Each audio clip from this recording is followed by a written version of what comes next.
这里是地狱，禁止说谎，于是人人都在骗谎。而我只需要把谎言变成现实。我叫周末，而你说谎了。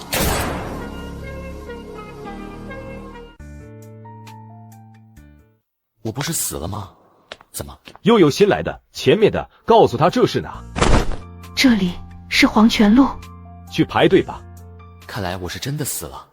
姓名：李强，年龄30岁，籍贯陕北。生前可曾作恶？没有。去那边面壁吧。下一位。报告组织，我叫马修，今年35岁，籍贯川渝，生前因抢劫、挪用公款等罪名蹲过苦窑。你倒是有趣，想不想去天堂？想。好，我问你一个问题，你说的这些都是你自愿的吗？都是主管逼我这么干的。哎，人在江湖，身不由己，当年我也是。去站着吧。是去站着，而不是抱头蹲下。谢谢领导，谢谢组织，我保证在天堂重新做人。这一幕落在排队人眼中，他们悬着的心稍稍放下，暗道只要坦白生前罪恶，判官会网开一面。我杀了我妻子，是我妈逼我这么干的。嘿嘿。我杀了我同学，但是校霸逼我这么干的。又有新来的，前面的告诉他这是哪？黄泉路，排队吧。这里已经很久没有新人出现了，算上登记的大汉以及负责维持秩序的牛头马面，这里总计有18人。姓名：周末，年龄26岁，籍贯江浙。生前可曾作恶？我生前和女友吵了一架，我把她埋了，警察至今都未找到女友的尸体。既然没找到尸体，那我就没犯罪，所以我生前没杀过人。你倒是能言善辩，杀人就是杀人，哪来这么多废话？我不想下地狱，我真的没杀过人。你杀人了？不错，其实杀就杀了吧，能来这里的人生前都不是什么好人。好了，去面壁吧。姓名：不想说。老实点，少把阳间那套带到我这里来，我问什么你答什么。老大，消气，别跟新来的一般见识。说生前可曾作恶？我为什么要回答？说了有什么好处？如果你是地府判官，生死簿上有我生平，你自己去查。说不说？现在的地府还真是紧跟时代啊，执法居然都用上手枪了，还以为是在阳间啊。判官大人让你说什么你就说什么，13个就13个吧。你说谎了。你们在地府滥用私刑，我要投诉你们。对，你说过，只要我们坦白生前的罪行，就能去天堂。天堂可以不去，但也不能杀我们，我们生前没做过坏事。你说谎了。你说谎了。你说谎了。很快，密室中还活着的人只剩下判官、牛头、马面、周末、女子以及自始至终都没说话的青年。你说谎了。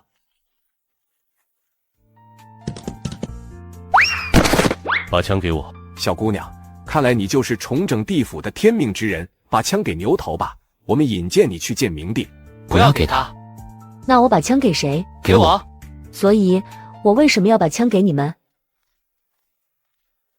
他们的话我不信，你应该察觉到了什么？什么意思啊？庄，我生前在雅校工作，略懂一些唇语，刚才你数次张口才说出黄泉路这3个字，但实际上你的原话是前面的告诉我这里是黄泉路，除了黄泉路3字，其他的字你都故意没有发出声音。说吧，你发现了什么？那里写的是鬼门关，而排队的人却说这里是黄泉路，这不是在睁眼说瞎话吗？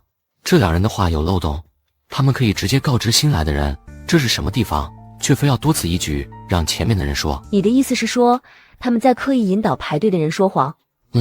这里应该不能说谎，他们引导人说谎，设计让第1个人对第2个人说谎，第2个人对第3个人说谎，以此类推，口口相传，让整个队伍里的人都在说谎。就算有漏网之鱼，那人在登记时询问没说谎的人想不想去天堂，则是第2次引导说谎。刚才那人在登记询问时故意引导回话之人，说出生前的罪行都是被逼的谎话，而且他每次开枪时都会说你说谎了，则可以证明周末的推理。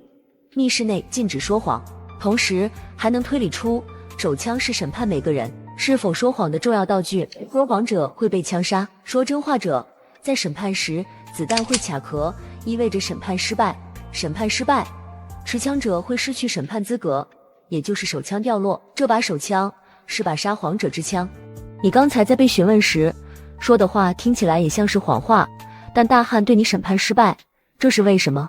你猜？也对，刚才你被判定成说真话者，只要后续不说谎话，就算枪在我手也奈何不了你。周末不是说谎者，判官三人又知道密室规则，不可能傻到自己说谎。不过判官刚才讨要枪时说要引荐他去见十殿阎王，这话有说谎的成分，但究竟是真话还是谎话还真不好判断。在之前的分析中，排在周末前面的人都在睁眼说瞎话，而青年排在周末之前，但他也可能和周末一样，用张口说不出声的方法规避说谎，因此青年也存疑。等等，那判官之前说过13个就13个吧。刚才密室内共有18人，我拒绝回答判官的问题，可以排除说谎的可能，而牛头马面与判官是一伙的，自然也可以排除在外。那么在判官的判断中，我和牛头马面还有判官自己，除了我们4人没有说谎，其余包括周末在内的14人都说谎了。但他却说13个就13个吧，说明在判官的判断中，14人有13人说谎，1人没说谎，或者那个人是判官的人，那个人说谎了。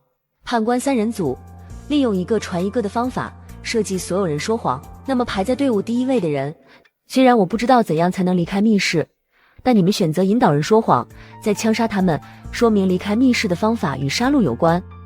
我没有说谎。你说谎了。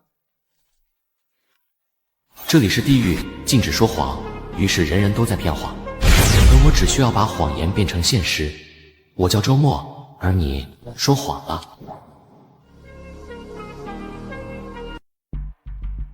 看来幸运女神是站在我们这边的。你为什么没说谎？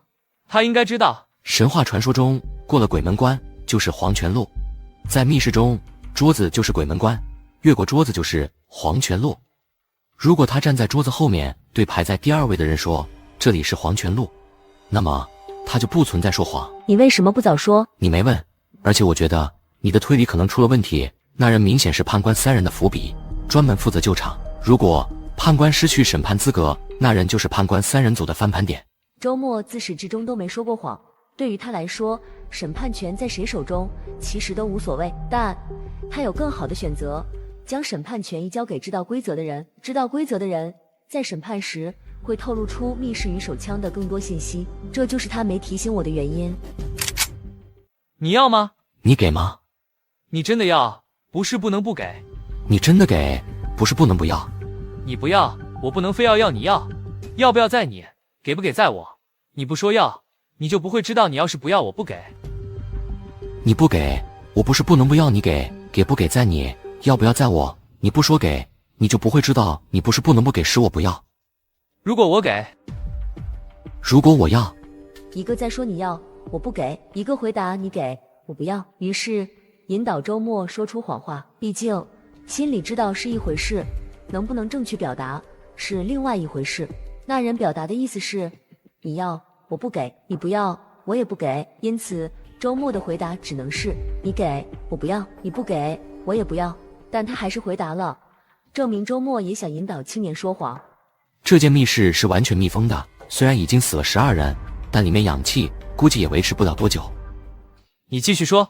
我是被车撞死的，按理说我现在应该是灵魂体，不过从地上的尸体看来，我现在还是个有血有肉的人。对了，推理错误应该不算说谎吧？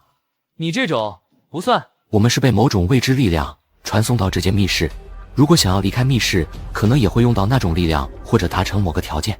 你究竟想说什么？我想说的是，既然你们设计让我们说谎，那就说明离开密室的方法很可能与审判有关。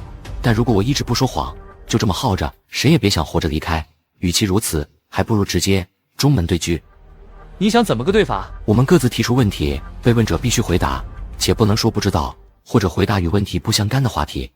他说各自提出问题，没有说各自提出一个问题，也就是说，我们两人彼此都可以提出多个问题。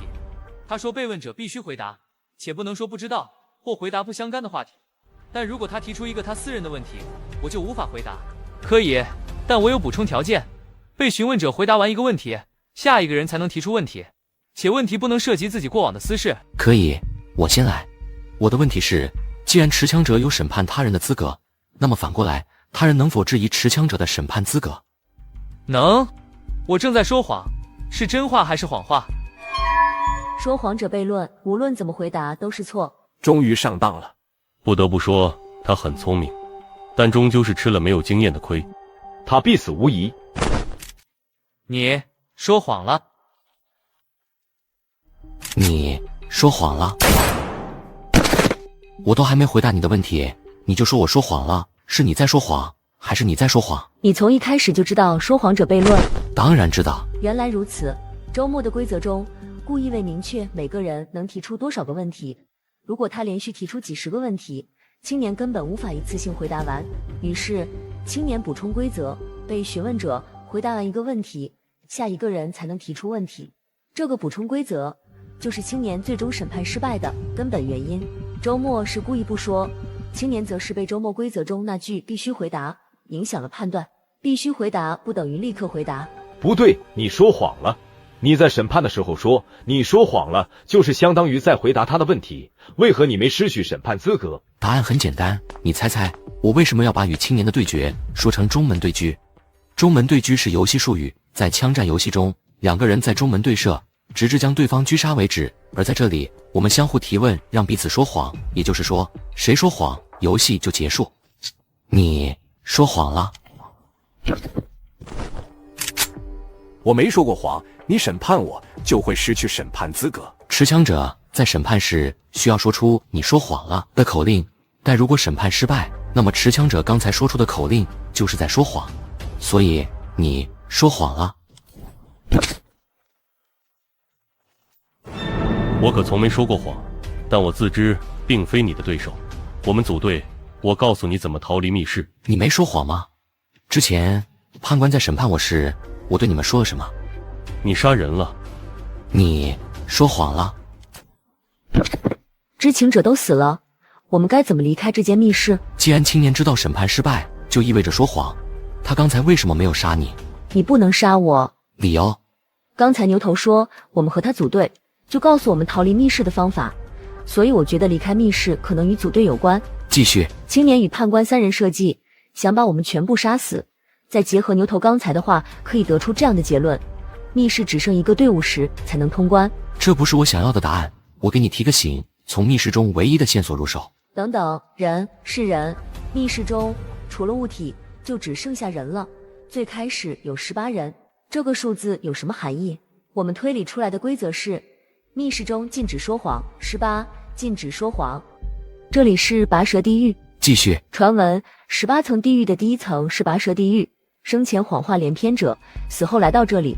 我们可以得出这样的结论：在密室中说过谎的人，符合留在拔舌地狱的条件，就无法离开密室。但被判定没有说谎的人，以及未被审判的人，都被视为真话者，不符合留下来的条件，可以离开密室。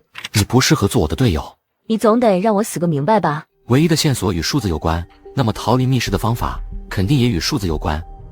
可以是一个队伍或一个人，因此不组队，一个人也能达成条件。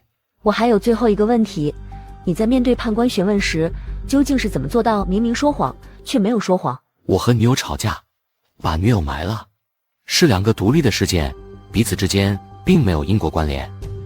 难怪我之前还奇怪，你这么理智的人，怎么会因吵架就把女友埋了？原来是2个独立事件，你们吵架在先，然后女友不知道是什么原因死了，你帮他父母把他给埋了，所以你没有杀人。你说谎了。这是对谎言的判定标准。情绪说谎，你被惹怒了，骂惹怒你的人，我操你祖宗，但他的祖宗已经死了，从理论上讲你是做不到这种情况，你说谎了。常识说谎，在基本常识中大家都知道天上有太阳，唯独你不知道。当别人问你天上有没有太阳时，无论你回答不知道还是没有，都会被判定成说谎。情感说谎，你女友很丑，是普遍意义上看得出来的丑，是客观事实上的丑。你安慰她，说她漂亮，即在说谎。简单来说，地狱强制将那些无法确定、无法定义、存在歧义的谎言，强制划分到了谎言中。这里是地狱，禁止说谎，于是人人都在骗谎，而我只需要把谎言变成现实。我叫周末，而你说谎了。一阵眩晕后，再次醒来的周末出现在一个新的密室中。这个密室内加上我共有10人，且全部都是男性，地面上都是湿润的沙子，中间有张桌子，桌上有半张照片，一个儿童塑料铲子，东面墙壁那里有一扇门，是电子锁，只要找到密码就能逃离密室。诸位，我觉得咱们中应该没有新手吧？刚才的新手教程密室只需装神弄鬼，哄骗萌新说谎就能通关。现在的密室是新手副本，有2个支线密室与1个主线密室，其难度与1星副本没啥区别。我提议咱们没必要斗个你死我活，先齐心协力破解密室，至于奖励，大家各凭本事，如何？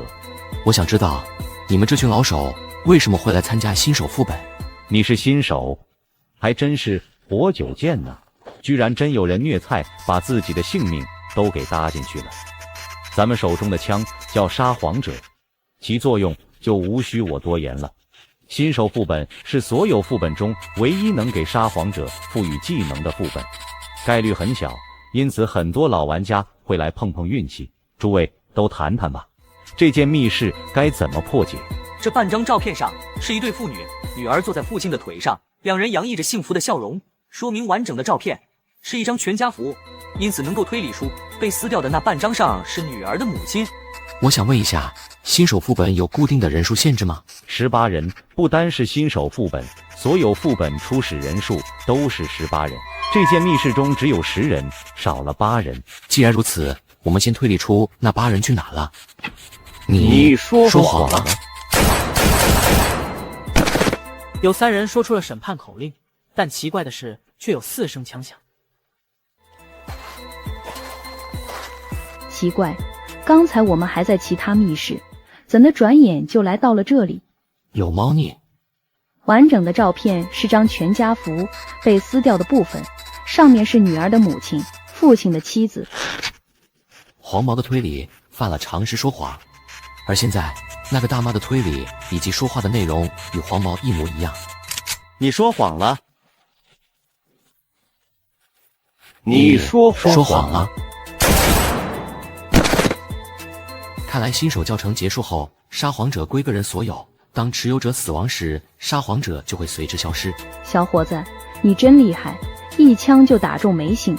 我刚才只是开了一枪，1枚子弹射在他的眉心上，他就死了。我可没您说的那么厉害。你确定要审判我？他没说谎。可是刚才我明明看见打中眉心的人是你，而不是他，说明他在说谎。确实是我打中眉心，但这位萌新的回答存在问题。他说我刚才只是开了一枪，1枚子弹射在他的眉心上，他就死了。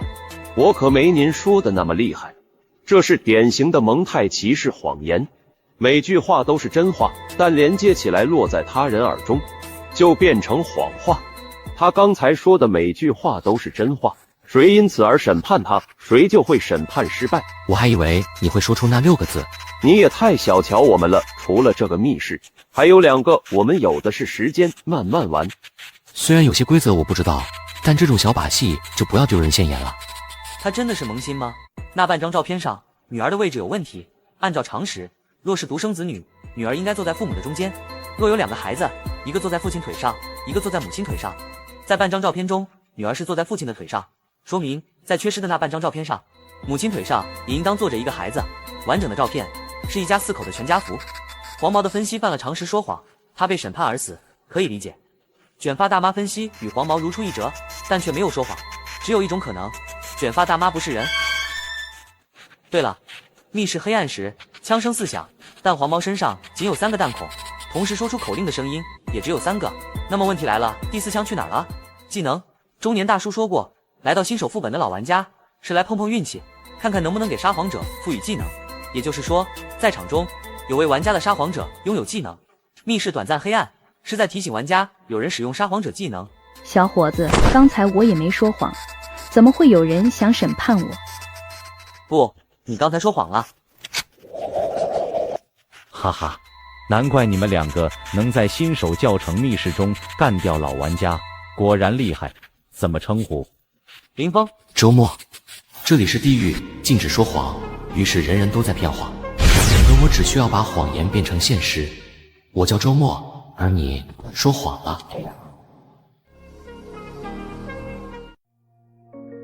我叫百里强生，那位光头叫张远，我的3位队友刘长生、李安南、马文杰。我们来新手副本是为了给沙皇者赋予技能。根据地狱流传下来的副本规则，在新手副本中，沙盟新杀的越多，最终的奖励越丰厚。照片被撕成2半，就普遍常识而言，象征夫妻已经离婚。刚刚我尝了沙子，很咸，说明被海水浸泡过。综上所述，我们可以得出这样的结论：离婚夫妻带着2个孩子来海边游玩，消失的半张照片上面是妻子与跟着妻子的孩子，因此最终的结论是，离婚夫妻带2个孩子来海边游玩，出于某种原因，妻子与跟着妻子的孩子提前离开或者消失，导致只剩下丈夫和女儿。去海边就要玩沙子，但为什么这里只有一个塑料小铲？你说有没有一种可能，你刚才的推理逻辑出现了严重的漏洞？什么意思？完整的照片消失一半，2个儿童铲子消失1个。正确的解释应该是妻子与她的孩子缺席了这次海边游玩聚会。证据：密室本该有18位玩家，却只有我们10人，有8人暂时缺席。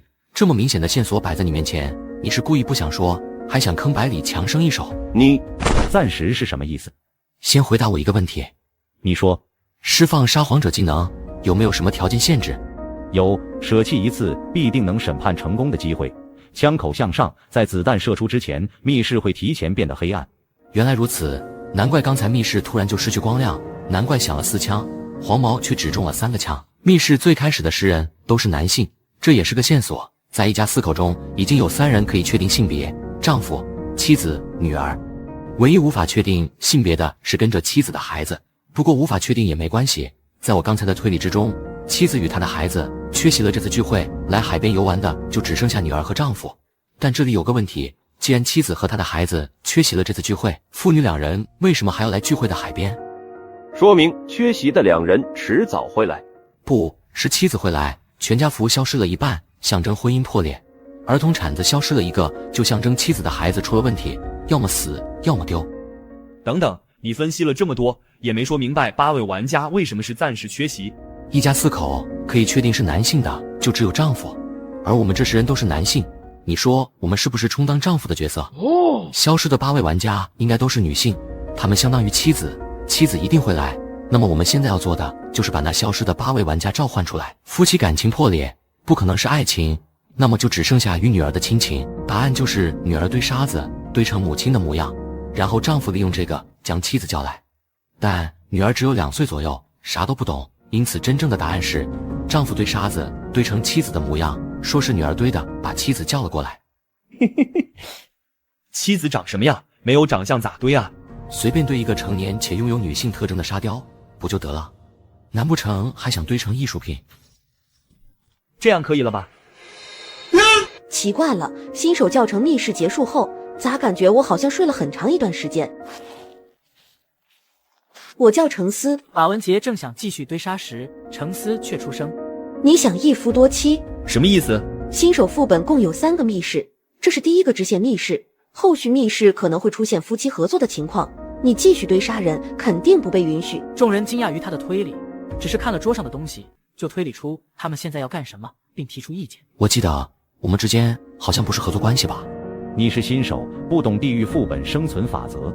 地狱副本有很多，且每个副本的剧情与难度各不相同，但无一例外都是一个个极恶的故事。每个副本都会将该副本的故事拆解成3个密室，2个支线剧情密室，1个主线剧情密室。若无法通关3个密室，所有人都得死。简单来说，前2个密室是光明海洋法则，互助与合作。第3个密室是黑暗森林法则，谁都有可能审判你，谁的话都不能信。就好比他，之前当他想说出审判你的口令时，被你打断。当时我不明白你为什么要这样做，现在有了答案，估计在那个时候你就已经知道怎么找到消失的8位玩家。他若死了，我们还剩7人，只能召唤出7位玩家。第8位召唤不出来，意味着大家永远无法通关密室。明白了，先联手解密，在确定自己能通关时，秋后算账。这里是地狱，禁止说谎，于是人人都在骗谎，而我只需要把谎言变成现实。我叫周末，而你说谎了。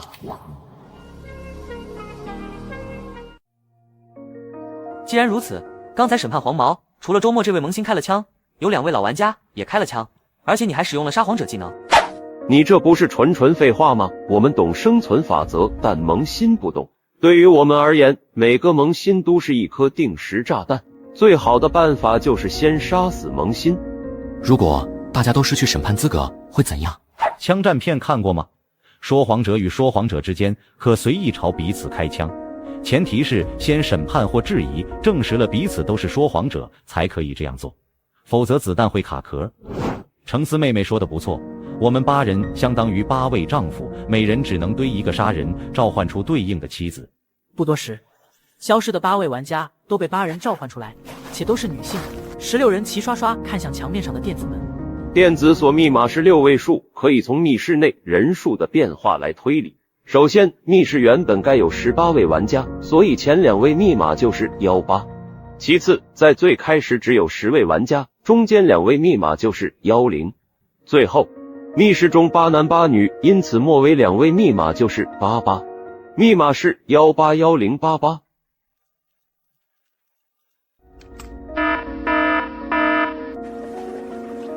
水位涨得好快，这种速度估计不出5分钟，我们就会被淹没。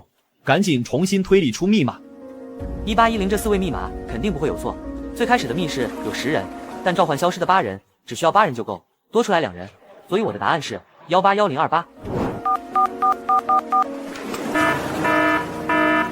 我们不妨从这个故事中涉及的一家4口在人数上的变化来进行分析。首先，夫妻刚结婚还未生下孩子时，家中仅有2人，因此第1个密码是2。生下第1个孩子，家里人数变成3，第2位密码是3。生下第2个孩子，家里人数变成4，第3位密码是4。再是夫妻离异，各带1个孩子，一家人分化成2家人，第4、5位密码是2。我说大姐，咱能不能直接把密码说出来啊？越是着急，越要慢下来，你影响到我了。妻子的孩子，不管是离世还是走失，都属于人员减少。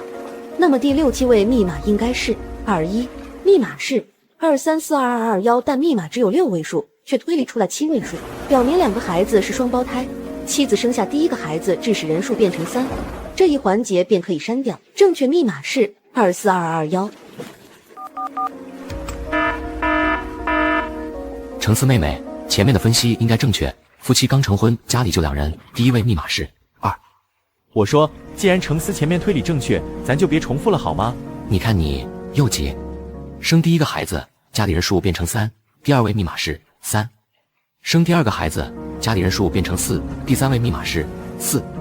再是夫妻离婚，各带1个孩子，按理说成员发生变化，第4、5位密码应该是22。但这里存在一个问题，从本质上讲，2个孩子依旧是父亲和母亲的孩子，原生家庭成员的数量并不会发生改变。离婚的环节可以忽略，也可用数字3来表示，3有离婚散伙的意思，且从数字3的形状来看，是将8劈成2半，因此我更倾向于第4位密码是3。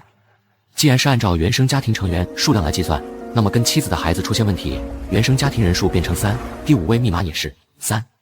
关键在于第6位密码，这里有个疑问，你们说妻子最后死没死？照片被撕成2半，象征着夫妻离婚，但这2半照片，一半由丈夫保管，一半由妻子保管。可这里只有丈夫保管的那半张，说明消失的东西有2样，一是第2个儿童铲子，2是妻子保管的半张照片，意味着妻子和妻子的孩子都死了。他们都死了，就只剩下丈夫和女儿。第6位密码是2，密码2343332。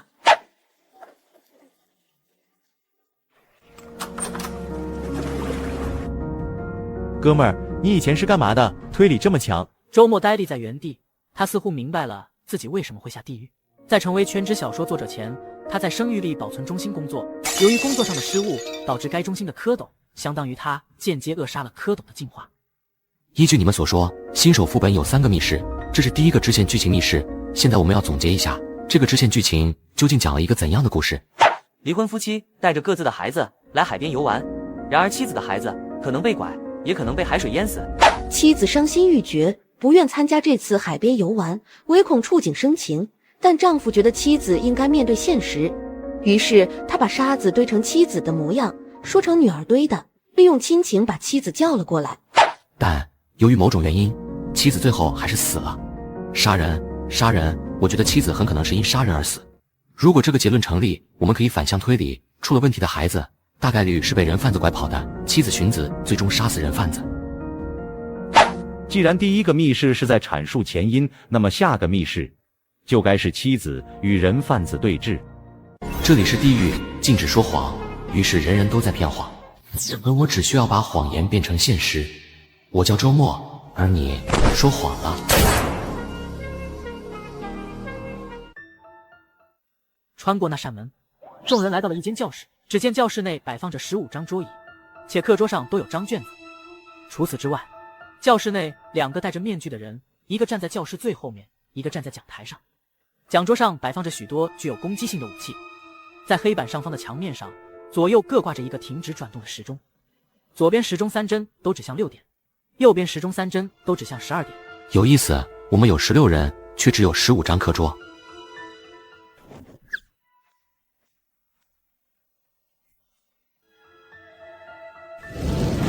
你们都看着我干嘛？我是局外人。什么意思？你们是不是蠢？上一个密室告诉我们，有8对夫妻丢了孩子，这8对夫妻中唯一可以确定还活着的人是谁？哪来的8对夫妻？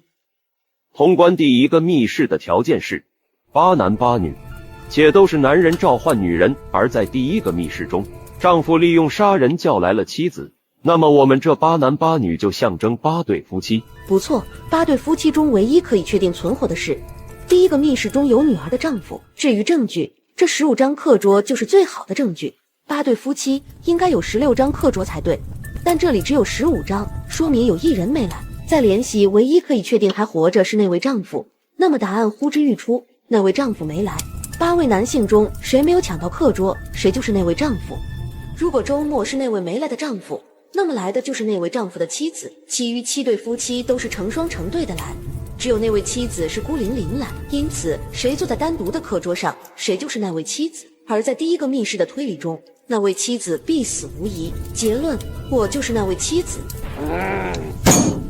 你刚才在骗我们，我忍你好久了，你说谎了。这个沙雕周末刚才只是没提醒我们，并不代表他在说谎。你说他骗我们，你就是在说谎。算了，死就死吧，留着的话老子迟早会被他害死。既然那位妻子死了，这里剩余的7对夫妻大概率也都死了。我们是玩家，可以通过解密避免被剧情杀，也就是说能不能活着逃离密室全靠个人本事。那么这个密室就没有通关人数上的限制，所以周末敢审判我们之中唯一拥有撒谎者技能的人，绝对不会这么菜。他究竟打算什么时候出手？卷子竟然是空白的，教室加卷子等于考试，提交卷子就意味着结束了这次考试，可以离开。结论，要想逃离这间密室，就必须完成这次考试。可问题是，考什么？看来这个考试不仅可以交头接耳，还能随意走动。虽说周末有免死金牌，但如果没人解开密室，他也出不去。他没有考试权，他现在要做的是看着我们自相残杀，或者被面具人杀死。最终还剩1、2位玩家时，再帮忙推理带他出去。在此之前，周末的话一个字也不能信。各位，卷子想必大家都看过了吧？没有考题，我们首先要把考题推理出来。不错，其实想推理出考题也有迹可循。你让他帮忙推理，是个人都知道周末现在稳坐钓鱼台，怎么可能帮他们推理？不，我的意思是，既然周末是那位没来的丈夫，那他为什么还是出现在这里？只要把这个问题想明白，说不定能推理出考题。我同意他的观点，周末是那位唯一可以确定没死的丈夫，他为什么会出现在这里？他为什么没有救他的前妻？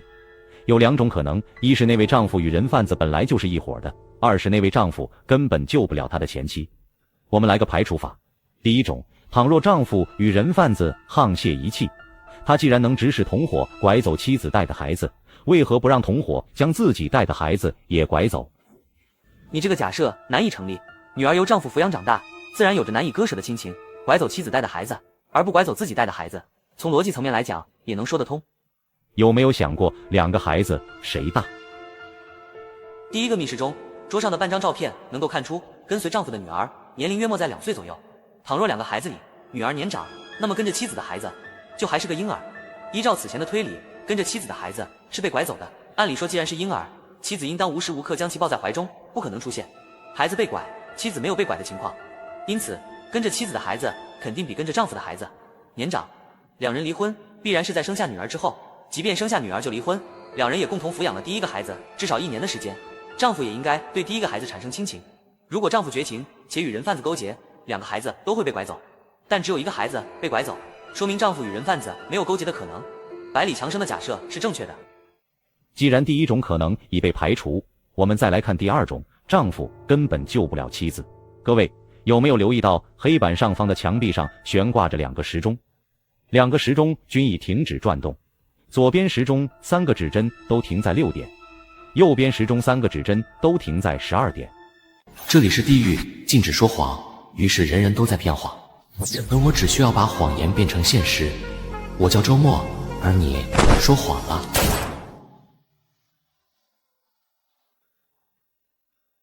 6点和12点，二者相差6个小时，是什么意思？2个时钟相差6个小时，莫非意味着这间教室里演绎了6个小时的故事？依据时钟效应，当仅有1个时钟时，人们能够依据时钟确定时间；当存在2个时钟，且2个时钟时间各异时，人们难以确定确切的时间。可以得出这样的结论：这间教室在时间上是由多个时间相互叠加而成。这就能解释得通周末象征唯一存活的丈夫不可能出现在这里，却出现在这里的原因。问题来了，在什么情况下会出现时间叠加？在心理学上，时间叠加效应指的是多个信息在记忆中进行相互抑制和干涉。哟，你居然懂这个？略知。最终的结论是，有人在复盘这间教室内发生过的事，我们处于此人的复盘中。什么人会复盘？丈夫在复盘中，人贩子在复盘中，7对夫妻与单独的妻子也在复盘中，这些人都可排除，在关联教室着火，所以最终的答案仅有一个。菜鸟们，游戏现在开始。你说谎了。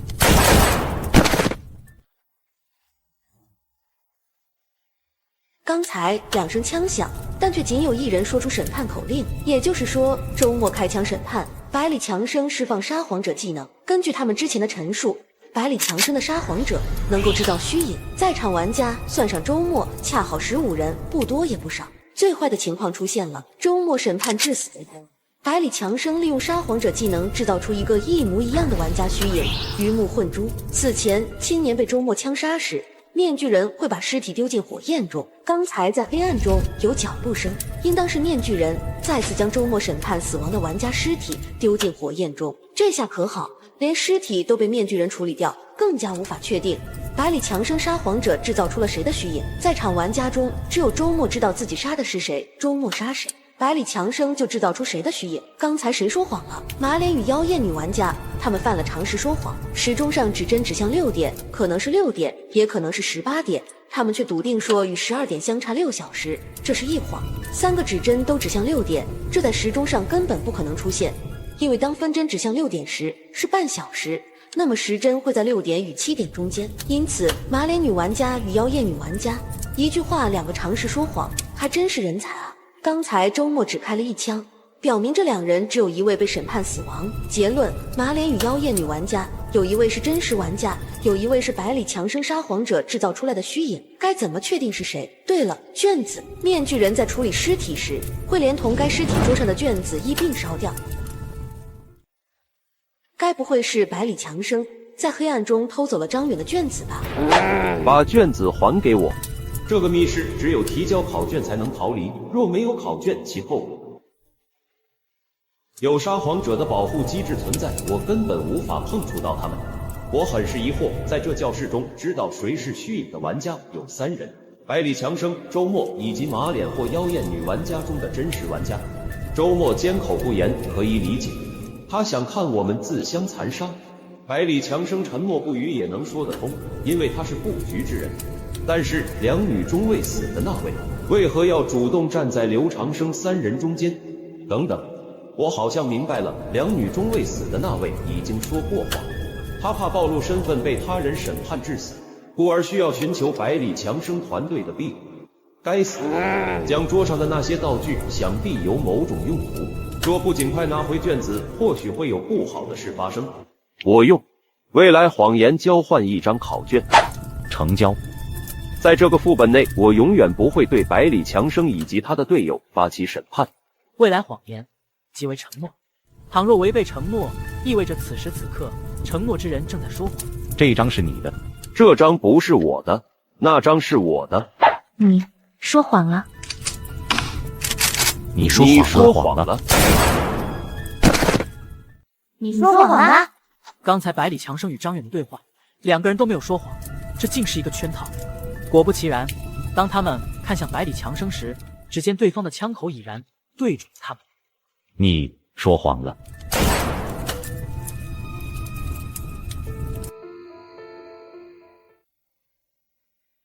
这里是地狱，禁止说谎，于是人人都在骗谎，而我只需要把谎言变成现实。我叫周末，而你说谎了。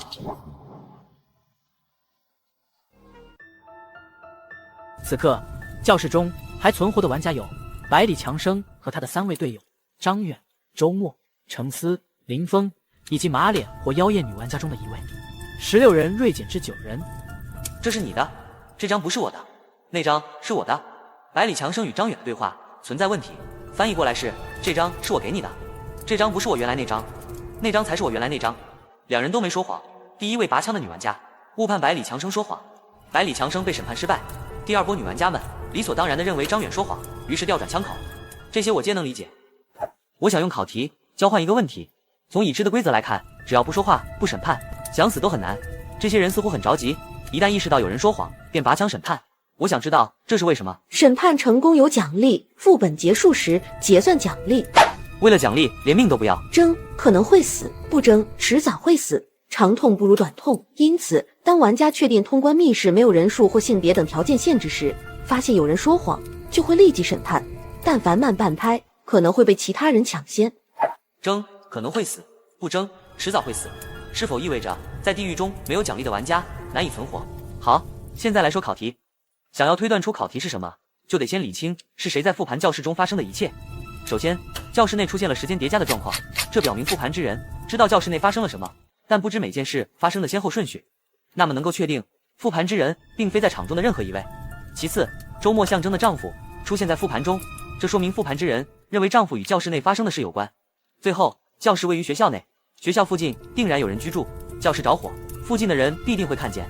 综上所述，复盘之人必须符合以下条件：既知道教室内发生的一切，又不属于我们之中的任何一个，还怀疑丈夫与此次事件存在重大嫌疑，同时是居民看见着火能想到的人。这个人是谁？哦，是警察。不错，只有警察才符合以上所有条件。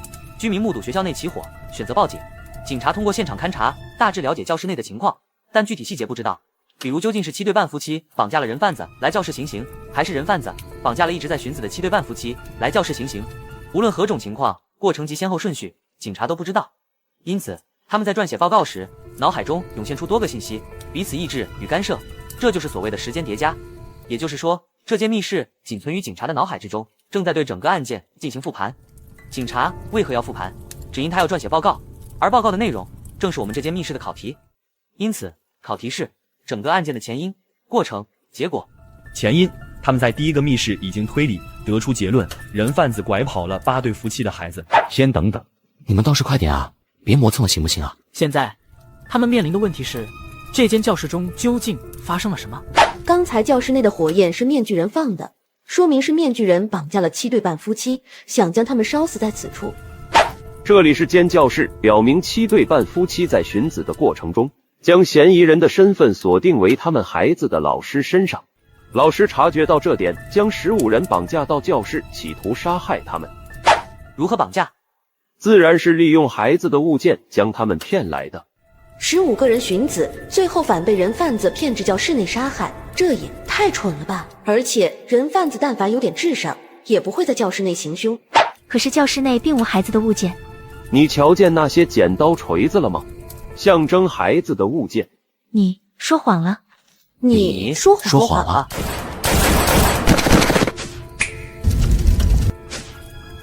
如果将马脸女与妖艳女视作一人，教室内还有9人。方才在黑暗中枪声四响，但说出口令的人却仅有3人，也就是说，在黑暗中至少有1人被审判致死。且刚才他们也听闻面具人处理尸体的声音，足以证明确实有人死亡。但之前就有9人，死了1个，怎还会有9人？这意味着至少又有1人是撒谎者技能所制造出来的。此人是谁？菜鸟们玩得还开心吗？此刻的密室中，至少有2人是撒谎者技能制造出来的。我没开枪，但刚才3声口令是同时说出的，我无法确定周末与林峰2人有没有开枪。这下棘手了，周末与林峰或许都死了，或许只死了1个。他们接下来的话一个字都不能信，否则很容易上当。还行吧，就是有点烧脑。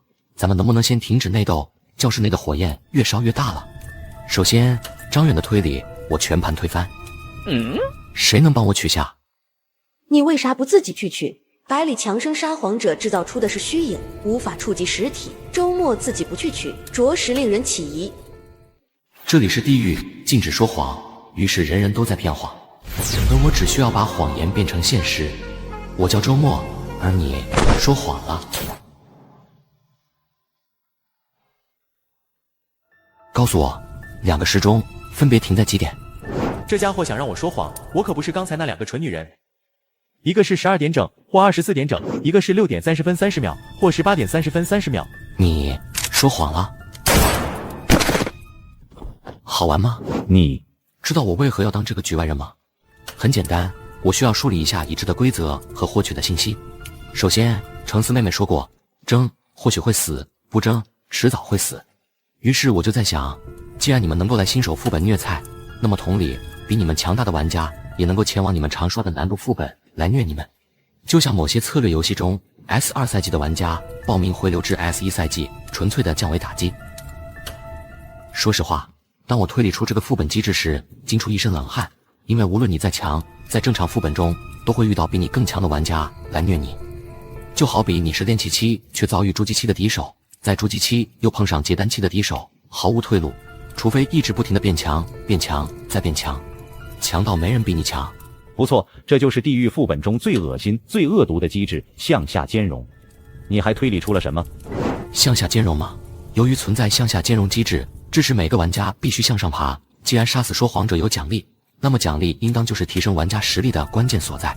因此，在副本中，玩家不但要发言，还得引导他人说谎。怎么引导他人说谎？其实新手教程密室已经给出了答案：情绪说谎、常识说谎、情感说谎。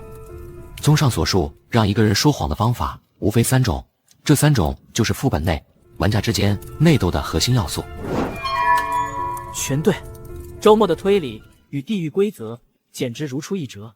收起你那些把戏，别以为我不知道马脸女、妖艳女、林峰3人都已然死了，如今的他们不过是你利用撒谎者技能制造出的虚影。你怎么知道是他们3个？废话，你忘了，你首次在这个密室释放技能时，是我对2位女玩家中的1位发起审判，因此我知道马脸女玩家是你制造出的虚影。程思与林峰也清楚我知道，于是刚才我故意将枪口对准马脸女玩家，就是想引导他们说出口令。显然林峰中计了，所以林峰死了，我裸着枪杀了妖艳女玩家。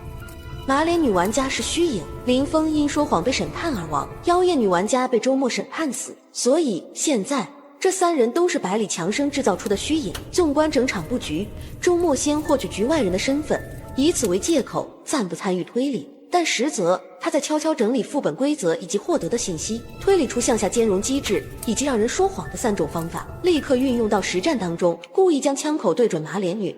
我和林峰清楚他知道谁是真玩家，见他这样，我们误以为马脸女是真玩家，于是我和林峰也会将枪口对准马脸女。但百里强生也清楚周末知道谁是真玩家，他认为周末绝对不会对马脸女发起审判，那么周末审判的人必定是妖艳女。于是百里强生立刻发动沙皇者技能，将密室变黑。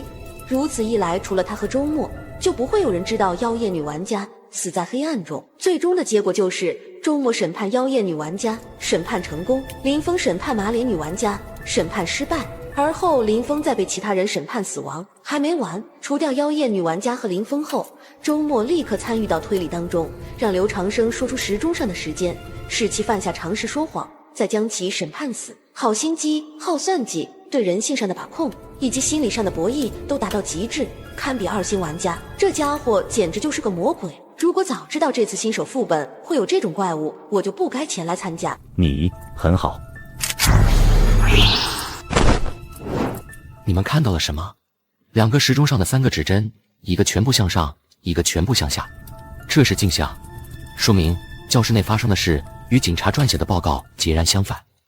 因此正确答案是15人绑架了人贩子，教室内的火也是15人放的，那堆东西就是15人杀死人贩子的凶器。依据镜像原理，那么这些凶器极有可能会用来杀死你们。墙上挂着2个时钟，的确契合时钟效应，意味着时间的叠加。无法确定时间的时钟指针全部向下，能够确定时间的时钟指针则全部朝上，这象征着镜像。周末的推理没问题。依据镜像原理，现在我们所在的教室内发生的种种与警察报告里的内容截然相反。那么考题的答案是8对丢了孩子的夫妻在寻子途中锁定了嫌疑人，嫌疑人乃是学校老师，他们将老师绑架至教室，15人各自拿出携带的武器杀害了老师，而后放火毁尸灭迹。最开始面具人双眼喷火，按照镜像原理，那么这仅是面具人临死前目睹的场景。放火之人是7对半夫妻，可7对半夫妻也被火焰吞噬了，这显然不通。这里是地狱，禁止说谎，于是人人都在骗谎，而我只需要把谎言变成现实。我叫周末，而你说谎了。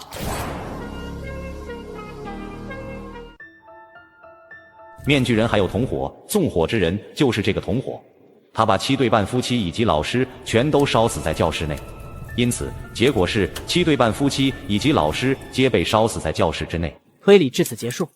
然而百里强生不敢动笔，环顾教室内，发现可以充当炮灰的人都已死了，仅剩下周末、张远、程思这3个外人。这3人都是解密的高手，极其擅长推理，不好骗。而且周末不用答题，能利用的只有程思与张远。首先是张远，他给了我一个未来的谎言，但他绝不可能第一个交卷去试验答案的正确性。其次是程思，他现在要做的就是装死，他不可能相信任何人。干，早知道这样就应该留几个炮灰去试验答案的真假。等等，我记得先前在1星副本中遭遇2星玩家时，那人曾说过，当你对推理出来的答案是否正确感到纠结时，那么你推理出来的答案一定是错误的。只因密室极为严谨，将所有线索串联，只能得到唯一答案。我纠结，说明我推理错误；推理错误，则是线索没找全。倘若以他俩的视角展开，错了，错了，全错了！该死的周末，差点被他坑死在这里。下个密室，我们再好好较量。百里强生不愧是老玩家，自己模糊了很多信息，他竟然还能推理出正确答案。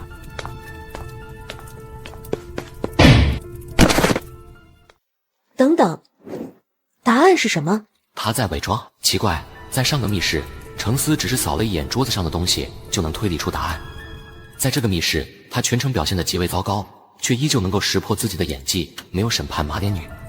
原来如此，这个密室最大的难点在于为什么会出现一个镜像环节？按理，我们是在警察复盘时在脑海中构建的场景里，在我们身上发生的事与真相，即便不完全一致，也应该相差无几才对。但是却完全相反，警察的信息来源存在着严重偏离事实的状况。那么答案仅有一个，提供给警察信息的人在说谎。因此，我们只需要推理出教室内谁还活着，谁就是现场唯一目击人，谁就在说谎。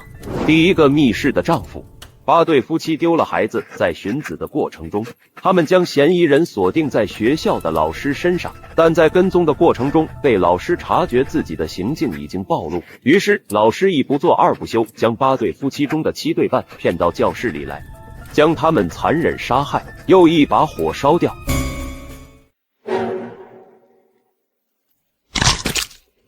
他没死，并且被警察抓获。在审讯时，他向警察提供了虚假的信息。报案人说辞：8对夫妻的孩子丢了，在寻子的过程中，他们锁定了目标是学校内的老师。我目睹了整个过程，我看见7对半夫妻将那位老师绑架到教室内，用他们带来的剪刀、锤子、棒球棍等凶器，或扎或刺或击打或锤，将丢孩子的悲愤全部发泄在老师身上。老师死了，被他们虐杀而死。他们在教室内倒汽油，打算毁尸灭迹。但就在这时，他们发现了我在后门偷看。我很害怕，我怕他们要来杀我，于是我锁死了前后门就跑了。但我没想到的是，他们发现我时已经点燃了教室内的火，前后门又被我锁死，他们出不来，全部被烧死在教室内。这就是教室后面那位面具人提供给警察的虚假信息，虽然有些瑕疵，但通关不成问题。真相是第2位面具人确实在后门偷看，得知老师供出他是同伙，害怕被报复，这才选择锁死前门，再放火，然后将后门也锁死，里面的人被全部烧死。他逃出来后的第一件事就是报警，坦白自己的失误，于是才有了警察根据他的说辞复盘出错误的事件经过。在他的说辞中，放火的人变成正当防卫者，变态的老师变成无辜受害者，报仇的失误人变成罪大恶极的行凶者，这才是第2面具绕镜像。而我们在教室中看到的，则是警察对面具人说辞的镜像。第3个密室的主线已经呼之欲出了。按照说辞，第2位面具人属于紧急避险，他会被无罪释放。同时，整个案件中，7对半夫妻选择杀死老师，而不是询问孩子的下落，这说明孩子已经死了。丈夫失去孩子，虽然与前妻也没有感情，但前妻在追凶的过程中死了，他总得做点什么。那么，第3个密室就是丈夫与第2位面具人之间的较量。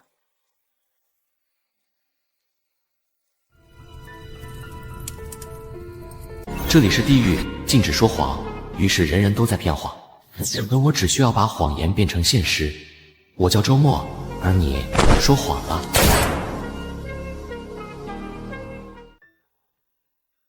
我亲爱的敌人们，欢迎来到我的主场，祝你们玩得开心。密室中回荡着兴奋的声音，也将闭眼的6人唤醒。这6人是程思、周末、百里强生、马文杰、李安南、张远。张远为什么还活着？而且我居然看到了我。其余5人在看清每个人的相貌时，立马移开视线，很怕与自己对视。我看到了我，说明此刻别人占据了我的身体，而我占据了别人的身体，是两彼此交换，还是6个人的灵魂随机分配到6具不同的身体中？刚才好像有人在说话。你是周末。密室中间有张赌桌，赌桌周围有6张椅子。而在赌桌的中间，则放置了一个天平秤，天平两端，左托盘上盛放手枪，右托盘上盛放手铐。赌桌上还贴有一张公告和一副扑克牌。玩法介绍：1. 首位赌徒只有2张明牌，其他人有3张明牌，且每个人无法看清自己的牌。2. 从首位赌徒开始，按顺时针，每个人依次抽走顺位赌徒手里的1张牌。3. 当首位赌徒再次抽牌时，1轮结束，天平将结算1次，当天平彻底倾斜时，得分最高者获得相应的道具、机枪或手铐。4.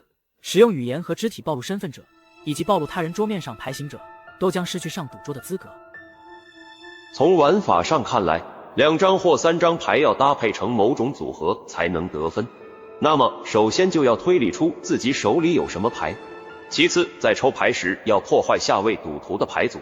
又不能打乱自己手里的牌组，还要确保上位赌徒抽走对你无用的牌。就玩法而言，如果百里强生3人组连坐，可以打配合，其他人根本没得玩。玩法上不是写了吗？使用语言和肢体暴露身份者，就会失去上赌桌的资格。现在我们的灵魂都占据在别人的体内，没人知道谁是谁，你们也太小心了吧。各位，要不这样，咱们石头剪刀布猜拳2次，每次最终胜出者获得优先选择权。待会第一次猜拳时我出剪刀。待会第一次猜拳时我也出剪刀。我也是。很快，第一次猜拳结束，周末、程思、百里强生三人都出了石头，最终程思获胜。第二轮猜拳，马文杰、李安南、张远三人依旧承诺自己待会出剪刀。很快，第二轮猜拳结束，周末最终获胜。继续，真是好算计啊！故意让出2个位置，确定了周末与程思是百里强生或其队友的身份。接下来你们只需要堵住他俩的位置，百里强生三人就不可能3连坐。我很好奇，你们3人中哪2人会去赌？你们怎么确定我周末程思3人就一定是百里强生3人？有没有一种可能，你们看到的都是我们装出来的？那我们就只能认栽了。不过既然你这样说的话，干脆这次我们一次性将2位优先选择权决定出来。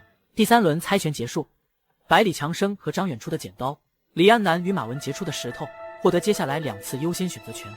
李安南坐在周末下位，马文杰坐在程思上位，将2人堵死。原来是这样啊！之前他们一直在剪刀的说着，导致我刚才猜拳时想都没想就出了剪刀。我这是被心理暗示了。张远应该也和我一样，我俩出拳时在脑海中第一时间想到的只有剪刀李安南与马文杰出石头就能轻松取胜。也就是说，给予我俩心理暗示的人是李安南与马文杰，他俩体内的灵魂究竟是谁？咋这么厉害？还有，我特么才是李安南，看着有人控制自己的身体秀智商，我特么就难受。我是程思，透过他人眼中的倒影，我能够笃定，我占据了张远的躯体。在上个密室中，张远已经被我和周末联手坑死，他不可能还活着，因此张远是假的。在这个密室里，张远是唯一提交错误答案之人，而在先前的推理中，第2个面具人向警察提供了错误的信息，由此在这个密室内，张远是虚假的，他是第2位面具人。但现在灵魂互换，第2位面具人的灵魂转移到谁身上了？李安南提议猜拳，马文杰是率先提出待会儿出剪刀的人，这2人相互协作，对其余人进行心理暗示，致使第3次猜拳时，我和百里强生都出了剪刀。他们为什么要这样做？等等，人能够伪装，可人的智商却无法伪装。无论2人有什么目的，他们的智商绝对是6人中最高的。5位玩家之中，智商最高的必定是周末，其次应该是我。连我都被这2人戏耍，百里强生肯定也未能幸免。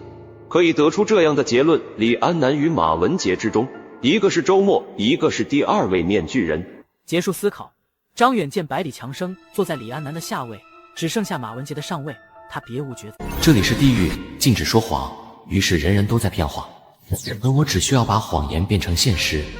我叫周末，而你说谎了。怎么说？要不依旧猜拳吧，谁赢谁发牌。待会儿我会出剪刀。待会儿我会出剪刀。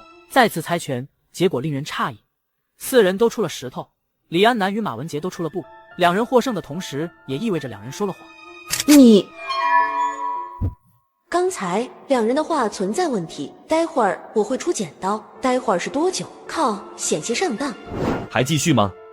当然继续。这次我出石头，随你。2人猜拳结束，李安南出剪刀，马文杰出布。你以为我会出石头，于是想用布来赢我？不好意思，我算到了第3层。地狱不能说谎，我既然说出了未来谎言，就必定会出石头，你怎会知道我会出布？李安南获得发牌权，毫无悬念，他给自己发了2张名牌，其余5人各3张名牌。这副牌刚好17张，他们虽然无法看清自己的牌，但是可以看清其余5人的牌。每张牌上都有一个图案，共有3种图案：狼头、羊头、牧民。见此，6人再度沉思，思考这3种图案各自代表什么意思。马文杰牧羊羊，程思牧狼狼，周末牧羊，李安南牧狼，百里强生狼狼羊。他们5人的14张牌，5张牧民，5张狼头，4张羊头。我首先要做的就是将自己的3张牌推理出来。狼吃羊，牧民则是驱赶狼，保护羊，这是3者之间的关系。也就是说，我们6人中存在3个派系，即狼、阳、牧民。第2个密室考题是整个案件的起因、过程、结果，但撰写报告的是警察。换句话说，谁提交了正确答案，谁就是警察。我是程思，我提交了答案，百里强生3人组也提交了答案，我们4人都是警察。周末在上个密室是丈夫，面具人在上个密室是凶手。那么牧民代表警察，狼代表面具人，羊代表丈夫。难怪刚才选座时，李安南与马文杰要将我们4人隔开，使我们4人无法3连坐。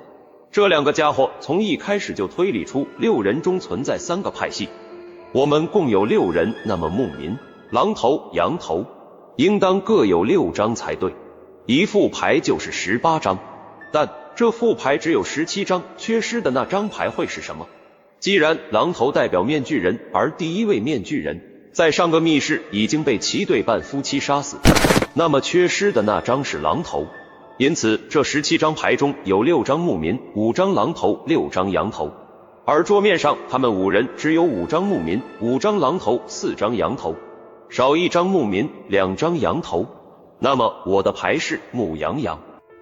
张远推理出自己的牌后，便抬头看向其余5人，发现除了周末紧皱眉头，其余4人表情轻松，应该都已经推理出自己桌面上的牌。现在只剩一个问题，牧狼羊3种牌怎样组合才能算赢？我只有2张牌，因此我是守卫，我先抽牌。此刻他需抽走百里墙上的1张牌。至此，第1轮抽牌结束。此前我推断出我桌面上的牌是牧羊羊，百里强生抽走了我的木牌，我抽走了马文杰的羊牌，所以我现在的牌是羊羊羊。接下来可以根据天平往哪边倾斜判定出输赢。张元想清这点，看向天平时，瞥见周末与百里强生，见其他们依旧一副皱眉模样，心中不禁好笑。周末体内的灵魂大概率是百里强生3人之一，都这么久了，他该不会还没推理出他桌面上的牌吧？除这2人外，其余3人都在关注天平的变化。此刻指针竟向左偏移了1个刻度，天平往左倾斜。桌面上的6种牌型是牧牧羊、牧狼狼、牧牧羊、狼狼狼、牧羊羊羊羊。牧牧羊可理解成2个牧民看管1只羊，当狼来袭时，1个牧民看管1只羊，1个牧民对付狼。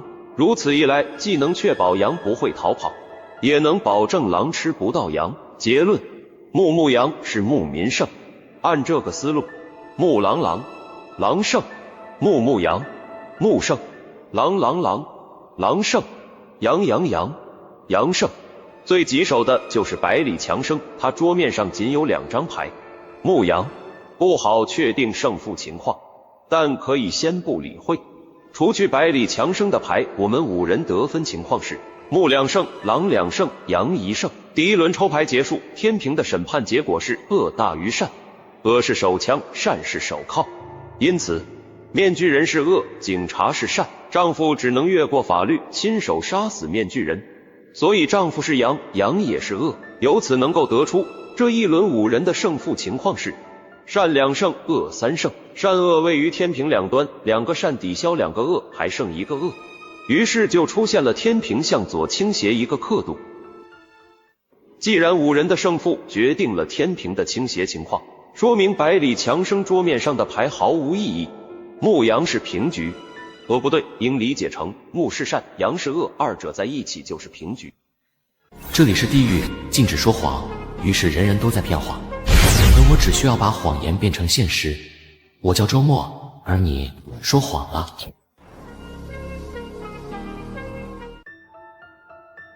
李安南与马文杰谁是面具人已不重要了，只要其余3人都能推理出答案，这2人就无计可施。其余3人能推理出答案吗？然而当他看向3人时，心里顿时凉了半截。程思在苦思冥想，周末在绞尽脑汁，百里强生最为夸张，眼神呆滞，满头大汗。奇怪了，3人中有1个肯定是百里强生的灵魂，以他的智商推理出答案应该不成问题，但他好像推理不出。等等，他们不知道我是程思，我说的话他们会信吗？不会。百里强生三人率先离开第二间密室，不知道张元已死。在他们看来，这间密室有6人实属正常，因此在他们的推理中是不会出现面具人的。沃德发。于是，继周末、程思、百里强生三人之后，张远也戴上了痛苦面具。他们好像很痛苦，可能脑子不够用吧。这么看着我干嘛？你们的智商不够用，怪我喽？就是，凡事多找找自身原因好吧？该谁抽卡了，赶紧的。你是守卫，当然该你抽牌。你说谎了。我想知道上个密室最后有没有人死亡。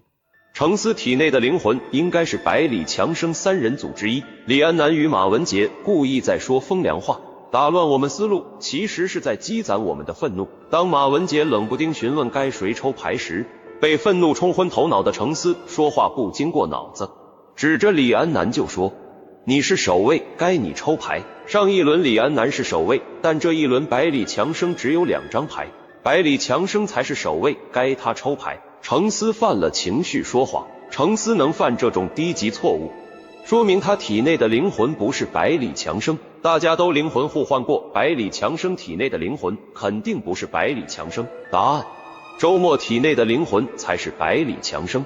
这家伙藏得好深，之前故意装样子，就是在迷惑大家。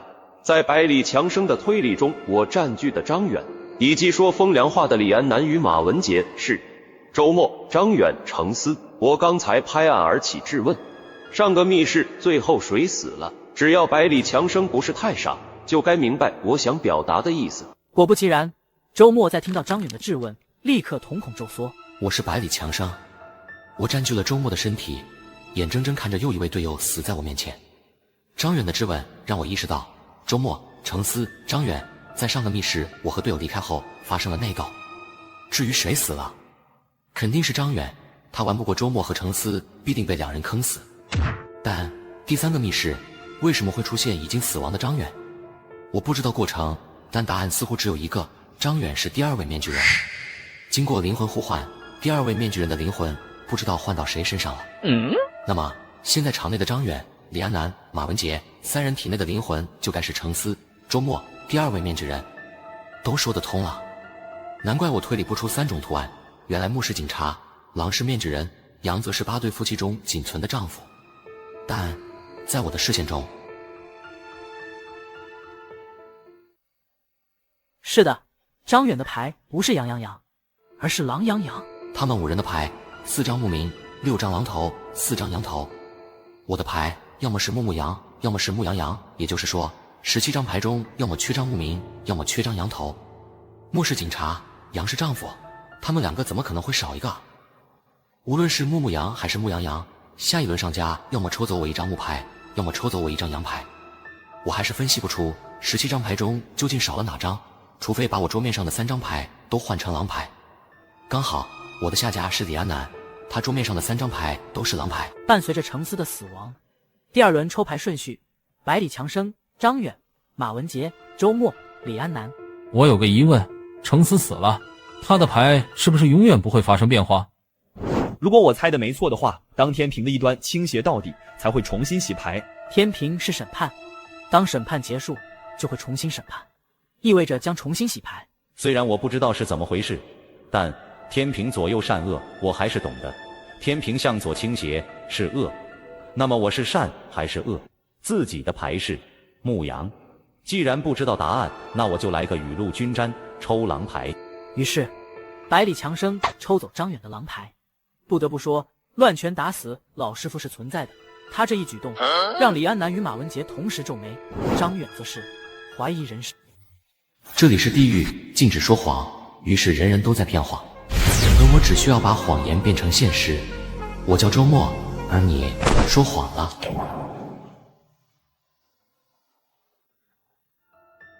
怎么可能？我的牌不是羊羊羊吗？为什么会有张狼牌？既然狼牌没有少，那么缺的那张就是羊牌，可为什么会这样？我想不通。我现在可以确定自己桌面上的牌是羊羊。想要警察胜，我就必须抽马文杰桌面上的木牌，而且还是连续2轮都抽走1张木牌。至此，第2轮抽牌结束，天平再次向左倾斜，这次倾斜了3个刻度，累计就是4个刻度。橙4的牌不变，木狼狼，狼胜；百里强生，木狼羊，羊胜；张远，木羊，平局；马文杰，木羊羊，羊胜；李安南，狼狼羊，狼胜。狼与羊都是恶，现在已经4胜了，但只倾斜了3个刻度，因此我手里的牌型是木明胜利。之前我的牌要么是木木羊，要么是木羊羊，被抽走一张羊牌，我又抽回来一张狼牌，因此我桌面上的牌要么是木木狼，要么是木狼羊。木木狼，木胜；木狼羊，羊胜。所以我的牌是木木狼，少的那张是羊牌。分度盘左侧就5个刻度，当前已经倾斜了4个刻度，差1个刻度就倾斜到底。第1轮木2胜，狼2胜，羊1胜。第2轮木1胜，狼2胜，羊2胜。2轮总得分情况：木3分，狼4分，羊3分。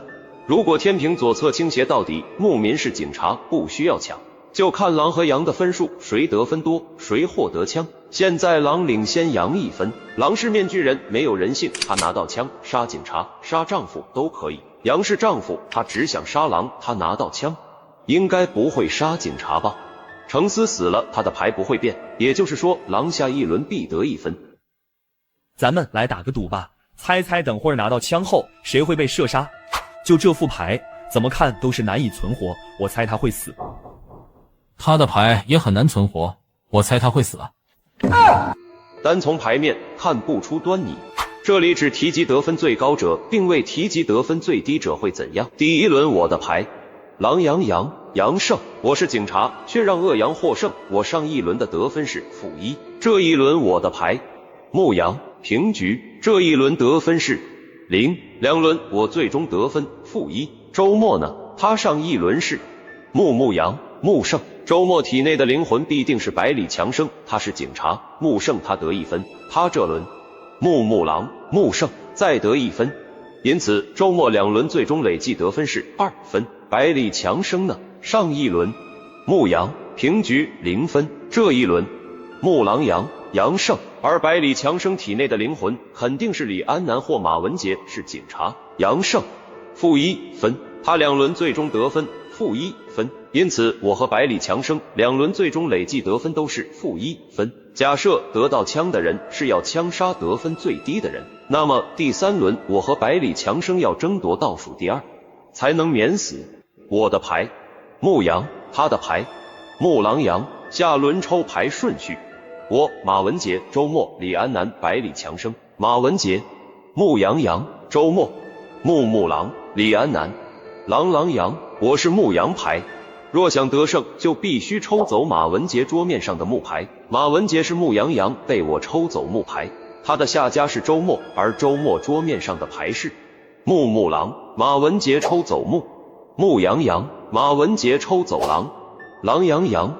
无论怎么抽都是羊胜，而且刚才他压住我死，表明他定会抽周末的狼牌，只因第3轮我是守卫，我有第2次抽他牌的机会，只要他桌面上没有木牌，而我的木牌又被我上家，也就是百里强生抽走的话，那么我依旧只有1张木牌。但第3轮结束时，我桌面上有3张牌，3张牌仅有1张木牌，不论何种牌型都绝无得分的可能，这就是马文杰压住我必死的原因。现在百里强生木狼羊，倘若他抽走我的木牌，他的牌木狼羊，这就得看在他之前的李安南会抽走他什么牌。李安南压住百里强生死，意味着他会抽走百里强生的木牌，因此第3轮结束时，百里强生的牌是木狼羊，百里强生得-1分。那么第3轮结束时，我和他3轮累计得分都是-2分，分数相同，不知道谁死。第2种情况，刚才百里强生是守卫，他抽牌2次，最终的牌型都是木狼羊，这表明他还没推理出自己是善还是恶。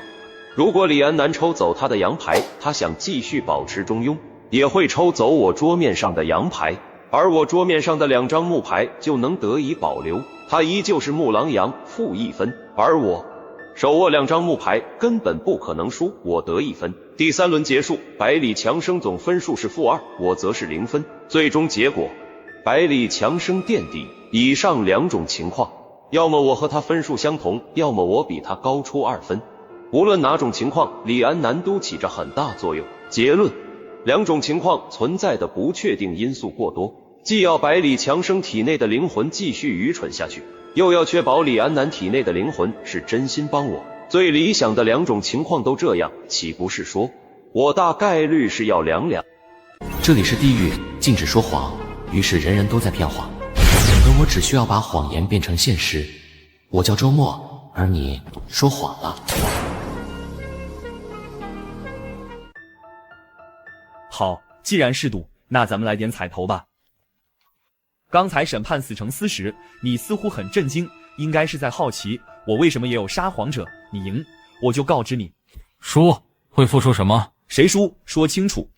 如果我输了，我需要付出什么代价？若你输了，在接下来的每轮中，下家的牌中有羊抽羊，没羊抽木，没木没羊抽狼。马文杰赌的是我死，倘若我死了，赌桌上就剩4人。马文杰、周末、李安南、百里强生。李安南的下家是百里强生，他只能抽百里强生的牌，且依照赌注，有羊抽羊，没羊抽木，没木没羊抽狼。百里强生的下家是马文杰，百里强生只能抽马文杰的牌，也就是说，马文杰能够通过控制百里强生桌面上的牌，从而控制李安南桌面上的牌型。李安南宛如砧板上的肉，这种血亏的对赌，但凡有点脑子的人都不会答应。呵呵，如果你告诉我百里强生该抽哪张牌，我岂不是必输？要我同意也行，前提是在下一轮结束之前，你不能开口。可以。我觉得你们的逻辑存在问题，凭什么认定狼是第2位面具人，又凭什么认定羊是没死的丈夫？当李安南开口的那一刹那，张远深知自己必须配合，否则绝对无法活命。面具人是狼，存活的丈夫是羊，警察则是牧民，这个问题不需要再讨论了吧？或者说，你故意这么说是想诱使他人说谎？这是你们的思维误区。依你们的理解，牧民圈禁羊，也就是警察圈禁丈夫，简直就是个笑话。教室内的人被第2位面具人活活烧死，且在他提供给警察的虚假说辞中，也承认是他关闭了教室前后门，警察不圈禁他，反而去圈禁一个全程没有出现在凶案现场的丈夫。你们觉得合理吗？前2个密室的结论是，荀子的队伍仅有15人，唯一存活的丈夫根本没有参与过，甚至就连第2位面具人的说辞中也未曾提及丈夫。在警察眼中，丈夫有且只有一个身份，受害者家属。警察没理由，也绝无可能圈禁受害者家属。那么答案只有一个，被圈禁的人是第2位面具人，毕竟他有重大嫌疑。警察是牧民，而羊被牧民圈禁，因此被警察圈禁的第2位面具人才是真正的羊。再从丈夫的角度分析，他痛失孩子，前妻在追凶的过程中也被活活烧死，如此打击不可谓不重。整个案件其实很简单，只需要稍微思考，他就应知道第2位面具人是凶手。不仅他知道，连警察也知道，只是他们没有证据，因而第2位面具人将会逃脱法律的制裁。丈夫想报仇，唯有一条途径可行，越法律，亲手将第2位面具人杀死。刚才推理出面具人是羊，丈夫想杀死面具人，所以真正的狼其实是唯一存活的丈夫。面具人被警察圈禁，丈夫想杀死面具人，就得先解决警察。难怪会少张羊，既然羊是面具人，那就说得通了。上个密室死掉了一个面具人。不错，毕竟在第2个面具人的说辞中，15人残忍杀害了无辜的老师。如果结局是羊获得手枪，将会如何？这得问警察。一个被圈禁的嫌疑人得到枪会怎样？我觉得羊不会愚蠢到率先获得手枪。木狼羊牌型中不是已经给出了答案吗？一个牧民对付一头狼，羊无人看管，羊跑了。比如他的牌，他的牌是木狼狼，没有羊啊。怎么回事？我这是怎么了？密室出 bug 了？闭嘴。比如他的牌，如果是木狼羊的话，一个牧民对付一头狼，羊无人看管，羊就会跑。百里强生泄露他人桌面上的牌，失去上赌桌的资格，咱俩的对赌，你还怎么赢？第3轮抽牌顺序是张远、马文杰、周末、李安南、百里强生。现在百里强生出局，抽张远牌的人变成李安南。只要李安南不抽我手中的木牌，我抽走马文杰的木牌，我就有2张木牌，警察必胜。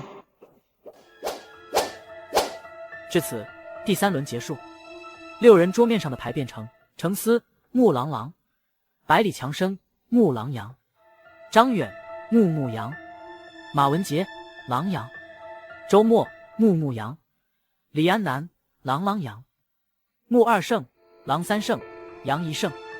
3轮累计胜负，木5胜，郎7胜，杨4胜。由于这轮张远得分，他3轮的总分数变为0分。百里强生这轮失分，他3轮的总分数变成-2分。百里强生分数垫底。这里是地狱，禁止说谎，于是人人都在骗谎，而我只需要把谎言变成现实。我叫周末，而你说谎了。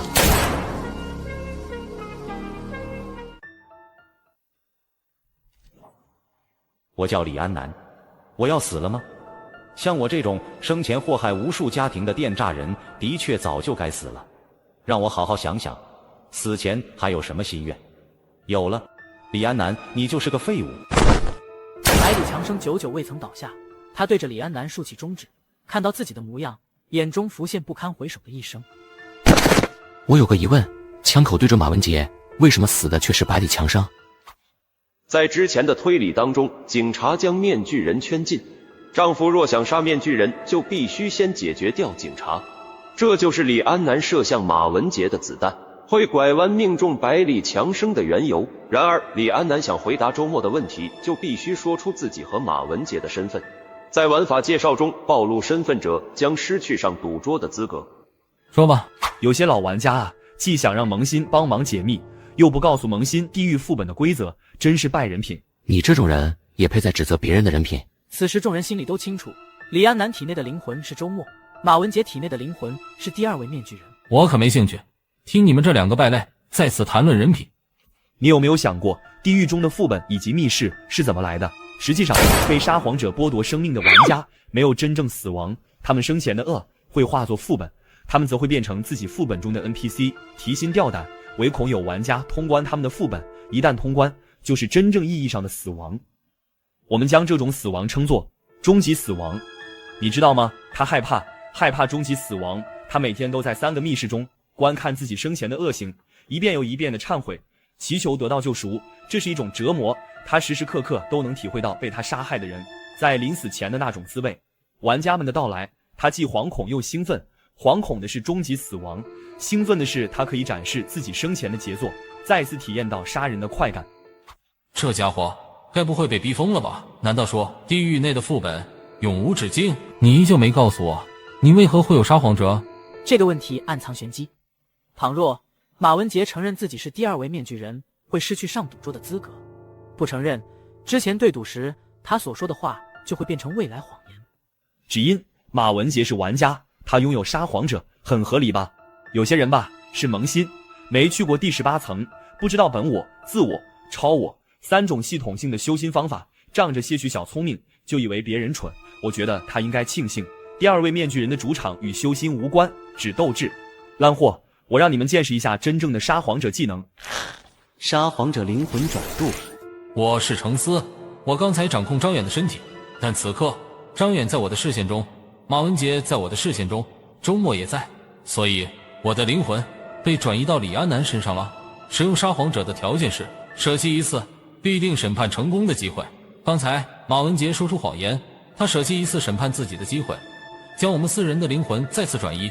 这样一来，即便我们知道马文杰也就是面具人说了谎，但无法确定他被转移到谁身上，就不敢贸然发起审判。好强的沙皇者技能，这已经不是新手副本应有的强度了，除非这个新手副本最终结算的奖励中有沙皇者技能。你不发牌是在等我们发吗？李安南开始发牌，因缺少2人，现在的座次是李安南、张远、马文杰、周末。牌共计17张，首位2张牌，其余3人每人3张牌，还余6张。鉴于有圣牌存在，想推理出自己的牌难度大增。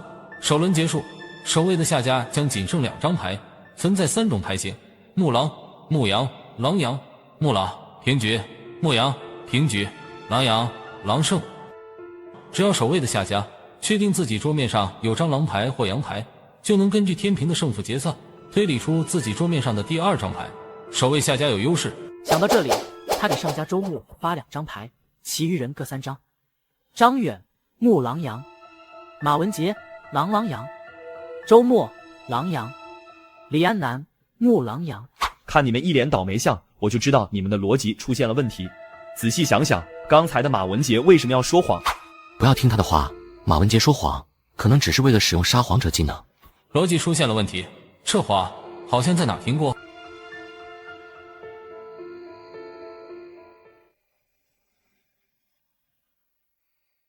这里是地狱，禁止说谎，于是人人都在骗谎，而我只需要把谎言变成现实。我叫周末，而你说谎了。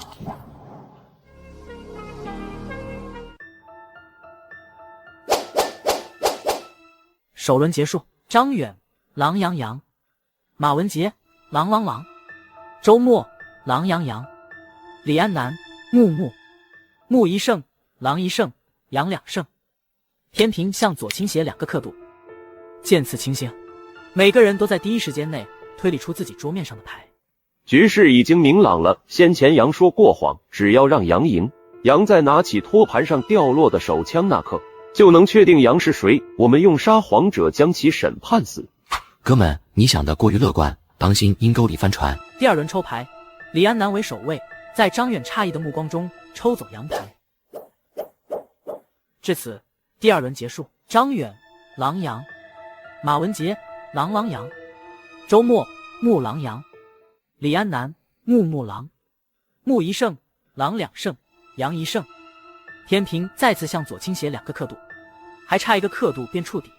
不会的，不会的，只要让羊胜，羊在拿到手枪的那一刻就会暴露身份。羊说过谎了，暴露身份无异于自寻死路。只要杀了羊，我们3人就能顺利通关新手副本，胜利就在眼前。第3轮抽牌，张远是守卫。你们在故意演我是吧？张远是守卫，他还有一次抽牌的机会，但马文杰的牌，狼狼狼，这样天平会彻底倾斜。3轮胜负总和，木3胜，狼5胜，羊4胜，最终依旧是狼获胜。抽牌吧，不要技不如人，又输不起人。我不懂，你们为什么要这样做？我不明白，胜利近在眼前，你们为何要协助面具人啊？我真的想不通。你还不明白吗？这次新手副本的难度已然远超正常范畴，这意味着什么你不知道？意味着奖池中曾有沙皇者技能，说不定还是篡改现实的技能。他们是什么时候联手的？有没有暗号？看你们一脸倒霉相，我就知道你们的逻辑出现了问题。仔细想想，刚才的马文杰为什么要说谎？暗号不是最后的提问，而是逻辑出现了问题。这是周末的口头禅，他在前2个密室的推理中都说过这话。既然马文杰是周末，那么周末体内的灵魂就是面具人。面具人刚才使用技能时已经说过谎，只要将其杀死，这个该死的新手副本就结束了。你说谎了，你说谎。张远首次审判失败，口令沦为谎言，马文杰自然有权质疑他的审判。于是2人都失去审判彼此的资格。对于他俩而言，沙皇者不再有限制，可以随意向彼此开枪。好快的枪，还行吧。想当年我还没死时，号称地狱一枪仙，这局牌还没打完就想退场，我可不答应。你们还愣着干嘛？杀了他就能通关？你难道还不明白吗？杨若死，副本结束，但存活的人却有2个奖池中的沙皇者技能给谁？你有沙皇者技能，却依旧来新手副本虐菜。你有没有想过，在1星副本中最强的是2星玩家，在新手副本中最强的则不好说，常在河边走哪有不湿鞋的道理。萌新有的很弱，但也会出现个别智商爆表的萌新，反向虐菜老玩家。毕竟每个人来到地狱都要历经新手副本。常在河边走哪有不湿鞋，难怪拥有沙皇者技能的其他老玩家很少来新手副本虐菜。遗言，我生前是夜总会的老板，逼良为娼的事没少干，结果被自己的妻子戴了绿帽，连孩子都不是亲生的。我回顾这一生，除了生命，再无值得挂念的事。这里是地狱，禁止说谎，于是人人都在骗谎，而我只需要把谎言变成现实。我叫周末，而你说谎了。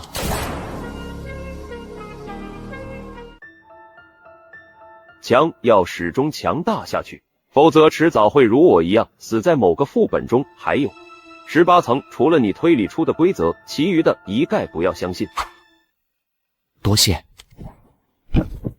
密室内仅剩3人：李安南、马文杰、周末。你可真够卑鄙的，连将死之人都要算计。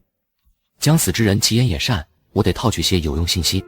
我很好奇，你是怎么想的？李安南体内的灵魂是程思，他没有审判马文杰，这点让人奇怪。我之前说过，争或许会死，不争迟早会死。如此强度的新手副本，蒋之中定然有杀皇者技能。都这样了还不争的话，干脆死了算了。而且除去我还剩2人，杨说过谎，待会即便我输了，也有50%的概率审判死杨。我亲爱的2位敌人，咱们继续吧。杀皇者灵魂转渡，3人的灵魂再次互换。程思睁开双眼，视线中的2人是李安南、周末。周末给自身与李安南都发了3张牌，给马文杰发了2张。抽牌顺序：马文杰、周末、李安南。这轮马文杰守卫，下一轮周末则是守卫。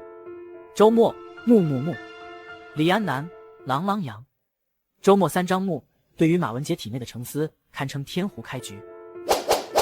我抽走周末的木牌，李安南抽走我的狼牌，说明我有1张木牌。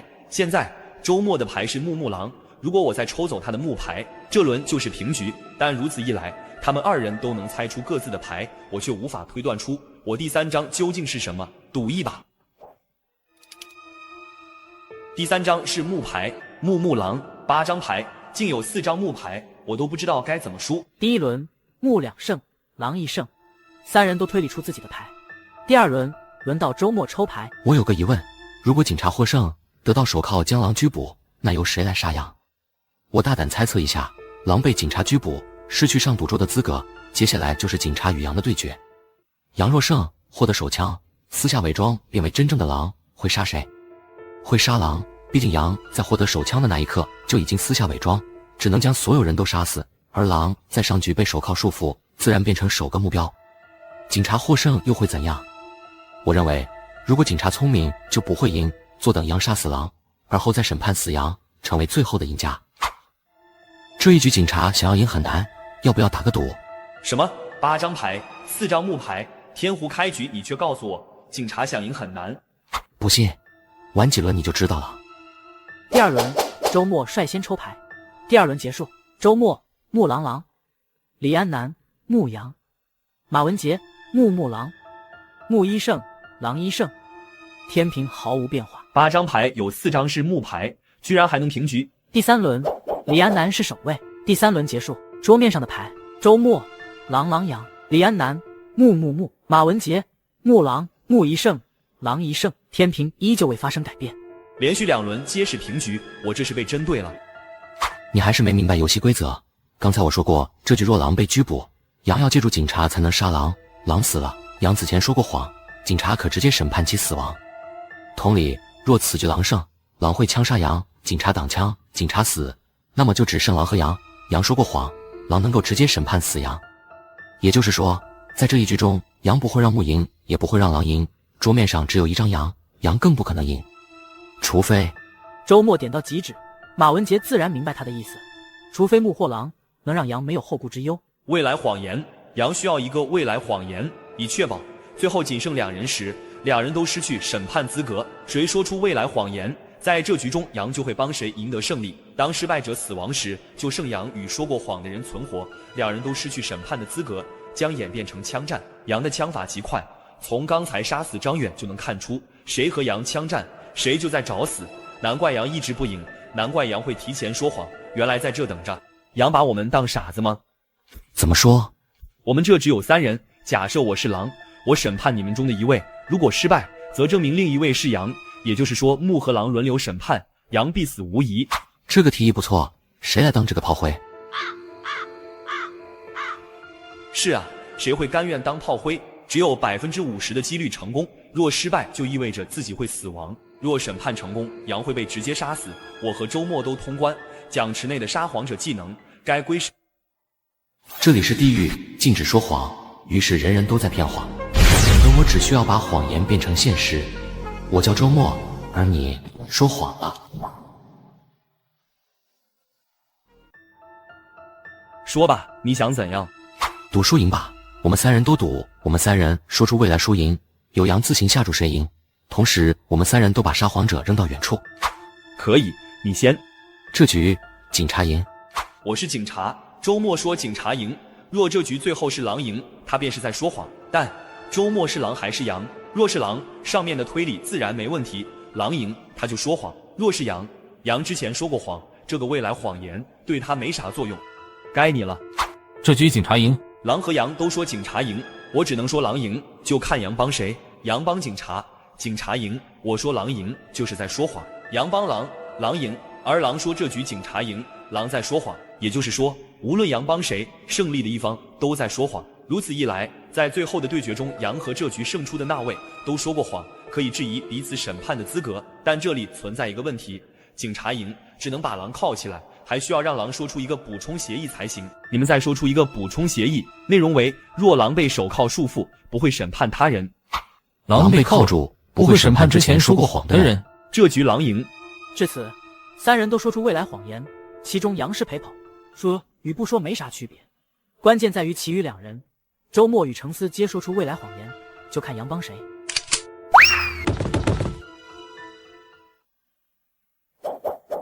周末，郎，李安南，木，马文杰，木郎杨，木一胜，郎一胜，杨一胜，善一胜，恶两胜。天平回到最初的水平位置。第5轮平局。第6轮木一胜，郎一胜，杨一胜。天平向左倾斜1个刻度。不对。马文杰体内的程思慌了，他发现无论自己如何抽牌，都是平局1轮，恶胜1轮。这两人似乎商量好了，每次抽牌都专门针对警察，看来我别无选择了。祝你好运。祝你好运。你们是怎么确认我的身份的？每次抽牌时，程思都会思考很长时间，而且我和李安南方才都说的是警察胜，而你说的是狼胜。我思考久，表明我是程思；我说狼胜，表明我是程思。若仅符合一条，他们或许还不敢笃定我的身份；然而符合以上的，足以证明马文杰就是程思。我不明白，你们即便确定了我的身份，羊为什么要帮狼？既然我们已然确定了你们的身份，那你说我们能否确定羊是谁？是啊，在场仅3人。周末的灵魂确定马文杰是程思，那么他就能确定面具人是谁。也就是说，周末的灵魂有随时通关副本的资格。但我不同，我无法确定羊是谁。贸然审判只有50%几率成功。简单来讲，羊帮我，周末即可审判死羊；羊帮周末，而我只有50%的概率审判死羊，故而羊只能帮狼。其实吧，倘若你因审判羊失败而亡，且羊继续与狼赌，狼不会审判死羊。为什么？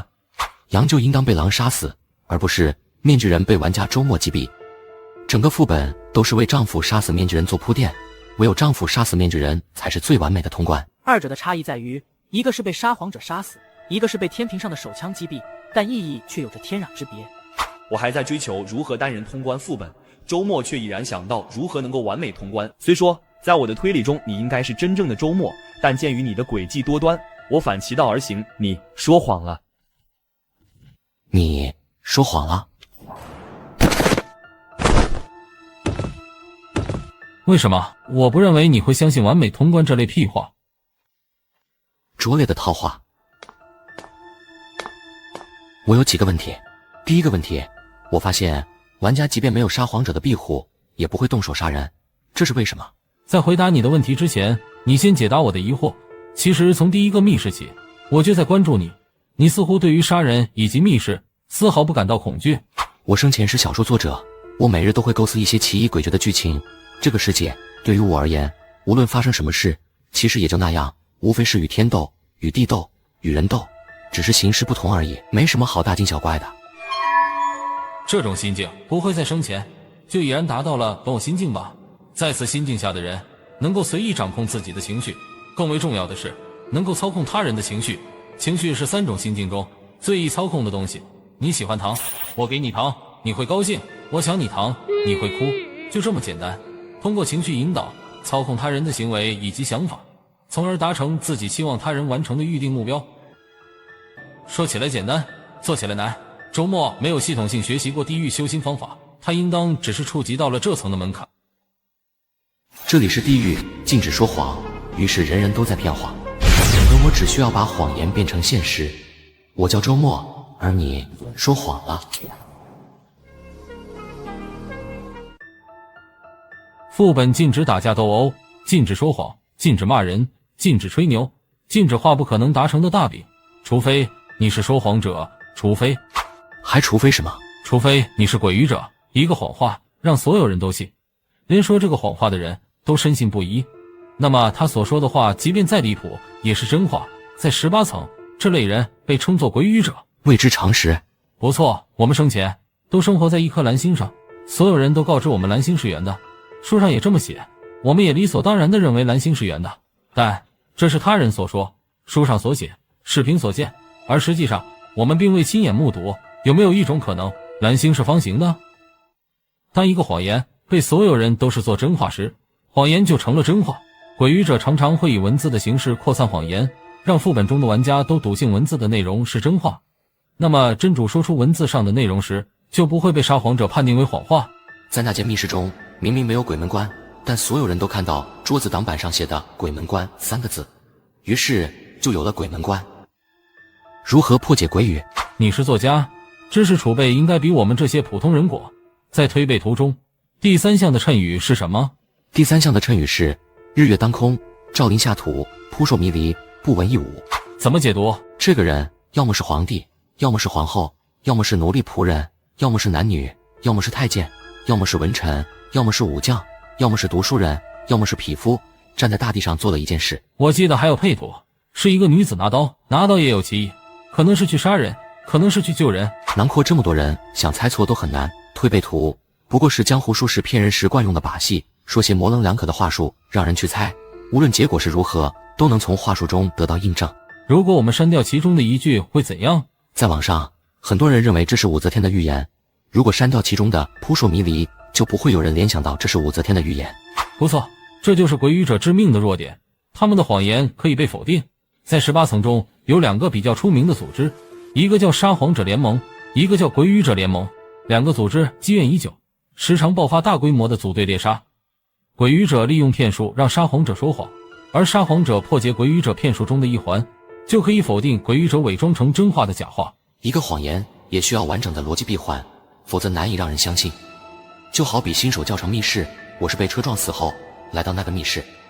青年5人利用这点让我们相信鬼门关、黄泉路等地狱传说，从而实施他们的骗人计划。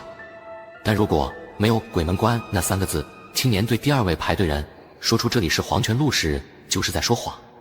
也就是说，当时白修辞的思路是正确的，只是他无法证明鬼门关是假的，因此他审判失败。原来如此，只要从鬼语者的谎言中否定其中一个环节，撒谎者就能将其审判成功。怎么辨别鬼语者？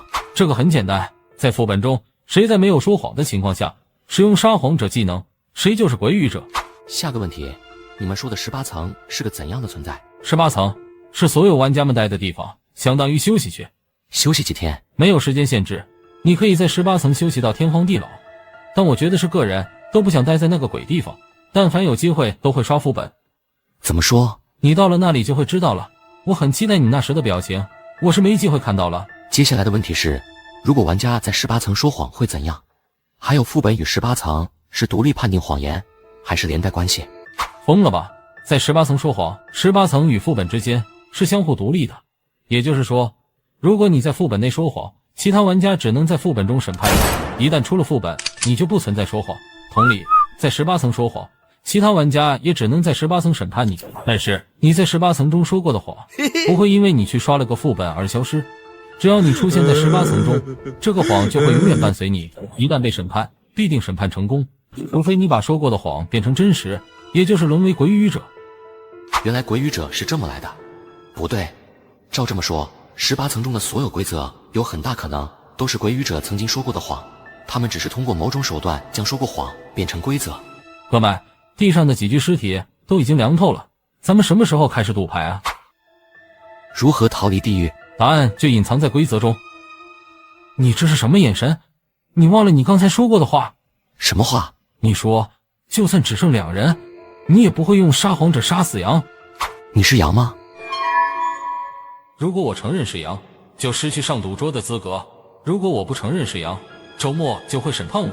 他之所以说最后剩余2人时不会审判羊，就是想从我口中询问出副本和18层的规则。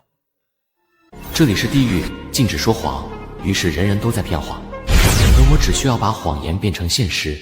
我叫周末，而你说谎了。如果你承认你的身份，我不会使用天平上的手枪和撒谎者杀死你，而且还要和你场外赌一局生死局。等等，我是羊。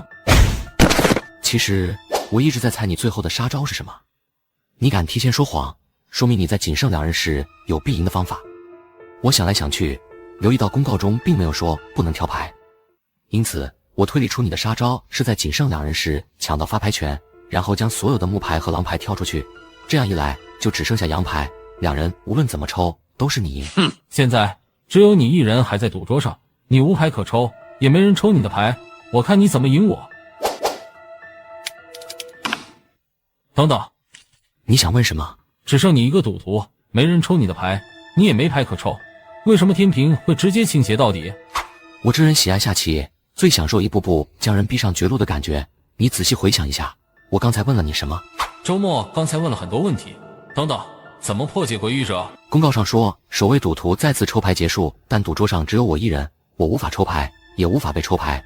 事实与公告规则不符，因此我否定第2条规则，也否定第3条规则的前句。这2条规则被否定，天平无限结算，桌面上只有我的牌，当然是我无限赢。这正是你刚才回答我的如何破解鬼语者的办法。你就不怕鬼语者是我编造出来的谎言？你很倒霉，我在新手教程密室中遇到几个装神弄鬼的人，他们在桌子挡板处写了鬼门关3个字，以此来骗人。因此当我看到赌桌上的公告时，我第一反应就是这些公告有问题。于是我引导你说出鬼语者的破解方法，你说出的内容我可以根据新手教程副本中遇到的情况进行反向论证，从而得出你回答的鬼语者破解法是真的。如果我刚才回答时说谎，会怎样？杀你。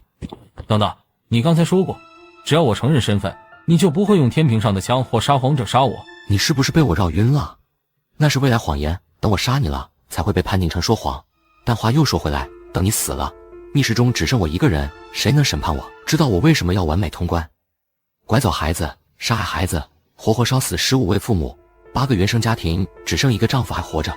他不仅仅要给前妻与孩子报仇，还要替那7个家庭报仇。你必须死在丈夫手中。我给你这么久时间思考，是让你体会绝望的滋味。你这种人就该终极死亡。都是婊子，谁也别立贞节牌坊，好人不会出现在地狱。你生前做的恶，可能比我还多还重，凭什么一副站在道德制高的模样审判我？我之前说过谎，你为什么不审判我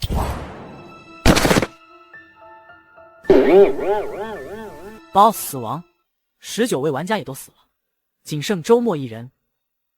名称：撒谎者，技能：永恒国度，等级120%，效果：解除其他撒谎者技能效果，且他人于1小时内无法使用撒谎者技能。点数：20点。奖励是点数，而点数与撒谎者技能等级挂钩。希望18层地狱有食物。这就是18层吗？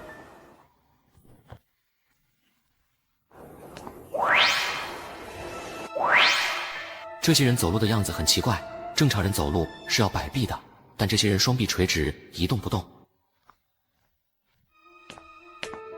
第1，禁止说谎；第2，禁止打架；第3，禁止脏话；第4，禁止抢劫；第5，禁止喧哗；第6，禁止恋爱；第7，禁止浪费；第8，禁止拉扯；第9，禁止破坏公共设施；第10，禁止随地大小便。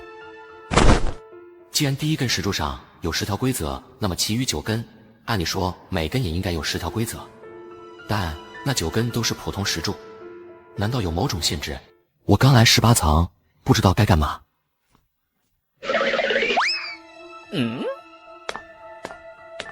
你是萌新，这里死球太多，不是说话的地方，跟我来。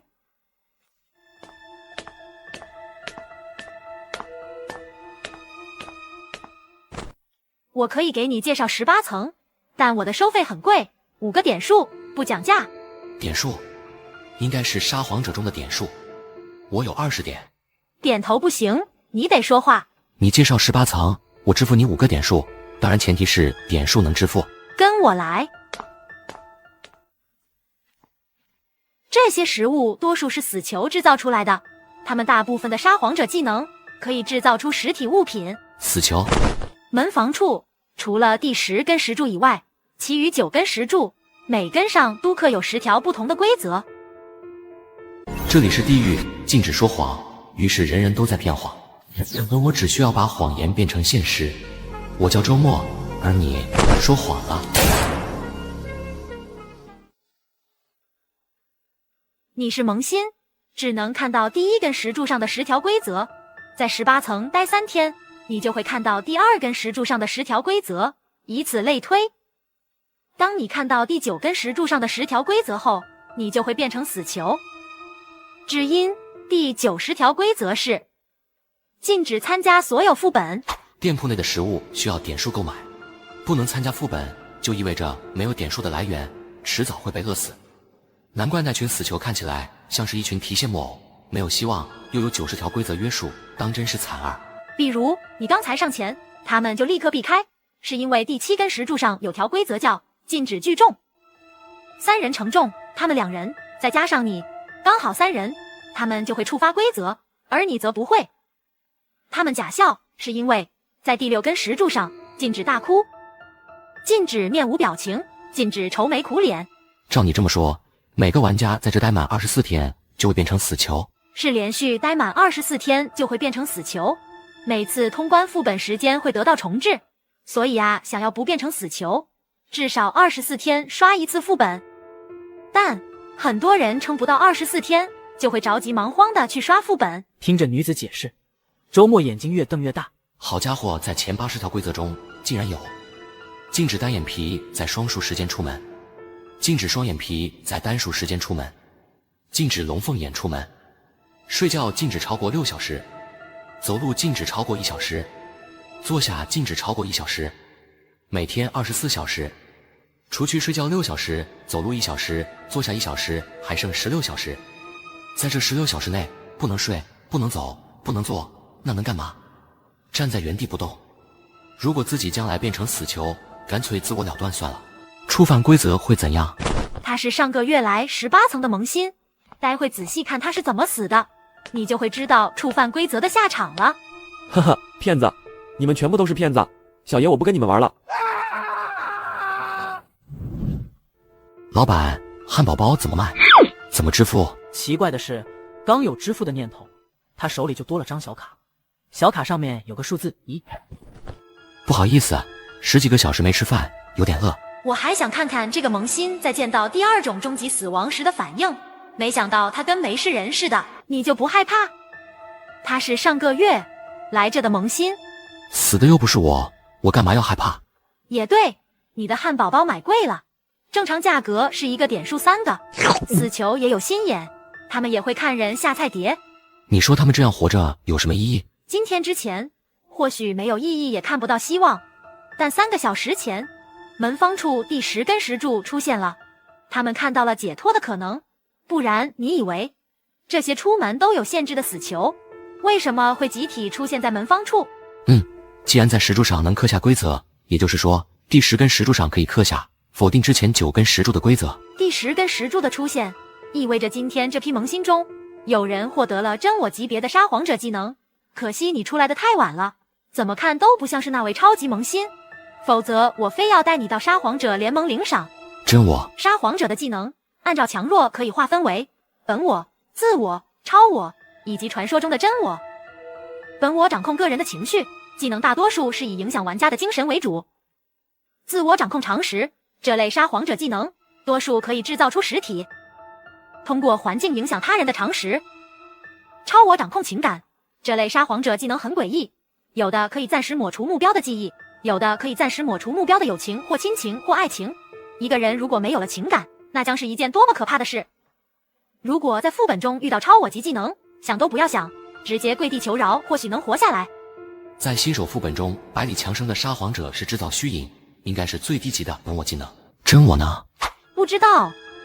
像我这种底层玩家，又怎么可能会知道真我级别的沙皇者技能？不过什么？可以确定的是，每个真我沙皇者技能都是可以改变地狱现有格局的技能。不说这些了。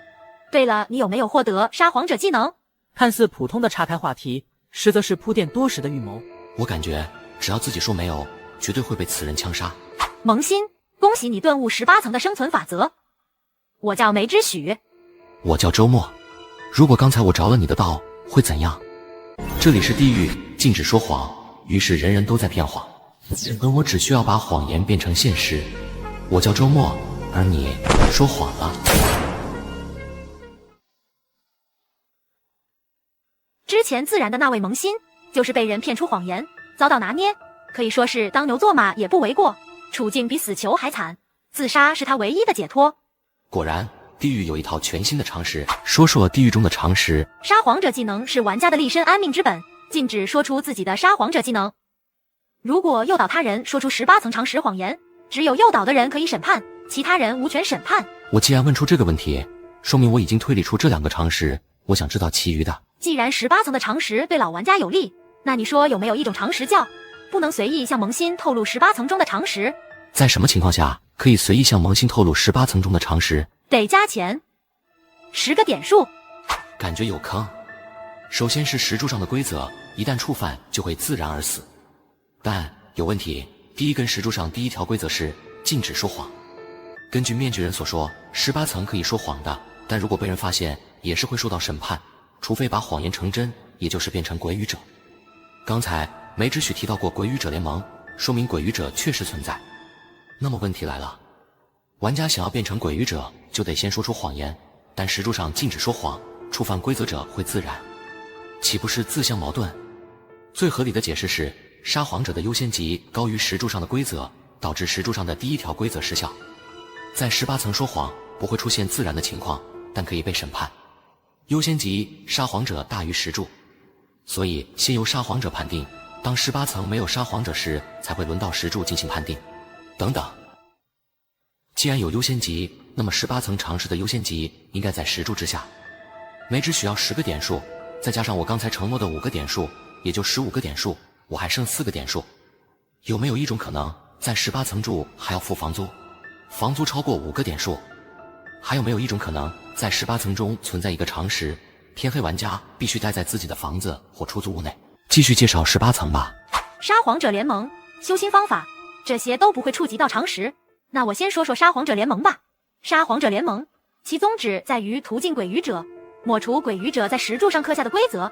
在18层有3种规则，一是至高规则，沙皇者说谎就可以被审判；二是石柱上的规则，想要刻上去规则很难，具体怎么刻上去的我不知道，但只要刻上去，无论是沙皇者还是鬼语者都得遵守。3是常识规则，这些常识规则大部分都是鬼语者搞出来的，常识规则条条框框太多，多到无法正常活着，因此沙皇者联盟诞生。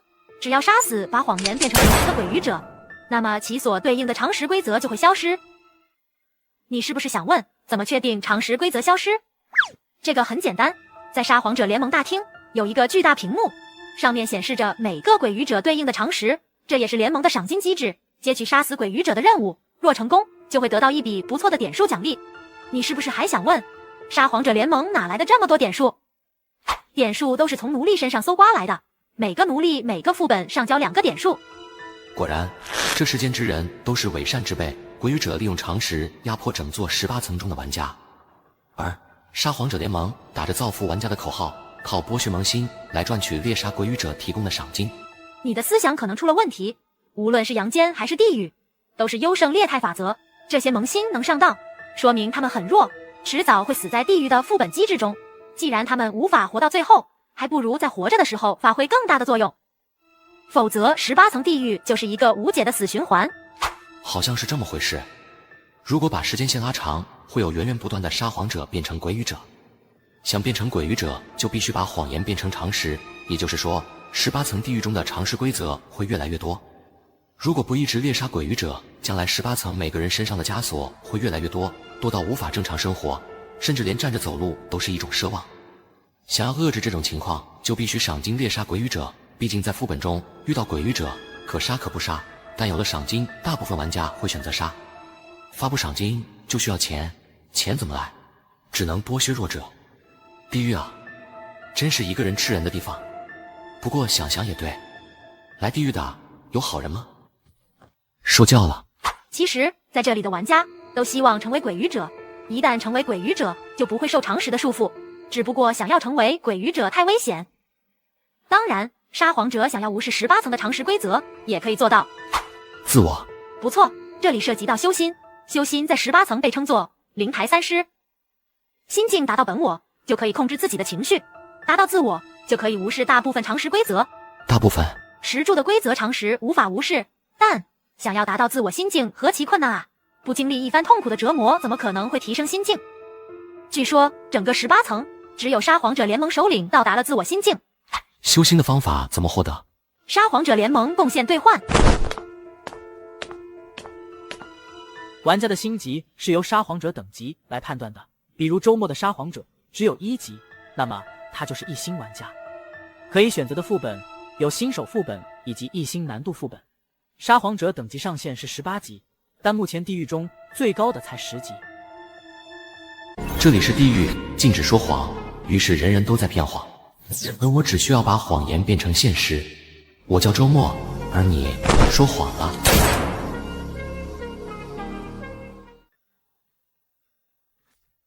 晚上住宿呢？这里的房间大多由2大联盟控制，想要住宿需缴纳房租，每月是5个点数。要是刚才周末真给了梅之许10个点数的话，身上的点数连租房都不够。而在18层的常识中，有一条是不得露宿街头。这就是沙皇者联盟大楼吗？这上面的鬼语者应该都是3星及以上的玩家。萌新需要加入沙皇者联盟或者鬼语者联盟才能获得租房权。鬼语者联盟的大楼在18层的深处，离着很远。没想到还有一个漏网之鱼，你叫周末是吧？是的，我叫周末，今天刚来18层。在18层，我们通常会认为点头有隐瞒的意味，以后遇到有人询问，能说就说，不能说就不要回答，但不要点头或摇头。明白了。下面我要询问些信息，首先你有没有获得沙皇者技能？有。我们一般不会询问萌新的沙皇者技能，但今天有真我级的技能问世，所以你的沙皇者技能是什么？周末没有着急回答，而是将之前承诺给梅之许的点数交割。不过承诺的是5点，他给了6点。刘姐，这个萌新的戒备心很强，你看，这间会议室有沙皇者防偷听的技能，你可以说了。在18层常识中还有一条，可以在沙皇者联盟鼓楼内说出自己的沙皇者技能。我的沙皇者技能可以禁止他人使用沙皇者技能。有没有时间限制？1个小时。只有1个小时也太短了。虽然在部分场合有奇效，但想要一直持续，就必须建立在有源源不断的人提供说谎，而且还得先手释放，否则让对手先释放，你的沙皇者技能就变得鸡肋了。不过2人可以肯定的是，周末的沙皇者技能是自我级别的，出枪速度快就有用，出枪速度慢，这个技能就是个摆设。拿出来看看。不错，的确是自我级，只有自我级以上级别的沙皇者才会呈现出不同颜色。你的沙皇者是纯白色的，倒是很罕见。刘姐，这个萌新是我带回来的，而且他也通过了测试，顿悟生存法则。您看联盟会奖励我多少点数？沙皇者联盟与鬼语者联盟属于竞争关系，抢夺萌新，只不过周末出来的最晚，没遇到2个联盟在门方处抢人的大戏。10个点数，不过周末错过了登记时间，现在办理登记可能有点麻烦，我还要联系大队长。你能在新手副本就得到自我级别的沙皇者技能，可见你的智商很高，警惕也很强。2个选择：1. 职业沙皇者，联盟会分配给你4个队友，由你担任队伍的小队长，但每个副本联盟会抽走小队总收益1成。2. 业余沙皇者，你单干或者自己拉队伍，但前提是当你成为3星玩家后，如果有对应玩家等级的猎杀鬼语者任务，你每年至少要完成1个任务，当然你也可以1个都不选。不过整座18层的房子都掌控在2个联盟手中，当散人是没有落脚点的。岂不是说2个联盟想杀一个人很简单，只要不再租给该玩家房子，就能轻易杀死他？你一个萌新能想到这点很不错，但既然你能想到，那么整座18层的玩家们不可能想不到，都想到，于是就诞生出一条常识：除非点数不够房租，否则联盟不得以任何理由驱除或收走玩家的出租屋。你有2天的时间考虑。我选择业余沙皇者。2种职业随时可以换，每次20个点数。这地址。刘姐，真我沙皇者技能拥有者找到了吗？有几个怀疑目标，一个是最先从新手副本出来的林璇，仅仅花了30分钟就通关了新手副本，而且将其余19位玩家屠尽。还有一个是叫邱艺农，生前是个女研究生，她更强些，新手副本20人全部通关。一个是全杀死，一个是全通关，前者的难度明显低于后者，毕竟人有劣根性，想要获得点数就必须杀死其他玩家啊。20人全部通关，他没有获得点数，怎么活？那姑娘倒是有趣，在副本中就逼迫15位老玩家，让他们交出身上的点数。她现在是这批萌新中最富有的一个。邱艺农，好熟悉的名字。如果上面缺人，自己完全可以将周末的档案报上去。在副本内斗时，只要周末能开出第1枪，接下来的1个小时就是单纯的骗谎技术切磋。在猎杀技能很强的鬼语者时，周末说不定是张王牌。你们这些萌新也不容易，这上面记载了18层中的常识，你回去好好翻看，一定要熟记上面的内容。多谢。走吧。18层有没有一条常识，禁止在沙皇者联盟久待，或者在里面看书，或者看常识之类的？没有。18层中的所有玩家不得以任何方式强迫死囚使用沙皇者技能，且不能限制死囚自由。如果站在最初那批玩家的角度，控制死囚有着巨大的利益，他们怎么可能放任一条保护死囚的常识诞生？这其中必然有鬼语者的手笔，将谎言变成现实，变成一条可以保护死囚的常识。所以鬼语者是在维护和平，沙皇者才是反派。不对，沙皇者说谎，把谎言变成真实，沦为鬼语者。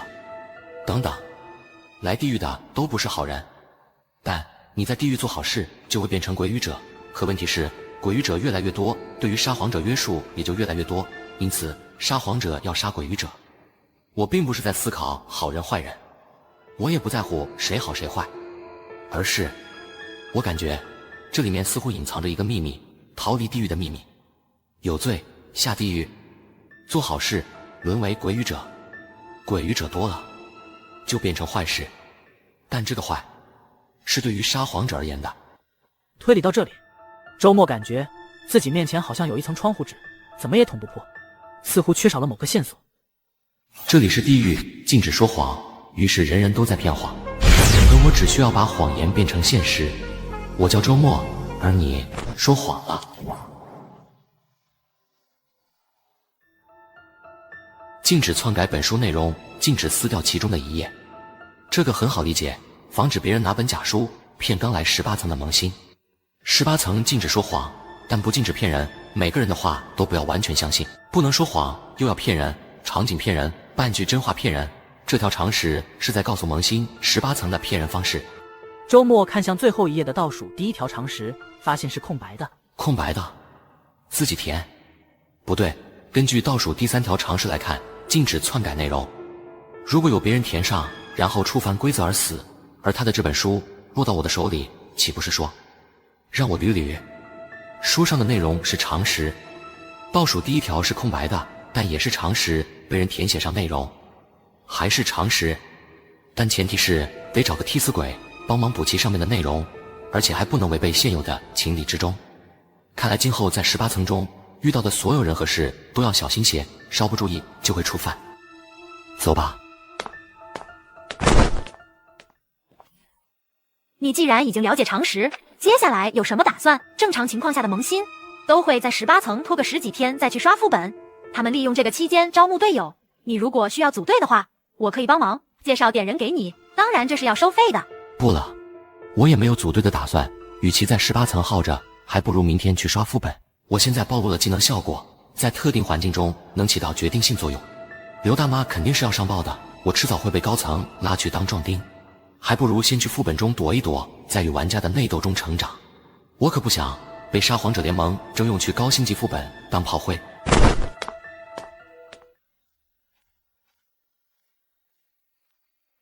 商业区在东北方向，沙皇者与鬼语者的交界处，缺什么可以去那买。不过花销比较大，以你的点数或许不够。对了，副本中可能会用到某些特殊道具，这些都能在商业区买到，你最好备着点，给你提个醒。商业区龙蛇混杂，尽量不要多待。你的沙皇者是自我级，只要你愿意，随时可以来我的小队。没只许说过自我级技能能混个小队长，他刚才说他的小队，也就是说没只许的沙皇者技能大概率也是自我级别的，还真是真人不露相啊，一个比一个能装，这地狱倒是有意思。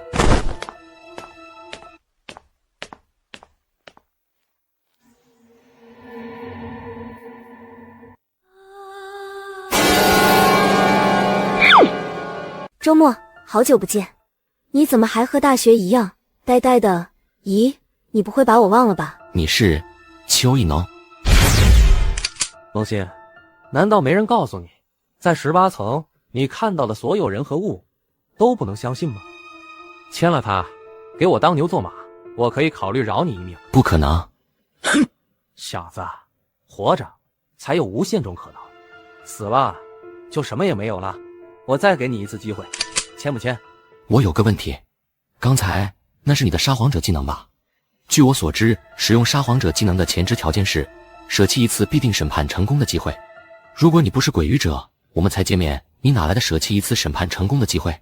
在18层中，只要说谎的人没死，审判机会就会一直保存，直到说谎的人死亡。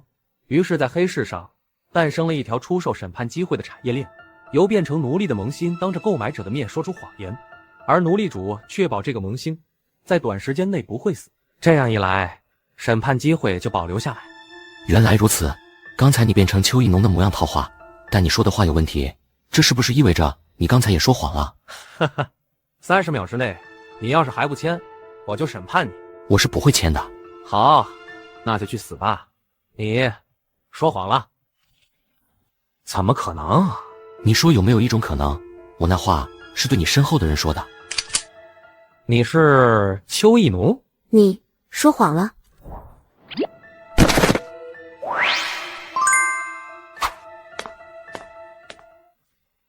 沙皇者联盟是最大的信息贩卖商，你填写的表格在第一时间就出现在信息交易市场上，所以你为什么要填写那个表格？这里不是说话的地方。你是怎么死的？其实我也不知道我怎么死的，只是睡了一觉，醒来就出现在密室中，大概率是在睡觉时被人杀死。这里是地狱，禁止说谎，于是人人都在骗谎，而我只需要把谎言变成现实。我叫周末，而你说谎了。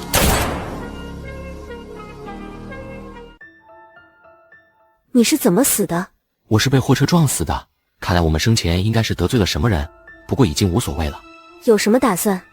我的沙皇者技能可能有些特殊，今后会有不少麻烦，我打算先进副本躲一阵，估计在接下来的1年半载，我会疯狂刷副本。我的沙皇者技能可能也有点特殊，之前去联盟鼓楼，他们打算用1000个点数，让我在2年之内不能脱离沙皇者联盟。我想了想，最终拒绝了，今后可能也有麻烦。1000个点数，这么说，沙皇者联盟大概率已经认定邱一农的技能就是传说中的真我技能。他的技能是什么？组队。可以。谁当队长？我只在乎当下，当下的地狱我很不喜欢，我要逃离。罢了，队长的位置就由你来担任。好，作为队长，我不会干扰你的私生活，但在副本中我不希望你做出些不理智行为，比如莫名其妙对某人产生敌意，说些不经过大脑的话，否则我很可能会在副本中抛弃你。这也是我想说的。两人都知道，这类人在副本中就是一枚定时炸弹。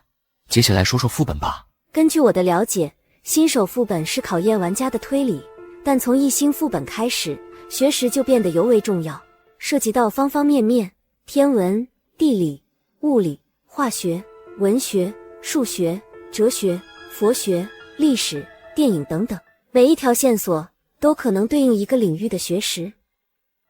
想要在副本中活下来，对于学识不仅要广，还要精，因此书籍在地狱的地位直线上升。有些东西可以带出副本的，比如书、家具、特殊道具、食物、材料等等。书在地狱不便宜，以我们现在的点数，估计买不了几本，这种是急不得，得慢慢来。在副本中，最重要的依旧是撒谎者技能。拥有本我技能的玩家有很多，有些可以制造出虚影，有些可以制造幻觉，有的可以模仿他人的声音，让人防不胜防。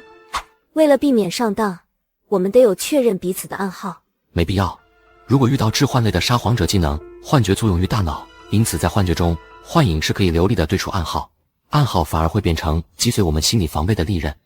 楼梯中遇到的那位，他的技能应该就是置换类技能，所以我看到的是邱一农在向我问好，且提及大学的事。是这么回事，看来我们得提前准备些药剂。18层的死囚中有很多的撒谎者技能，可以制造出镇定剂。两人就这样边推理边罗列刷副本需要准备的东西。首先是药剂，确保能让自己不被情绪影响。其次是食物，谁也无法保证会在副本中待多久，准备些食物很有必要。然后是背包，用于搜刮副本中的物品，还有一些救急的东西，比如充气的游泳圈、便携式氧气瓶、医疗箱以及驱虫药等等。当然，周末思考时吃棒棒糖，邱一农在思考时则会嚼口香糖，这两样东西肯定少不了。你说咱们有没有必要戴个面具？没必要，面具太显眼，在副本中我们尽量低调。对了，你对撒谎者联盟与鬼语者联盟知道多少？鬼语者联盟不太清楚，至于撒谎者联盟很复杂，职业撒谎者可能有10来万左右，业余撒谎者更多。撒谎者联盟鼓楼有严格的等级划分，比如1星玩家禁止上2楼，2星玩家禁止上3楼，楼层越高人数越少，10楼只有1位，也就是撒谎者联盟的首领。据传他已经在18层活了几百年。每层楼都有一位大队长掌控该楼层的业务，平时很少直接指派职业撒谎者任务，大多数情况下以收集鬼语者的情报为主。对了，联盟中有可以制造追踪符的撒谎者技能，一旦使用追踪符标记玩家，使用者与被标记者会出现在同个副本，队伍最多5人，且同个队伍的玩家会匹配到同个副本。如果同个队伍的5人出现星数等级差比较大的情况，遵循向下兼容原则。等等，你的意思是说，如果队伍中有8星玩家和1星玩家，这个队伍会匹配到1星副本？不太准确，队伍中的玩家一旦星数等级差超过3，星数最高的成员会自动脱离队伍，单人随机匹配副本，直到队伍中星数等级最低的玩家将等级提上来。这是职业撒谎者常识。我就知道业余与职业撒谎者得到的常识小册有区别。不对，应该是职业撒谎者与业余撒谎者的常识有细微的区别。邱一农知道这么多，看来撒谎者联盟对他很重视。至于业余撒谎者队伍，一个高星玩家大概率是不会与一个低星玩家组队，你得到的常识中应该有这一项。接着说撒谎者联盟，每层楼都有数十队猎杀小队，他们都是精英中的精英，彼此的撒谎者技能可以相互配合那种。猎杀小队主要执行猎杀鬼语者的任务，同时还会猎杀潜在的威胁。如果鬼语者联盟中也有这样的猎杀小队，撒谎者技能的暴露很可能会遭到鬼语者联盟中猎杀小队的追杀。他知道我的技能，没想到撒谎者联盟贩卖情报的速度竟然这么快。看来我的担心是多余，说不定在这件事中是他在推波助澜。看来周末的撒谎者技能并没有表格上写的那么简单。紧接着罗列清单，一人买一半，准备明天下副本的物资，相约明早8点在门方集合。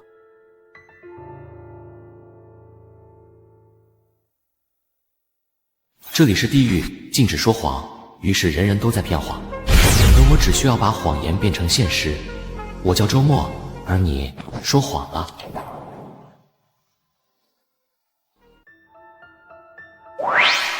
这里已经聚集了上万名准备去刷副本的玩家。老大，那2个好像是昨天才进来的萌新。那位叫周末，他的沙皇者技能很邪门，禁止其他玩家在1小时内使用沙皇者技能。如果他是鬼语者，这个技能就是神技。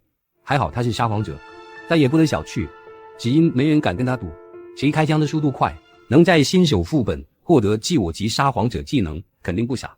我感觉这家伙大概率是借助沙皇者联盟名牌自己的技能。这样一来，但凡知道他技能的玩家都不敢跟他赌谁开枪快。4星之下的玩家基本上是靠沙皇者技能骗谎，一旦沙皇者技能被禁止，容易在阴沟翻船。待会匹配副本时，等这2人先进，他们队伍再匹配副本也不迟。不仅是他，有不少报名1星副本的2星玩家也注意到了他。这就是你填写表格的理由？光脚的不怕穿鞋的，我敢赌，他们大概率不敢跟我赌。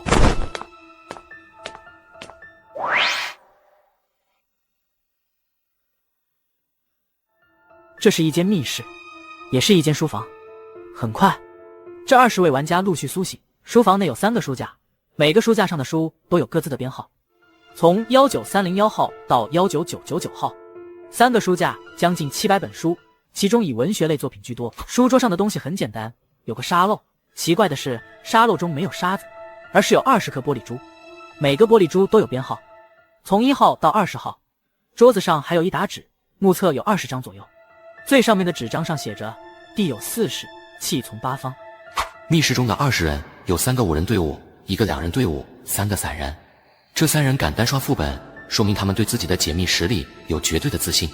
哦，我想起来了，汉字，这上面的字都是汉字。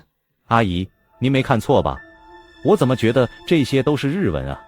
我年轻的时候，当时我们百姓文盲率很高，国家为了扫盲，推行2简字，在简体字的基础上再减去部分笔画，便于识别。这些都是2简字，不过这个字是简体字中的我字，这个字是简体字中的边字，其余的字好像都是错误的，或者我不认识。谁懂2简字？我说你们为什么要纠结认不认识2简字？对呀，书架上的编号是从19301号到19999号，这明显是时间编号。1930年1月，1999年9月，也就是说每一本书都代表某年的某个月。只要知道2简字推行的时间，说不定就能找到记载每个2简字代表什么意思的书。阿姨，您还记得2简字是哪年哪月推行的吗？太久了记不清，不过那一年我所在的剧协开始复工。谁没事干关注剧协呀？想要推理出年月这条路断了，挨本寻找，或许能找到。他们还不清楚密室中是否有机关，如果操作不当，很可能会出现触发机关而死的情况，但没人点破。还真有白痴上当啊！半大小子拿走一本书架上的书，导致书桌上沙漏上端的一颗玻璃珠掉落到下端，而且从上端掉落下来的玻璃珠会失去编号，是不是意味着半大小子出局了？他拿错了书，拿错书导致玻璃珠掉落。沙漏上下两端中的玻璃珠编号是连贯的，上端1号到9号，下端11号到20号。也就是说，刚才掉落的玻璃珠是10号，现在10号被抹除了。编号对应什么？这一沓只有20张的样子，再联系在场人数，应该是有20张纸。沙漏上端玻璃珠掉落，如果象征一种惩罚的话，惩罚是什么？2简字、年月、编号，书房中的线索好像都与数字有关。周末悄悄拿出一支马克笔，在右手心写下10号。在他们凝神关注宣纸时，半大小子偷偷摸摸把书归于原位。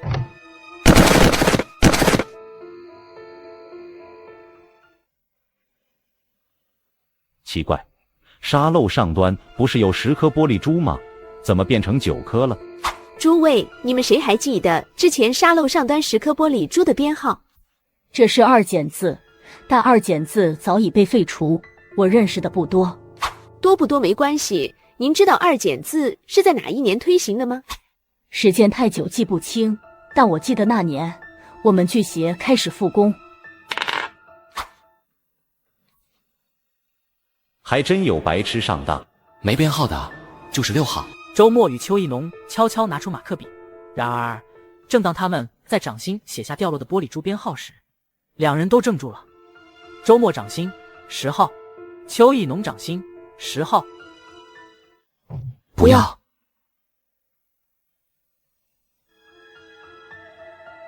这里是地狱，禁止说谎，于是人人都在骗谎，而我只需要把谎言变成现实。我叫周末，而你说谎了。在喊的同时，两人手上不停快速在掌心写下数字6。这次倒没人先解密，除了已经默默退至众人身后的周末与邱意农和半大小子之外，其余17人都是眉头紧锁。诸位有蹊跷，我刷过10几次副本，虽然在下副本时玩家会昏厥，但不会有其他副作用。而这次我刚醒来，感觉头昏脑胀，连站都站不稳。不错，大家刚才都是歇了好一会才勉强起身，这点很反常。如果不搞清楚是什么原因造成，估计接下来的解密会不太顺利。事出反常必有妖，可能有2种情况：一，有人使用了沙皇者技能改变了什么；二，这是副本的特殊机制。如果是前者还好说，只要找出使用沙皇者技能的玩家就行，怕就怕是后者。如果是该副本的机制，那么在破解密室之前会一直存在。我们队伍没有让人头昏脑胀的沙皇者技能，我们队伍也没有。我的队伍也没有这类技能，我们也没有。3位散人玩家也纷纷表态，20位玩家都没有类似让人头昏脑胀的沙皇者技能。真相只有一个，头昏脑胀是该副本的特殊机制。既然是副本机制，根据墨菲定律，该出错的地方就一定会出错。如果现在是副本刚开始，这个机制只是让我们头昏脑胀，我实在想不出有什么意义。除非现在不是副本刚开始时，或者说副本已经开始了很长一段时间，我们的记忆被剥夺了。该出错的地方就一定会出错。既然已经出现被剥夺了记忆的情况，那就说明我们在丢失的记忆中一定触犯过某种机关。我们只是丢失了在这个副本的记忆，其他记忆都还在，也就是说我们之前犯过的错，这次、下次、下下次、下下下次还会继续犯下去，在不断的丢失记忆中永无止境的轮回。证据？你们没手表吗？对呀，时间8点匹配副本，副本最多匹配1个小时，我们进副本的时间该在9点整之前，但现在是11点30分。结论，我们至少在2个半小时之前就来到了这个密室。现在没有这至少2个半小时的记忆，说明我们失忆了。看来我们的记忆的确是被剥夺了。气氛有些压抑，没人敢推理密室中的线索，原因很简单，现在推理说不定会重复他们在之前的老路，届时结局依旧是失去记忆。周末掏出糖，数了数里面的数量。你来。那似乎是2减字，我生前了解过，但了解的不多。周末突然看见自己掌心内的10个数字，先是一怔，继而露出笑容。聪明如我。你想推理？你怎么知道在我们丢失的记忆中你没有推理过？能问出这话，说明你已经想到了破局点，那就是让一个之前没有参与推理的人主导推理这个密室的线索，这样就能避开重蹈没失忆前的覆辙。不错，我这人有个习惯，在推理时都会吃颗糖。刚才我找了一圈，发现地上没有糖纸，说明我在之前根本没有参与过你们的推理。你怎么确定密室中的场景没有被重置过？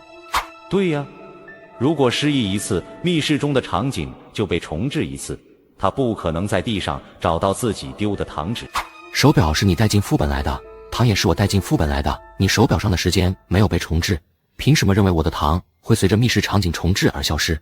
我表上的时间没有被重置，那么这个小伙子扔在地上的糖纸也不会被重置。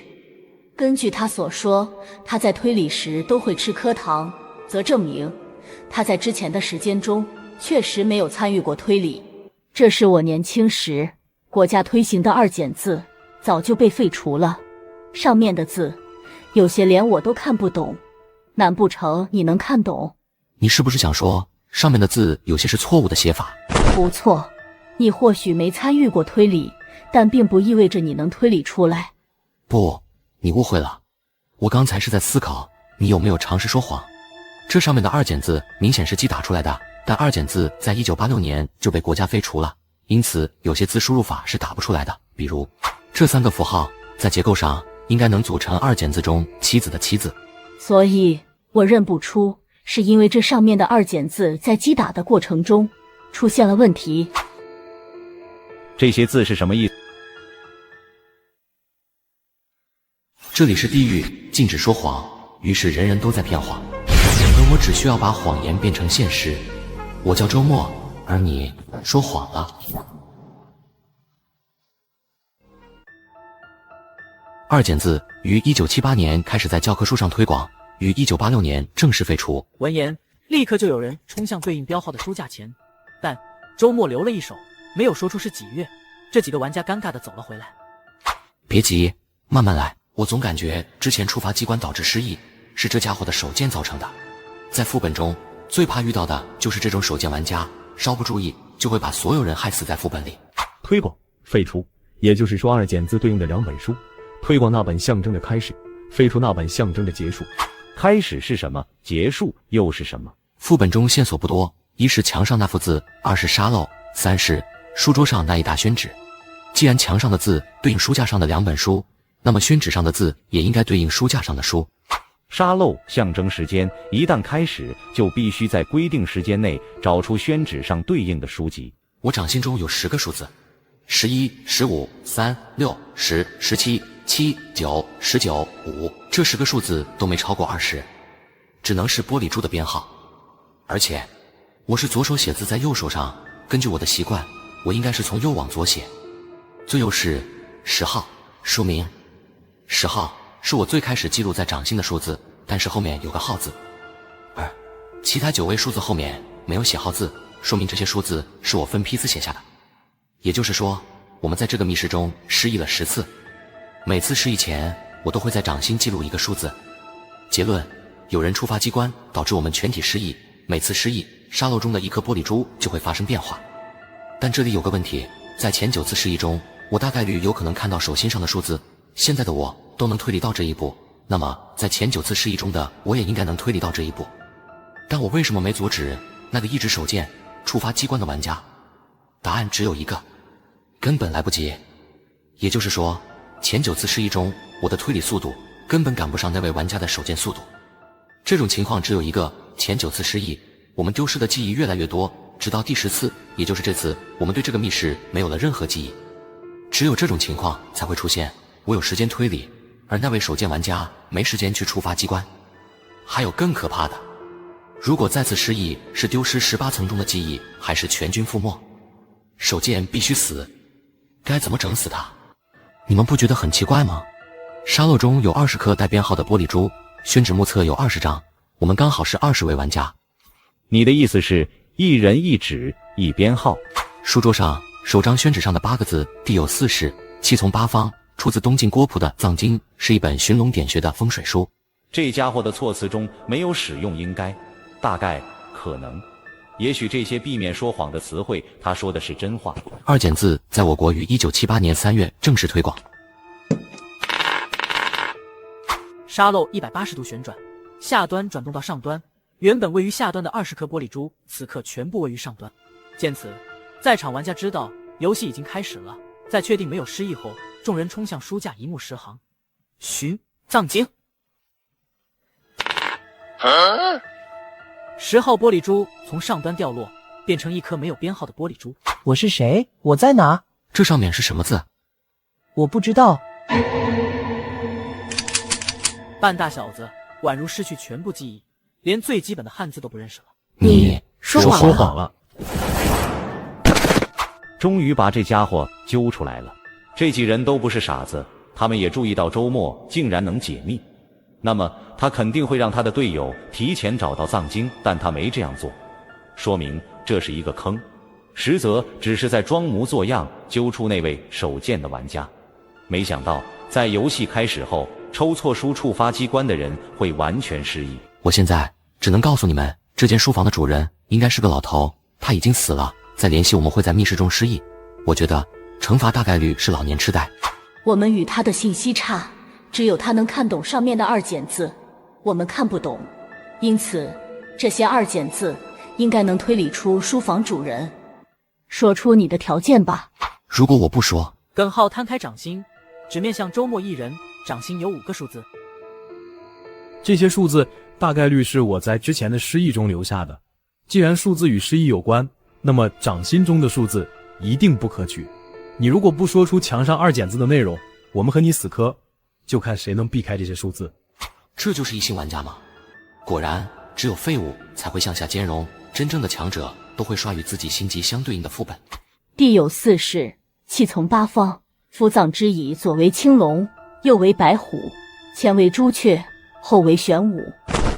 是中间，首张宣纸对应中间，也就是第2个书架，最中间的那本书。除了那位小伙子，我的知识储备应该是在场玩家中比较多的那位，其余宣纸上应该也有类似的谜题。我的条件很简单，你向我展示你掌心写的是什么，我可以帮你解谜。可以。这里是地狱，禁止说谎，于是人人都在骗谎，而我只需要把谎言变成现实。我叫周末，而你说谎了。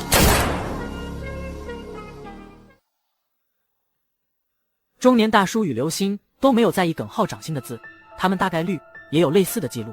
我的条件是首张宣纸和第2张宣纸都由我和我的队友去解谜。可以，同意，赞同。掌心没有数字1和2，说明这2个数字很安全。这上面的2简字按照顺序翻译是的、财、埋、我、在、妻、坟、边、产、子。顺序被打乱了，正确的排序是我的财产埋在妻子坟边。这话有不少信息，首先是妻子，正常情况下交代后事，如果有孩子的话，就应该说我的财产埋在你母亲坟边，也就是说书房的主人大概率没有后代，也没有亲属。其次，怎么可能会有人把财产埋在妻子坟边？继承人想要取回财产，岂不是说还要把妻子的坟墓挖了？除非他希望在自己死后能与妻子合葬在一起。最后，2简字是1978年产物，正常人知道的很少。在联系书的编号是从19301号到19999号，可以推理出书房的主人出生于1930年1月，死于1999年9月，是个老头。这个密室触发机关失忆，在联系上述的推理，得出一个60岁左右的老头得了老年痴呆症。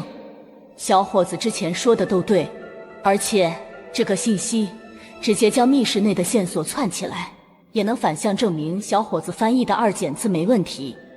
但是还差一个继承人，2简字是老人在老年痴呆前留下的，肯定是留给某个人，这个人就是财产继承人。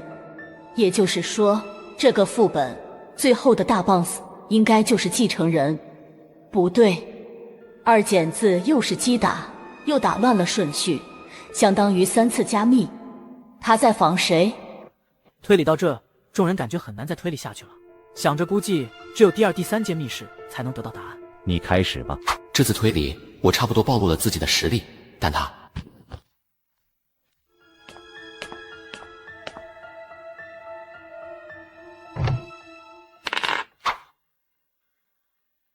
刚才金丝眼镜男给我看了他掌心的数字，只有5个。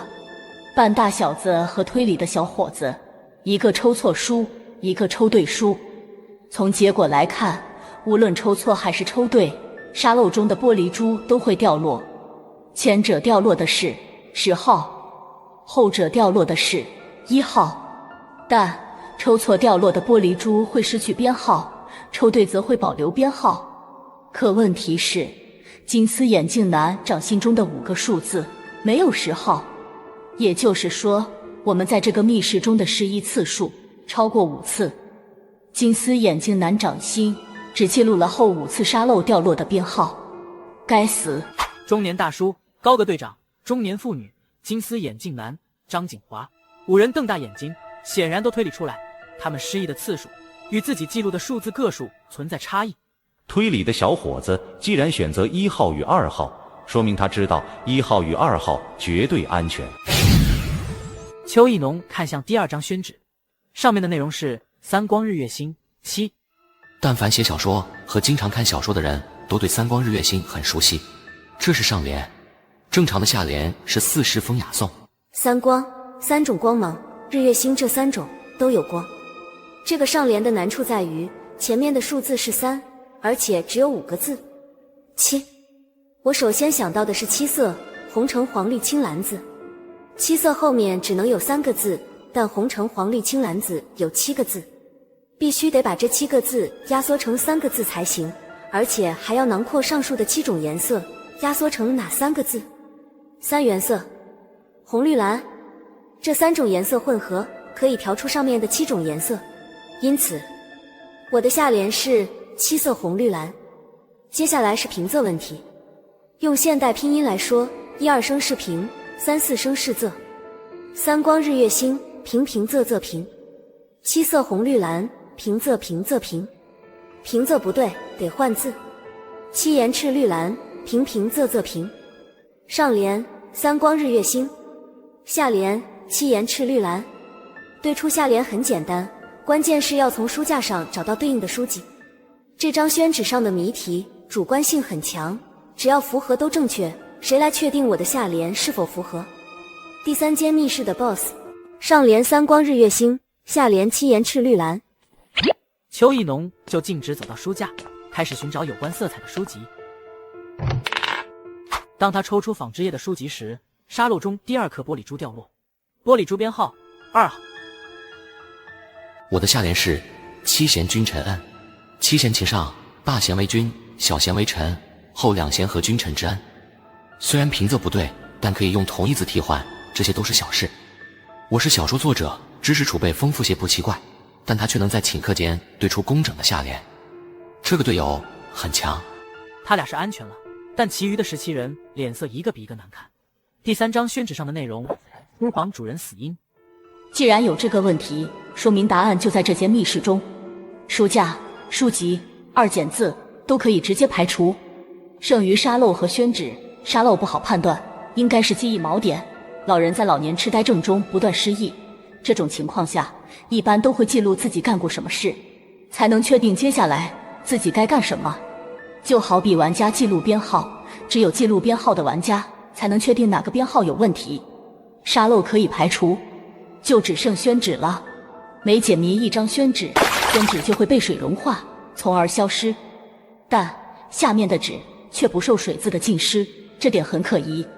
在什么情况下打湿了上面的纸，而下面的纸不会湿？一张张拿走的情况下，拿起第1张纸，将其浸泡在水中，再拿第2张浸泡水中，以此类推。老人的死因是被人用湿纸一张张覆面，最终导致窒息而亡。因此第3张宣纸的答案是造纸术，只有在造纸时才会出现一张张湿纸叠放的情况。推理的小伙子和队友都已经得到编号，而且还是连贯，也就是说接下来的第3张宣纸对应的是3号玻璃珠。金丝眼镜男在掌心记录的编号有5个，17、7、9、19、5，这里面没有3号，按理说3号应该是安全的，但是之前半大小子对应的编号是10号，但10号在掉落至沙漏的下端后失去了编号，说明10号有问题，而记录的编号与失忆有关联，说明记录的都是问题编号。金丝眼镜男没有记录同样有问题的10号，也就是说他的记录不全，有缺失。我们至少经历了6次失忆，至少6次并不等于只有6次，还有可能更多。那么我就无法确定3号是不是有问题的编号。你叫什么？周末。老神张锦华。他刚才提出让他和队友先解谜前2张宣纸，说明他有绝对自信1号和2号是安全的，也就是说他掌心可能记录了每次失忆对应的编号。他是如何确定自己掌心记录了每次的编号？答案是10号。10号玻璃珠最先失去编号，只要他掌心有10这个数字，就说明他记录的编号是完整，没有少记的情况。简单来说，他知道全部有问题的编号是哪几个。于是他的局开始了，他得找2个相邻且没有问题的编号，同时这2个编号接下来的编号一定是有问题的编号，3号是有问题的编号。这样一来，无论3个队长是否能推理出他留下的局，都会派队伍中没用的队员去当炮灰解密有问题的3号。这样造成的结果就是周末和自己的队友首先立于不败之地，接下来密室中的玩家随便怎么折腾都会是没用的玩家死，有用的玩家活。不过有个问题，他是怎么知道其他人记录的数字不全？对了，是金丝眼镜男给周末看过他掌心中记录的5个数字，因此周末得出结论，这些人对失忆数次的记录有误，3号有问题，且3号至少是前3次失忆中的数字，只有这样周末才能确保自己的计划能够成功。前3次失忆的编号要么是10号未知3号，要么是10号3号未知。接下来我要做的就是无论如何也要避开这次的解谜。周末布局的结果是，其余人推理不出时，会派没用的玩家去当炮灰；其余人推理出来时，更会派没用的玩家去当炮灰。无论怎么折腾，都能确保擅长推理者和知识丰富者能活到第2个密室，帮忙解密。就好比捕鱼，通过改变渔网网洞的大小，定向筛选自己想要留下来的鱼。对于他们而言，推理出周末的布局只是个开始，接下来的博弈才是关键。他们敢让老娘去当炮灰，我就胡搅蛮缠。我是孤家寡人，我不去，谁能奈我何？这2个散人对问题看得还是不够透彻。当2人推理出布局时，就已经立于不败之地了。这个局的关键只有一点，谁推理出3号有问题，谁可活。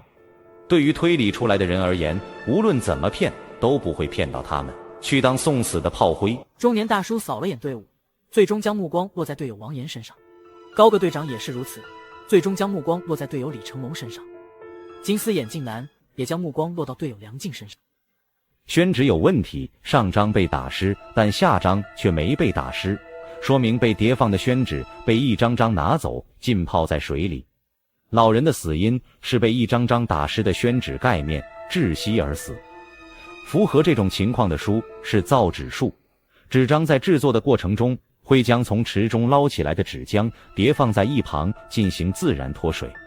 答案已经推理出来，那么我们该确定由谁去抽书。3号有问题，刚才半大小子抽出触发机关导致完全丧失记忆，也就是说，待会去解谜第3张宣纸的人一定会触发机关导致完全丧失记忆。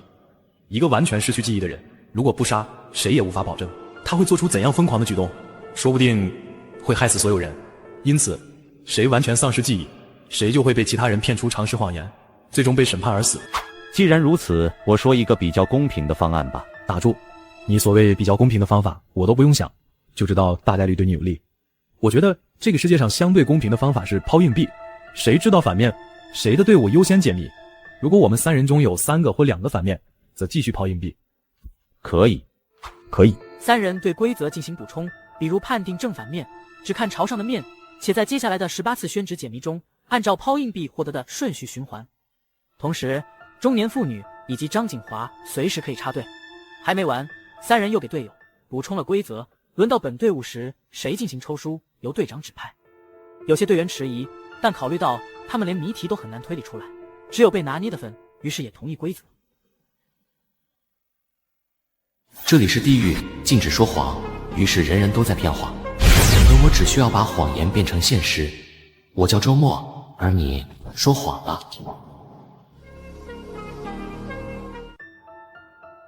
谁先？中年大叔接过硬币，抛至上空，硬币落地，反面。高个队长接过硬币，在手里掂量了几下，确定硬币没有问题，抛至上空，落地，正面。最后轮到金丝眼镜男，只见他只是随手一抛，硬币落于地面，刚好就是正面。你什么你？我这辈子讨厌2种人，一是技不如人的人，二是输不起人的人。愿赌服输。如果你想毁约，得问问我们手中的撒谎者。现在轮到我们2人抛硬币，但我的新规则是否定之前的判定标准。正面朝上优先获得解谜权。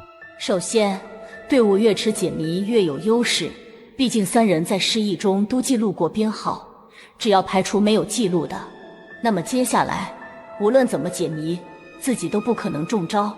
高个队长之所以提出新规则，采用新的判定标准，是怕金丝眼镜男在硬币上做了手脚，故而将判定标准反过来。你先来。金丝眼镜队长随手往空中一抛，看也不看，或许他心里早就知道答案。硬币落地是反面。你生前该不会在赌场工作吧？哦豁，被你发现了。其实当我回答说可以时，就已经反应过来了。18层用的是点数，怎么会有人随身携带硬币这种没多大作用的东西？可惜已经晚了。说话的同时，他随手将硬币抛至上空，落地正面。解谜优先级，中年大叔的队伍，高个队长的队伍，最后才是金丝眼镜男的队伍。总感觉事情没那么简单。王岩，去吧，在书架上抽出一本有关造纸术的书。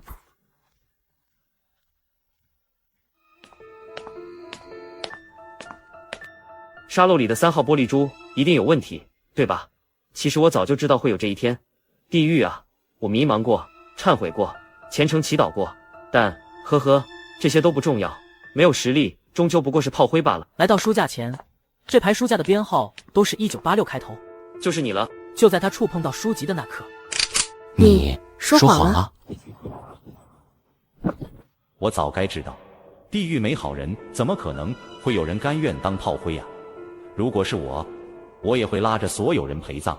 妈的，失策了！王岩想拉着我们陪葬，最好的办法是先结束游戏，再随便抽走一本书，触发机关，导致所有人再次失忆。这样一来，我们丢失的记忆会更多，说不定连这里是地狱副本都忘了。周末之前说过，2减字废除于1986年，但这家伙贼得很，没说具体是几月。王岩想要结束游戏，只能碰运气，在编号中随便抽出一本。在之前的约定中，被指定的人抽什么书都听队长的。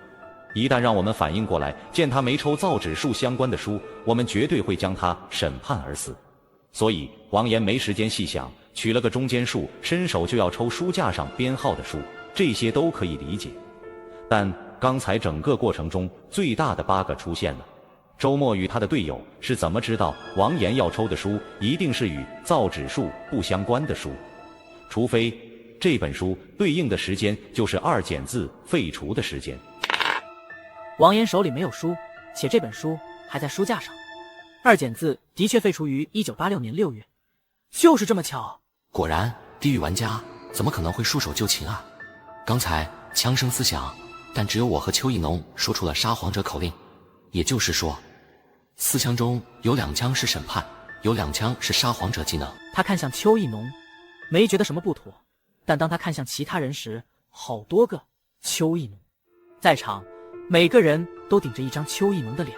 又是本我级幻术技能吗？邱义农也看向周末，但当他看向其他人时，发现好多个周末，其他人也是如此。在他们的视线中，所有人共用一张脸，且每个人看到的脸都不同。沙漏中，上端3号玻璃珠已经消失不见，而下端多了一颗没有编号的玻璃珠。首先要弄清楚，谜题本来就是这样，还是沙皇者技能造成的。有了，既然周末与其队友将王岩审判死，说明王岩当时已经有了抽书的动作，才会被判定成违背之前的约定，造成未来谎言。那么王岩抽书就属于答题行为。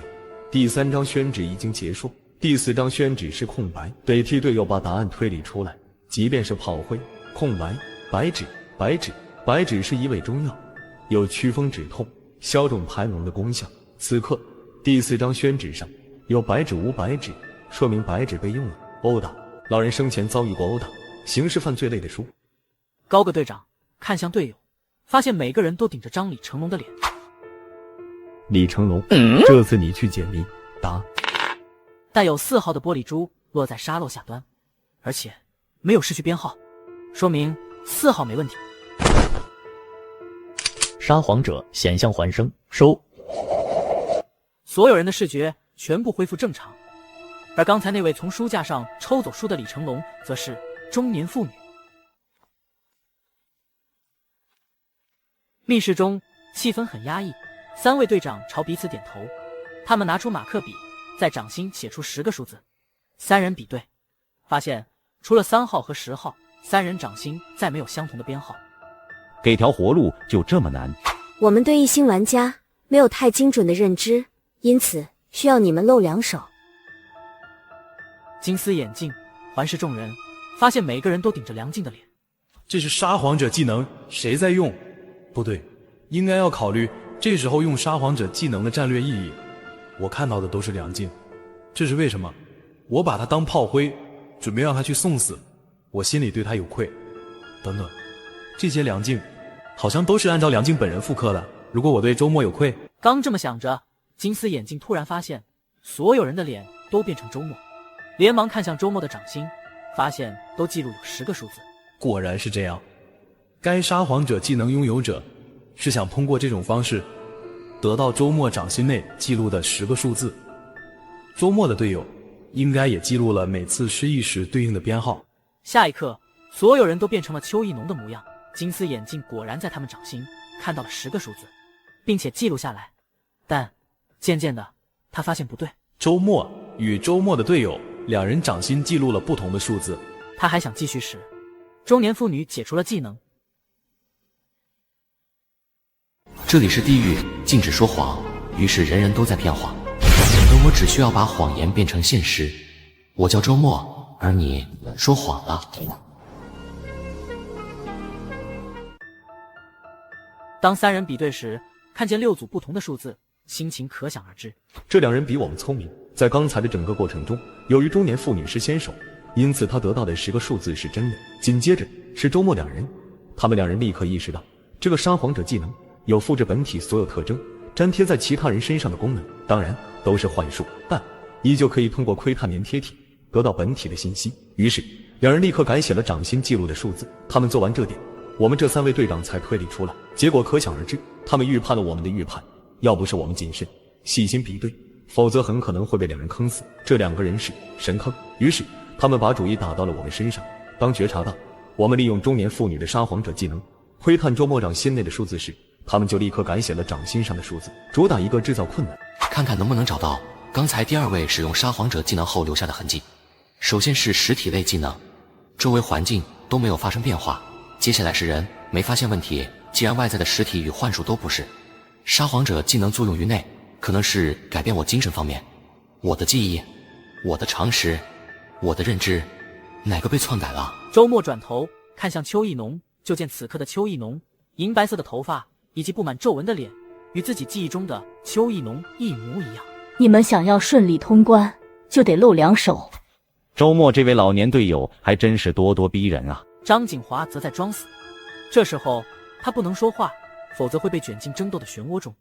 那头银白的头发，还是老人家好啊，头发都这么白，不像我，人年轻了，只剩满头乌黑的头发，牙齿也是齐的。还有你，别藏了，待会也露2手吧。今天的邱意浓话似乎有点多，而且语气也有点不对。哦，我想起来了，刚才邱意浓使用过他的沙皇者技能，我亲眼看见的。也就是说，他的沙皇者技能能够改变他的性格，这技能有点奇葩。既然是沙皇者技能，就不用理会他性格上的变化。周末释然了，也不再对邱意浓产生质疑，毕竟到现在都还没找出第2个沙皇者技能。你盯着点，我眯一会。你什么你？我没有名字吗？你叫。周末呢喃不出下文，便睡了过去。或许哈欠会传染，张景华也在众人身后低头打个哈欠，旋即找个地方靠墙闭上双眼，也睡着了。刚才由于中年妇女插队抢答第4张宣纸上的谜题，接下来的第5章依旧是李成龙作答。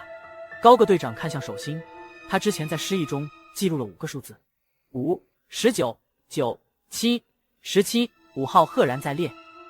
周末的队友都已经贴脸开大了，自己也该露2把刷子。目前已知的编号，1号与2号安全，3号危险，4号安全，5号也是危险的。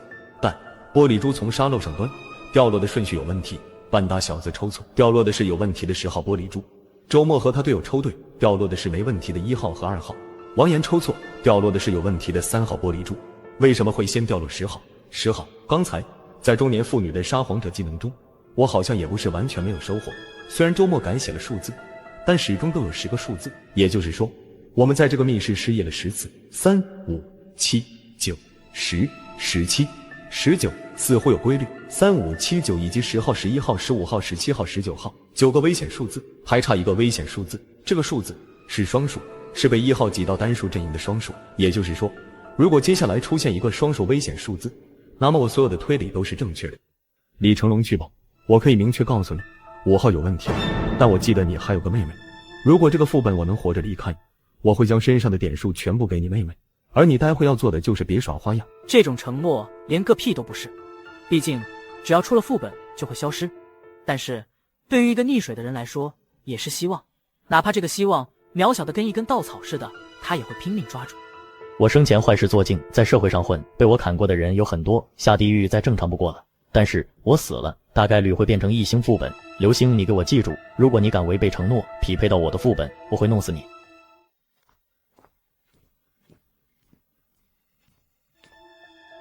我本来是可以活的，都是你插队，导致我现在必死无疑。不过我觉得你不太聪明，大概率无法活着出副本，狠话我就不撂了。操！这狗日的地狱，不能说脏话，把老子憋坏了！我敲你妈勒个币！沙比地狱，沙比玩家，沙比沙皇者联盟和沙比鬼语者联盟。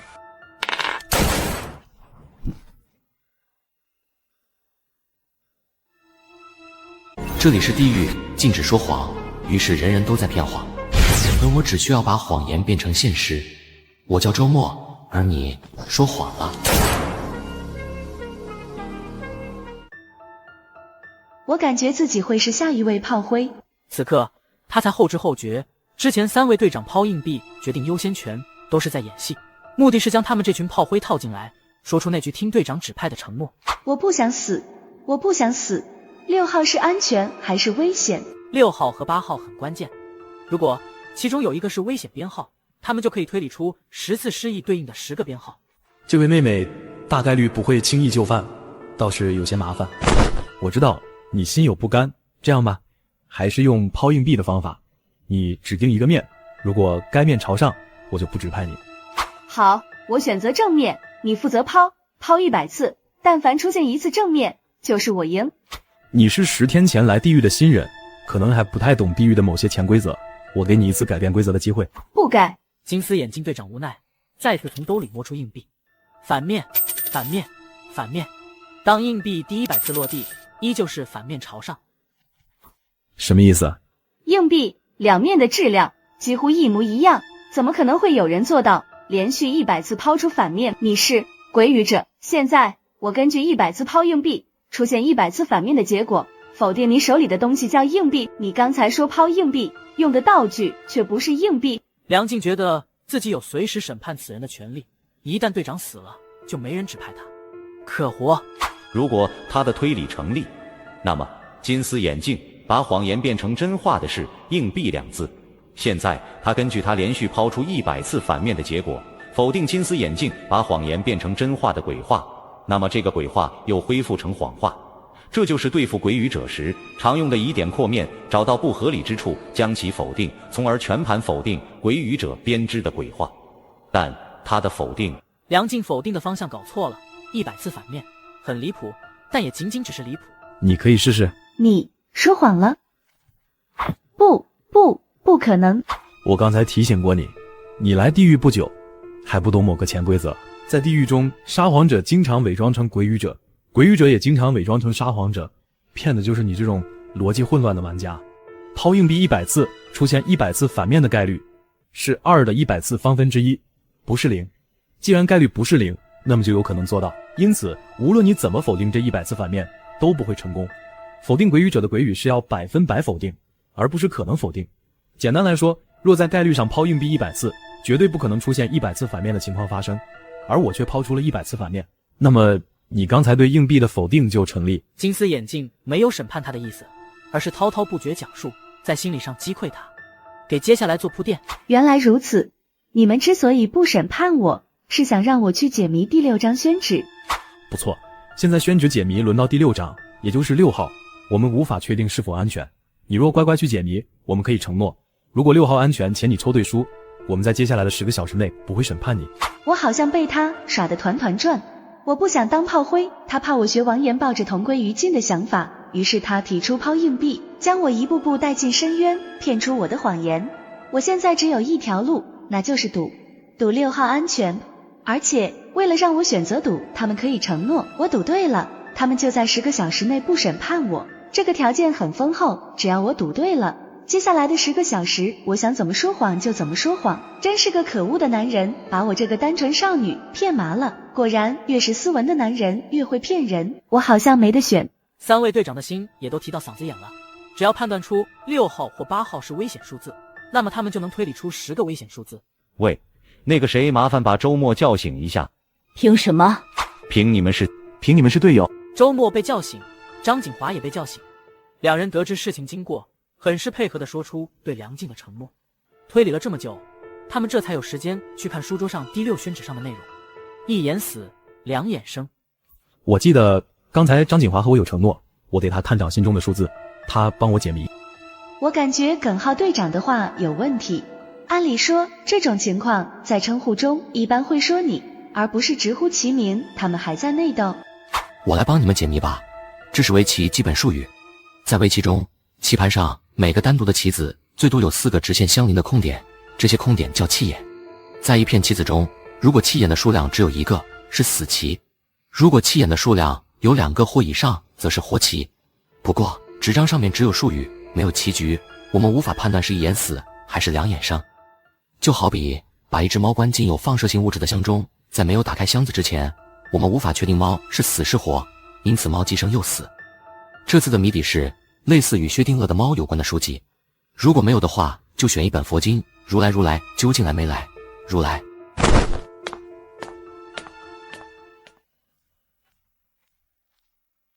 就在他抽出的那刻，当沙漏中编号6的玻璃珠掉落，失去编号。3位队长瞬间瞪大眼睛，止不住的狂喜。双数危险编号出现了，那么10个数字是3、5、6、7、9、10、11、15、17、19。只要避开这些数字，让队友去顶包，我想死都很难。死道友不死贫道。你说谎了。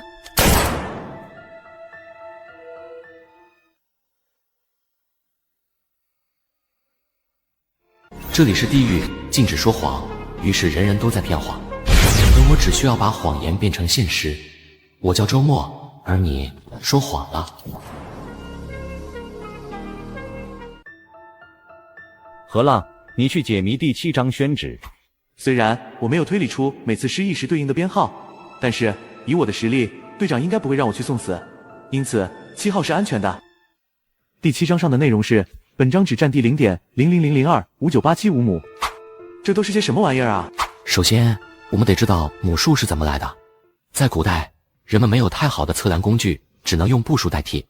一块田地长多少步，宽多少步，长乘宽就是该田地的基步数，再除以240步，最终的结果就是这块田地的母数。以上的公式出自于9章算术中的方田。这家伙咋什么都懂？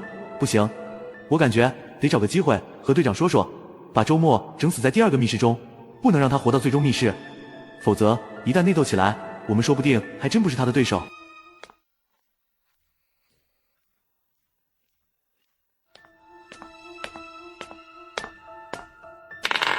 喂，为什么？你们是谁？我又是谁？你手里的书上面是什么字？不认识。你说谎了。还好这些人在审判何浪时先骗谎，否则我都要怀疑是不是哪出了问题。不过应该没问题，他们4人心里或许存在着某种怀疑，但也仅仅是怀疑。周末抢着解谜，大概率是想把这趟水搅浑。我发现这次的1星副本随机匹配到的玩家质量是真的高。奇怪，刚才何浪似乎很意外自己会被当成炮灰，也就是说，在何浪的潜意识里，他认为队伍中有比他更弱的成员。是什么原因让中年大叔直接指派何浪去送死？何浪全程只说过2句话，第1句凭你们是队友，第2句为什么？问题肯定出在第1句。当时中年大叔想让周末的队友把周末叫醒，周末的队友反问凭什么？这话中年大叔没敢接，但何浪嘴贱接了，凭你们是队友。也就是说，就是这句话导致中年大叔决定坑死何浪，说明这句话大概率是说谎了。凭你们是队友，这是句谎话。那么真话就是你们不是队友。周末的队友从一开始就是这个样子，没发生过变化。他没问题，有问题的会不会是周末？周末也没问题，两人都没问题，说明有问题的人是我。我的记忆或者认知一定被人篡改过。按理说推理到这，应该可以轻松推理出那位使用沙皇者技能的人是谁，但那个人的名字就好像在他的认知中安装了防火墙，让他始终无法推理是谁。是谁不重要，我怎么又有这种想法？篡改认知到这种地步，好强的沙皇者技能，破壁的方法也很简单。既然那人有认知防火墙，那我就绕过认知防火墙。周末和周末的队友中有一人身份存疑，那么被那人顶替身份的周末或周末的队友去哪了？挨个排除。我是周末或周末队友，不可能。我的记忆中有使用过沙皇者技能，而且我收回技能是在那人使用技能之后，所以我不可能是周末或周末的队友。3个队伍，12位队员，他们中有人是周末或其队友，也不可能。如果有，那就说明使用沙皇者技能的人是这12人中的某一个，有这么强的沙皇者技能，会甘愿给别人当小弟，因此也可以排除。那么还剩3个队长以及张锦华，这4人中有一个是原本的周末或周末的队友。首先排除3个队长，他们在指派炮灰时都叫出了炮灰的名字，如果他们中有一个是周末或周末的队友，绝对叫不出炮灰的名字。所以答案只剩一个，张锦华是周末，或者张锦华是周末的队友。也就是说，使用沙皇者技能的人是这个不重要。可恶，都推理到这了，认知防火墙还在，继续绕过防火墙。既然张锦华是周末或者是周末的队友，那么我直接从张锦华身上寻找突破口。怎么会这样？刚才炮灰梁静解谜时，这4人明显不想帮忙解谜。然后金丝眼镜队长顺势就提出之前他给张锦华看掌心中记录的5个数字，张锦华答应帮他解谜的承诺。简单来说，谁帮梁静解谜，谁就是这个不重要。简单来说，谁帮梁静解谜，谁就是使用沙皇者技能那人。不会吧？这4个人很早就推理到这一步，还十分默契的配合，想要揪出这个不重要，想要揪出那人。这个一星副本究竟匹配到了些什么怪物啊？但是变故发生，原本不想帮梁静解谜的周末突然出声解谜。简单来说，之前4人默契配合不想解谜时，3位队长基本上可以确定被顶掉身份的人是周末的队友。但周末临时变卦帮梁静解谜，那么他的身份也存疑。周末先是不帮忙，而后又帮忙解谜，那是究竟是还是不是？难怪在周末说出解谜的那刻，3位队长会戴上痛苦面具。这种操作能把人气死。我估计中年大叔3人想掐死他的心都有了。那么问题来了，如果周末是周末，他为什么要这么做？这家伙要杀人了。也对，如果周末是周末，以他设计扮大小子的雷厉风行，被人耍成这样，肯定会动杀心。这里是地狱，禁止说谎，于是人人都在骗谎，而我只需要把谎言变成现实。我叫周末，而你说谎了。既然你们都已经知道编号是否危险，那我为什么还要帮你们解密危险编号？你们自己商量下，各自答第几张宣纸上的内容。众人听懂他的意思，如果是安全编号，他帮忙解密；但如果是危险编号，他不帮忙解谜。这就意味着3位队长再也无法骗炮灰去抽书。从前面的解谜来看，涉及到的知识面很广，如果周末撂挑子的话，后面的解密要出问题。你们是不是忘了还有一个优先插队的人存在？3人一惊，都愤怒地看向周末。这家伙想把我们一网打尽。我们商量出解谜顺序，肯定要彼此承诺，说出未来谎言，防止他人临时变卦。但在之前的承诺中，张锦华有优先插队权，他插队，我们的顺序就全乱了，导致我们全部说谎，好狠啊！你们别这样看着我，解谜到现在，我都没看出你们的作用在哪。好好好，是不是我们排好顺序，你才会帮我们解谜？不错，那我们先把张锦华的编号确定，选吧。20号是不是安全？是。你推理出来的答案，我不信，我要周末回答。20号绝对安全。你的意思是，你想解谜第20张宣纸？实话告诉你们吧，我不确定我究竟是不是张锦华，想必你们也不确定我的身份吧。此话一出，算是捅破了这层窗户纸。每个人脸上的表情都很精彩。他们在回想时，发现张锦华从来没承认过，他就是张锦华。你的意思是？2种方案，一是让那人收回技能，2是让身份存疑的3人都说出。如果我是张锦华，我就去答第20张宣纸。可以，还得限制时间，在周末解谜成功后，张锦华必须在1分钟之内去抽书架上的书。可以。周末，张锦华、邱意农3人依次说出未来谎言。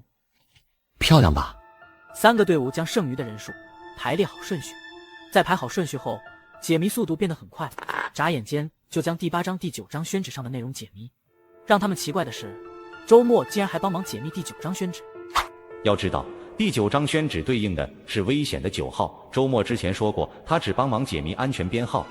不对，他只是说我为什么要帮你们解谜危险编号，并没有直接说不帮忙解密危险编号。他这种操作是什么意思？炮灰。他解谜危险编号，炮灰们就会以为这是安全编号，兴高采烈地去抽书，结果触发机关导致完全失忆，真是好算计。第10张宣纸完成解谜，抽书也结束。沙漏中一颗玻璃珠掉落，失去编号。然而，这颗掉落的玻璃珠编号让众人目瞪口呆。张锦华必死，只因刚才掉落的编号是11号，因为10号玻璃珠从一开始就掉落了。沙漏中根本不存在第2个10号玻璃珠，而刚才3人的承诺中，如果我是张锦华，我就去答第20张宣纸。第10张宣纸对应11号，那么第19张宣纸对应20号。第20张宣纸没有编号，张锦华必死无疑。这玩意的副作用是真的大，刚注射困意就袭来。刚才我也很困，不知道商业区有没有更高档的。2人扔出的东西都是注射器，里面的液体已经被清空，但注射器上贴有3个字：镇定剂。张锦华不可置信地看向地上2支镇定剂。镇定剂副作用很大，你们就不怕在半睡半醒时被其他人骗出谎言？就算你们能确保不会被人骗出谎言，就不怕被副本中出现的各种危险杀死？你们是怎么敢的？但凡是个玩家都不太敢用镇定剂。你干嘛？哎呦！我们来地狱还不到2天半，怎么知道那么多潜规则？你说镇定剂副作用很大，我们下次注意不就行了？干嘛这么咄咄逼人？下次注意。我使用沙皇者技能，没过多久周末就睡着了，也就是说在那时他就已经注射了镇定剂，且在醒来后就已经破解了我的技能。他知道我不是他队友，却一直不说破，就是在给第20张宣纸解谜做铺垫。解谜有问题的编号，无论抽错书还是抽对书，都会触发机关完全失忆，且对应的宣纸也会出现大量水渍被融化消失。但是10号是个例外，10号是危险编号，且最先掉落。不过书桌上第1张宣纸没有消失，也就是说第1张宣纸占用了2个编号，1号和10号，这就导致轮到第10张宣纸时，对应的10号早就被第1张宣纸占用了，只能对应11号。第10张11号，第11张12号，第20张是21号。但沙漏中没有21号，而我刚才的承诺是我去解密第20张宣纸上的内容，我咋这么蠢？这里是地狱，禁止说谎，于是人人都在骗谎，而我只需要把谎言变成现实。我叫周末，而你说谎了。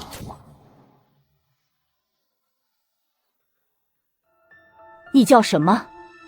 邱意农。张锦华知道自己输了，而且输得很彻底，但他想知道自己是怎么输的。我隐隐感觉到这个局周末只是在给你打下手，你才是真正的布局者。我想知道我为什么会上这种当。你和中年妇女一同使用技能，你们都是散人，目的都该一样，从周末或我掌心得到10个数字。中年妇女得手了就立刻收回技能，但你不同，你得手后却没有收回技能的意思，这是你犯的最大错误。你不会想告诉我，我失败的最大原因是没在第一时间收回技能吧？差不多，就因为你没及时收回技能，让我判断出你心里预期想得到的编号是20号。你是怎么知道我想20号？很难猜吗？你有优先插队权，且得到周末涨薪的数字，按理说你应该立刻收回技能，和中年妇女一样，快速获得一个安全编号，静静看其他人表演，衡量大家的实力，以便待会第二个密室内斗时知道该对付谁，和谁联手之类的。可你没这样做，你选择继续顶替我的身份，说明你别有用心，要么想骗周末说出谎言，要么想让我在稀里糊涂中说谎。也就是说，你隐藏的时间越久，我和周末说谎的概率也就会变得越大。你顶替我的身份，我已经得到了编号，而你没有，你去抽书就会暴露身份，既要隐藏久，又迟早会暴露身份，因此你最好的选择是沙漏中的20号。接下来就简单了，知道你想要20号，那么这个局只需要把20号变成第20张宣纸就可以了。刚才是周末挑的头，说确定顺序，紧接着邱意农接话，询问20号是否安全。3位队长回答安全，但他不信，偏要周末回答。周末接收到信号，立刻明白邱意农的计划，巧妙将20号变成了第20张宣纸。周末最开始说的就是宣纸解谜，由他说出第20张宣纸，我根本不会觉得奇怪。这2个人在打配合，你一言我一句，成功把我骗进沟里，这就是年轻人的脑子吗？镇定剂破我技能，没有戳穿我，推理出我的心理编号，再利用这个编号进行布局，设计引我上当。你们也都上当了吧？周末大概率是故意的，想把我们都坑死。不好意思，我们都是按照编号顺序排序。我这下真没救了，除非自己说谎，舍弃一次审判自己的机会，使用沙皇者技能。我的技能可以篡改认知，届时他们推理不出我，也就杀不死我。张景华摸向腰间，可突然他想起周末在擦那把纯白色的手枪时对他说过的话：我的沙皇者技能可以让玩家在1小时内禁止使用沙皇者技能。这个世界上怎么可能会有这么恶毒的技能啊？我的后路没了。其实你也不用这样，说不定第20张宣纸会有奇迹。一个个炮灰在完全失忆后被其余人骗出常识谎言。很快来到第20张宣纸，以2减字开始，以2减字结束。这张宣纸上的内容对应编号这本书，去抽吧。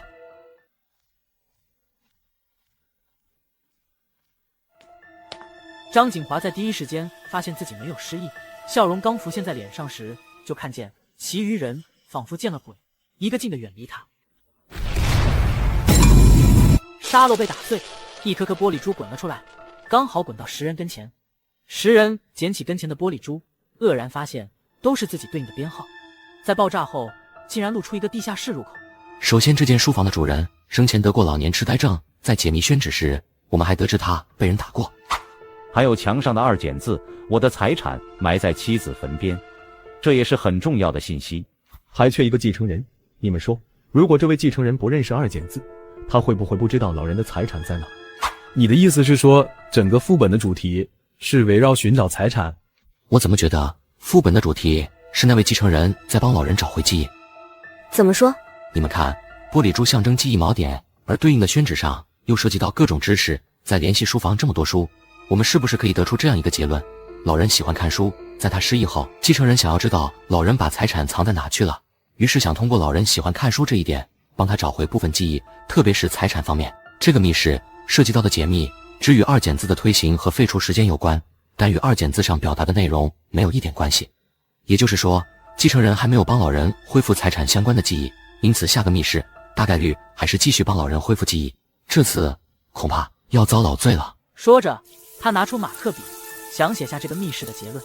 刚才的爆炸触发了书房内的消防报警器，大量的水从天花板上洒落下来，顷刻间写下的文字全部冲刷干净，什么也没留下。我这支笔写出来的字能防水，怎么也给我整没了。说明终极 BOSS 不想让我们记录相关的信息，这就麻烦了。众人休息了好一会，起身来到地下室入口前。周末与邱意农站在人群后，一个个走进地下室。轮到周末时，他快速将一个纸团扔给身后的邱意农。菩萨道：“你这小乘教法度不得王者超生，只可魂俗合光而已。我有大乘佛法三藏，能超王者升天，能度难人脱苦，能修无量寿身，能做无来无去。”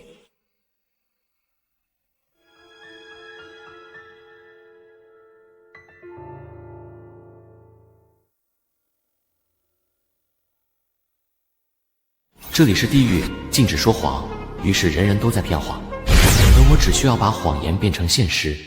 我叫周末，而你说谎了。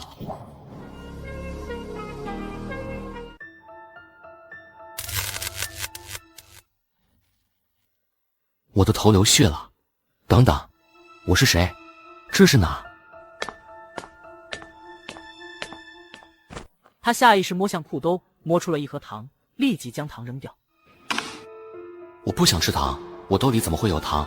而且刚才我准备思考问题时，下意识摸兜，如果不是在摸糖，是在摸什么？周末缓了过来，才开始打量四周环境。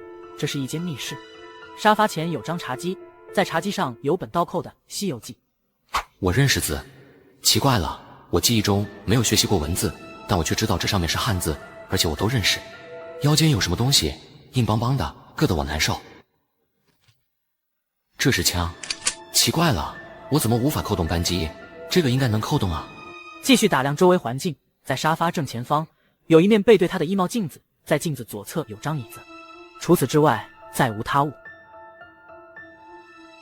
第12回怎么被人撕掉一小部分？联系前后文，被撕掉的部分应该是观音对唐僧说：“小乘佛法无法超度亡灵，大乘佛法可以。”但在第13回，唐僧刚出大唐国境时遇险，被猎户刘伯清所救，并带回家中。唐僧在猎户家中用小乘佛法超度了刘伯清父亲的亡灵。观音说小乘佛法无法超度亡灵，可这里唐僧却超度了亡灵。观音说谎了，但为什么会有人把观音说谎的内容撕掉？谎言被撕掉，谎言在书上被抹除，禁止说谎，这应该就是撕书之人想传递给我的信息。我应该是失忆了，连自己是谁都不知道。但可以肯定的是，我的常识还在，比如我认识汉字，我知道糖是糖，同时我的习惯大概率还在，就像刚才想思考问题时，我会下意识摸向兜里。周末又摸向自己的兜里，拿出一颗贴有编号的玻璃珠，编号是1号。食物和药品没啥特别的，关键是玻璃珠和手枪。手枪寓意审判，这个很好理解，但玻璃珠又是什么意思？慢慢来。刚才我从书中得到信息，禁止说谎，如果说谎会怎样？受到惩罚。手枪象征审判，因此说谎与手枪挂钩，说谎会被枪杀，但我不可能自己触犯禁止说谎的规则，得找个人试试。很遗憾，这里除了他，再无其他人。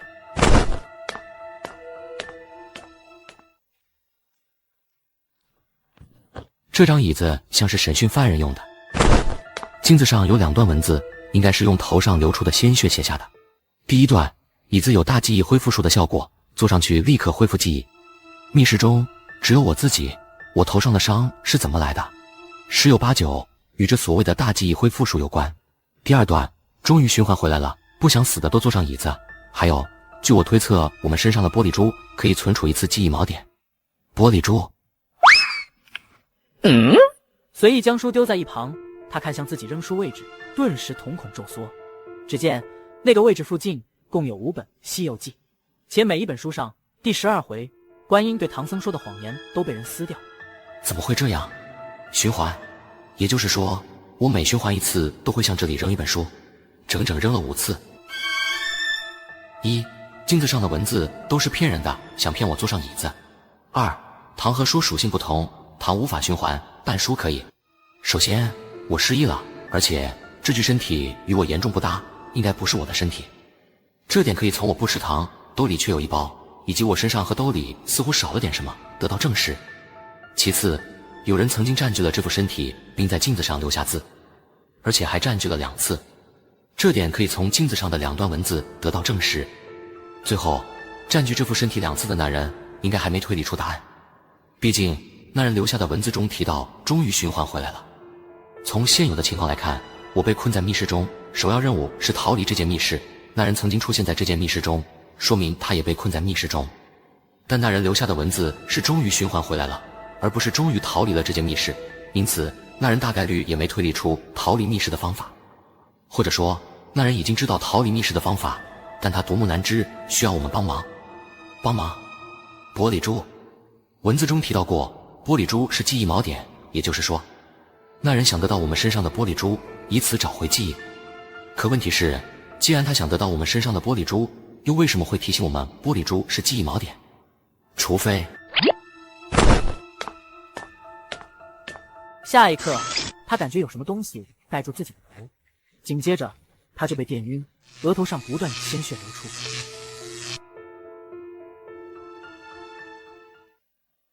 这里是地狱，禁止说谎，于是人人都在骗谎，而我只需要把谎言变成现实。我叫周末，而你说谎了。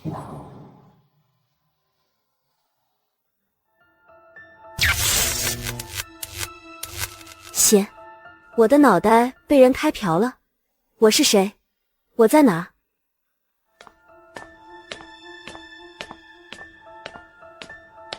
想到此处，他摸向兜里，摸到几个口香糖，有些隔。邱意浓将腰间的硬物取出，是一把纯黑手枪，黑的五彩斑斓，但无法扣动扳机。茶几还有5本纺织业的书。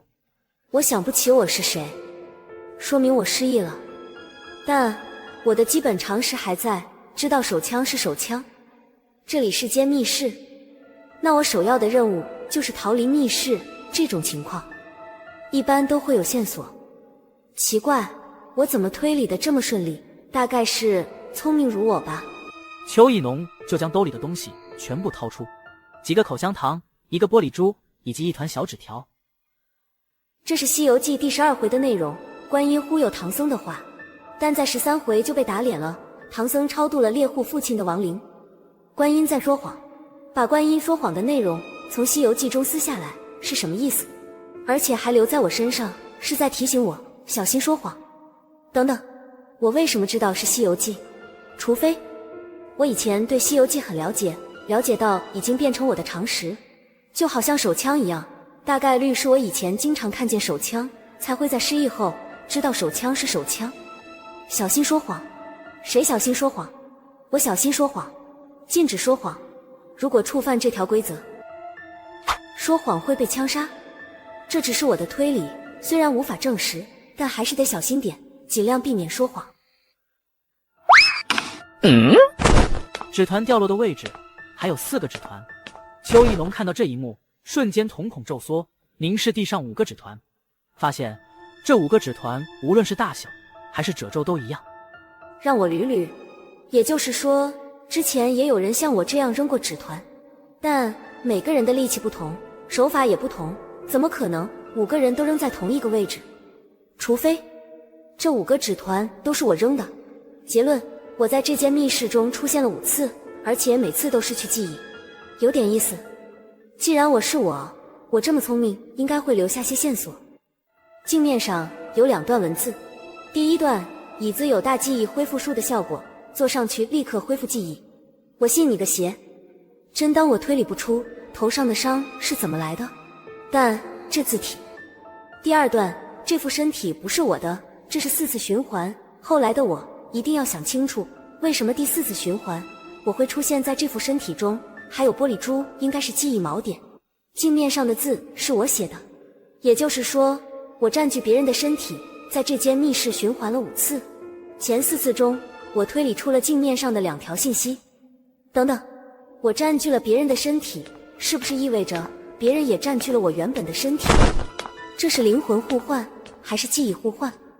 既然我失忆了，那么大概率是记忆互换，毕竟灵魂互换不牵扯记忆方面，也就是说，至少有2人出现了记忆互换的情况。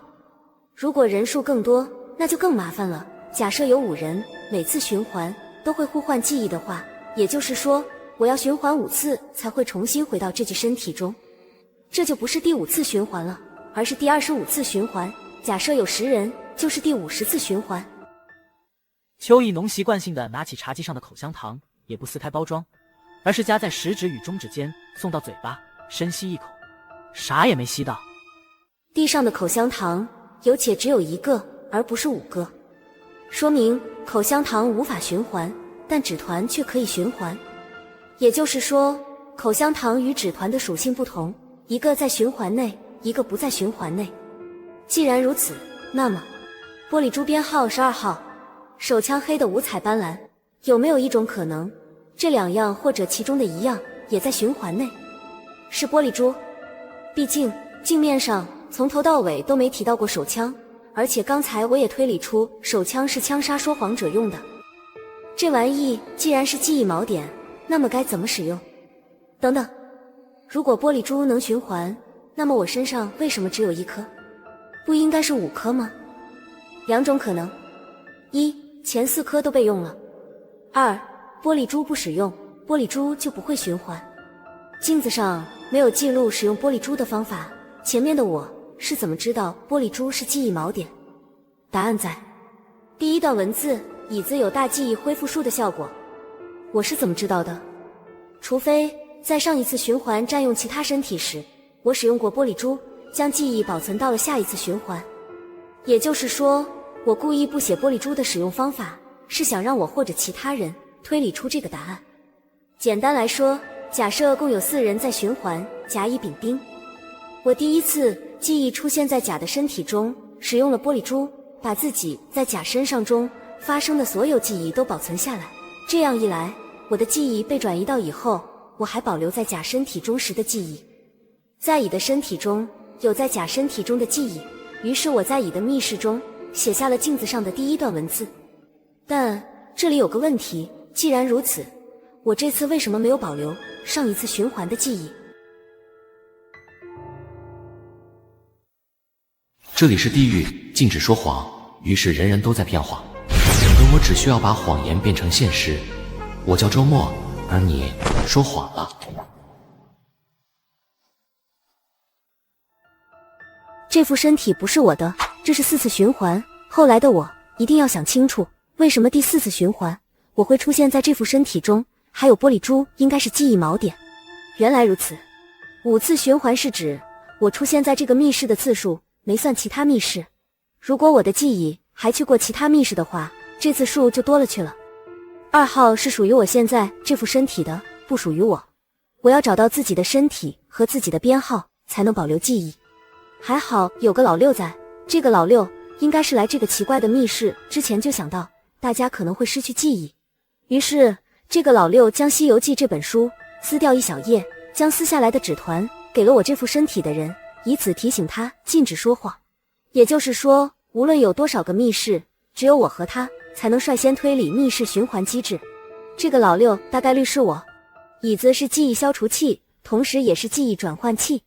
只要在每次循环中有2个人都坐上了椅子，不仅消除记忆，还会交换彼此的记忆。现在唯一的问题是怎么确定他此刻在我的身体内，好像只能赌一把了。于是在镜子上写下这样的一段：喜欢嚼口香糖吗？如果喜欢，带着记忆去其他密室，帮其他人找回自己的身体，但我们坐在椅子上的时间得相隔9点，否则又会是我们交换记忆。我先做，你2个小时后再做。这样一来，即便我下一次失忆来到这里，也会根据镜子上的第3段文字，快速推理出所有密室的循环机制。紧接着，一个类似电疗时的金属锅盖盖在他头顶，邱意农被电麻了。不多时，邱意农从地上醒来，打量周围环境，下意识摸向兜里，摸到口香糖，撕开包装放进嘴里。他感觉整个人都有精神了，思维变得活跃，和之前一样。我喜欢嚼口香糖，看来这副身体就是我的身体，证明我的编号是2号。我可以保留这次的记忆，带到其他密室去，在其他密室的镜子上留下密室循环机制。与此同时，周末从地上醒来，下意识摸向自己的兜里，摸出糖，深吸一口，他感觉身上的疼痛都减缓了不少，舒服。接下来就是打量环境，不仅在镜子上看见2段文字，还在镜子旁看见5本书，都是《西游记》。谁啊？这么不爱惜书，怎么能把书随意丢弃在这里？每本书的第22回被人用鲜血画了一条线，似乎有标红的意思。只因王母降蟠桃，设宴瑶池妖众将，失手打破玉玻璃，天神个个魂飞丧。打碎玻璃珠，能保存记忆。这具身体是我的，我的编号是1号。既然都对得上，说明我这次可以保留记忆，但也只能保留这一次。如果在其他密室中循环是无法保存记忆的，除非我能再次循环到这个密室，届时我又能保存一次记忆。我到达下个密室的第一件事，就是将我知道的写在镜子上，提醒其他人。此刻，他再次看向镜面上的2段话时，表情古怪。原来，这上面的内容是我写给我和得到小纸条的人看的。超时空对话，不过好像有点瑕疵。那个人知道怎么使用玻璃珠吗？周末又从地上醒来，这次他保留了上个密室的记忆，发现这副身体是位中年妇女。他没着急在镜面流提示，而是坐在沙发上思考一个他一直没有想明白的问题。禁止说谎，既然我都禁止说谎了，那么其他也该禁止说谎。但每个密室都是单人，如果我说谎了，谁会知道？还有，为什么我会有一种想坑死这位中年妇女的想法？好像这些问题思考与不思考都无所谓，毕竟坑这位中年妇女对我没啥坏处。遇事不决，先坑了再说。于是，他来到镜子前沉吟会，写道：我正在帮助其他人找回记忆和身体。这段文字精髓在于人的习惯，在读到特殊内容时都会念出来或者呢喃。我正在帮助其他人找回记忆和身体。这句对于保留记忆来到这个密室的人而言是真话。如果中年妇女坐上椅子摔碎玻璃珠，念出这句话也没有任何问题。但中年妇女唯独不能在还没坐上椅子之前念出这话。还没完，这个密室玻璃珠的编号不对，我无法保存记忆。当我在不断的循环中再次保存记忆，去其他密室之后，大概率也会留下这句话坑人。也就是说，不出意外的话，每个人都会被我坑一遍。只是我无法保留其他密室中的记忆，我将来根本不知道我曾经在循环密室中坑过他们。不知道就不知道吧，还是那句话，我坑一手对我而言又没啥坏处，事实又不怀孕。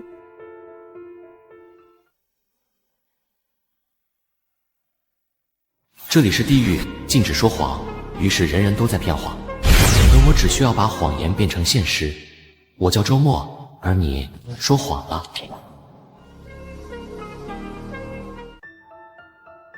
与此同时，邱义农占据的身体是一个中年大叔，他在镜面上写字。等等，既然这里禁止说谎，那我要不要坑他们一手？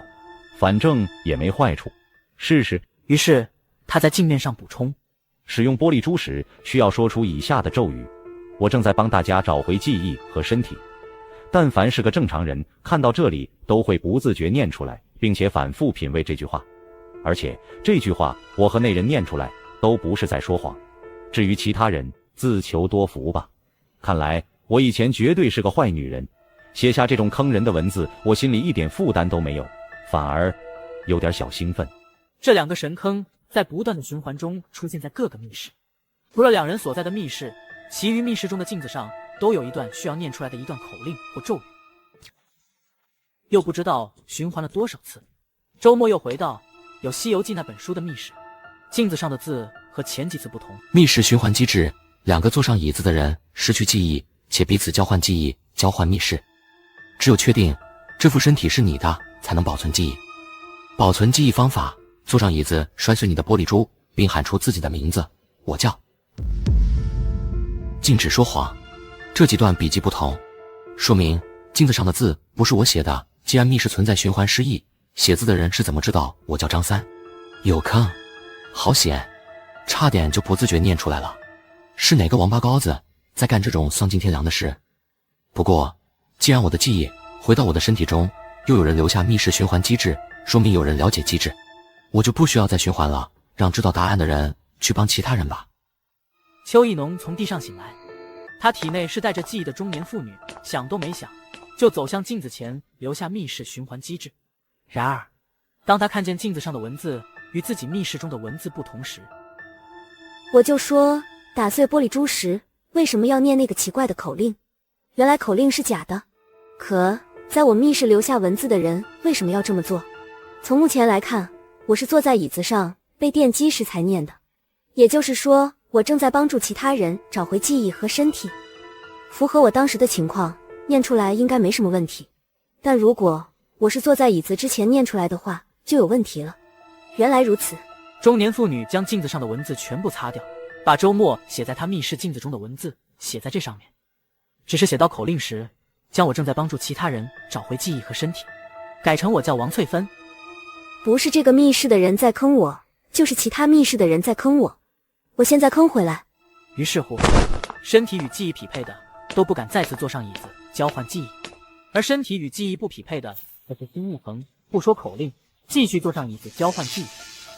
渐渐的，1号记忆与身体匹配，2号记忆与身体匹配，4号记忆与身体匹配，10人的记忆全部恢复，包括在循环中失去的记忆。同时，10个密室合并成一个，众人出现在同一个密室中。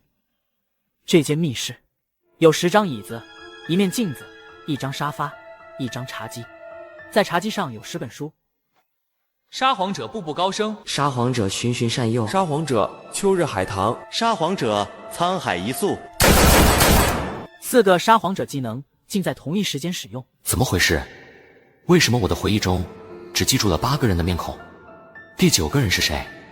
也就是说，在刚才的4个技能中，有一个技能可以抹除持有者在玩家脑海中的模样，或者降低存在感之类的。哎，造孽了！试一试，我在4个密室中都留下了坑人的口令，想必邱意农也是如此。也就是说，8个玩家有4个上当，说出了谎言。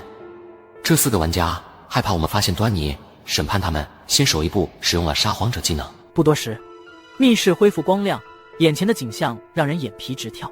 密室中竟然多出来了100多人。好家伙，有5个自己，算上本尊就是6个自己。诸位，你们说，我们来地狱以后，我们生前的亲人、好友和爱人，他们过得怎样？说话之人被众多虚影挡住了，他们无法分辨是谁在说话。但下一刻，周末瞪大眼睛，密室中的人数又变多了，他看到了几百个人。这个技能似乎与百里强生的技能差不多，但好像要更强些。刚才我在听到那人说的话后，就不自觉地想到父母，想到亲朋好友，而且刚才密室变黑，我就立刻回想10人的模样。如果其余5人和我一样，那么他们也在想10人的模样，刚好是60个。也就是说，这个技能可以把玩家想到的人虚影出来。此刻密室中已经有将近200人，奇怪的是，密室似乎随着人数的增多而变大了。怎么办？我之所以选择邱意农当队友，是因为他的性格，在不需要配合时，他绝对不会打扰我，就像个打酱油的。在需要配合的时候，我一个眼神，他几乎就能秒懂。真正的邱意农是不会凑过来询问该怎么办。这里是地狱，禁止说谎，于是人人都在骗谎，而我只需要把谎言变成现实。我叫周末，而你说谎了。盯着他，我盯他干嘛？盯着他，他是谁？盯着他，盯着谁？江城见众人都盯着他，人麻了。我敲你妈个沙比，怎么会有这样的技能？显得我很呆是吧？我真的服了。江城的技能沧海一粟，能降低存在感，无论是玩家还是沙皇者技能，都很难捕捉到他。但是这里出现了一个能将想象中的人虚影出来的技能，这就尴尬了。其余人都有虚影，唯独他没。你说谎了。90人说出口令，也同时扣动扳机，不过只有9声枪响。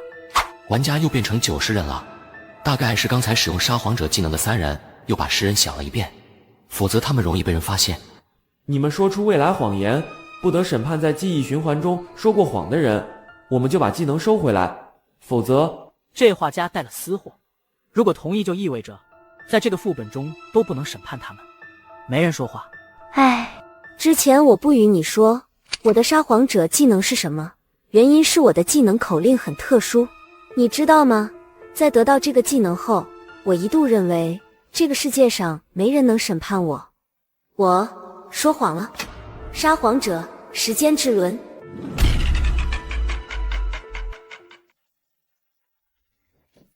9人看着地上一具尸体面面相觑，就在这时，邱意农举枪。你说谎了。你说谎了。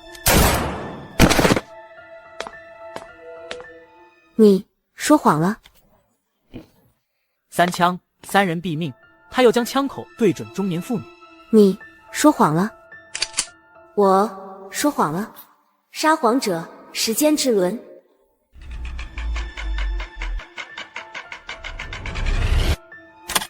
6人看着地上4具尸体面面相觑。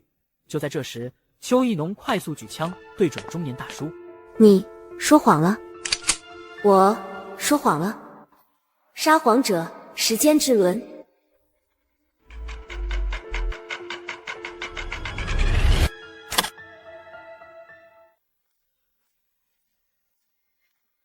你说谎了。我说谎了。撒谎者，时间之轮。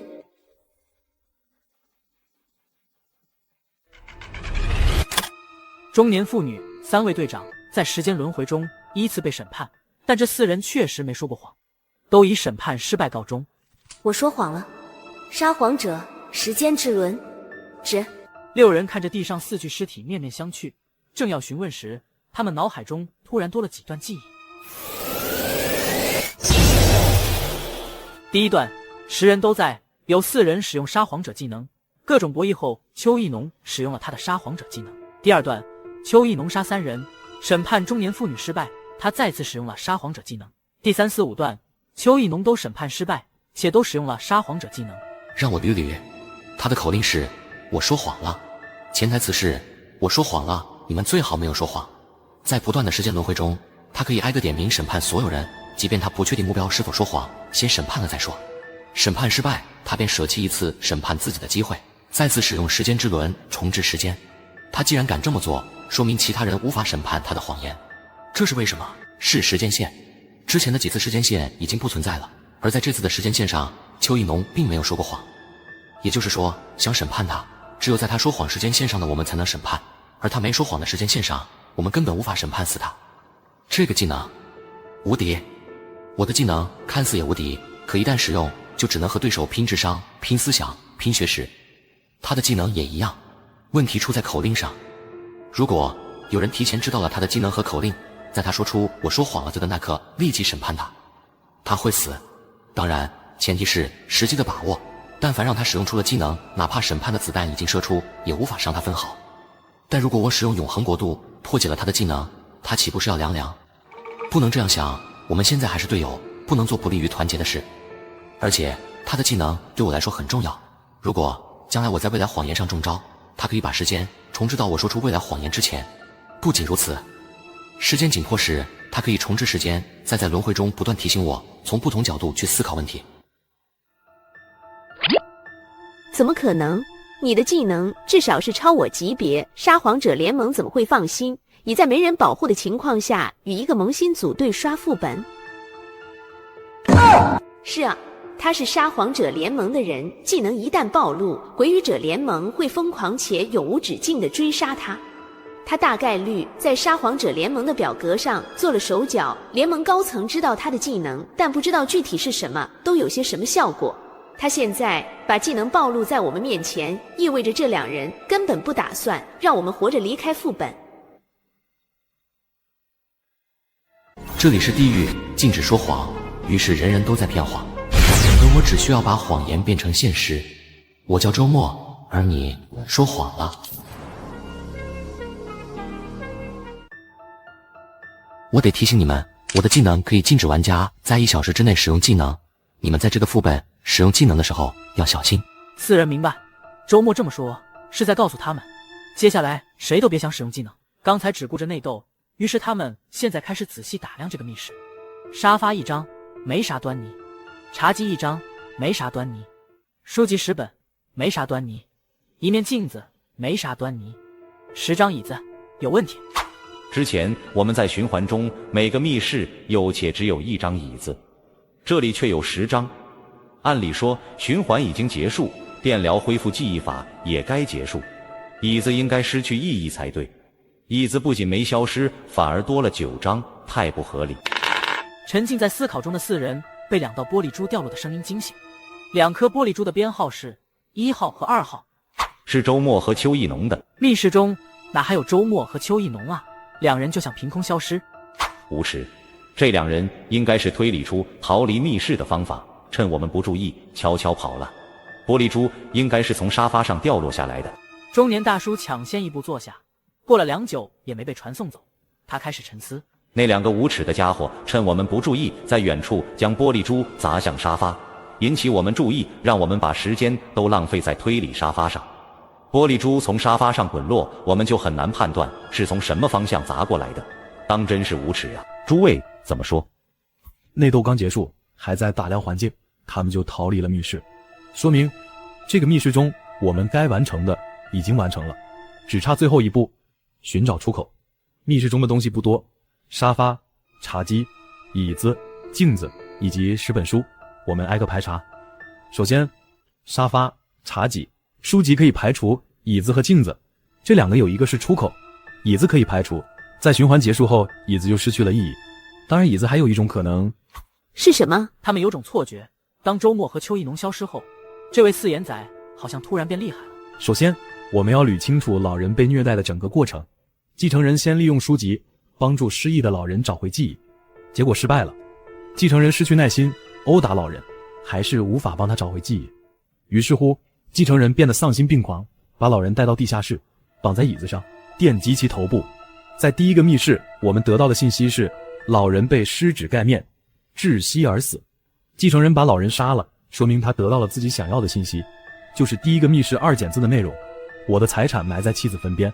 你们可以猜猜老人最后死在什么位置？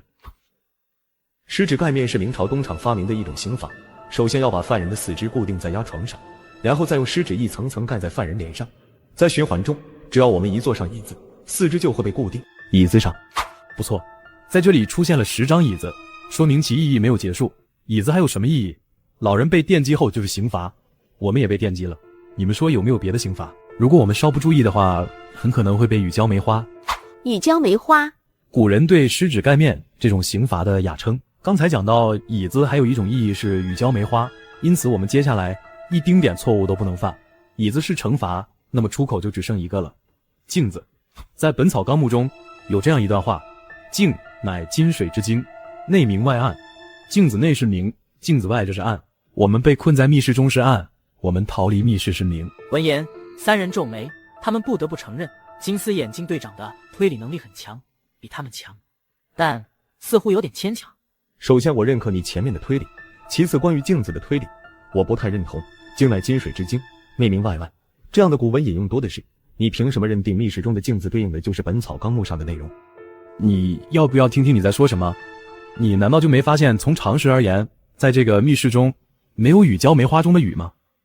雨浇梅花，雨是打湿纸张的水，这个密室中确实没有水。等等，镜乃金水之精，镜子是由金属与水的精华凝聚而成的，也就是说，如果触犯了雨浇梅花的惩罚，镜子就会变成水做的。但这不符合科学啊！不对，第一个密室3个书架上的书基本上都是文学类作品，换句话说，这个副本可以不符合科学，但一定要符合与密室相关的文学。我的发，光是听别人推理就感觉 CPU 在剧烈燃烧了。周末与邱一农是怎么在瞬间推理出答案的？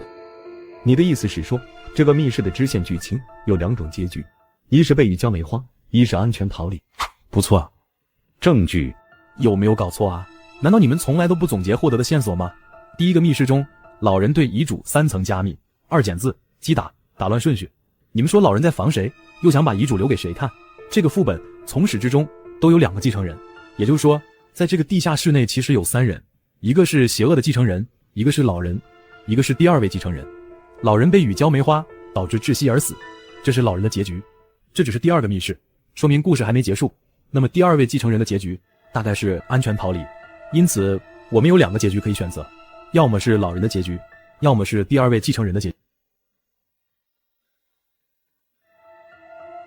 这里是地狱，禁止说谎，于是人人都在骗谎，而我只需要把谎言变成现实。我叫周末，而你说谎了。怎么做才符合第2位继承人的结局？很简单，我们不是有现成的参考答案吗？是啊，我们可以忽略繁琐的推理过程，直接用标准答案就行了。周末与邱意农既然选择将编号扔掉，说明他们舍弃了老人的结局。想到此处，中年妇女深吸一口，迈步朝镜子走去，来到镜子前，丢掉自己的4号玻璃珠，往镜子内走去。身体接触镜子时，整个人就被弹飞，刚好落在第3张椅子上。不等他反应，椅子上出现4个固定手铐，将他牢牢铐住。快，推理正确的答案。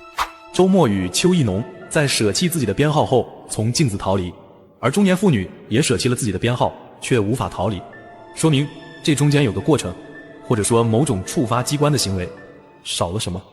中年妇女被固定在第3张椅子上，周末与邱意农舍弃的编号又是1号和2号，与顺序有关。与什么顺序有关？看来我得重新回忆前2个密室发生的种种。你们谁还记得周末念2简字的顺序？的才埋我在七坟边产子，刚好是10个字。第一个密室获得玻璃珠的人也刚好是10人。原来如此，周末是1号，它对应的2简字就是的，而在正确顺序中的排在第2位。怎么样？推理出来结果了吗？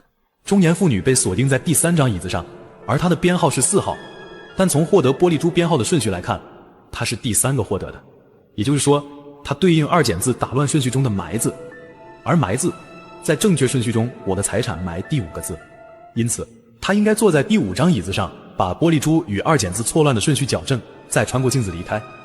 但他是在没有矫正顺序的情况下，就想穿过镜子离开密室，于是触发了机关。难怪周末和邱意农会丢掉玻璃珠，他们矫正了顺序，玻璃珠自然就没用了。我的编号12号，10个编号中，1号、2号、4号、8号、12号。在第1个密室中，我是第5个获得编号的人。在错误的顺序中，我对应的字就是在；在正确的顺序中，在位于第6个字，因此我该坐在第6把椅子上矫正顺序。他毫不犹豫坐在第6张椅子，等待良久，也没见触发机关，顿时欣喜不已。成了。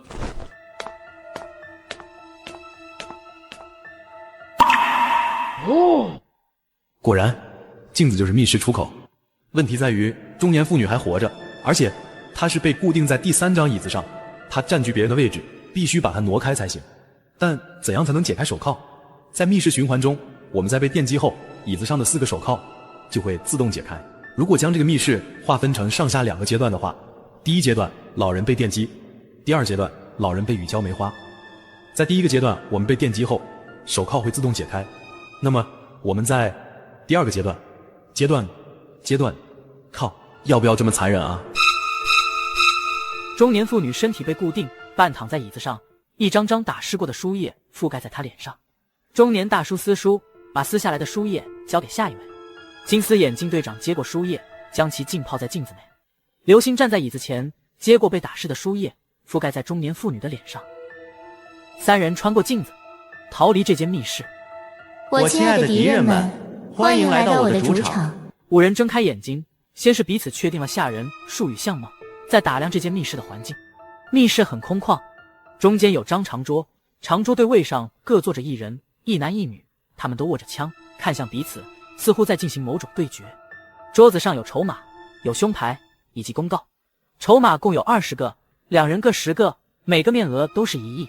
凶牌共有20个，2人桌前各有10个。青年继承人桌前的凶牌都是蓝色。 女生继承人桌前的凶牌是红色。公告内容：继承人游戏规则：1，在游戏开始前，请大家选择红或蓝阵营，2个阵营初始人数之差不能超过1。2，每轮游戏，2个阵营各派1人参加，继承人每轮游戏下注不得超过2个筹码。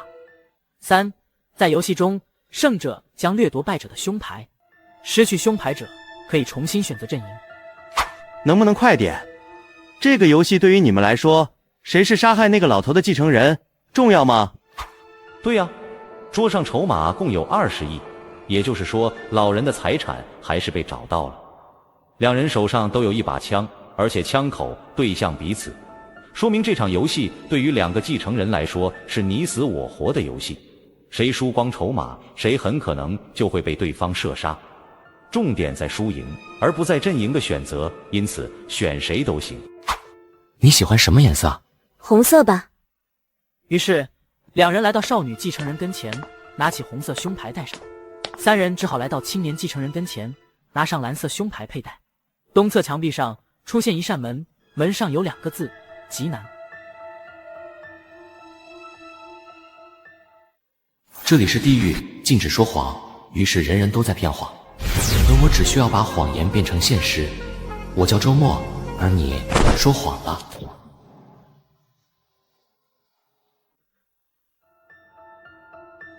有没有搞错啊？第一局就是极难。你们有胸牌，我无法指派由谁去参加密室，但我得提醒你们，最好派个聪明的去。密室有危险吗？有一定危险。明白了。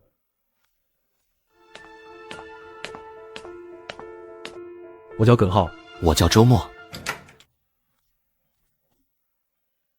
耿浩和周末出现在一间密室内，密室很简单，就2张椅子，四周白茫茫的一片，根本没有什么线索。他们没多想，就直接坐在了椅子上，顿觉一阵眩晕。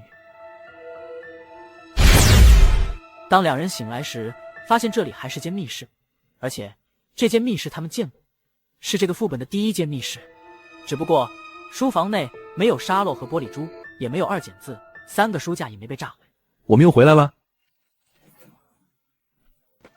2枪，枪声刺耳，近在咫尺。1枚子弹穿过耿浩的头颅，1枚子弹穿过周末的头颅，他们2人几乎是瞬间就没了意识，死得不能再死。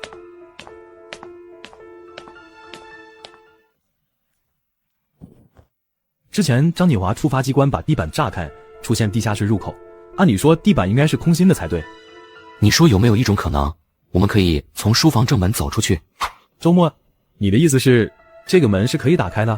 当然，有人给我们留下信息，让我们杀死传送进来的2个人，而留下信息的人不在这个密室，又没有炸开书架离开，说明留下信息的人从书房正门离开，你说是吧，耿浩？我脑子现在很乱，让我捋捋。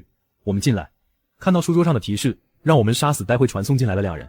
我们等了5分钟，终于有2个人传送进来。这2人是你，是我，确切的是说，是第2个你，是第2个我。我们把他们杀了。不是，你知道这意味着什么吗？意味着在同一个时间内至少存在2个你和2个我。在密室中留下信息的人大概率也是你或我，也就是说，在同一个时间内至少有3个你和3个我。现在我们杀死了1个你和1个我，还剩2个我呢。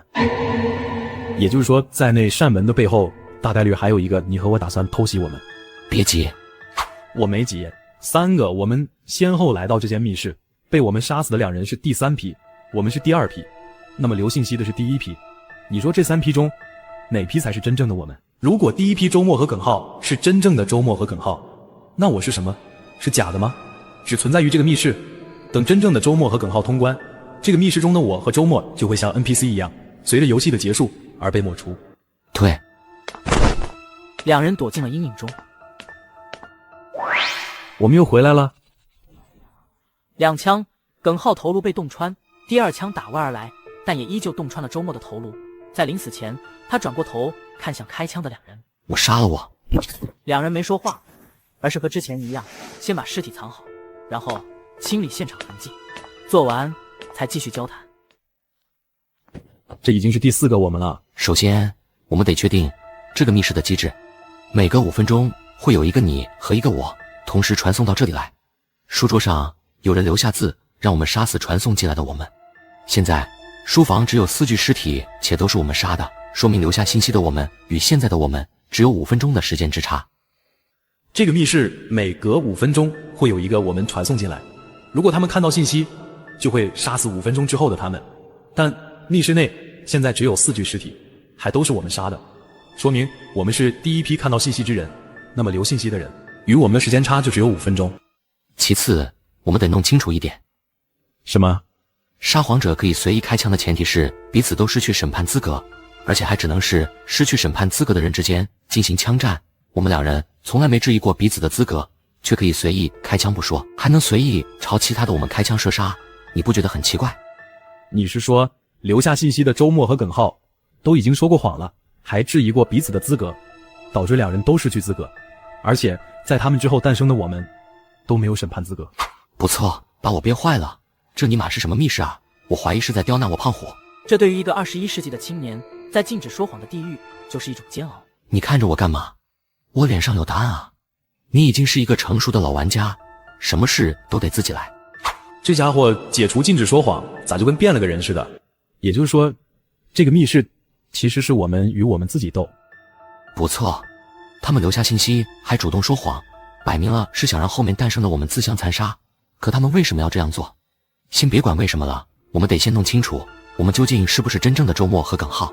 就好像先有鸡还是先有蛋的问题，从遗传和变异来说，肯定是先有蛋，先有真正的周末和耿浩，以两人为模板，才能孵化出后面的周末和耿浩。也就是说，第一批来到这间密室的两人，才是真正的周末和耿浩。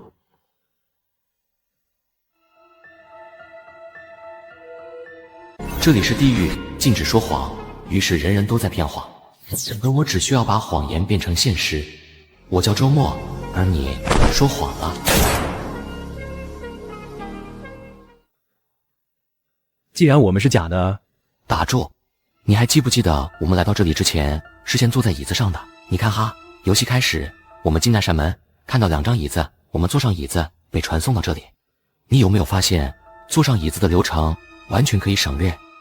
进门没有直接被传送到这里，反而有一个坐椅子的过程，多此一举。除非坐椅子是某种必要仪式。第二个密室，我们坐在椅子上，记忆被交换。你的意思是说，我们现在正处于虚拟世界？应该是这样。如果不是虚拟世界，你觉得区区一星副本的 BOSS 能做到每隔5分钟就复制出一个我们？既然是虚拟世界，说明真正的周末和耿浩，他们的意识也来到了虚拟世界。杀了他们，取代他们，我们就能占据他们的身体。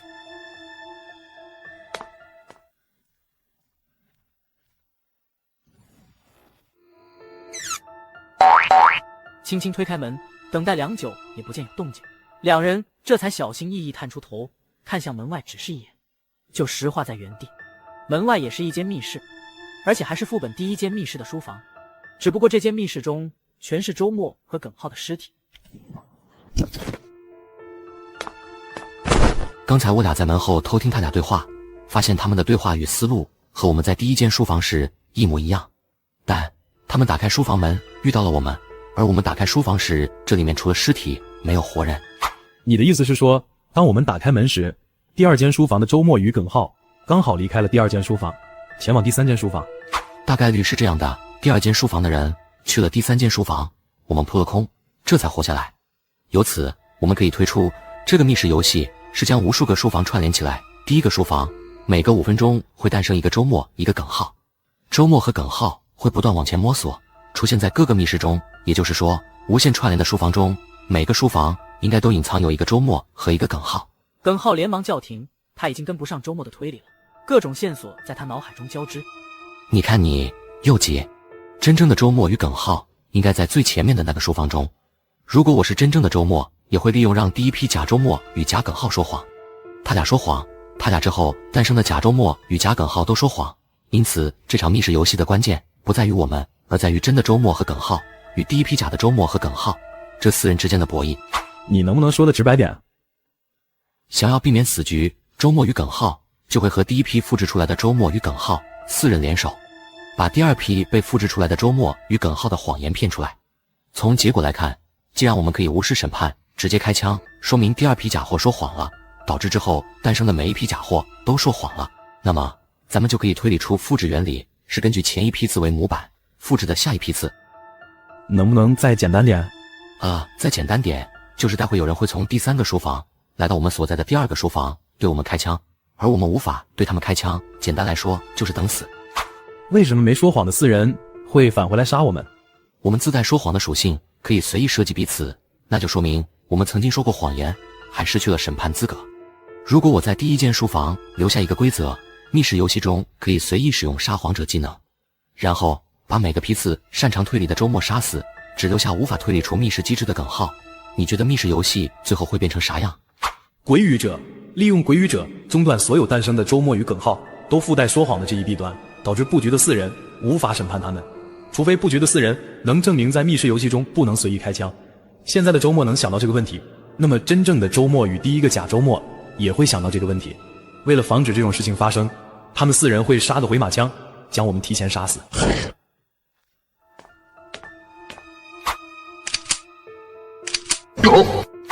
你说谎了。你说谎了。真正的周末说出口令，2枪将这2位不知道多少批次的周末与耿浩审判死。周末与耿浩出现在第1间书房内，2人彼此戒备的同时，又小心翼翼打量这间密室。这里是副本第1个密室，这也是密室游戏。我和耿浩坐在椅子上，然后就来到了这里。椅子在第2个密室有转移记忆的功能，但此刻我们的身体和记忆都匹配，说明记忆没有转移。那么椅子的作用是什么？难道这里是虚拟世界？去看看。不急，这里没有沙漏，没有玻璃珠，没有地下室，但我们却出现在这里，说明可能会发生其他事，等等吧。5分钟的时间，密室中凭空出现2人，这2人不是别人，也是周末和耿浩。过了5分钟吗？4人对视，意识到待会可能还会出现第2批。你来。可以。周末甲拿出的马克笔，取下一本书，写道：杀死待会出现在密室中的人，无论你们看到的是谁。走。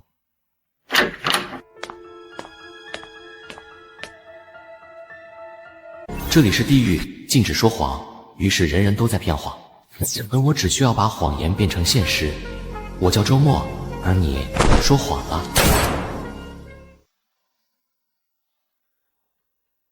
来到第2间书房，他们惊恐发现这里与第1间书房简直一模一样。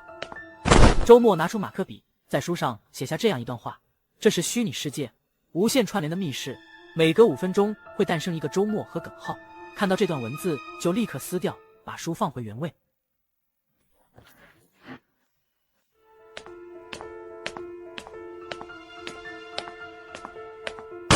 他们离开没多久，周末一笔与耿浩一笔，4人来到这里。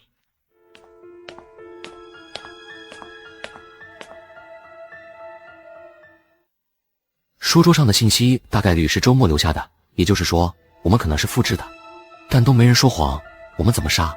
大概率如果是真周末留下的，他不可能不知道玩家厮杀要先诱导其中1人说谎才行。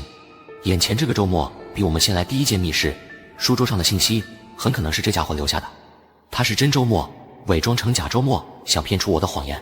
奇怪了，这上面的信息我们在第1间书房就推理出来了，他这样写是什么意思啊？我知道你们俩怀疑2个密室的信息都是我留的，但我可以明确的告诉你，这些信息是周末留下的，但不是。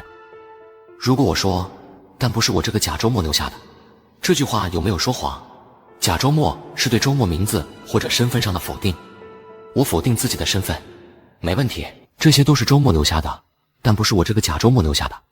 也就是说，真周末来到了这里，然后被副本复制出来了许多个相同的意识，这就麻烦了。我们都是复制出来的，想要活着离开，就必须杀死真正的周末。但我们能想到这点，真正的周末也能想到这点，想杀他取代他很难。更要命的是，后续还有无数个周末与耿浩诞生。2种方案：一，趁现在复制的周末不多，先把真正的周末杀死在密室中。但这里有个问题，杀死真正的周末，如果密室游戏就直接结束了的话，我和眼前这个周末，谁会取代真正的周末，回归到他现实的身体中？2，想个办法把之后的周末全部弄死，再弄死眼前这个周末，最后与真正的周末对决。很显然，第1种方案太过随机，不可控，更不可取。第2种方案虽然麻烦，可只要成功就能取代真周末。选择第2种方案。不过在此之前，得先搞清楚复制原理。既然我们知道了密室游戏机制，那么我们接下来得搞清楚，我们是不是真正的周末和耿浩。我明白你的意思，留下文字的人也有可能是假周末，但他这么做目的是什么？我觉得我们不应该在这里浪费时间，而是先去前面的密室，把真周末和真耿浩先弄死再说。呵呵，你凭什么认为前面的密室中就只有一个周末和一个耿浩？文字上写的清清楚楚，看到内容就立即撕掉，把书放回原来的位置。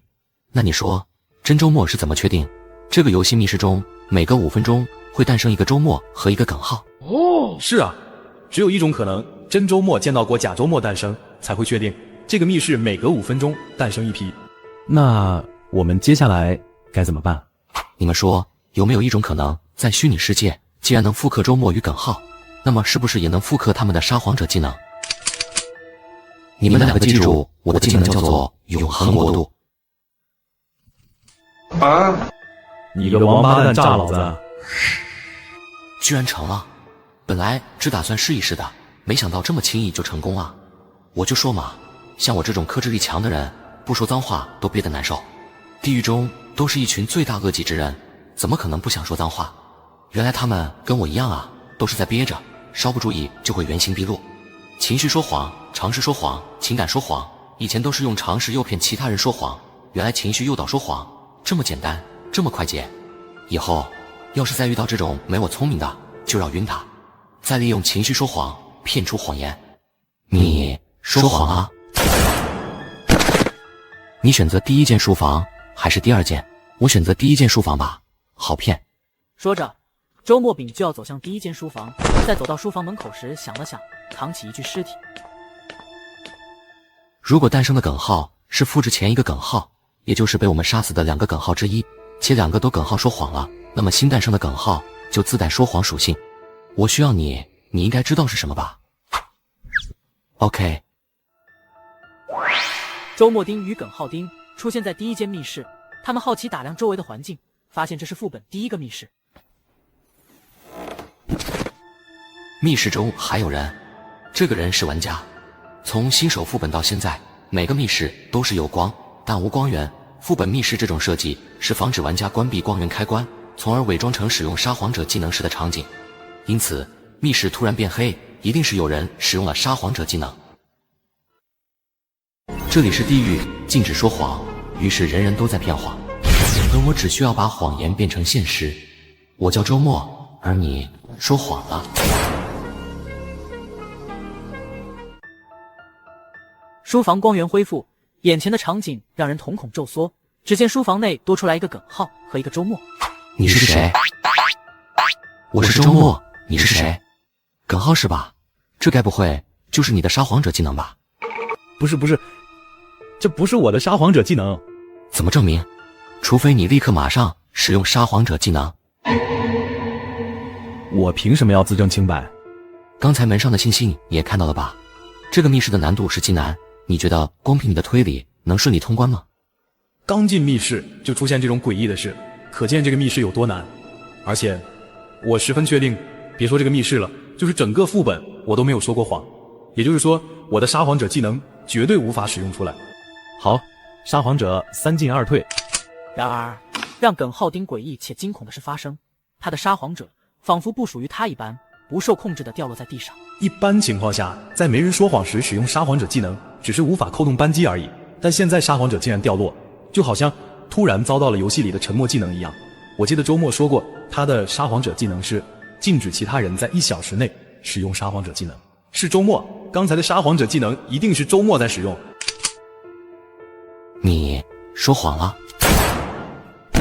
耿浩丁到死都不明白，自己究竟在什么时候说过谎。什么意思啊？既然你能说出审判口令，而且还审判成功了，说明在此时此刻的书房中你是真实存在的。不仅如此，你还和我一模一样，这就有意思了。首先，据我所知，使用技能失败不会被判定成说谎。耿浩使用技能失败有2种可能，一是真的失败，2是被永恒国度禁止使用技能。真的使用失败，就意味着耿浩没有说过谎，但他被你审判死了，说明他之前确实说过谎，前后矛盾。2，他之前说过谎，刚才无法使用技能，只因为刚才密室变黑，是你在使用沙皇者技能，也就是永恒国度。永恒国度禁止他使用沙皇者技能，枪才会掉落。你的推理有明显的漏洞，使用永恒国度就得舍弃一次必定审判成功的机会。你既然也是我，就应该明白，我不是那种为了坑他人，从而自己说出谎言把自己搭上的人。是，你不是那种坑别人搭上自己的人，但是你确实使用了沙皇者技能，说明你舍弃了一次必定审判成功的机会。这个机会不可能来自刚死的耿浩，毕竟你刚才把他审判死了，说明你没有舍弃审判他的机会。而之前死的耿浩，在死亡的那刻，审判机会就没了，你也不可能舍弃审判他的机会。综上所述，有且只有一种可能，那就是你在与最开始死的那位耿浩的博弈中，不小心被他骗出了谎言，而他也被你骗出了谎言，你俩枪战，他死。你不能杀我，你是周末，我也是周末，你就不怕杀了我，你也有可能会发生不祥吗？你说谎了。你知道你失败在哪吗？是你，刚才使用永恒国度的不是眼前这个周末，而是你。首先，他们不知道是怎么确定耿浩一定说过谎，于是在我与耿浩出现的那刻，由书房后门的周末使用沙皇者技能，再由眼前这个周末装作是被沙皇者技能制造出来的，让耿浩自证，从而让我得出结果，误以为是眼前这个周末使用了技能。最后我就自然而然推理出，眼前这个周末想要使用沙皇者技能，就必须舍弃一次审判的机会，但他刚才又审判死了耿浩，于是我得到一个这样的结论：眼前的周末舍弃了一次审判机会，是舍弃审判他自己的机会，那么他在之前说过谎。当时的我是万万无法想到还有第三个周末，使用技能的也是第三个周末。第三个周末他舍弃审判的是与我一同出现的耿浩的机会。上当了，我们都是周末，智商都一样，你们想要赢我，唯一的优势就是先手不惧后手。不错，我先来这个密室，我了解密室的机制，但你不了解，这就是你会败的原因。怎么样，要不要学学其他玩家在临死前说几句脏话？无聊。你说谎了。这次耿浩乙丙说过谎，周末丁说过谎，之后诞生的每个周末和耿浩都自带说谎属性。周末乙丙来到书桌前，想留下一段让之后诞生的周末与耿浩之间自相残杀的文字，但当他们看到之前周末甲留下的文字时，怔住了。杀死在会出现在密室中的人，无论你们看到的是谁，是巧合，还是周末与第一批诞生的周末早就预料到我们会想方设法让我们之后诞生的人说谎。这里是地狱，禁止说谎，于是人人都在骗谎，而我只需要把谎言变成现实。我叫周末，而你说谎了。他们在第二间书房静静等待，约莫过了5分钟，第一书房再次诞生一个周末和耿浩，两人没说话，就这么静静听第一间书房两人的说话声。又过了5分钟，再次诞生一个周末和一个耿浩，紧接着，果然，新诞生的周末与耿浩看到文字后，杀死了再次诞生的周末与耿浩。这样一来，无限循环都会是前一批杀死后一批，我们可以安心去第三间书房对决真正的周末和第一批诞生的周末了。你说他们4人会用什么办法坑我们？目前我们对耿浩的沙皇者技能只知道其名字，不知道其作用。3进2退，我想他们大概率会说出未来谎言，承诺就算耿浩说谎也不会审判说谎的耿浩，以此让耿浩使用出沙皇者技能，利用这个未知的技能来布局我们。是啊，有2个耿浩，如果他们都做同样的动作，我们无法辨别究竟是哪个耿浩使用的沙皇者技能，以此布局我们就麻烦了。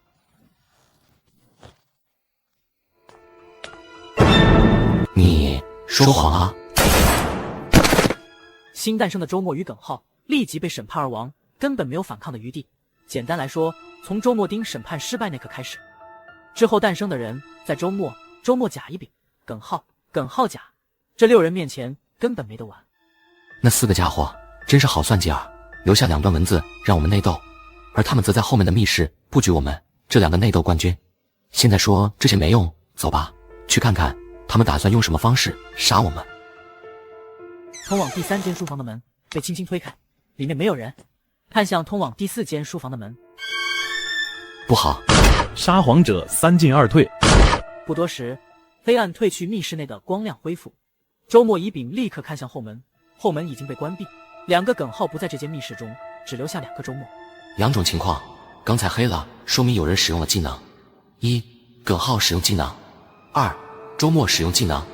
如果是周末使用，完全可以不用理会，毕竟永恒国度虽然强的可怕，可一旦使用出来，所有使用或未使用的技能要么被破解，要么禁止使用。也就是说，使用技能的人大概率只有耿浩，因此有个耿浩说谎了，他们才会将2个耿浩关在第4间书房内，防止被我们审判。见2个周末守在门口，周末乙丙皱眉，有沙皇者庇护，他们不可能强行挪开这2个周末。既然无法闯进第4间书房去审判耿浩，那么耿浩的技能是什么？眼前这2个周末都是周末，还是技能制造出来的？还有刚才在黑暗中，为什么我会听到2下关门的声音？有什么猫腻？有没有可能是这样？第一次关门时把2个耿浩关在第3间书房内，2个周末躲进了第4间书房内，不受技能影响。第2次关门时把2个周末关在第3间书房，把2个耿浩关在第4间书房。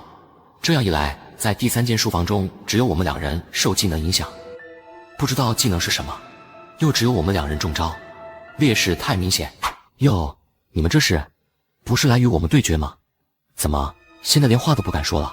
刚才我看见耿浩的沙皇者是普通颜色，也就是说耿浩的沙皇者技能只有本我级，本我影响情绪，而情绪技能多半涉及到幻觉、幻影、认知、记忆。我仔细回想，记忆连贯没有缺失，且都很合理，说明影响的不是记忆，认知这个不太好确定。之前张景华使用认知类技能，周末是靠镇定剂破解的，而且当时只要稍作推理，就会知道张景华的技能是要接近周末获得他手里的数字。但现在很难确定我们是不是中了认知类技能。认知待定，幻影也无法排除，毕竟可能只有一个周末内留在这里，另一个周末是制造出来的幻影。幻觉也是一样。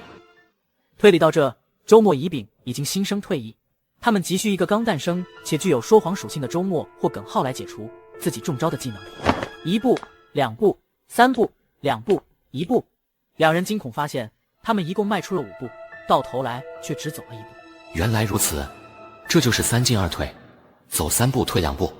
也就是说3进2退是指中招者做3个动作就会倒退2个动作回到第1个动作，但如果中招者只做了1个动作或2个，就不会触发耿浩的3进2退。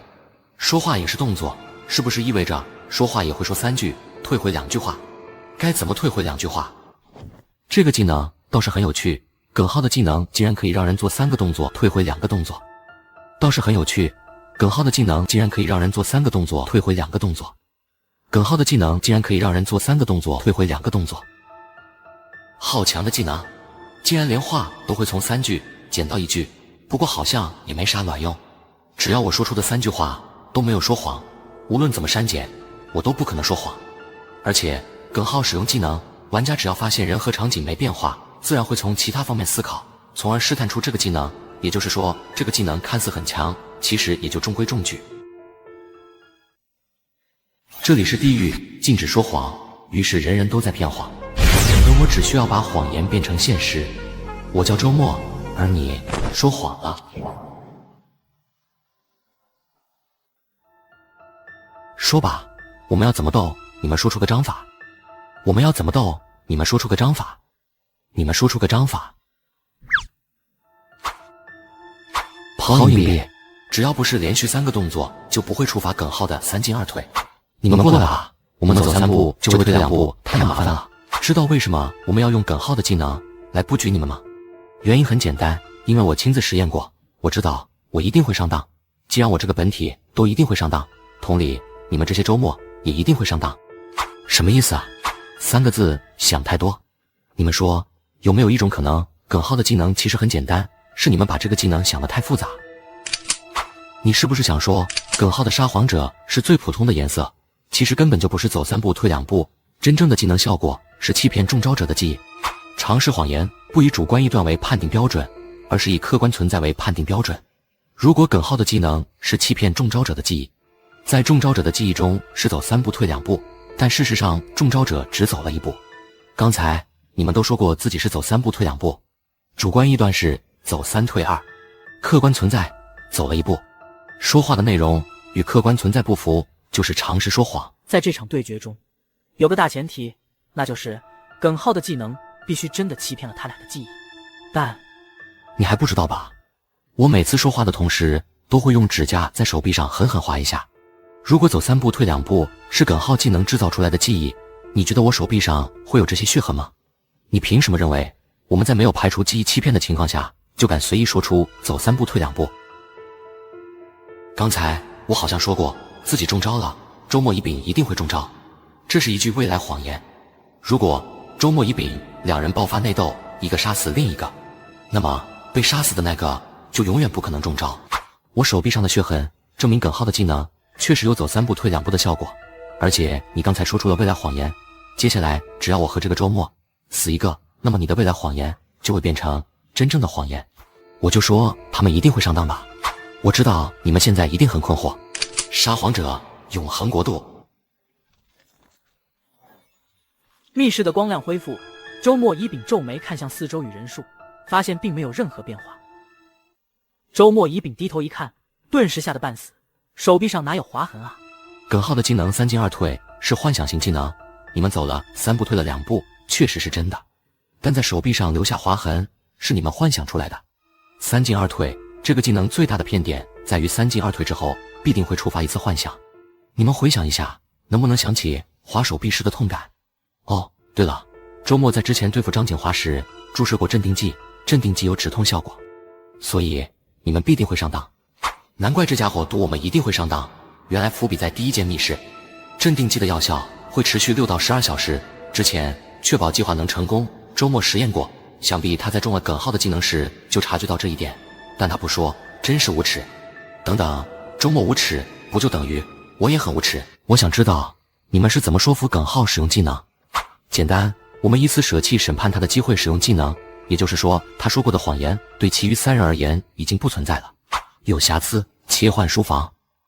原来如此，说谎的耿浩在第4间书房中，其余3人在第3间书房中依次去第4间书房舍弃审判的机会使用技能，这样就能确保有一个周末和一个耿浩的技能不会被永恒国度禁止1小时使用。怎么样，要不要学学其他玩家临死前说几句脏话？周末乙、周末丙死。时间回到现在，4人按照之前的约定，耿浩与耿浩甲在这里终极对决，而周末与周末甲则去往第1间书房，边对决边杀刚诞生的周末和耿浩。我很好奇，你打算用什么方案来杀我？你说有没有一种可能，诞生的批次是有次数限制的，或者游戏的持续时间有限制？继承人游戏有下注就有输赢，你说输赢是什么？2种可能，第一种是真周末与真耿浩，在密室游戏中杀死诞生人的数量为判定标准，谁杀得多谁就是最后的赢家。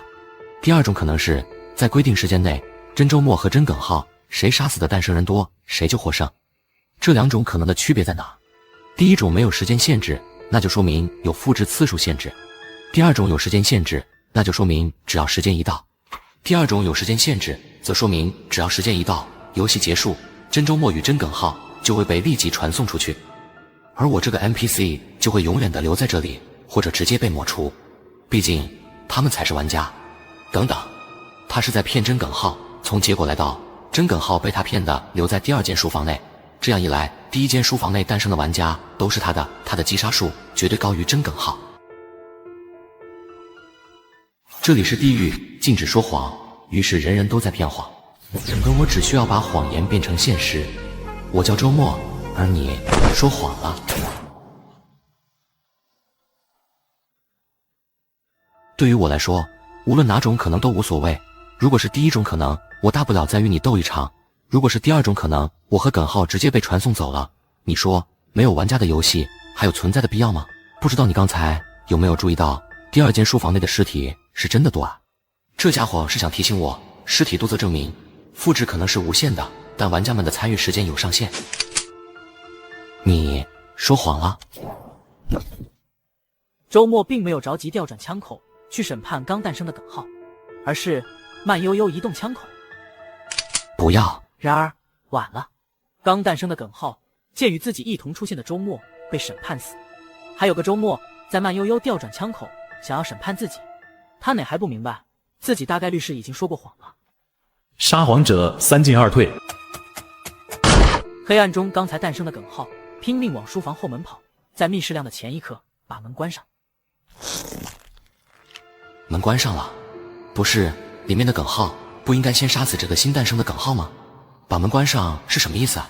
如果刚才的耿浩死了，那么刚才的技能就会消失，我和周末依旧处于中招状态。周末是故意的，他大概率在之前就与2个耿浩有某种协议，这下麻烦了。我和周末的中招状态在接下来的5分钟内一直存在，只能等下一批诞生的人出来，我舍弃审判他们的机会，使用永恒国度。时间拖得越久，我心里就会越慌。很快5分钟结束，新诞生的周末与耿浩非常准时地出现在密室中。周末甲摸向后腰，掏出撒谎者，枪口对准天花板。撒谎者，永恒国度。密室内恢复光亮，新诞生的周末与耿浩看着2人。刚才我没有开枪，你说谎了。你说谎了。周末口令击杀，周末甲则在观察他的动作，发现3进2退，确实被解除，开始整理信息。刚才我摸枪、掏枪、举枪3个动作，触发了3进2退，因此我没来得及使用永恒国度，同时我还触发了幻想。刚才密室黑了，说明有人使用了沙皇者技能。这个人是谁？首先排除真周末。刚才在对付周末乙丙时，我破解了耿浩的技能，他也中了我的永恒国度。1小时还没完，真周末是不可能使用出技能的。新诞生的周末和耿浩还没搞清楚状况，也不可能使用沙皇者技能。那么唯一有条件使用沙皇者技能的人是真耿浩。这里有个问题，既然不是真周末使用的永恒国度，那么3进2退是被谁解除的？是不是感觉很乱？奇怪的是，周末说完这句话后停顿了好久。我很好奇，都是我在设计你，你咋不设计我？刚才密室黑了，使用技能的人有且只有1人，真耿浩。也就是说，刚才新耿浩的技能不仅没有解除，反而又覆盖了一层真耿浩的技能，在3进2退之上又覆盖一层3进2退，2个3进2退是同时判定的，而不是一前一后判定，这就好办了。我刚才摸枪、掏枪、举枪，触发了1次幻想，但现在我若再次触发幻想的话，就会是一次性触发2次幻想，因此我必须在触发之前把永恒国度使用出来。周末甲旋即掏枪、举枪，扣动扳机。沙皇者永恒国度，光亮再次恢复。这个该死的3进2退，耿浩是吧？这个副本，你要是能活着走出去，老子跟你信。周末甲抬头，看见对面的周末，两人蹲下来的姿势都一样。你为什么？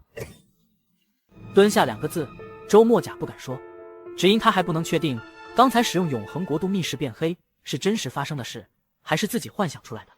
刚才我触发幻想3次，第一次摸枪、掏枪、举枪，由这3个动作触发，3进2退，我最终的动作停留在摸枪，接下来该掏枪。第2、3次掏枪、举枪、开枪，由于我中了2个3进2退，因此这3个动作我产生了2次幻想。但在我开枪的那刻，永恒国度破解了耿浩的技能，也就是说，之前无论发生了什么，只要我确定我确实使用了永恒国度，那么之前的种种都无所谓了。你为什么会蹲在这里？是想骗我？沙皇者3进2退，收。周末记住你的承诺，这个游戏密室让我活着出去。周末甲惊恐看着对面，周末则是一直是站着的。你为什么会蹲在这里？蹲是肯定，我说谎了。就你也想杀死我，然后取代我？我明明已经开枪使用了永恒国度，为什么会这样？这里是地狱，禁止说谎，于是人人都在骗谎，而我只需要把谎言变成现实。我叫周末，而你说谎了。很简单，刚才那个耿浩使用技能跑到第2间书房，也就是说，之前我们2个都处于3进2退技能中，但我和你不同，我由于要攒击杀数，枪一直被我紧紧握在手里，因此我使用永恒国度只需要2步，1举枪，2开枪。不可能，你的意思是说，第一次使用永恒国度的人是你？你的永恒国度在第3间书房时就已经被我的永恒国度禁止了。这就是诛心的好处，能在潜移默化中影响一个人的情绪。你一共中了3次3进2退，也就是说，你一共产生了3次幻想。你有没有仔细推理过2次幻想是什么？3次幻想，周末这是在察觉补漏，自己干掉自己，才能发现自己的不足，使自己成长。这是一次千载难逢的机会，他需要我给出答案。好，那我就从头到尾捋一遍。首先，摸枪、掏枪、举枪这3个动作，我肯定触发过1次幻想。幻想的内容是什么？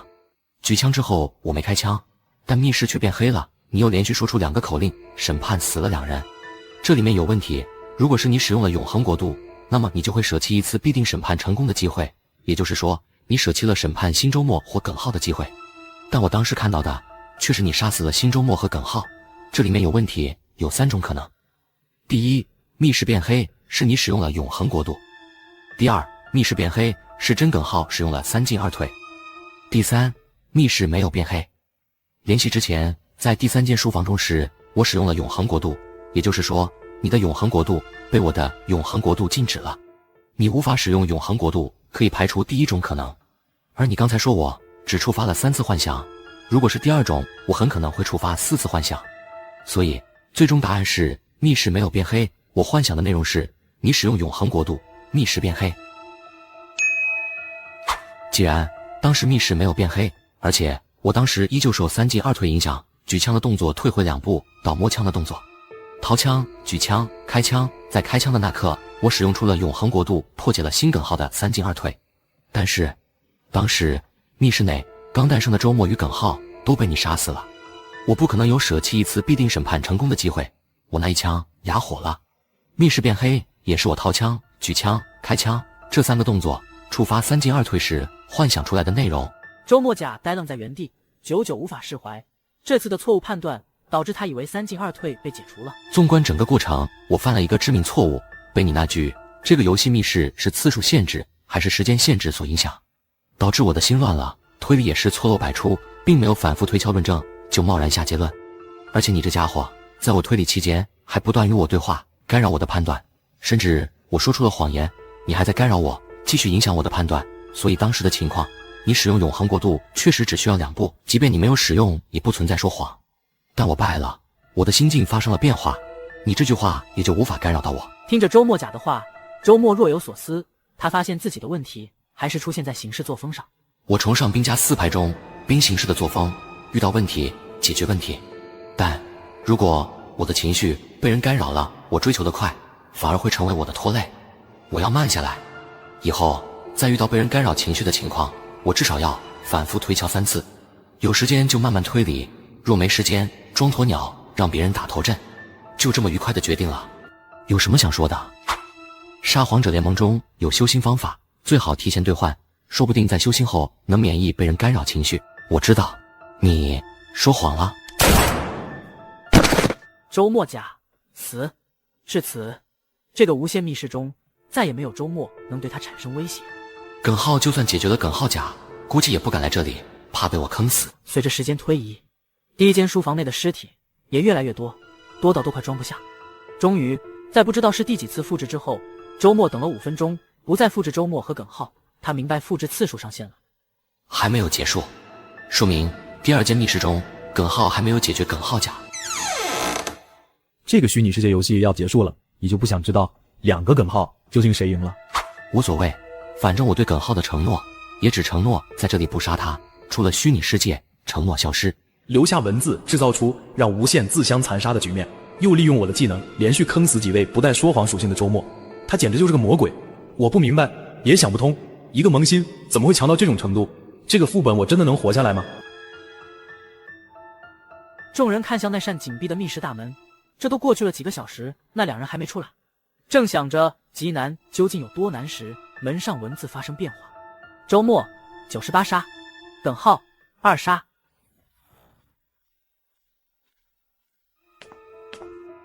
2人回到长桌前，根据规则，周末拿走耿浩的蓝色胸牌。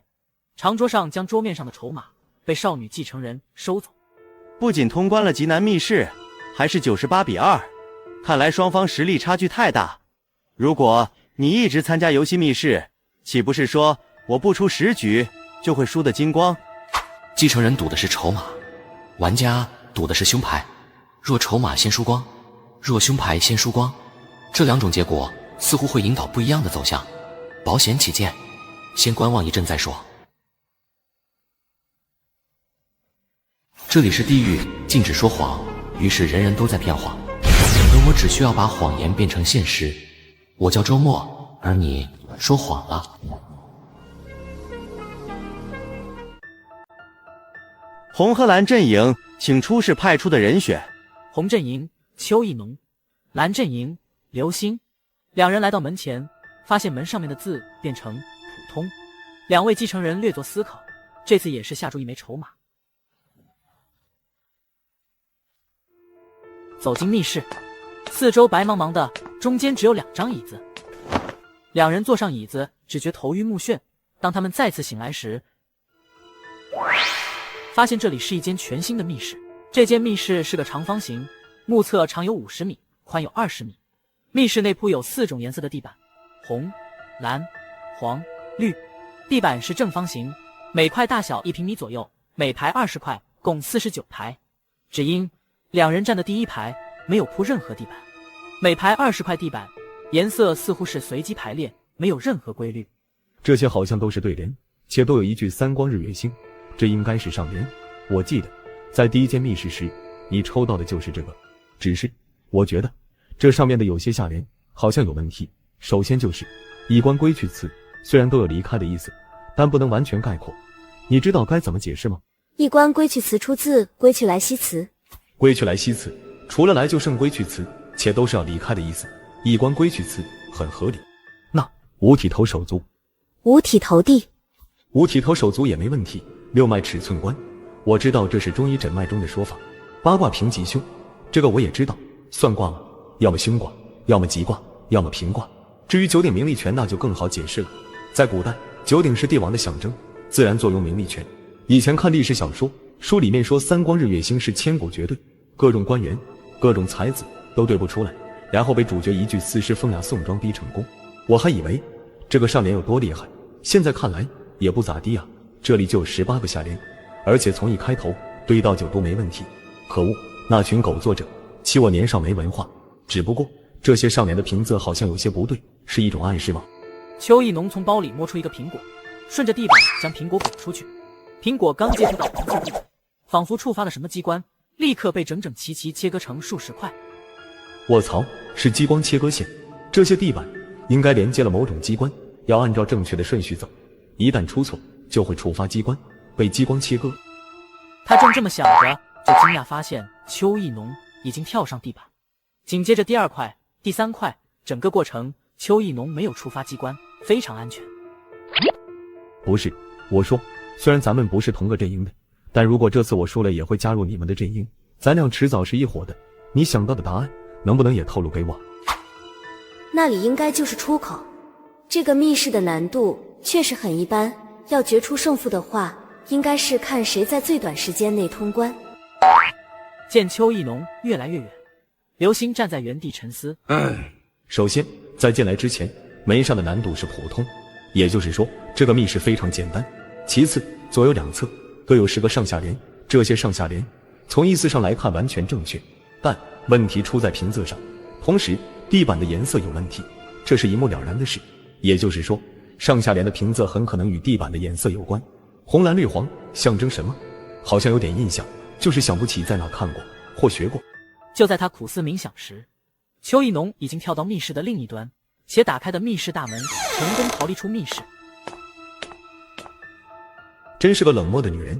地板颜色有4种，是声调，红、蓝、黄、绿，应该是象征1、2、3、4声。那么问题来了，红、蓝、黄、绿依次对应什么声调？卧槽，这好像是幼儿园的学识。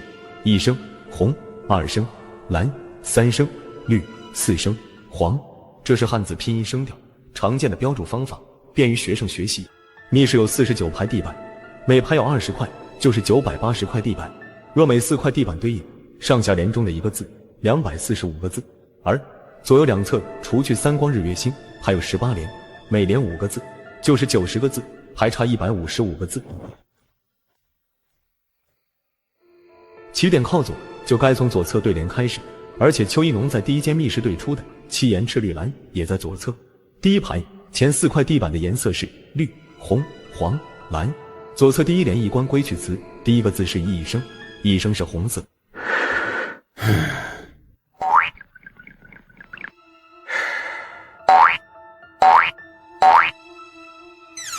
第3间密室，当刘星走出门时，先看养神的几人，又看了眼门上的比分，无奈摇头。邱意农8分24秒，刘星76分17秒。一个普通难度的游戏密室，你能花这么久的时间，也是个人才。你和他赶紧交割胸牌吧。这里是地狱，禁止说谎，于是人人都在骗谎，而我只需要把谎言变成现实。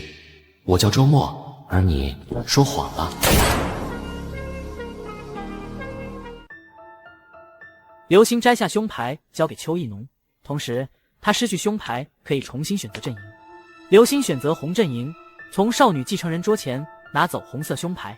如果我和邱意农轮流下场一直赢，输掉游戏的人都选择红色阵营，那么蓝色阵营迟早会出现没人下场的局面，到时候游戏怎么进行？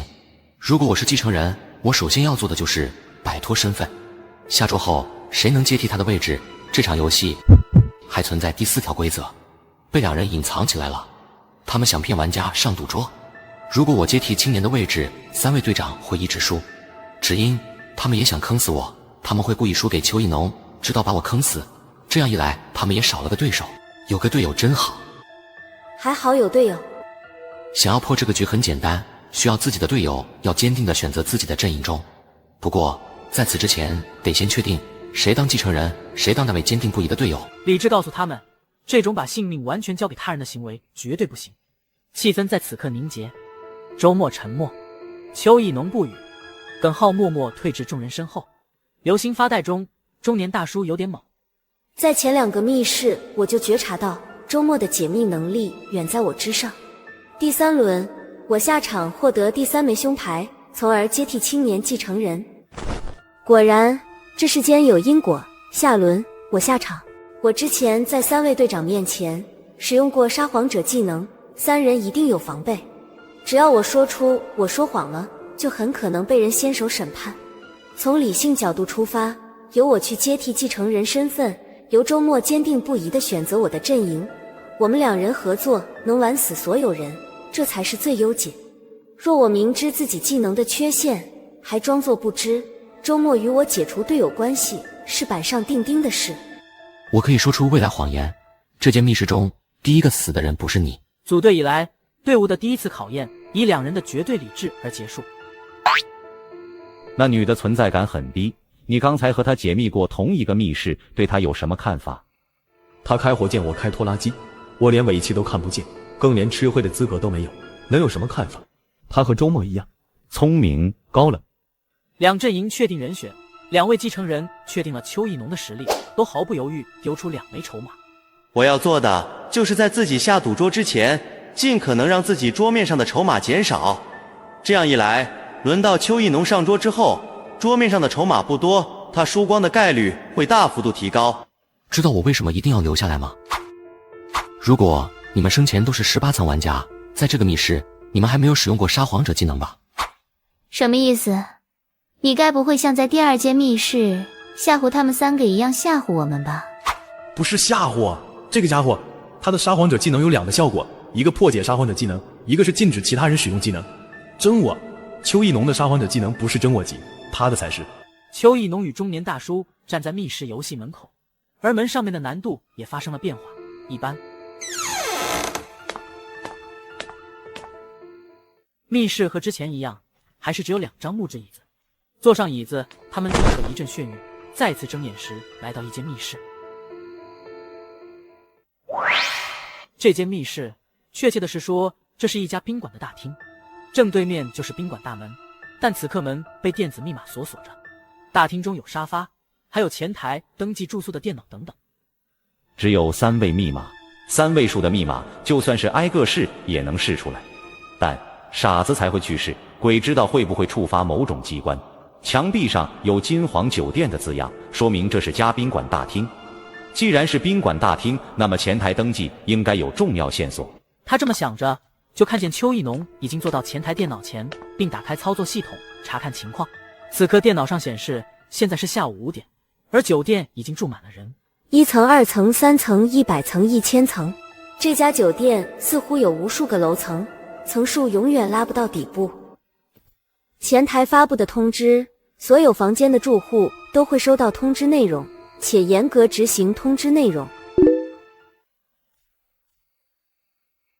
有一位旅客在金皇酒店订购了8号房间，请在18点前清空8号房间。8号房间就在2楼，2楼共有10个房间，编号从1-10。3楼的编号是11-20号，4楼编号是21-30号，以此类推。8号房间有人住，而且还一直住到明早8点。不是有人住，还怎么还能订啊？既然前台发布的通知住户会执行，那么他的意思很明显，那就是让现在8号房间的人退房。通知：由于某种原因，请住在8号房间的顾客前往9号房间入住，并告诉9号房间的顾客前往10号房间入住，9号房间的顾客前往10号房间，并告诉10号房间的顾客，以此类推。等前一个编号的顾客入住你的房间后，你才能去下一个编号入住。这样做有什么意义？读过《资本论》吗？这里是地狱，禁止说谎，于是人人都在骗谎。而我只需要把谎言变成现实。我叫周末，而你说谎了。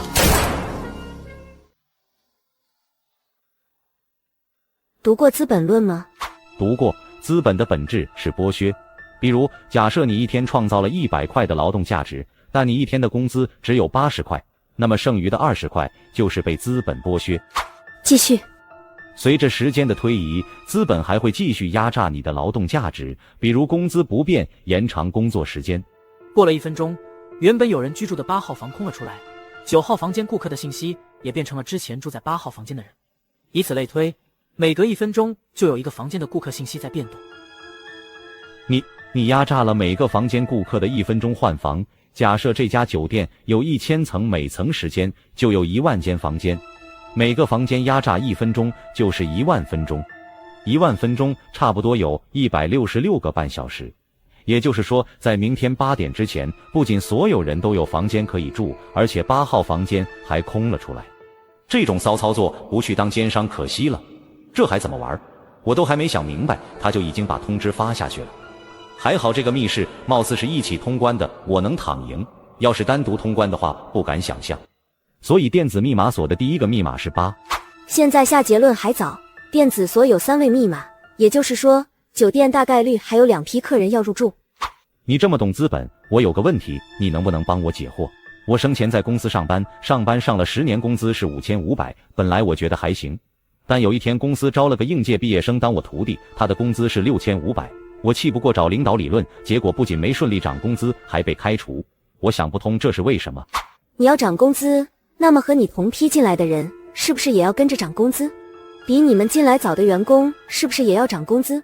这不是你一个人涨不涨工资的问题，而是全体员工涨不涨工资的问题。中年大叔愣在原地，他设想过无数可能，却没想到是这样的结果。我中年失业，杀死领导，死后下地狱。这一切的源头竟然如此可笑。我不明白，既然公司想要压榨员工，为什么要给新员工高工资？这里面涉及到的因素有很多，简单来说，不提高招聘工资，就招不到人。有大批客人正在排队预订该酒店，请在18点之前安排他们入住。排队人数1，排队人数眨眼变至500人，而且暴涨的速度完全没有停下来的意思。这怎么办？排队的人数好像无穷无尽，如果我们再用刚才的办法，根本行不通。等等，你不等排队人数停下来再发通知吗？通知从1000号开始不再遵循上条通知，改为从1000号房间开始，基数编号房间的客人立刻搬到编号乘以2的编号房间内。搬完后被占用房间编号的客人立刻搬进原房间编号乘以2的编号房间内。中年大叔惊讶地发现，1001号空，1003号空，1005号空。从1000号房间开始，每个基数房间都神奇地空了出来。什么鬼？让我捋捋。从1000号房间开始，因为上一次订购8号房间导致的换房还在继续。1000减8等于992，992分钟是16个多小时。这1000个房间，每个剥削1分钟，足够让这位客人住到明早8点退房。从1000号房间开始，基数编号房间的客人立刻搬到编号乘以2的编号房间内。如此要求下来，1000以后，所有的基数编号房间都空了出来。基数乘以2等于偶数。假设这个酒店的房间是无限的，那么就是无数个基数编号的房间空了出来，留给无数排队订购的人居住。搬完后被占用房间编号的客人立刻搬进原房间编号乘以2的编号房间内。原来如此。奸商啊！如果我没猜错的话，下一次电脑上会出现无数个弹窗，每个弹窗上都有无数个排队的客人预订酒店。你可别吓我啊！电脑上果然像是中病毒一样，出现了无数个弹窗。有大批客人正在排队预订该酒店，请在18点之前安排他们入住，排队人数999家。你似乎一点作用也没有。你这么厉害，我没有发挥空间。是吗？第3个任务很难做到，说不定我们得去楼上看看真实情况。你怎么不去看看电梯是否能用，楼梯门有没有被锁？难怪你生前工作了10年，最后落得个开除。我这就去，现在去看也不迟。越想越不对劲，突然他停下脚步，猛然回头，邱意浓消失了。我操！我怎么会犯这种低级且愚蠢的错误？第3间密室，邱意浓从游戏密室中走出，众人下意识看了眼时间，这次他只花了7分11秒。中年大叔被你留在了游戏密室中。那人看起来不太聪明的样子。数分钟后，门上显示李建国死亡。我们3位队长都是身经百战的老玩家，中年大叔死在一个一般难度的密室游戏中，这种可能几乎是0，除非被人坑死。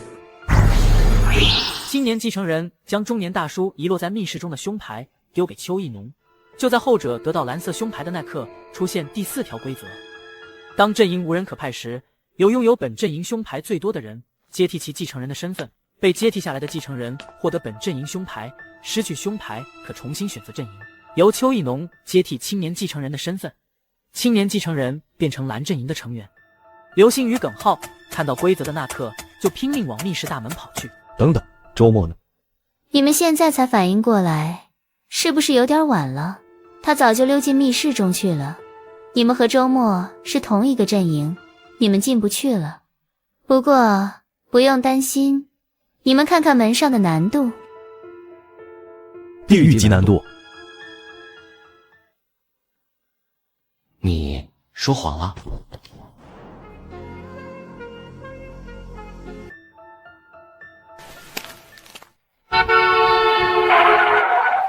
我叫周末，没错，我出门撞大运了，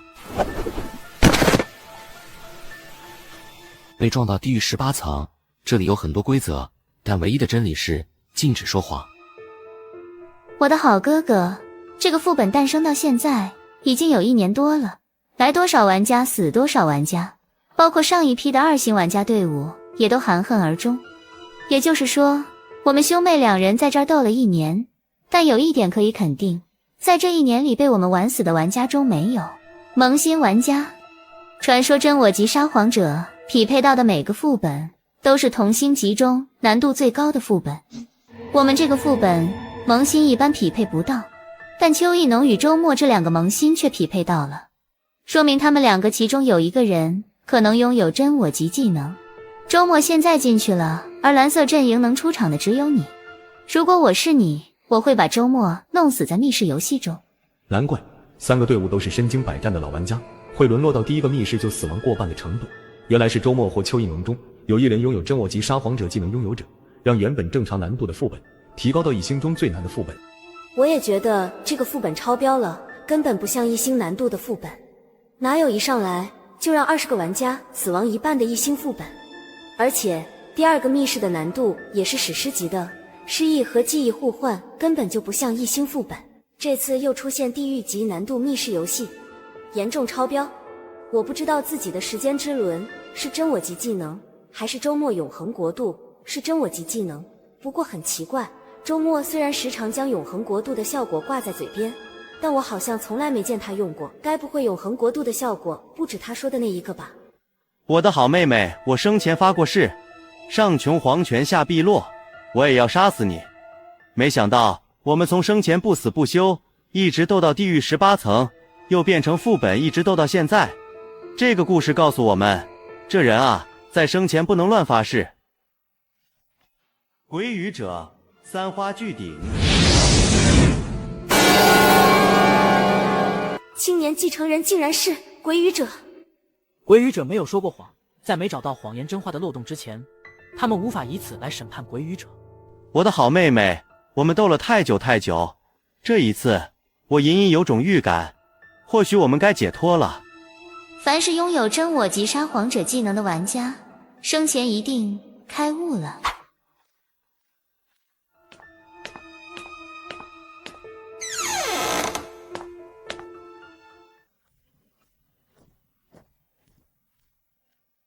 那个，不好意思啊，刚才进来的急，麻烦告诉我一下，这个密室游戏的难度。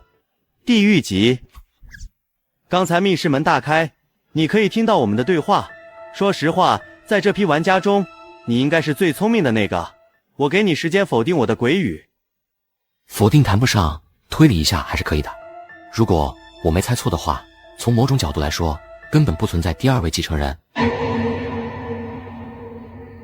神，什么意思？在第二间密室中，我们推理出老人与第二位继承人被囚禁在地下室，但我设想过无数种可能，也想不明白第二位继承人是怎么逃离地下室的。毕竟没有任何直接线索指明第二位继承人逃离密室的过程，因此我做出一个大胆的推理：在你们生前时，第一位继承人活，第二位继承人就活；第一位继承人离开地下室，第二位继承人就能逃离地下室。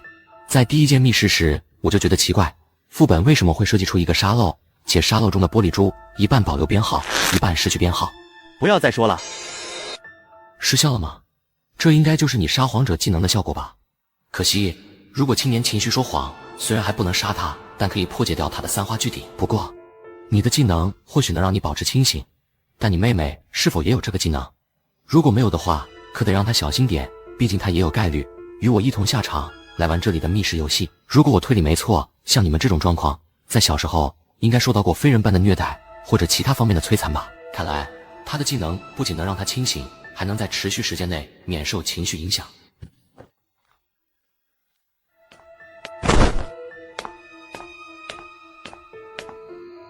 如果我猜的没错的话，你很想杀我，但这场密室游戏你又得输，才能保证你的队友不至于被我无限选择，他阵营无限输，导致最后输光桌上的筹码而被枪杀。既想杀我，又不能让我输掉密室游戏，最好的办法是在坐上椅子前或游戏结束时骗出我的谎言，待游戏结束你就立刻审判我。你喜欢赌吗？3流的赌术靠出签，2流的赌术靠心理博弈，1流的赌术则是靠气势。很明显，现在我的气势在你之上，也就是说，这次的密室游戏大概率是现实密室。如果我卡在最后1秒通关，输掉密室游戏，你的队友应该会失去2枚筹码，到时候你的队友输光筹码被枪杀，而你之前又说出过未来谎言，你也会死，岂不是一招不慎满盘皆输？你看你又急，妈蛋，抢我台词。哦，我想起来了，你既要让我活着出密室游戏，你又要输掉游戏，也就是说我在密室游戏中可以肆无忌惮地说谎了。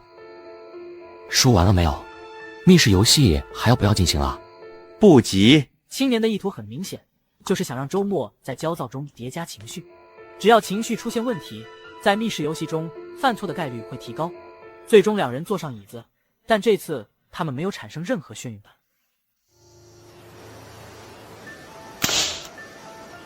咔！地狱沙皇者第1季正式杀青。你说谎了。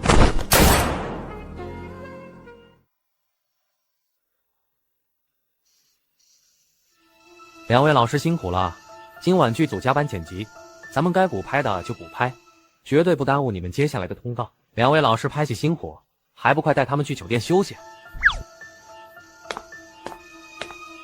？2人站在原地，不敢挪动半步，毕竟一直以来他们都在各种密室内，一旦走动，鬼知道会发生什么。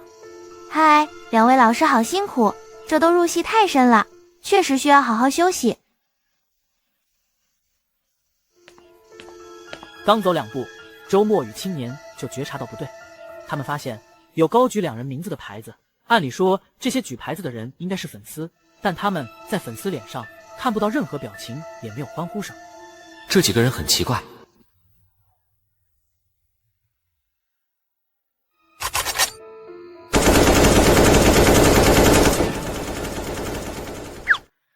待看清两人时，周末瞳孔地震。这两人一个是少女继承人，一个是周末的二舅。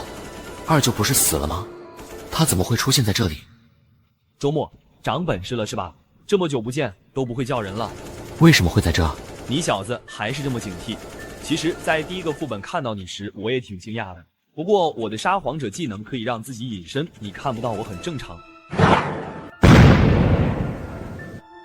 这话骗鬼还差不多。地狱级副本有个特殊规则，可以增援。见你们久久不出来，我和你二舅一合计，也跟着来到这个密室游戏。这两人都在说谎。子弹卡壳，无法使用技能。你们快走，酒店应该比较安全，这里交给我们。酒店在哪？我们的房间编号是多少？周老师的房间是11号，林老师房间是10号。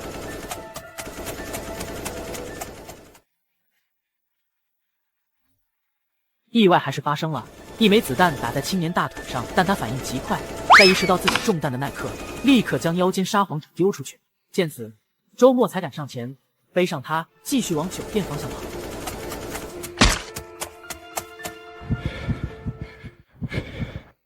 交战的双方似乎从始至终都没换过弹匣。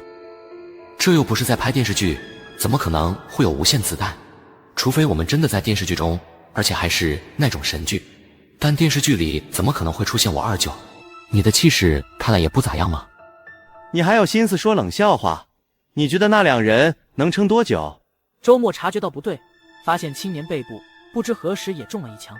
多谢，要不是有他当挡箭牌，估计这一枪会打在自己身上。10号与11号就在2楼，而且还是指纹锁，将青年放在10号房间大床上，他则独自来到11号房间。环境没啥特殊，和普通酒店差不多。首先，这次的密室游戏没有出现眩晕感。其次，我可以确定我不是剧组演员。然后，这里是陆地，怎么可能会有一艘军舰？还有，那些黑衣人似乎是2拨人，一波只对我开枪，一波只对青年开枪。而后，二舅与少女的话漏洞百出，但我们无法使用技能，说明他们大概率不是玩家。最后，这家酒店究竟隐藏了什么线索？从导演喊杀青到现在差不多过了58分钟，我现在很困，很想睡觉。周末努力保持清醒，可眼皮越来越沉重，在彻底扛不住之前，他再次看了下时间，60分钟。下一刻，他坚持不住沉沉睡去。周末悠悠醒来，下意识看时间，紧接着打量周围环境。这是一间主卧，房间干净且单调，一张双人床，一张书桌，一个衣柜，在书桌右侧还有一个大号的塑料垃圾桶。书桌上的东西也很简单，一台电脑。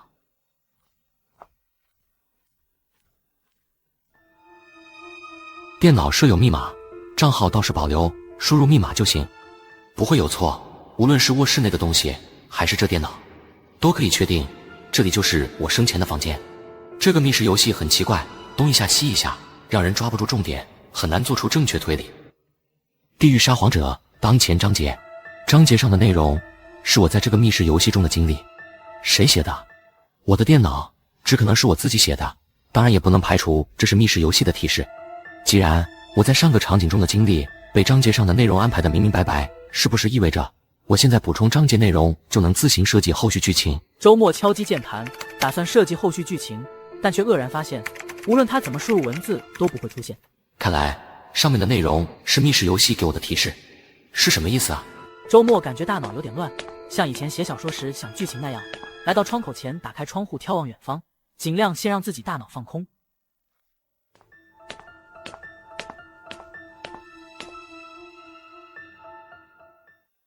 怎么还有黑衣人啊？真是阴魂不散。你说谎了。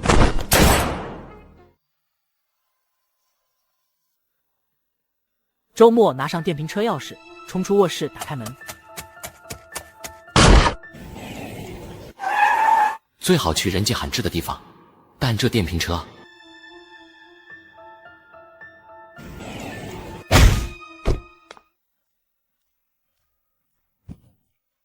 你他妈没长眼睛啊！这也能撞上？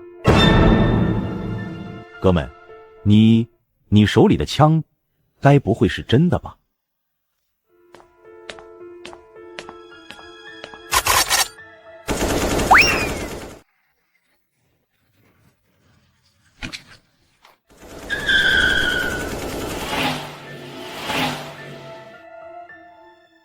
一路飙车，很快就来到记忆中的滨江桥。刚松口气，周末顿感左肩上传来钻心般的疼痛，左肩中弹。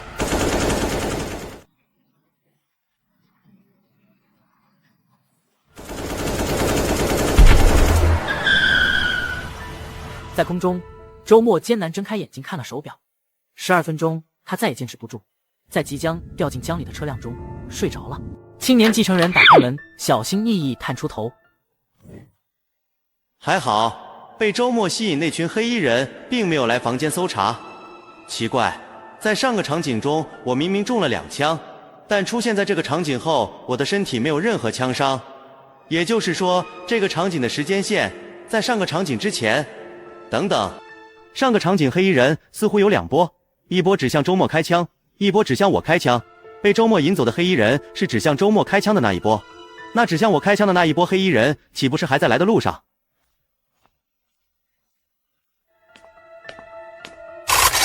青年继承人变成瓮中之鳖，但惊骇的青年会意如潮水般袭来，倒在地上睡了过去。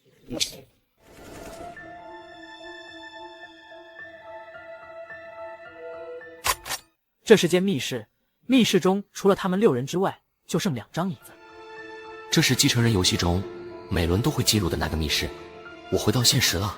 不对，这里有黑衣人，说明我还没有回到现实。而且我的左肩伤口被包扎过，虽然不知道是谁给我包扎的，但也能证明我还没有离开虚拟世界。2个黑衣人上前，带着周末出了密室，来到副本的第3间密室。密室中依旧只有1张长桌，长桌上有20枚筹码，20枚胸牌，但不见邱意浓、少女继承人、耿浩、刘星他们。这位老人得有100岁以上吧？我似乎在等一个人，我等的人是你吗？你叫什么？我忘了，但我记得会有一个人出现带我回家。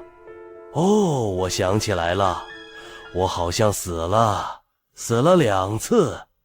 我等待太久了，久到好多事我都不记得了。我想回家，我太寂寞了。我想解脱，我还要杀人。上面的时间是多少？这是手表吗？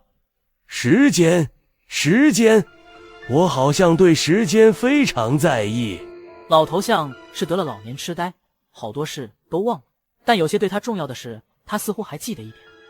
上面时间是多少？不知道。你要等的人大概率是我。如果这个人是我，我可以带你离开，但你要确保待会无论发生什么事，这些黑衣人都不会向我开枪。好。得到肯定答案的瞬间，周末发现密室中的黑衣人渐渐淡化，很快就消失不见。果然如此。沙皇者，永恒国度。这好像是沙皇者。技能沙皇者是什么？我以前似乎也有沙皇者，我是谁？果然是他。也就是说，拍戏是第1层，我的房间是第2层，这里是第4层，还存在一个第3层。但为什么第3层没有按照该有顺序来，直接跳过第3层来到这个第4层？是他。看来待会我还要失忆经历第3层。不对，应该是我跳过了第3层的时间线，直接到了未来的第4层。第4层是深层，一旦出去就回不来了，因此我必须提前安排。周末面色难看，这个密室游戏的难度出乎想象。我记得当我冲出卧室时，客厅时钟是11点10分。在第1层时，我的房间编号是11号，青年是10号。11，我的胸牌，一个蓝色胸牌，一个红色胸牌。10，青年的胸牌，一个蓝色胸牌，0个红色胸牌。你叫林家宝？对，我叫林家宝。我还有一个妹妹，她叫林家贝。我们见过，你认识我？跟我来。我们去哪？我觉得自己在第3层，应该已经把所有铺垫都做好了。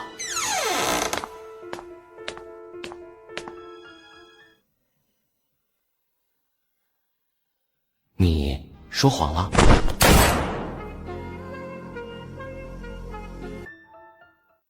密室中只有2张椅子，老头坐到椅子上，而周末则坐上另一把椅子上。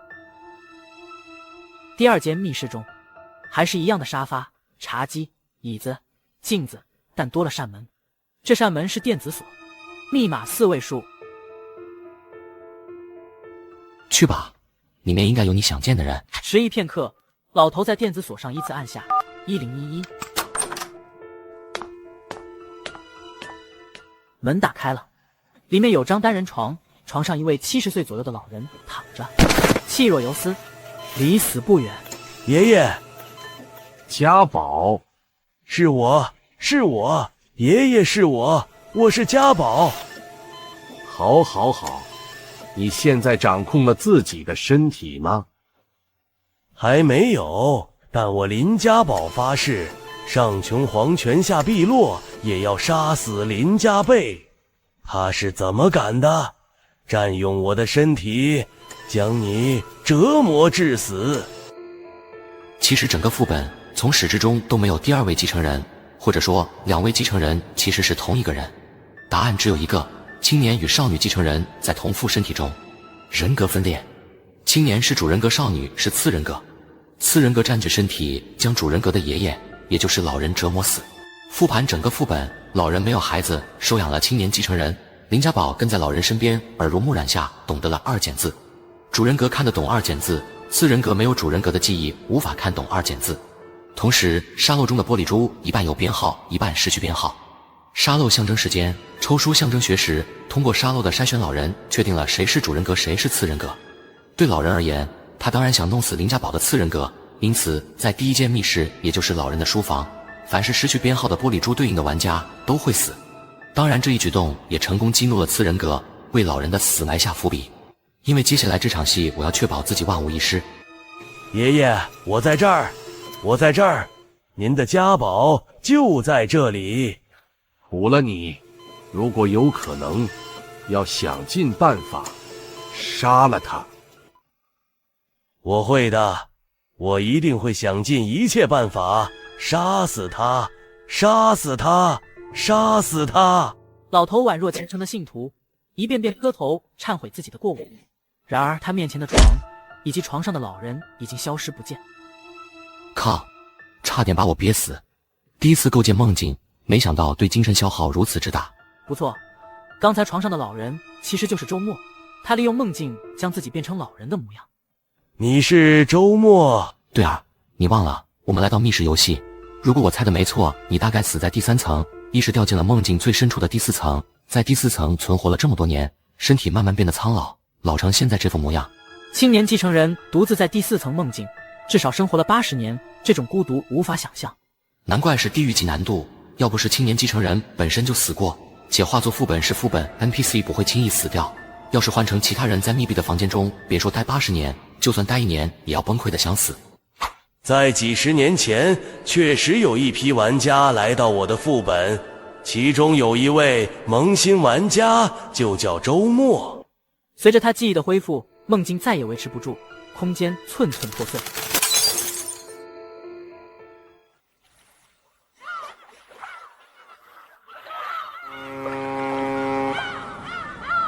周末与青年继承人2人都是被痛醒，一个左肩中弹，一个大腿与后背中弹。我记得我驾驶抢来的汽车，与黑衣人上演速度与激情，最终后轮胎被打爆，冲出大桥栏杆。我记得自己在周末的房子中成了瓮中之鳖。这家伙很果断，得知黑衣人追过来，立刻逃离房子，是个遇到问题就解决问题的行动派。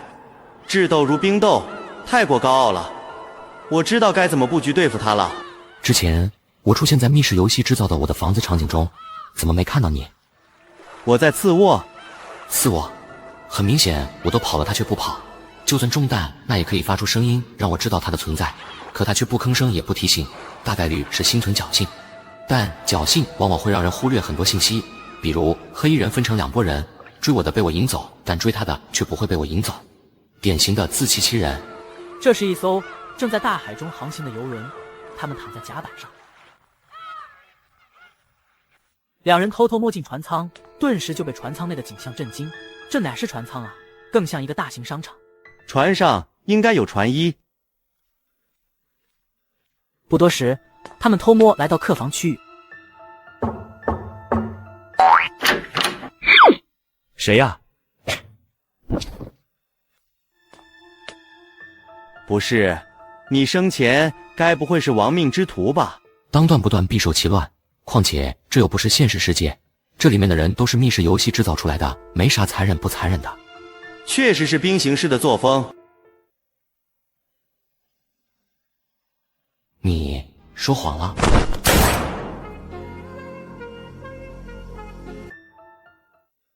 你有没有发现，这次的场景，黑衣人到现在都还没出现过？我们首先得搞清楚，黑衣人究竟是怎样的存在。那就得从最开始推理。首先，之前坐上椅子都会眩晕，但这次我并没有眩晕，说明我们是瞬间出现在虚拟世界，又或者我们忘记了被眩晕的过程。那么问题来了，在什么情况下会出现不是眩晕，又可能忘记眩晕过程的事发生？是梦。我们每次切换场景时都会睡着。其次是时间，第一个场景我们待了1小时，第二个场景我们待了12分钟，不同层数梦境时间流速不同。梦境有自我保护机制，黑衣人其实是梦境的自我保护机制，想要把入侵者驱逐出梦境。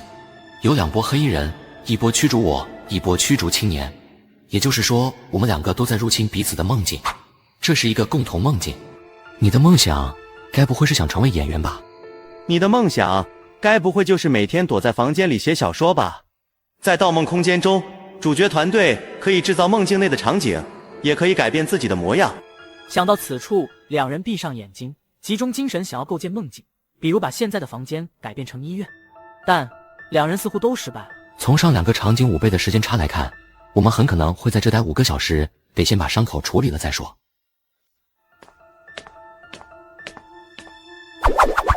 随后，周末在贵气青年的衣服裤子中摸索，找到1000块。我的沙皇者不能像普通手枪那样随意开枪，只能吓人一个措手不及。想要让船医给我们取出子弹包扎伤口，这1000块恐怕有点少吧？你打算怎么办？你在这盯着，我出去挣点医药费。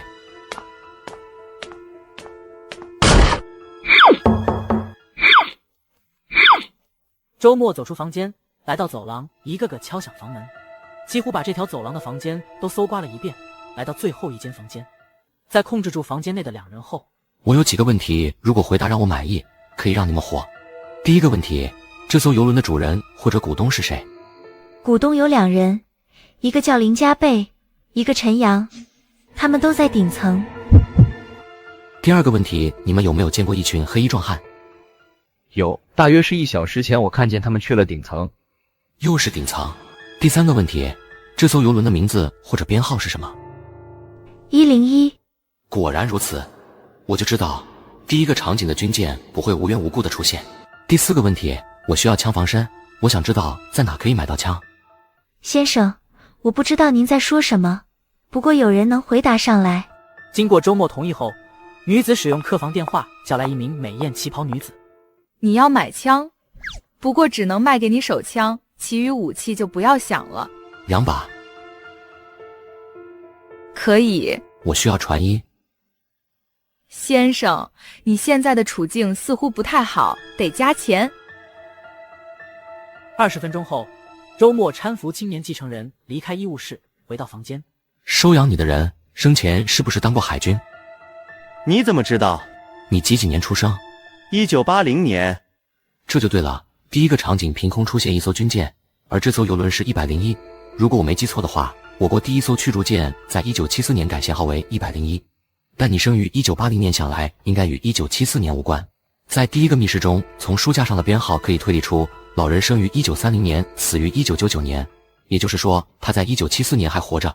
因此我觉得梦境很可能与老人有关。你究竟想说什么？我们既然在梦境中想要通关密室游戏，就得想办法破解梦境。在第一个场景时出现了少女继承人与我二舅，他们都是被制造出来的。对于我而言，二舅是我最坚实可靠的人。如果我没猜错的话，少女继承人是你的4人格。我不知道你在说什么，林家贝与我无关。沙皇者，永恒国度。难道在他的推理中，我的3花巨鼎只有3次让我免疫情绪说谎的机会，因此他才提前使用沙皇者，让我在接下来无法使用技能。但我把沙皇者丢在了第1个场景中，此刻我身上没有沙皇者，他没理由这么做。刚才我从服务员那打听到，这艘游轮的股东一个叫陈阳，一个没有名字，想来应该就是收养你的老人。陈阳对于我来说是一个很讨厌的人，想必在你心里收养你的老人也很……闭嘴！呵呵，梦想当演员，但3个密室没有丝毫线索证明继承人是演员，所以我很好奇，你生前的人生真的是在按照你自己的意愿活着吗？若是亲生的，不同意长辈们的安排说出来就行，但你是收养的，一方面想按照自己的意愿活着，一方面又不想辜负老人的意愿，你大概率会很苦恼。每当你在看电视时，是否也会憧憬如果自己当上演员会是怎样的场景？隔阂就此产生，回忆不断修饰记忆，爱得越爱，恨得越恨。每当你想起老人给你安排未来时的场景，是否怨恨过自己没有反驳，也是否怨恨过老人的武断？我让你闭嘴，给我闭嘴！在第2个场景，你发现我逃离房子为什么没跟上？承认吧，你在性格上优柔寡断，总是把希望寄托于那虚无缥缈的运气上，最后大概率是害人害己，于是诞生了心狠手辣的少女人格。从某种程度上来说，她是你的保护性人格，她杀老人是因为在你心里。我让你闭嘴！不可能，我最恨的是林家贝，不可能的，你一定是在说谎。最顶层的不是爷爷，是林家贝。还在自欺欺人，你没有安全感。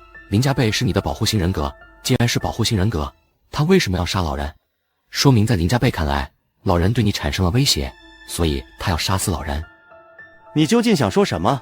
我想说的是，既然在第1个场景，梦境制造出我们意识深处能保护我们的人，而在这个场景又制造出我们厌恶的人，虽然你厌恶的人从本意上出发对你很好，但推理就是推理，以事实而论。这个密室游戏到现在都还没有通关的线索，那我们就从盗梦空间的设定推理。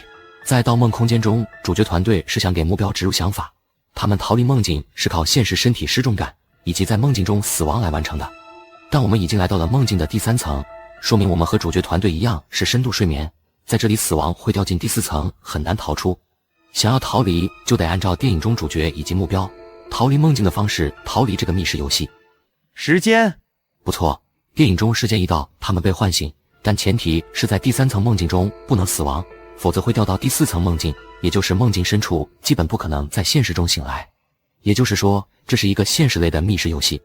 但是密室游戏现实不假，可根据之前的现实密室游戏来看，我们必须得达成某个条件，时间一到才会回到现实世界，否则会触发机关。同理，说明这个密室游戏也要达成某种条件，在实现结束时才会回到现实世界。在电影中，主角团队是想给目标植入想法，但从整部电影而言，其实是在讲述目标与自己和解，主角与自己和解。也就是说，我需要与爷爷和解，周末需要与陈阳和解，但这2人都是我们意识深处的执念而化，其本质还是自己与自己和解。那么想要见到爷爷和陈阳，就必须过黑衣人那关。换句话说，我和周末要分开行动。原来他早就知道会有这样的局面，我该怎么选？要不你去顶层去看看老人，在你心底究竟是一个怎样恶毒的形象？还是你去顶层，我负责阻挡支援吧。不错，在刚才的交谈中，周末说谎了，还不止1次，只因在顶层根本没有老人。林家宝不去顶层，就无法戳穿我的谎言，就算戳穿，他也无法审判我，毕竟他把沙皇者丢在第1层。而且在林家宝的固有认知中，我不敢说谎，原因很简单，这一局我不能杀林家宝，但林家宝却是时时刻刻想杀我。这一点2人心知肚明，所以在林家宝看来，借周末100个胆子也不敢说谎。接下来我要做的就是在合理的情况下让林家宝死。说说具体细节，第1点要注意的是不要死。在电影中破解梦境的方法，时间到或梦境中死亡，但这里是第3层，如果是前2层死亡会回到上一层，可在第3层是意识深处，一旦死亡就会掉到第4层。第4层梦境的时间流速更慢，甚至我们很可能会在那里待几十年几百年。我觉得现在就可以强化自己的意识，哪怕是给自己一个无谓的希望。比如比如，我给自己强化的意识是，你一定会来救我，带我逃离第4层梦境。人活着嘛，总得要有希望才行，否则掉到第4层，该怎么熬过无尽岁月啊？我觉得之前我们对于时间的推理有问题。我在第2层时，黑衣人已经快冲进房子，也就是说，我在第2层距离死亡不到5秒钟。想必你也是如此吧？不错，我驾车冲出栏杆，即将掉进江中，整个过程可能只有不到5秒。这就奇怪了，不到5秒时间。按照你刚才说的，死亡会破解梦境。如果你在第2层死亡，会把第3层的你拉到第2层或第1层。但我们来第3层这么久了，我们还没回到第2层，说明在时间上存在问题。我怀疑第3层才是真正的公共梦境。也就是说，我们在各自的梦境花费了72分钟，而在电影中，每层梦境时间流速的倍率是12倍，就是864分钟。我们在第2层，距离死亡貌似不远。假设车里灌满水，再到被淹死，整个过程需要10分钟的时间，也就是说，在第3层只有120分钟的时间。说到这，两人都下意识地看着自己的手表，已经过去1个半小时。我们还有不到30分钟的时间，第3层梦境就会破碎。那我们都别装了。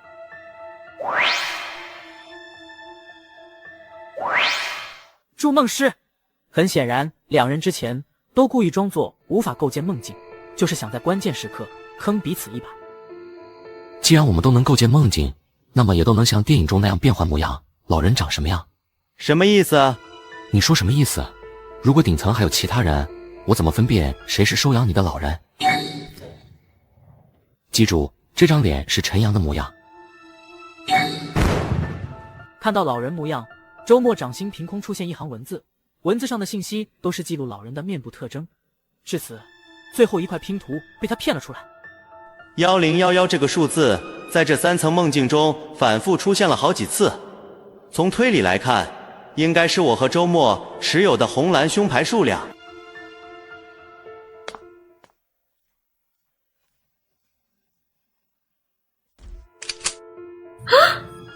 不想死的都给我抱头蹲下，装钱。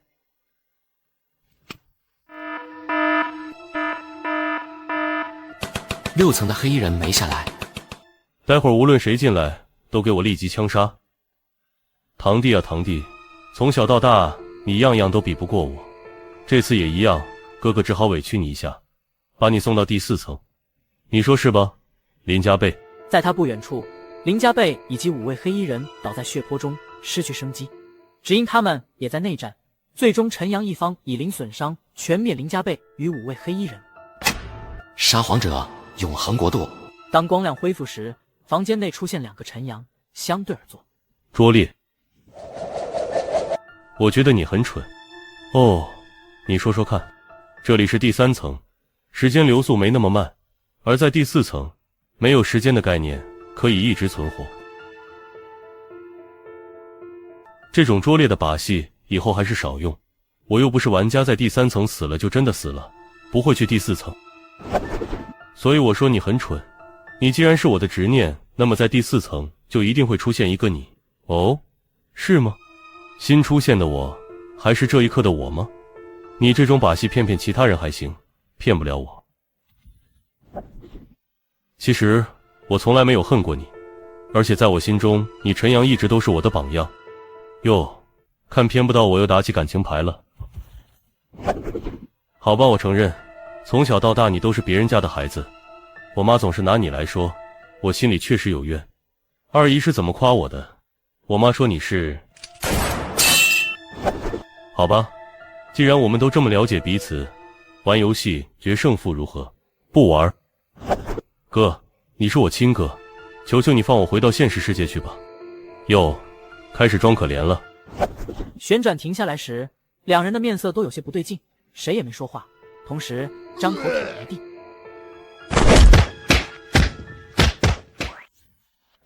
这么多年不见，你还是那个上不了台面的东西。活在我的阴影下，你应该会很痛苦吧？屁，活在你阴影下，那是因为大姨是个大嘴巴，还是个炫儿狂魔，处处夸你。相比之下，我妈就低调很多。我痛苦，痛苦的是你，大姨处处要你拔尖，别以为我不知道，你但凡考得不好，都会被大姨惩罚。呵呵，惩罚而已，总比某些人要好。天天跪在电视机前挨打，全家人看电视机在笑，而你却在电视机前哭。别装了，我知道你现在还不敢杀我。怎么说？我死了，他们就能确定你身份，你也必死无疑。所以你在等。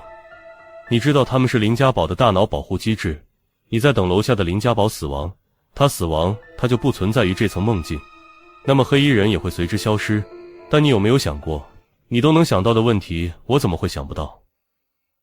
你能构建梦境，但我是这艘游轮的股东，你说有没有一种可能，我早就给雇佣兵下过命令，让他们不要杀林家宝？我想不明白，你明知道你存活不了多久，为什么还要阻碍我通关密室游戏？既然我注定会消失，当然得做点有意义的事。若把你放跑了，我半夜醒来都得抽自己2个大嘴巴。这么快就认输了？陈阳还想继续输出，但他突然惊恐地看见5位黑衣人的身体渐渐淡化，直到消失不见。1楼的林家宝死了。你知道你输在哪吗？像你这样的人被捧得太高，永远不会低头俯瞰地面。说人话。你是不是只通知了雇佣兵不要杀林家宝，却没有通知游轮中的员工不杀林家宝？你不会是想告诉我，拥有构建梦境能力的林家宝，连船舱内的普通员工都打不过吧？的确打不过。忘了告诉你，我和林家宝来到这层梦境时，我们身上都有枪伤，至今还有1枚子弹留在林家宝的身体。而引荐我们去传音室的人是第1层赌场的旗袍美女经理，你说他会不会利用这一点反杀林家宝？周末，你觉得？林家宝现在死了，他会掉到第4层，且在第4层遇到他最恨的人。但是林家贝被陈阳杀死了，也就是说第4层不会出现林家贝。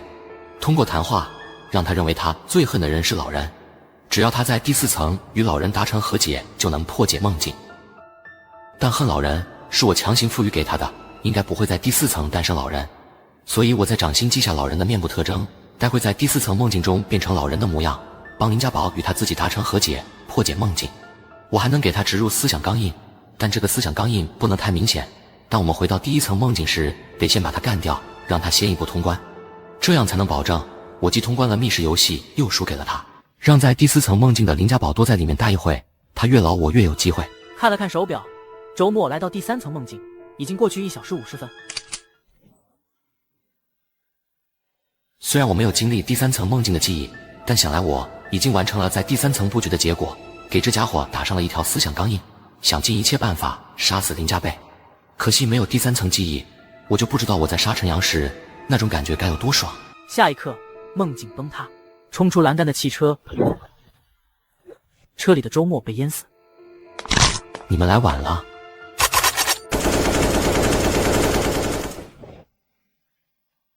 糖应该是我的锚点，里面的数量与我睡着之前大差不差，说明我已经回到了现实。2人没着急离开。我需要你帮忙。你先别急，我得先问你一个问题。你说，林家贝生前是否也是玩家？如果是否也有沙皇者技能？技能有什么效果？这也是我想说的。我和他共用一具身体，但在18层匹配时，我们是相互独立的。比如我占据身体下副本，那么整个副本他都不会出现；他占据身体下副本，那么整个副本我都不会出现。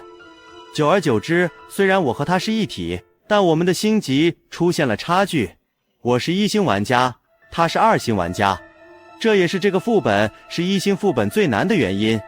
一旦他脱离继承人的身份，你们很难活下来。当密室门上文字发生变化的那刻，原本正在养神的4人瞬间睁开眼睛。林家宝73分25秒，周末73分39秒。对于邱义农来说，悬着的心终于可以落下了。周末输了。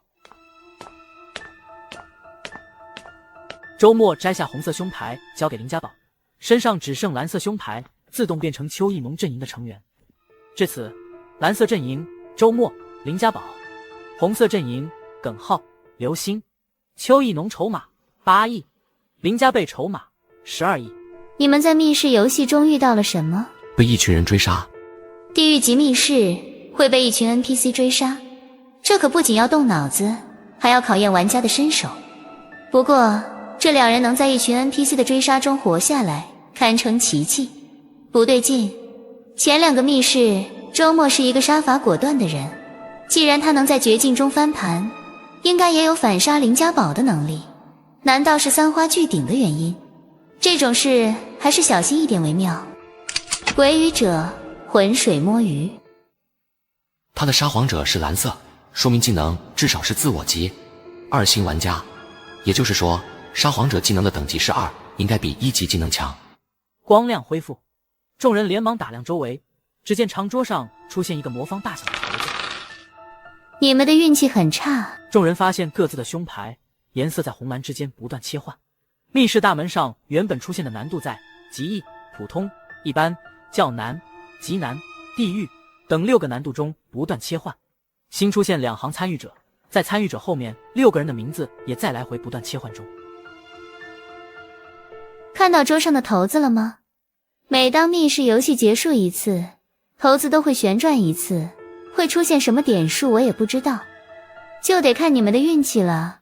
点数及浑水摸鱼的次数，这个技能对持有者没有直接影响。点数及浑水摸鱼的次数，刚才点数是3，胸牌、密室难度、参与者3种都在不断切换。这一招主打一个随机，专门破坏对手的提前布局。看来他应该隐隐觉察到我和林家宝达成了某种协议，这就是2星玩家对于危险的敏锐嗅觉吗？他们的鬼语是什么？整个副本貌似还有一个关键线索没用到。等等，盗梦空间好像是2010年上映，老人至少活到2010年盗梦空间电影的上映。但是这个推理有个很严重的问题，那就是林家宝是80年出生，老人如果是2010年被林家贝杀死，那么当时林家宝至少30岁了。就算他在2010年死，来到18层也该保持30岁的模样。娃娃脸，还是说第3个密室的时间线有问题？亦或者林家宝与林家贝都是次人格，真正的主人格死了，林家宝与林家贝都是真正继承人的次人格。鬼语2个继承人，真相没有继承人，因此2剪子的内容是在妻子坟边埋我的财产，隐逸杀死林家贝，拉拢一个打压一个，因此最终的结局应该是林家宝操控身体与林家贝同归于尽。这个鬼语无懈可击，主人格死了，老人死了，根本无法否定他们的鬼语。喂，那位玩家，你到底还下不下密室游戏？点数1是阵营混乱，点数2是阵营混乱以及密室游戏的难度混乱，点数3是阵营难度以及参与者混乱。目前我、邱义农以及林家宝，我们3个在对付林家贝的事情上属于统一战线。最好的办法就是让林家贝不下桌，且输光筹码。也就是说，尽量要让浑水摸鱼，无论怎样混乱，最终都是我和林家宝下场。即便隔着数米，我也能感受到这家伙动杀心了。在18层没有点数就无法生存，想要获得点数就得在副本中骗谎，想要骗谎就得开口说话。但此刻点数对于我而言反而不重要，活着才是关键。这次的密室游戏，开口说一句话算我输。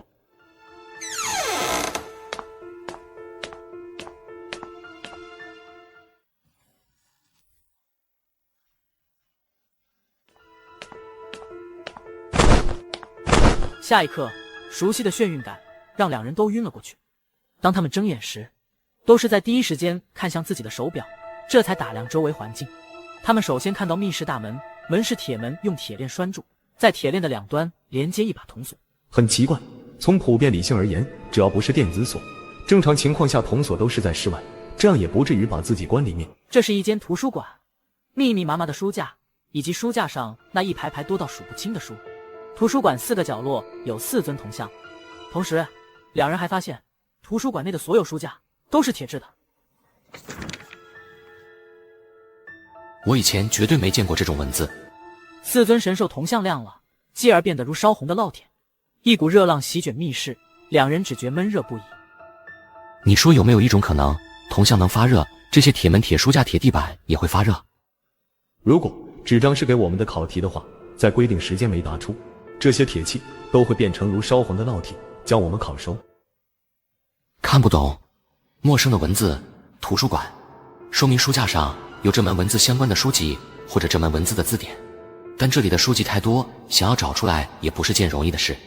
铜像是错误的，正确方位是东青龙、西白虎、南朱雀、北玄武。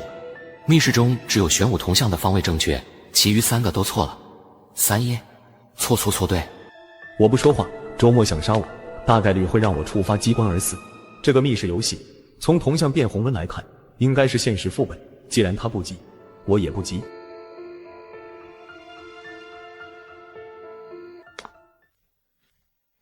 不是，这家伙真的要一本一本书的寻找。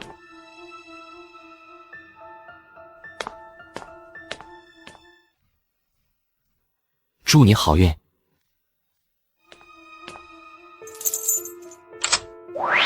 刘星根本没有反应的机会，密室就剩他一人。周末9分59秒，刘星死亡。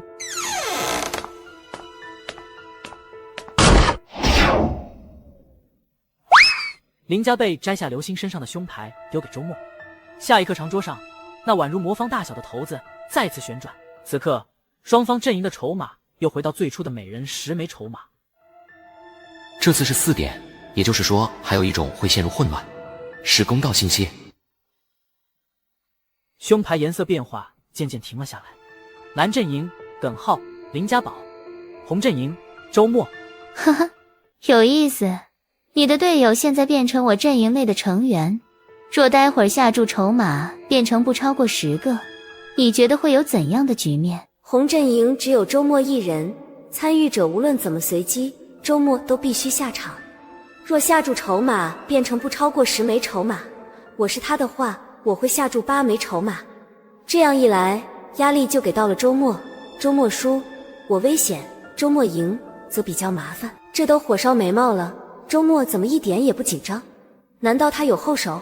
大门上密室游戏的难度也停止变化，还是较难。参与者周末、耿浩，还好不是林家宝。规则上的数字变化也渐渐停了下来，不得超过8枚筹码。我知道你们很想杀死耿浩，但这轮密室游戏若耿浩死，大概率就是周末赢下游戏。周末是红色阵营，他赢就代表我赢。疯子竟然把生死交给运气，这种操作没10年脑血栓干不出来。我觉得你应该觉得庆幸，没有随机到不超过10枚筹码。是啊，若是不超过10枚，在周末必定下场的情况下，我完全可以梭哈。哦，是吗？你是不是忘了我可以收回技能？你很谨慎，每次都是我下注后你才下注，否则……我不仅谨慎，而且我若真的先下注3枚筹码，你确定你收回技能的速度有我使用技能的速度快？差点忘了，秋意浓沙皇者技能是高贵的时间系技能，而且还是最恐怖的时间轮回，好恶毒的技能。难道就没人为我发声吗？他们的智斗好像从始至终都没有考虑过我。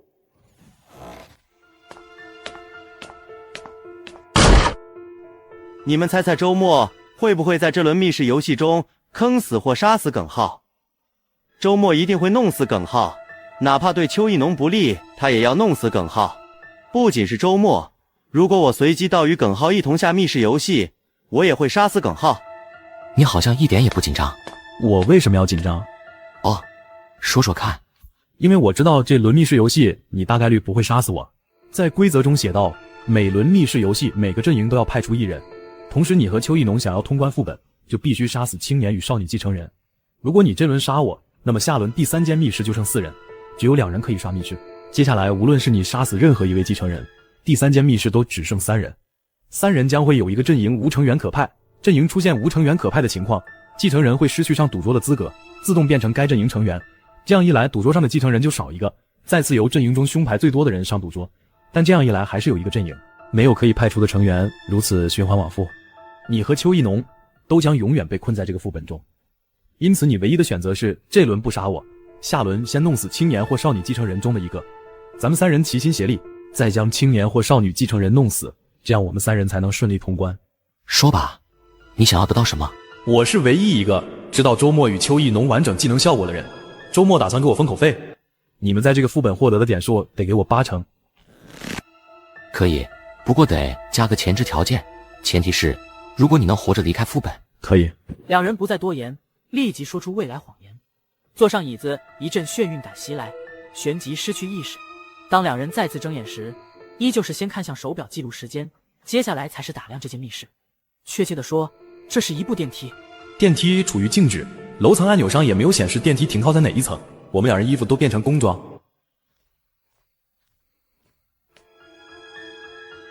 电梯的楼层按钮一共有11个数字，-1到9，不过还有一个确定按钮，也就是说这栋楼大概率高于10层，比如乘客住18层，需要按下1和8，再按确定。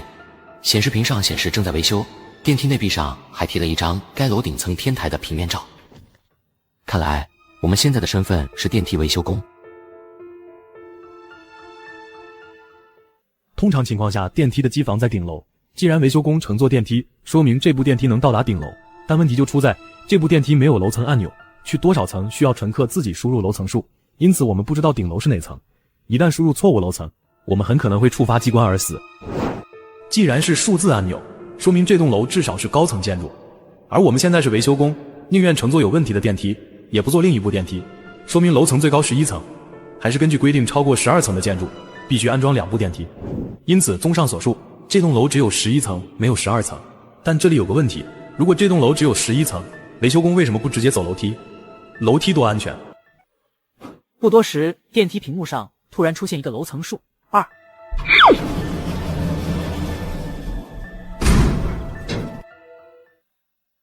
刚才电梯停了5分钟就开始坠落，也就是说我们有5分钟的思考时间。这次楼层数是2，但如果下次楼层数超过33，电梯大概率会与电梯井到顶部碰撞，到时候我们想不死都很难。你有没有觉得奇怪？电梯门没开。刚才电梯坠落，说明这部电梯坏了，门应该也坏了吧？既然门是坏的，待会就算我们知道顶层是多少楼，也出不去吧？你的意思是，待会儿我们要撬门？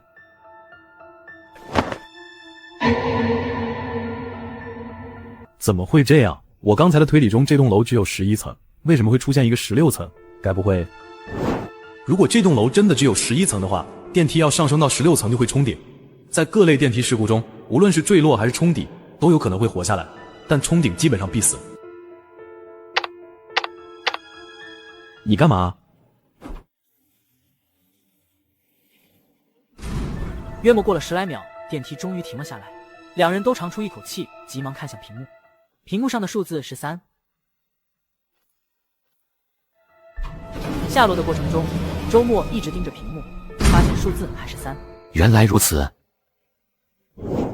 第一次下降是2楼，第二次下降是3楼，第一次上升是16楼，第二次上升是17楼。每次上升或下降楼层数都是提高1层，也就是说，如果一直无法确定顶楼是多少层的话，冲顶是迟早的事。同时每次电梯停下来时都会停5分钟的时间，才会再次上升或者下降。但周末刚才胡乱按触发的机关是立刻上升或下降。你刚才发现了什么？我发现我们的时间似乎不多了，得提前准备。说罢，周末便从背包中拿出绳子与一根铁钩，绳子固定在铁钩上。还好在下副本时我和邱义农准备的比较充分，不然这个密室游戏还真不好过。我不提前说是怕你捣乱，待会我出电梯就告诉你离开的方案。我捣乱？你忘了这轮的密室游戏，无论我和你谁死，第3个密室都无法通关，会被永远的困在副本中。人心最是复杂的，谁也无法预料接下来会发生什么，就好比我根本不知道你心里此刻在想什么。不多时，电梯停在17层，周末快速站在半米高的扶手上，腰间挂着绳子与铁钩。待在电梯内迟早会死，破局点在3A 层和17A 层，我选择17A 层，把3A 层留给你，同时祝你好运。或许是求生欲，周末只用了3分钟左右，他双手就抓住18层的台阶。不过当看到18层时，他的心顿时凉了半截。这是一堵墙，里面没有空间，台阶上也只能勉强能站一个人。这应该是个需要合作的密室游戏。等电梯上升到19层时，人站在电梯外顶上，卡好时间，在电梯即将下降的瞬间起跳，下落时双手抓住18层边缘。这种高难度操作需要内外配合才行，但我和耿浩可不是合作关系，只能在17层下车。时间还没到，电梯就开始急速下降，他该不会以为我还在爬井道，给我一个下马威？下落的电梯停在5楼，电梯内耿浩有点懵。不应该停在4楼吗？为什么是5楼？周末之前按过4楼，难道说按过之后就不会出现4楼？不对，周末按完4楼后，电梯下落的楼层是3楼，也就是说刚才周末是在实验，通过实验他发现根本没有4楼和18楼。我好像听过一个说法，4是死，18层是地狱18层。做房地产的或多或少都沾点封建，因此许多开发商认为这两个数字不吉利，有的会将4楼叫成3A 楼，将18楼叫成17A 楼，更有甚者将这2层楼作为电梯夹层。本该上升到18层，但这栋楼没有18层，于是跳过18层变成19层。我的推理没问题，这次是5层，而且电梯每次下降楼层都会加1，也就是说这部电梯永远无法再次到达第4层了。但如果18楼的夹层是一个破烂小房间的话，我还有机会去18楼的夹层中。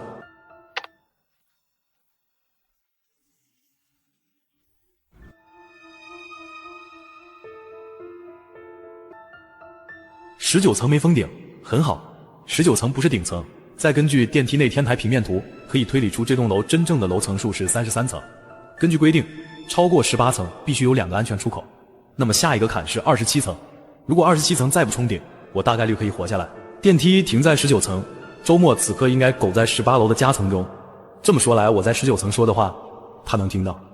耿浩看向手表，距离下一刻电梯急速下降还剩4分20秒。周末你能听到我说话吗？周末你能听到我说话吗？周末攀爬井道成功，已经站在18层夹层上，他为什么不回答？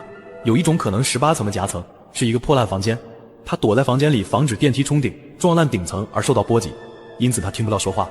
对，一定是这种原因。其实我还有第2种选择，不用等到电梯降下到17楼，现在是19层，我只要卡好时间，在电梯急速下降的前1秒，站在电梯外顶上起跳，就有可能在坠落的过程中抓住18层的台阶。不过这需要配合，电梯内得留一人卡好时间提醒我。赌对有概率活，赌错必死无疑。在19楼起跳，但需要周末帮忙。可现在周末不回答，这让他很难办。耿浩想了想，爬出电梯，站在电梯外顶上。这层是19楼，如果26楼封顶的话，在这儿可以看到井道的封顶，但刚才没看到，说明26楼没有封顶。这栋楼有33层。待会儿电梯上升至31楼，届时电梯的下降楼层是17楼，我就有5分钟的时间从17楼攀爬到18层夹层。不知过了多久，电梯停在17楼，耿浩也学他之前一样，试图将攀岩爪勾住18楼的台阶。耿浩，别白费力气了，夹层是一堵墙，只能勉强站1人。既然能站下1人，就一定能站下2人。咱们都把沙皇者扔掉，防止被沙皇者的庇护弹飞。周末，你什么意思啊？有问题。周末最开始按的是18楼，第2次按的是4楼，也就是说电梯在3楼时，周末就已经知道解密的正确答案。他从一开始就想杀我，你疯了吗？坑死我，你和邱意农也将无法通关。按理说你不该杀我，但你既然这么做了，说明你还留有后手。后手是谁？让我捋捋。少女继承人从始至终都没下过副本，不可能是他。你和林家宝一起经历过噩梦级别的密室游戏，你该不会把他策反了吧？策反谈不上，我只是稍微改变了他的一些想法。你和林家宝经历的噩梦级副本是三体类副本，还是盗梦空间类副本？也只有这2类副本才可以悄无声息改变一个人的思想。第一个密室，文学类作品居多，想来是三体类副本，也就是说，你给林家宝打上了思想烙印。如果我死了，你会联合林家宝先把少女继承人弄死。少女继承人一死，副本中就剩你们3人，无法开启密室游戏。因此，你给林家宝打上的思想钢印一定是让他先和你联手杀死少女继承人，他再自杀。只有这样，2个大 boss 都被你们杀死，你和邱意农才会顺利通关。你该不会是想当我的队友才搁这侃侃而谈吧？不错，这个副本你应该明白。除了你和邱意农，我是最聪明的那个。我们3人联手1星副本随便杀，而且你就那么确定你给林家宝打上的思想钢印一定会生效？可我和他不同，我也想活着通关副本。我们3人联手那2个 boss 必死无疑。我和林家宝参与的密室游戏不是三体类，需要留遗言吗？遗言吗？去他妈的沙皇者，去他妈的鬼语者，去他妈的副本密室，去他妈的18层地狱。周末活下去，逃离18层地狱，替我看看18层地狱之外的场景。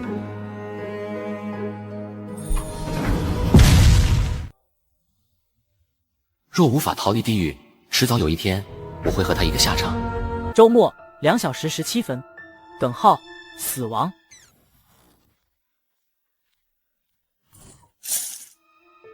周末只要与耿浩达成和解，这个副本想不通关都很难。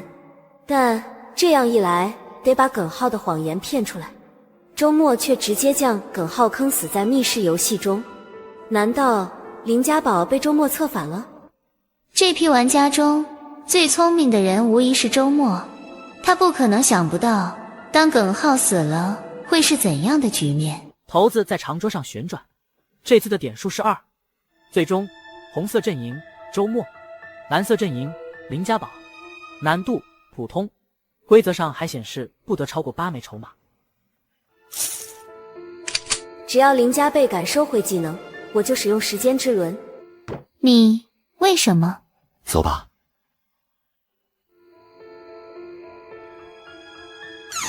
普通级难度对于2人来说简直不要太简单，不到5分钟。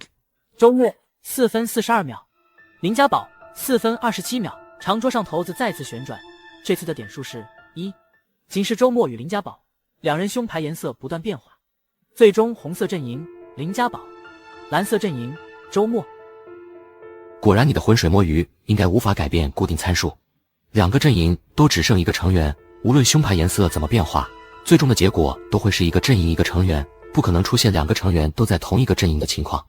哦对了，应该还有一种可能，那就是当我或林家宝在输掉密室游戏后夺走对方胸牌，对方剩下的胸牌与我们的胸牌一个颜色，才可能出现2个成员都处于同个阵营的情况。但你觉得我和林家宝会犯这种低级错误吗？你性格懦弱才会诞生我，我是你的保护型人格，我永远都会站在你这边保护你。我真的想不明白你为什么会帮助他们杀我。你以为那个老头是真的爱你啊？开什么玩笑，你杀死他养子的主人格，他怎么可能把你当成亲生孙子一样看待？他教你读书写字，教你为人处事，都是在利用你。他不忍心亲手杀死养子的肉身，这才故意惹毛我，我只能将他折磨致死。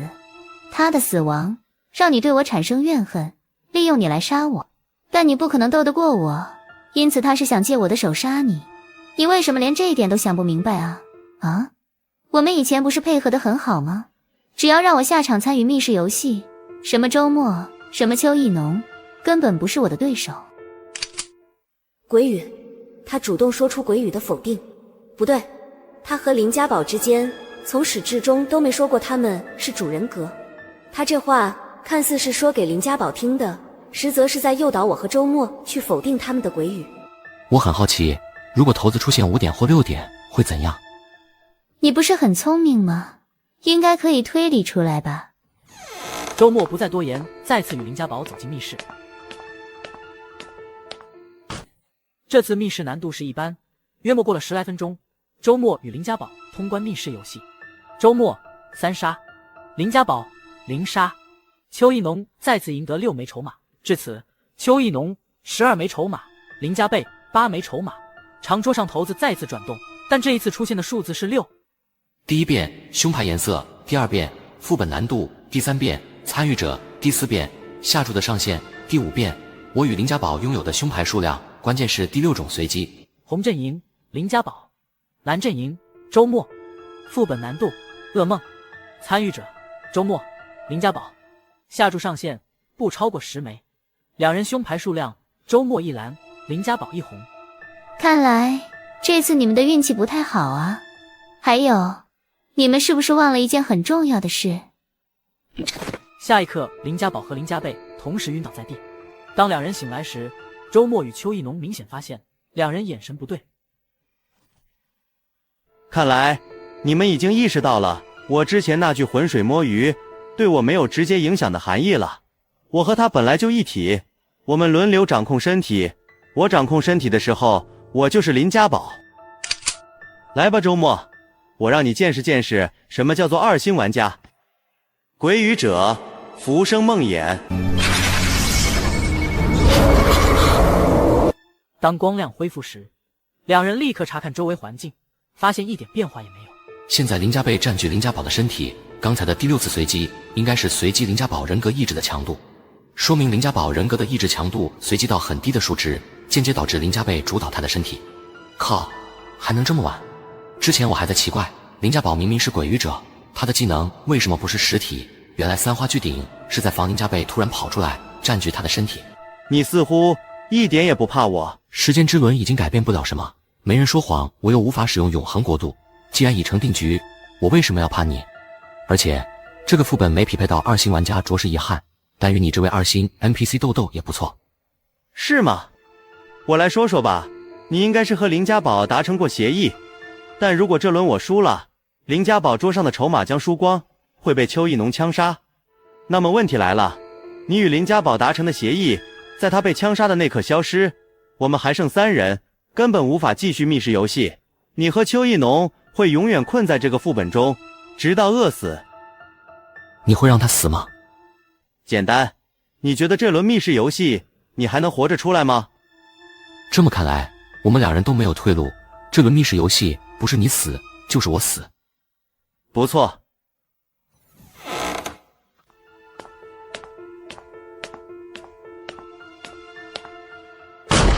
见2人走进密室，邱意农将8枚筹码推到长桌中间。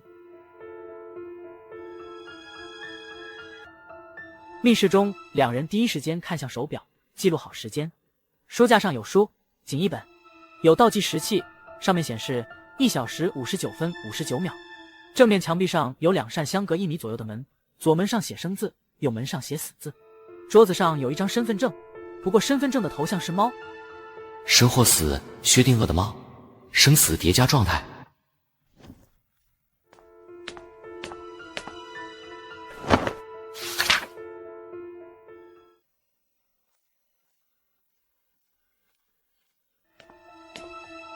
想了想，周末将这张身份证揣进自己的兜里。无耻！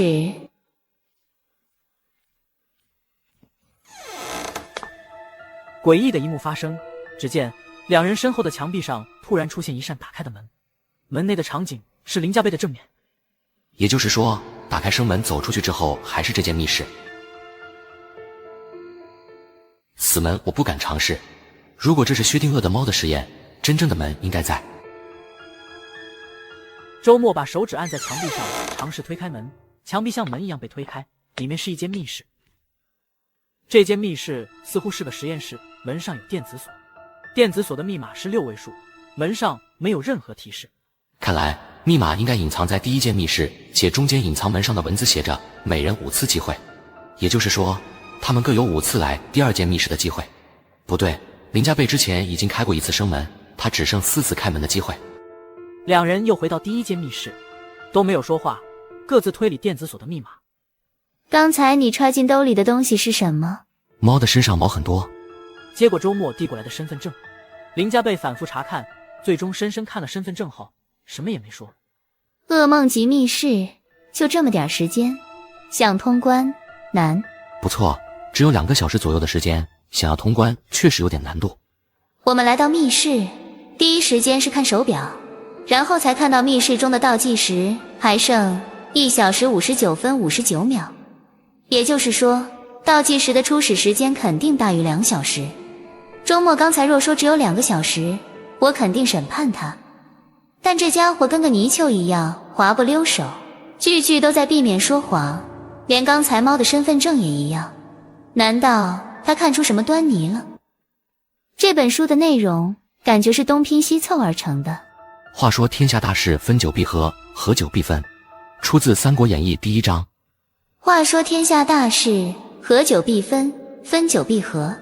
书上先是合久必分，而周末说的先是分久必合。第一段内容，宇宙未分天地乱，茫茫渺渺无人现。这段话很耳熟，好像在哪儿见过。诗曰：混沌未分天地乱，茫茫渺渺无人见，是生前我看过的《西游记》原著第1章。我记得这个密室的《西游记》中，第3段内容是降泽坤坤报小仇，上一方尽瘁云裘。我觉得你应该知道出自哪本书吧？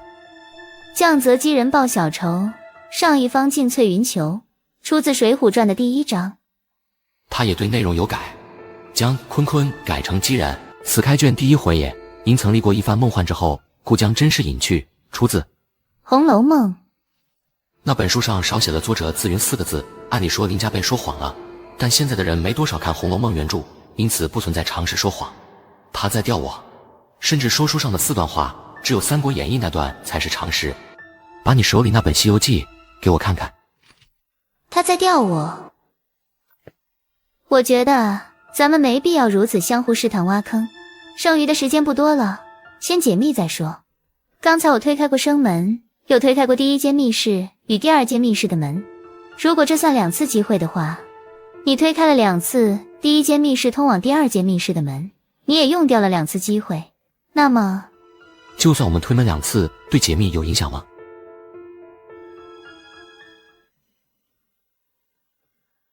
你说有没有影响？哦，那你告诉我，那扇隐藏门上的文字写了些什么？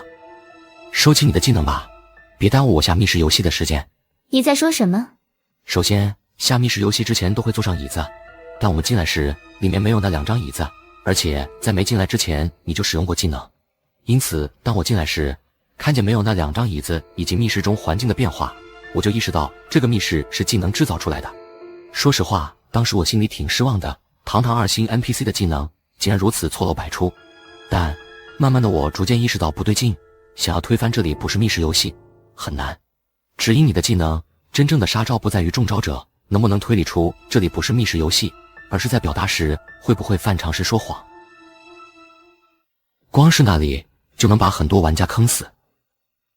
比如最开始玩家可以说那里是墙，但玩家进入到第2间密室再出来，就不能说那里是墙，应该说那里是门，一旦再说是墙，就是常识说谎。其次，隐藏门上的文字顺序也有问题，门上面写的是每人5次会击，而不是每人5次机会，集合会从正常语言逻辑来说，顺序有问题，更别提序顺并不定义能影响最终的结果。汉字是表意文字，即便打乱顺序也不影响阅读，因此一旦念出正确顺序就是常识说谎。说着，周末来到死门前，轻推门，门开了。你怎么知道要从死门中出来？这人啊，越接近成功就越容易出问题。你觉得半场开香槟这种事我会做？虽然技能没骗到你，但恶心你一下还是很具有观赏性。鬼语者浮生梦魇，收。2人都不再多言，坐上椅子顿感一阵眩晕袭来。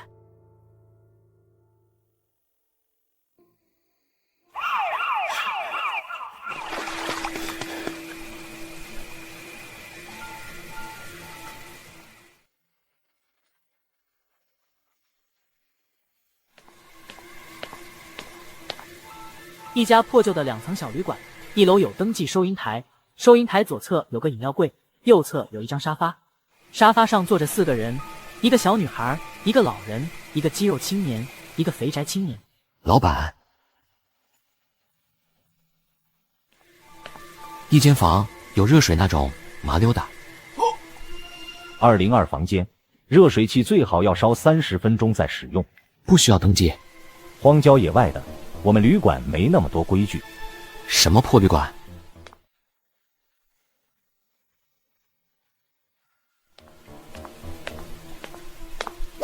你什么意思？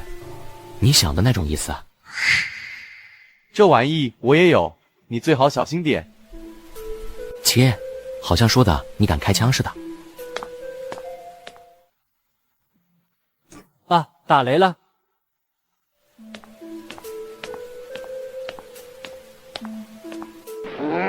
小哥消消气，暴雨天大家聚集在这里也不容易，以和为贵。那个，这里还有房间吗？有。拿到钥匙，林家贝身体紧绷，从沙发边路过，小跑上楼，有种落荒而逃的感觉。拿包辣条，拿包糖，拿瓶可乐。老人将东西放在茶几上，肥宅没第一时间撕开辣条，而是倒了杯热水。土鳖，你们不懂，对于我而言，这是吃辣条必须要有的仪式感。开水能刺激辣味的痛感，吃上一口辣条，喝下一口开水，能将辣条的味感在口腔中扩大数倍。不多时，周末与林家贝洗完澡，一前一后从楼上下来，坐在沙发上。回你自己房间去吃，非要在公共场所吃这种东西，不仅碍眼还难闻。管得真宽。他们看向肥宅腰间，又看了看小女孩腰间，都有一把普通颜色的枪。门再次被推开，进来2名警察，一男一女。老人见女警察腰间没枪，这才连忙上前搀扶，与中年警察将女警察安顿在2楼208，再回到1楼。在来的路上，我们的警车与一辆白车发生碰撞，警车撞到树干，白车逃逸。你们刚也看见了我的同伴受伤很严重。荒郊野外，暴雨导致信号中断。我本想带同伴返回市区治疗，但路遇山体滑坡，只能往前开。在来这家旅馆的路上，我们发现了白车，司机早已弃车而逃。这附近有且只有这一栋房子，所以是谁？我是开车来的，但在路上遇到一片泥泞地，车无法通过，就下车走过来。可我的车不是白色的，是淡红色的。不错，在白车附近还停有辆红车。你们的意思是我肇事逃逸喽？你不会从时间上着手啊？哎，看你这样就知道是警察中的老油条混日子的。还是我来告诉你怎么推理吧。第一个问题，你们大约在多少分钟之前被撞？应该是在半个小时之前。第二个问题，我进旅馆时，你对我说热水器多久能使用？30分钟。这就对了，我30分钟之前来到旅馆开房，你30分钟之前被撞。如果真是我干的，你觉得这个时间合理吗？第三个问题，你们来到这间旅馆多久了？2个半小时。3个小时吧。4个小时。第四个问题，你们中途有没有离开过？答案已经很明朗了，6位嫌疑人中有5人可以洗脱嫌疑。你说逃逸者是谁？不是我撞的你们。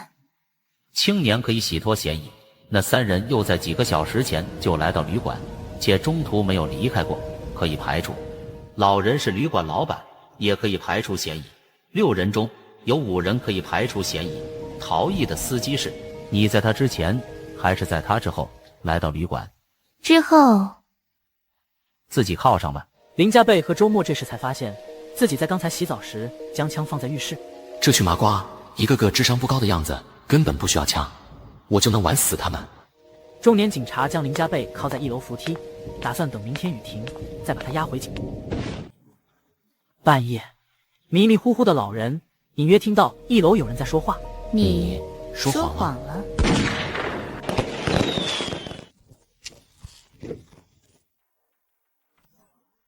枪声将熟睡中的众人惊醒，中年警察第一个跑下楼查看。1楼扶手处，周末的尸体倒在血泊中，他的额头被子弹洞穿。之前被铐着的林家贝消失。果然，傲慢才是生存的障碍。都别动。你在1楼睡觉，刚才有没有听到什么？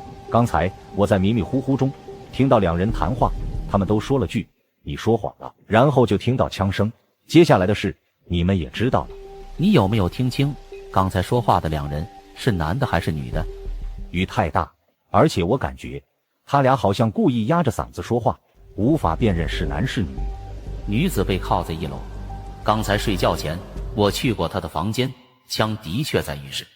也就是说，如果说话的2人是女子与死者，女子没枪，她是怎么杀死死者的？2种可能：一，女子先挣脱手铐，回到她房间取回手枪，再回到1楼等待要来杀她的人；二，女子挣脱手铐逃离旅馆，黑灯瞎火的，有人悄悄来到1楼，伪装成被铐的女子，静静等待死者来杀她。想到此处，中年警察立刻跑到2楼林家贝的房间，打开门，只见房间窗户大开，地上还有雨水，一直延伸到浴室，浴室中的手枪不见了。只有一种可能，下楼的有2拨人，女子发现第一人下楼，就立刻挣脱手铐，躲在室外。第一个人伪装成被铐在扶手上的女子，第2个下楼的人出现，也就是死者。当枪声响起时，室外的女子知道我们被惊醒，下楼查看，于是她翻窗户回到房间拿手枪。地上的雨水就是最好的证明。那么第一次下楼的人是谁？凶手如果走楼梯就会与我相遇，因此他不走楼梯，而是先到室外，再翻墙回到房间，所以在场几人中，最后才开门的肥宅有重大嫌疑。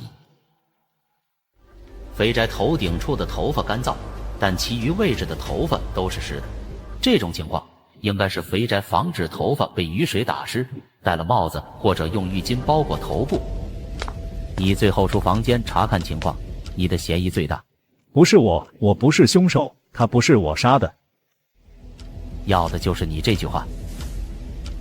众人立刻来到肥宅的房间，刚推开门，就看见被丢弃在地上的睡衣睡裤，而且都是湿的。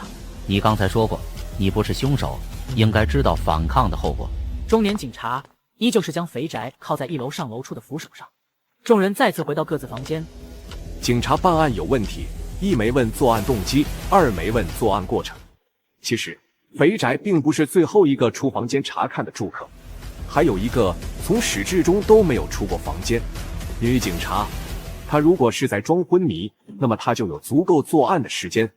还有一种可能，如果中年警察是凶手，他知道肥宅没有说谎，却依旧将其靠在1楼，还故意没缴枪，他是想钓鱼。若有人上当，夜深时悄悄去1楼审判肥宅。想到此处，老人出了房间，发现肥宅正在呼呼大睡。你说谎了。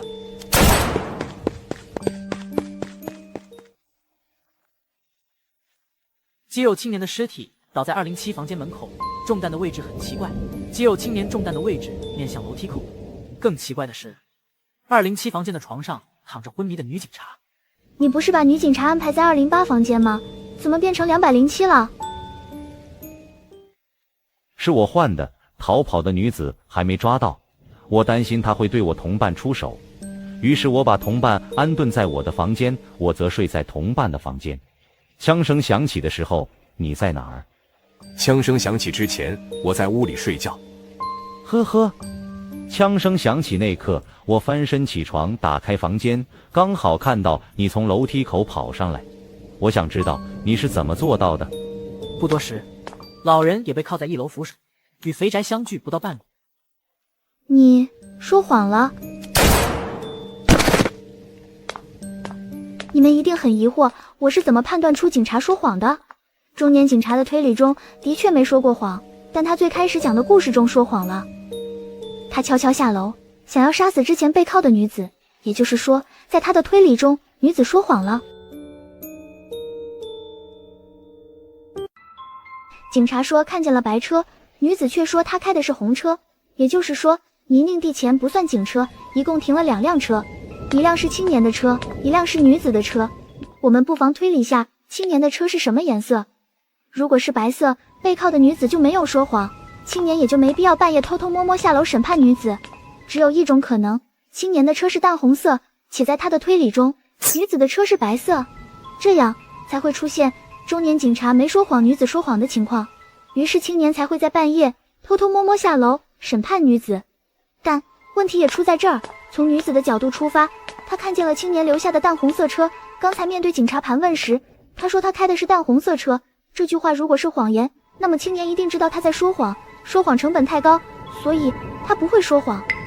说明女子开的也是淡红色的车，泥泞路前除了警车，停靠的2辆车都是淡红色。那么说谎的人只可能是中年警察，根本没有所谓的白车。你说的推理有很严重的漏洞。比如，按照你所说，当女子在泥泞路前下车时，她看到的是2辆淡红色车，但中年警察在讲述故事时，却说有辆白车，也就是说，女子知道警察在说谎，警察也知道女子知道他在说谎。中年警察相当于把自己命交给女子，你觉得合理吗？哼，首先，中年警察在讲故事时，女子洗过澡且穿着睡衣，还没带枪。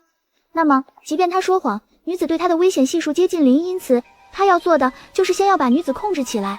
事件的经过是这样的：中年警察来到小旅馆，见刚洗过澡的周末与林家贝，推理出这2人是冒着大雨且刚来到小旅馆不久的住客。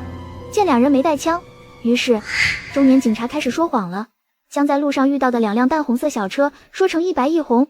从事实来看，中年警察说谎，林家贝没说谎。但在周末的推理中，中年警察没说谎，林家贝说谎。中年警察就是利用这个信息差，把林家贝铐在1楼钓鱼。结果还真有人上当，而且还是2人。发现林家贝早已挣脱手铐跑了，于是他伪装成被铐在扶手上的林家贝。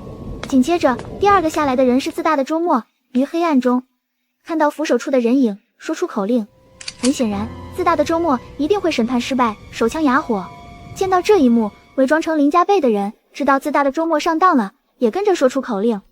周末被审判而死，而伪装成林家贝的人立刻逃离1楼。听到枪声，中年警察开门出来检查成果，却林家贝跑了，这让他很惊慌。毕竟林家贝清楚地知道他说过谎。于是，中年警察开始布置第2个陷阱，将208的女警察换到自己的207，而他则睡在208。只要林家贝敢半夜去207审判他，就一定会审判失败。但中年警察低估了小旅馆住客们的智商。肌肉青年通过推理得出中年警察在讲述故事时说谎，因此肌肉青年半夜偷偷摸摸推开207房间，说出你说谎了的口令。听到口令，躲在楼梯口的中年警察以为是林家贝上当，立刻出制，也说出口令，同时把罪名栽赃给老人。你们还记得自己是谁，叫什么名字吗？老人与肥宅眼神闪躲，似乎很惧怕这个问题。小女孩找到手铐的钥匙，丢给老人。既然肌肉青年是警察杀的，老人自然可以排除嫌疑。那个，能不能给我拿瓶可乐和辣条啊？你们要是走了，待会我一个人待在这里，怪瘆人的。老人看他可怜，又觉得这家伙脑回路清奇，从柜台和饮料机中拿出东西给他。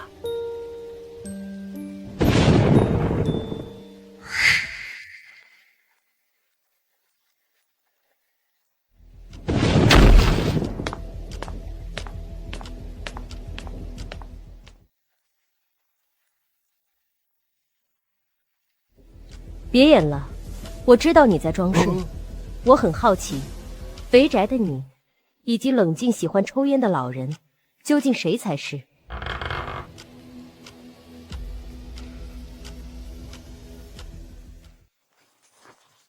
你说谎了。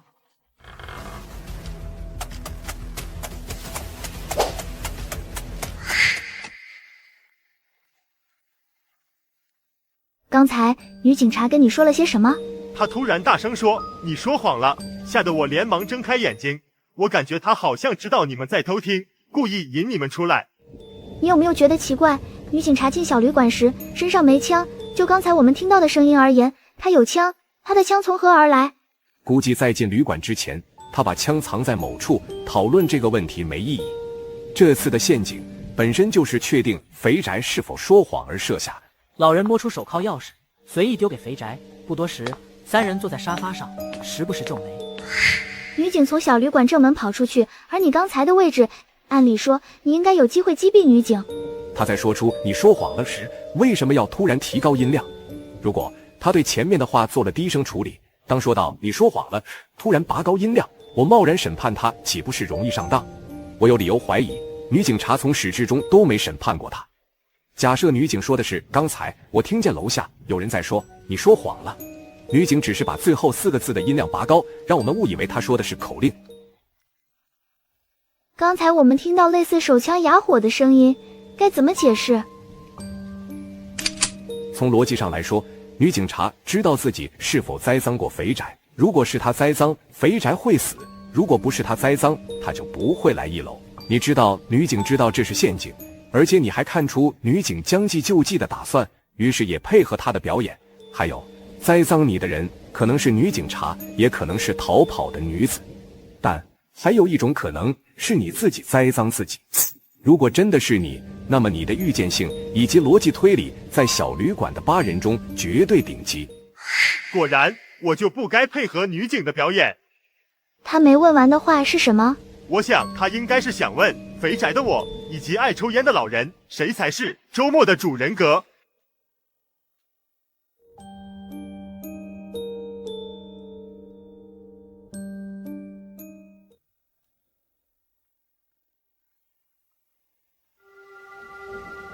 死去的周末是周末的自大人格，肌肉青年应该是林家贝的暴怒人格，中年警察是林家贝的正义人格，那么女警察应该就是周末的正义人格。冷静的老人应该是周末的理智人格，擅长伪装和谋断的肥宅应该是周末的谨慎人格。那么，老人、肥宅以及女警察，谁才是周末的主人格？还是说，周末的主人格并没有意识到自己是主人格？不到最后时刻，绝不能轻易下结论。三人面露难色，他们都清楚地意识到，活下来的5人都是周末与林家贝的优秀人格。我有个问题，有没有一种可能，刚才的女警察其实不是真正的女警察？什么意思？我们之前进旅馆时看见她在柜台，因此我们认为她是旅馆老板，即便我们叫她老板，也不存在说谎。同理，女警察穿着警服，我们叫她警察，也不存在说谎。有没有一种可能，林家贝和2位警察在来的路上互换过身份？比如，林家贝其实才是女警察，女警察则是开淡红色车的女司机，他们互换了衣服。如果推理是真的，我们只需要让女警察说出她是警察，这句话就会变成鬼语，我们再否定她的鬼语，那么林家贝说他开的是淡红色车的鬼语，以及女警察说他是警察的鬼语，都会变成谎言。不过，你这种推理的依据是什么？中年警察说他们被白车撞到树干，虽然被证实不是白车撞的，但女警察确实受伤了。而且女警察与中年警察乘坐一辆警车的话，为什么只有女警察受伤，中年警察一点事也没有？很不合理。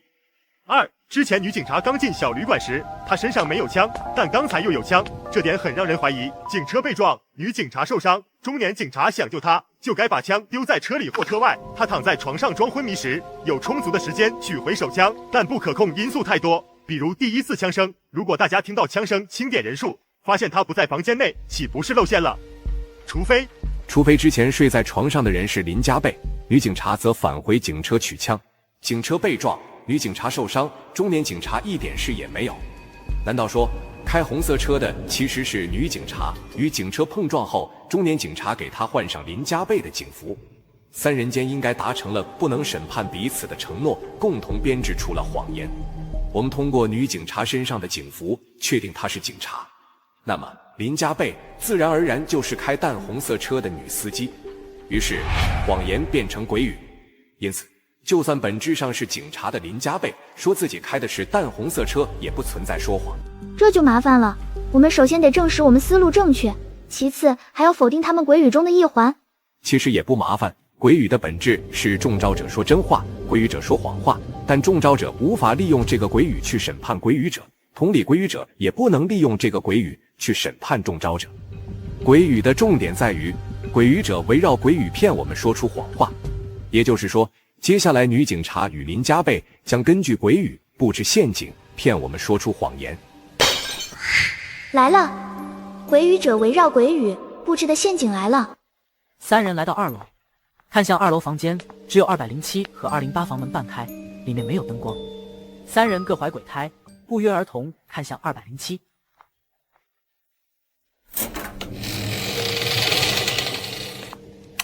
电灯没反应，说明刚才打碎的东西应该是灯泡。站在窗户前的人面向窗户，看不清正脸，但没有穿警服，穿的是林家贝的衣服，是女警察。我知道你们都想杀死彼此，同理，我也想杀死林家贝。不过，你们真的相信他的推理吗？既然你们听过中年警察讲述的版本，那也来听听我的版本吧。但碍于鬼语已经变成了真话，我只能说，接下来我要说的话可能是真事，也可能是我虚构出来的。我开着淡红色车，在路上被警车撞了，受伤严重。我知道如果在昏迷前不丢掉手枪，即便有人想救我，也会被枪的保护机制弹开。当我醒来时，发现自己穿着警服，坐在警车副驾驶，主驾驶上是中年警察，而且我还发现前面竟然有2辆淡红色的车。我意识到这里面有问题，于是选择装晕，被中年警察带到小旅馆，但没有枪，我接下来的局面会很被动，所以我打算翻窗户离开去捡枪。但我觉得如果就这么离开，从逻辑上来说会出现很多难以预料的漏洞。如果你说的是真话，你可以下楼向众人说出经过，你是整个事件中的直接证人，你的话可能会粉碎中年警察编织的鬼语，届时不仅中年警察会被判定成说谎，连带林家贝也会判定成说谎。在场几人都是聪明人，你这种把戏就不要耍了。如果我下楼否定鬼语，就要拿出证据，否则我就会被判定成说谎。女警察此刻连亲身经历都要提前规避说谎，他怎么敢下楼说出实情？一张口就会被判定成谎言，这是想他死啊？不对，应该说是想忽悠我们按照这个思路去否定鬼语，然后我们被判定成说谎。拙劣的忽悠。于是我预判布局者的预判，翻窗前脱下警服，并记下警服的位置和褶皱情况。果然，当我取回枪时，发现警服被人动过。我仔细检查警服的每一寸，有点湿。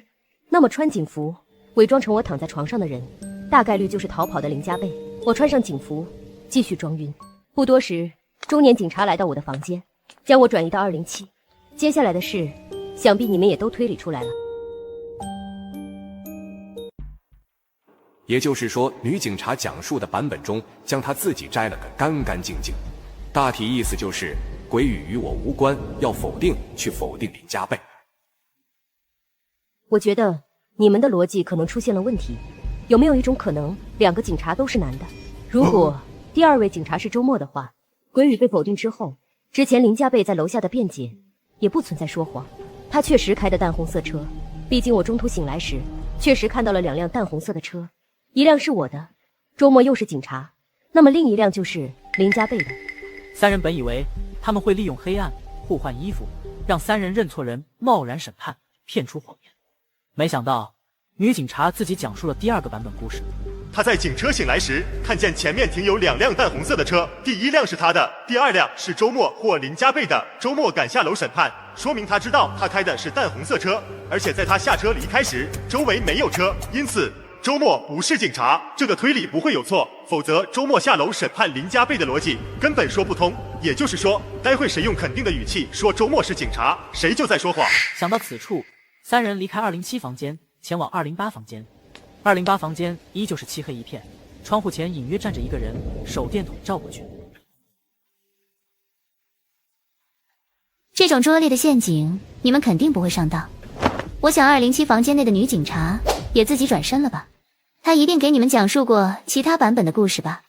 而且大概率还会提前规避谎言。我不同，我不需要提前规避谎言。你们准备好了吗？我要开始讲第3个版本了。我开的是淡红色车，在泥泞地前已经停着一辆淡红色的车，于是我走路来到旅馆，洗完澡，我回想起泥泞地前的淡红色车与我开的车一模一样，我敏锐感觉很可能会有人用车做文章，因此我故意把枪留在房间。在1楼时，当我听到中年警察说出被白车撞时，我就知道中年警察在说谎。可能你们会觉得很奇怪，我为什么会把枪提前留在房间？为什么不上楼拿枪审判说谎的中年警察？你们还会奇怪，洗完澡的周末为什么也没带枪？我若带枪，中年警察还会讲第1个版本的故事吗？他绝对不会说谎。同理，周末不带枪，应该是在房间时发现又有人来到小旅馆，他判断出新来的我大概率也路过那片泥泞地，他觉得这里有操作的空间，因此也没有选择带枪。于是就出现中年警察见我和周末都没带枪，开始讲述第1个版本的故事。但你们若仔细推理，就会发现这里面存在很严重的逻辑漏洞。当时我们6个人坐在1楼的沙发上，中年警察只是根据我和周末都洗过澡，就判断出我们刚来旅馆不久。你们不觉得这种判断太过草率？我几乎可以肯定，一定有人告诉过他我和周末到小旅馆的时间。2位警察来到小旅馆时，是你帮中年警察安顿好女警察的吧？也就是说，当时2楼上只有你们3人，你很可能将我和周末到达小旅馆的时间透露给中年警察。如果老人说了，那么中年警察的逻辑就说得通了。他确定我和周末是那2辆车的车主，又见我们都没带枪，因此他开始说谎了。他说出来的谎言会骗到第1位车主，也就是周末。同时，中年警察还能顺理成章地把我控制起来，让我不能回房拿枪审判他。于是，周末半夜下楼，想审判背靠在扶手上的我。可惜，我预判了他的行为。挣脱手铐后，翻回我的房间取回手枪。我没有着急去审判中年警察，只因我知道，中年警察在知道我逃跑后，他一定很紧张，会布置陷阱坑死我。当时，我想到女警察，她进小旅馆时身上没枪，大概率会回去取枪，因此我又翻进了女警察的房间。果然在房间中没有看见女警察，只看见警服。我明白女警察是想让我伪装成她躺在床上，我欣然接受了这个方案。当你们将肥宅铐在1楼扶手时，我发现窗户外有动静，知道是女警察回来了。于是我立刻脱下警服，偷偷摸摸回到我的房间内，思考整个过程。最后当我听到2楼有东西被打碎时，我就知道女警察是在提醒你们上楼，也是在提醒我该给你们布置陷阱了。3个版本，一个是中年警察编织的谎言，且已经被证实中年警察在说谎；一个是女警察在她的版本中存在鬼语，如果是真的，3人稍不注意就会被骗出谎言；一个林家贝的版本，这个版本不存在鬼语，同时还与3人最开始推理出来的事件经过差不多。那么究竟哪个版本才是真的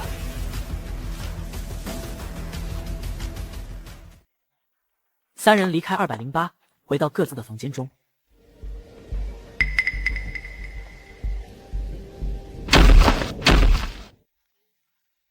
看到彼此都没有着急走，小旅馆老人走出了旅馆，刚抬脚就看见了2人，于是3人结伴。走之前，3人看了眼手表，凌晨3点25。根据林家贝的说法，他到达泥泞地前，警车还没到，而他在房间洗了个澡，2位警察就来到了旅馆。也就是说，泥泞地与小旅馆之间的距离大于半小时脚程。当3人来到泥泞路前时，凌晨3点50，泥泞路前的确停有3辆车，2辆淡红，1辆警车。这3辆车发生了连环碰撞，第一辆淡红色的车横在路中间，被第2辆淡红色撞，而第2辆淡红色的车被警车追尾。被夹在中间的第2辆淡红色的车，安全气囊已经被撞出来，而且安全气囊以及挡风玻璃上还有血液。在回来的路上，3人也是一声不吭，都在各自思考。首先是林家贝的说法有问题，他说到达泥泞路时，前面已经停了1辆淡红色的车，在他的说法中没有提及到警车，但并不代表他没有看见警车。再联系3车相撞以及受伤的女警察，可以推理出第2辆淡红色的车被2车前后夹击，这已经不是交通事故了，这是谋杀。因此谁受伤谁就是第2辆淡红色车的车主。女警察是车主，那么她被人换上警服，鬼语成立。4人中只有女警察受伤，女警察是车主，这个推理绝对正确，可以破解鬼语。女警察不是警察。待会儿但凡有人肯定说女警察就是警察，可以直接审判。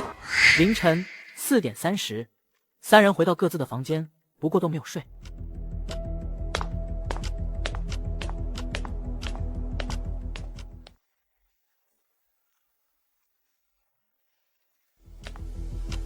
你说谎了？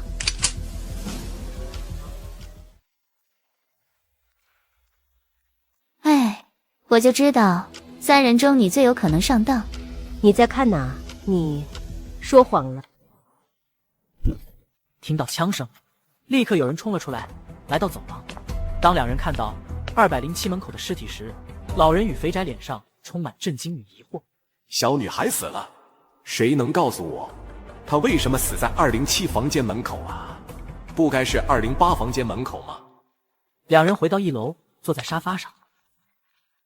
刚才在林家贝讲述的第3个版本中，多处提及到女警察这3个字。现在我们勘探完现场，基本上可以确定林家贝才是真正的警察，鬼语被破解，那么林家贝大概率说谎了。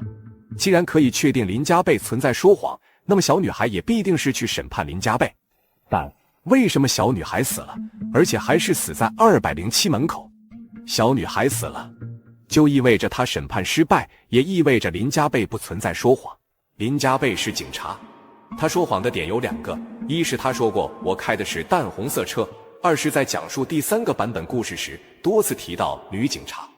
挨个排除，根据推理，周末100%开的也是淡红色车，也就是说3个人都开的都是淡红色车，但只有2辆淡红色车。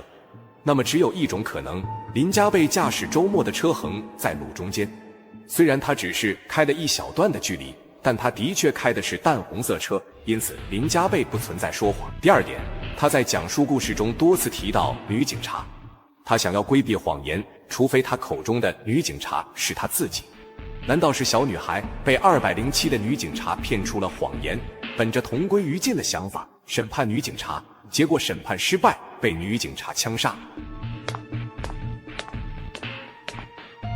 如果待会我死了，你就把所有的推理以及结论全部推翻，再重新推理一遍。其实没必要的，他们设下层层陷阱，故意在2楼等我们挨个去送死，我们没必要往陷阱里钻。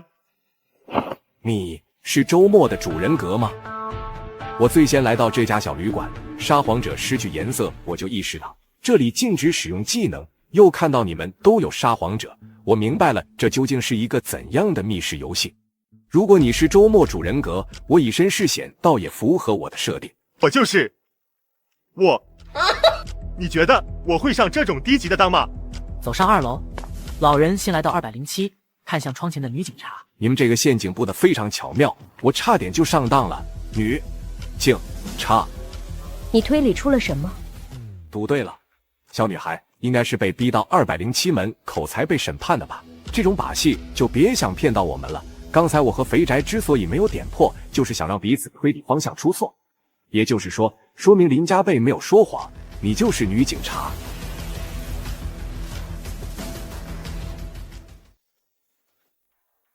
不得不说，你们的陷阱布置的确实让人难以分辨，但你们忽略了一个很重要的因素。从这赶往泥泞地前，我这个老头子也才走了25分钟，但林家贝进旅馆，再到他洗完澡，至少30分钟，直到他来到1楼坐下，你们2个警察才慢悠悠来到小旅馆。这就有意思了，如果是3车相撞，那就说明你们和林家贝几乎是同时到达泥泞地前。他都来到小旅馆半个小时以上了，你们才来，那么这半个小时你们在干什么？如果我猜的没错，你们应该是在泥泞地前伪造车祸现场吧？你开周末的车横在路中间，再由你或中年警察开林家贝的车，伪造成被周末横在路中间的车所挡的情况，最后再由警车撞击林家贝的车。你当时应该坐在林家贝的车上被撞伤。你们一个个的还真是阴险啊！你的身份从始至终都不存在鬼语，真正的林家贝是鬼语者，虚虚实实，真真假假，被你们玩到这种程度，简直让人惊叹。我很想知道，你究竟是不是林家贝的主人格？周末，老人才是周末真正的主人格。这家伙一直在装，否则不可能有这么强的逻辑推理能力。你心里是不是在想，我就是周末的主人格？我可以很负责任地告诉你答案，我不是周末的主人格。他竟然不是周末的主人格，他是谁？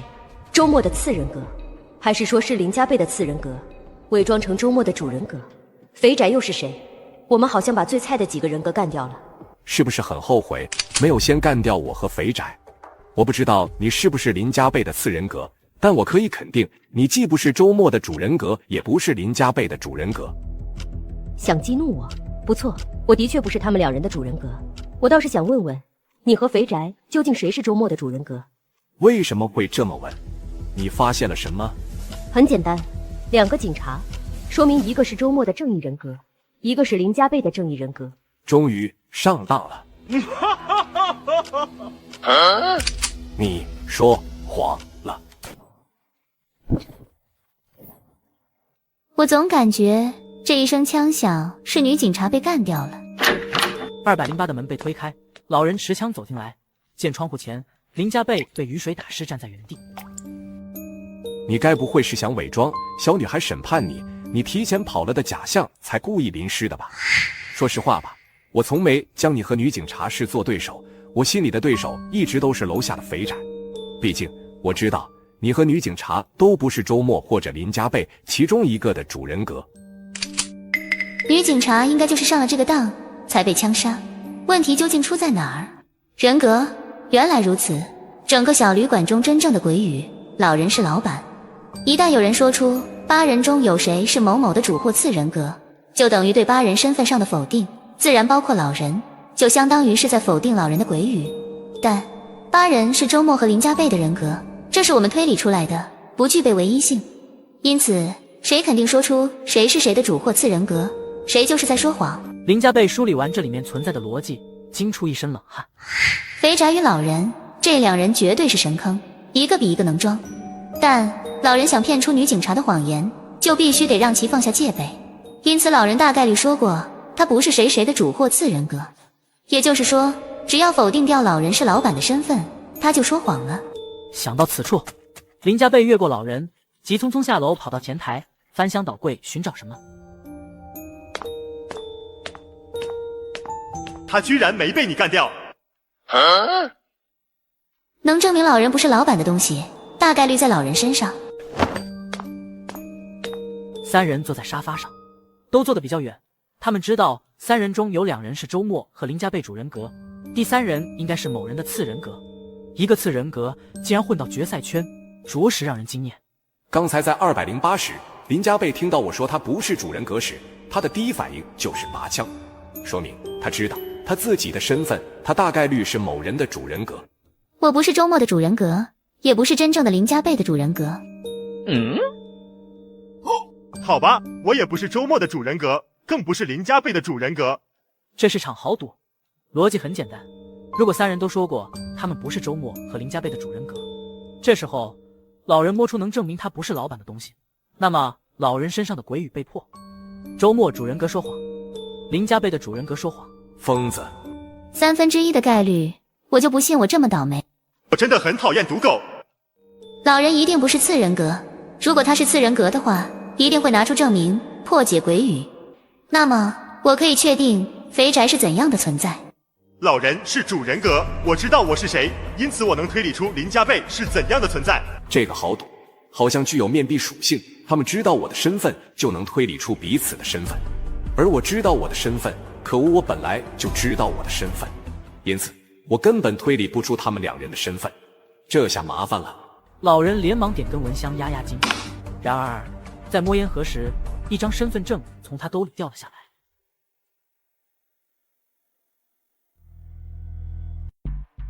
这张是小旅馆老板的身份证，营业执照上有老板的信息，具有唯一性。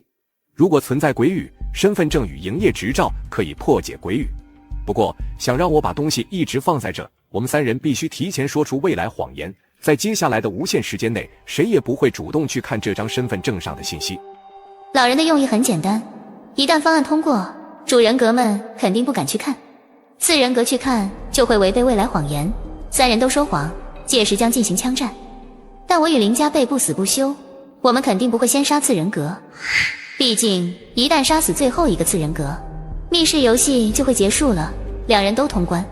所以次人格一定会看身份证上的信息。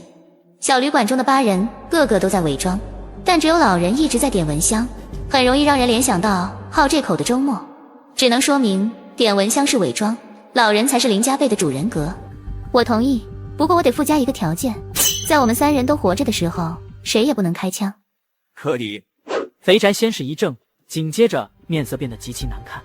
你若不同意也行，那我们就这样耗下去吧。这个密室游戏进行到这种程度，我们3个人能活下来，想骗出彼此的谎言难度可想而知。收回之前我在心里说的那句，我真的很讨厌赌狗，其实赌一赌也行，这家伙老胳膊老腿的，我先跑他个几百米，再跟他放风筝，说不定再不济我脂肪多，挨1-2枪，应该死不了吧？可以。 3人立刻说出未来谎言，说完都很默契回房间。老人立刻冲进卫生间，一阵干呕。喜欢点蚊香是吧？不知道老娘控制林家宝的身体，拿过射击冠军。周末，你死定了！自从变成副本以来，你是第一个把我逼到这种程度的玩家。我不会让你死得那么痛快，我要慢慢折磨你。见此，老人心底冷笑，也跟着翻出窗追了过去。他跑，他追，前面的肥宅刚跑不到1000米，就已经累得上气不接下气，眼睁睁看着老人追上来，就干脆不跑了，慢慢往前走。老人也放下脚步慢慢走，他们都在等小旅馆内的林家贝去偷看茶几上的身份证。林家贝慢悠悠下楼，他先来到前台观看墙壁上的营业执照。小旅馆老板叫王建军，如果身份证上也叫王建军，且照片不是老人，那么老人是老板的鬼语就可以破解。回到茶几前，拿起身份证，在8点整时立刻看向身份证。身份证上的名字是王建军，但上面的照片却不是老人。至此，鬼语被破解。肥宅说谎了，老人说谎了，林家贝违背未来谎言也说谎了，三人都说谎。这样的好天气真适合骗人。肥宅与老人都时不时看向手表，虽然没约定时间，但小旅馆最初有8人，应该就是早上8点。假装吃糖是不是很难受？别惊讶，你吃糖时动作过于僵硬，很难不让人判断出你是个新手。你想表达什么？你说有没有一种可能，我也不是周末或林家贝2人的主人格？如果你是次人格，偷看身份证上信息的人就是周末，而你没有说谎，周末说过谎，他岂不是把性命交到你手上？你这么快就忘了刚才林家贝的附加条件？在我们3人都活着的时候，谁也不能开枪。你该不会以为这个附加条件是在针对你吧？如果我真的是次人格，鬼语被破解，我枪杀你，同时违背未来谎言，我也就说谎了。不对，既然林家贝的附加条件不是针对我，他怎么我知道我在207说过，我不是周末和林家贝的主人格？我当时关门了，也可以确定他不可能偷听到。你先去207，再去208，估计是你与他的谈话中让他察觉到了什么。如果眼前的肥宅真的是次人格，那么留在旅馆的林家贝才是周末的主人格。鬼语一旦被破，我这句话就说谎了，是板上钉钉的说谎。但是以当时的情况来说，林家贝怎么看都是次人格啊。8点到了，看来你到现在都还不知道自己输在哪。有道是大隐于市，小隐于野。周末的主人格完了，一手灯下黑，越不像主人格的人，越可能是他的主人格。你说谎了。子弹卡壳说明鬼语确实被破，肥宅无需再避讳人格这个词。我输了，对不起，但我会让你活下去，我的好哥哥。肥宅走到小旅馆前，他就要推门时，忽见门上卡着什么东西，伸手拿过来一看，是身份证。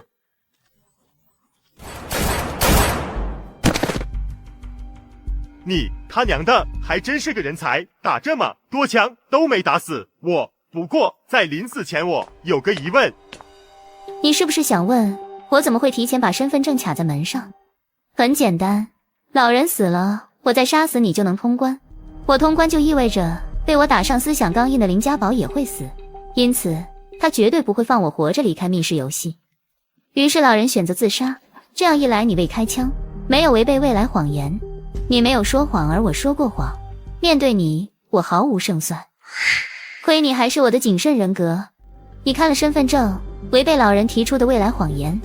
这个局是我亲自设计的，最后只要身份证在我手中，我有1000种方法让你主动去看。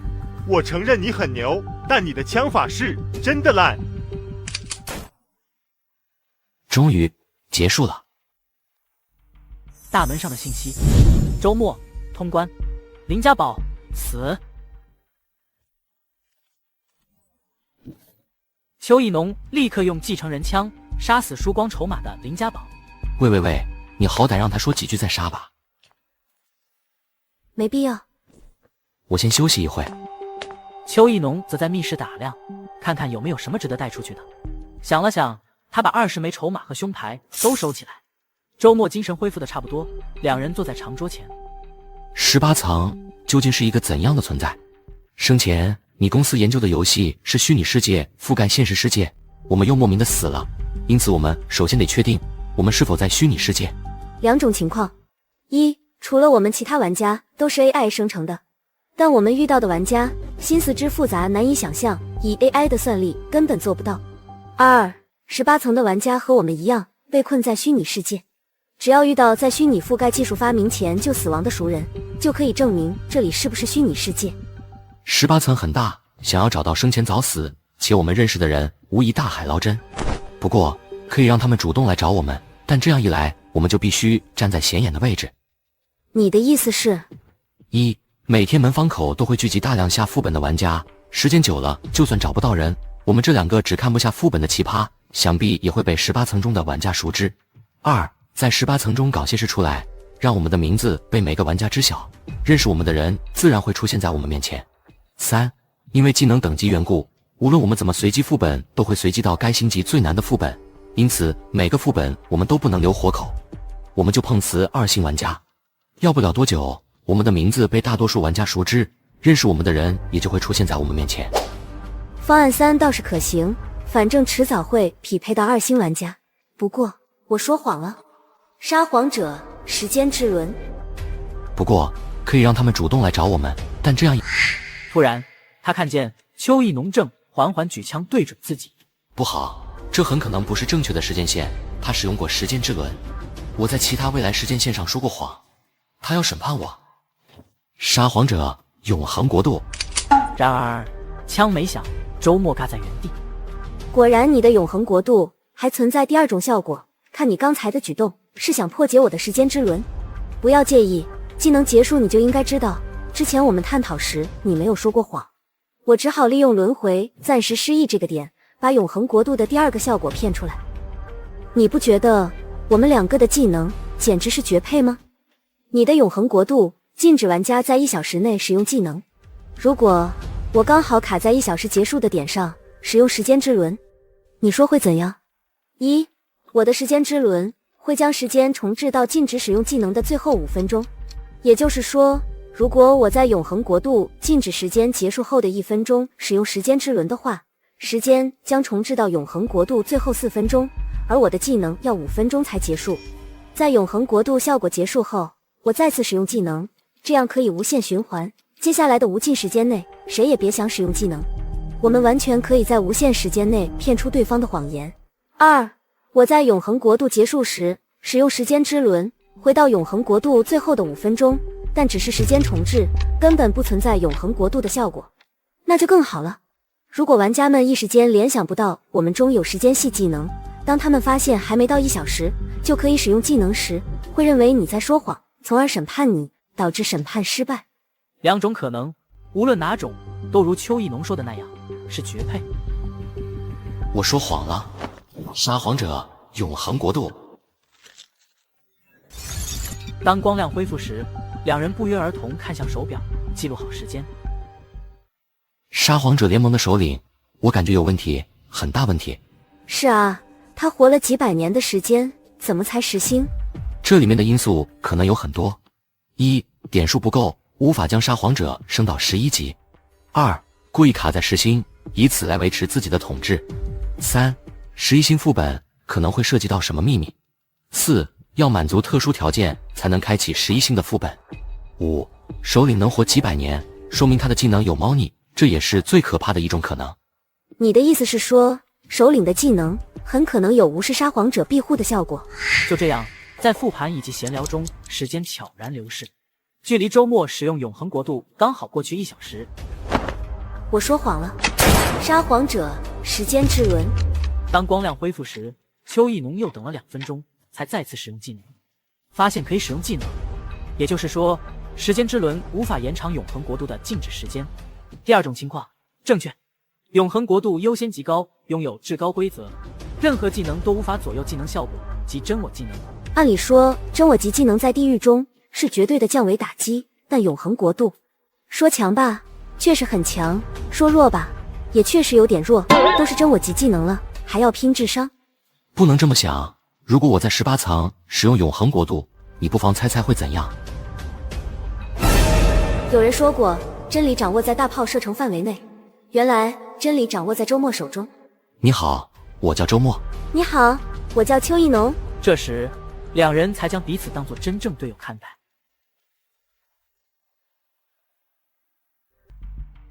名称：沙皇者，技能：永恒国度，等级134-100效果，解除其他沙皇者技能效果，且他人于1小时内无法使用沙皇者技能，点数34点。奇怪了，这次获得的点数竟然是30个，多出来的10个点数是怎么来的？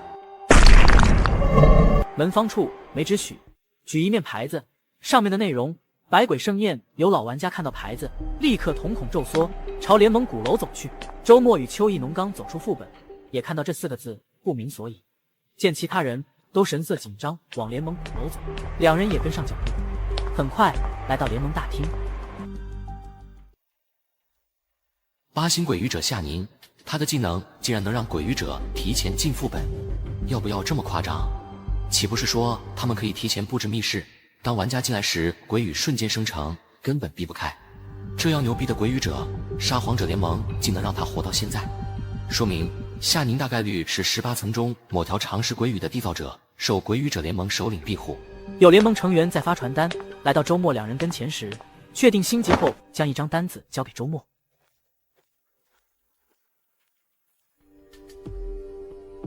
与此同时，坐落于18层深处的鬼语者联盟大厅中，李之彤看着单子上的名单皱眉。邱一农、林璇，没想到高贵的时间与空间系技能都出现在沙皇者联盟，不过他们都是新人，我的技能虐菜再合适不过了。随后，李之彤在大厅中花费点数购买邱一农相关信息。这是什么鬼技能？禁止1小时使用技能有什么用？还是得与对手比智商，比完智商，对手刚好能使用技能。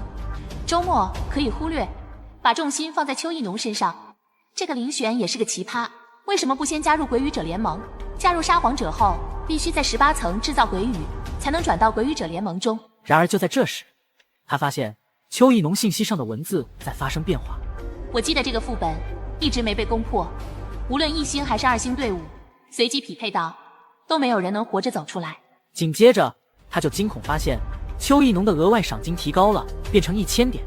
沙皇者联盟大厅中，周末与邱一农也购买了几份传单上重点提到的低星鬼语者信息。有猫腻，这类玩家赏金很高，3星沙皇者队伍应该会抢着追杀他，甚至可能会用到追踪符，我们大概率匹配不到。你说有没有一种可能，你或者我也会被鬼语者联盟通缉？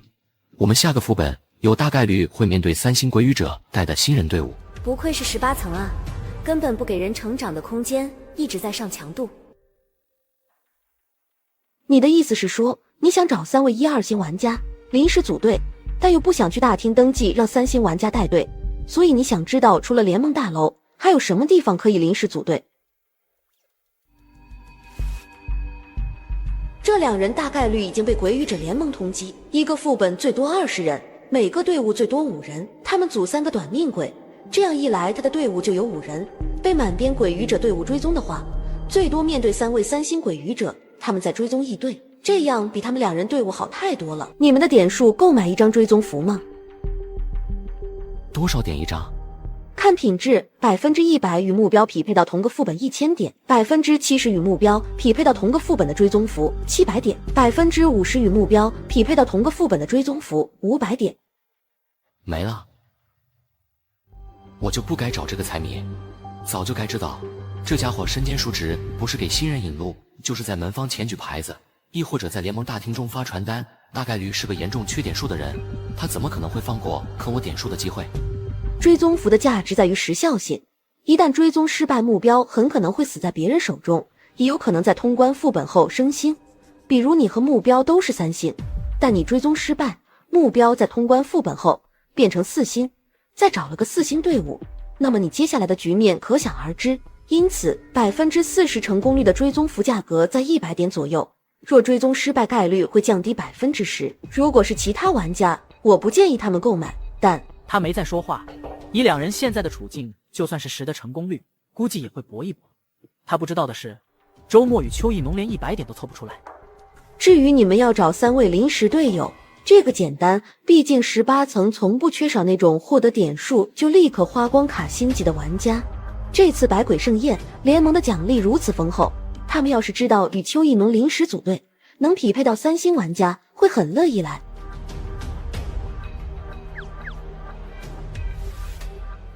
这3个人我帮你们找，3天后门方口集合。购买10%成功率的追踪符就行。还好我们有挂，10%成功率与100%没啥区别。走吧，去大厅看看被通缉的1、2星玩家中谁的队伍是5人满编。于是2人回到大厅，在几份信息中确定目标。就他吧。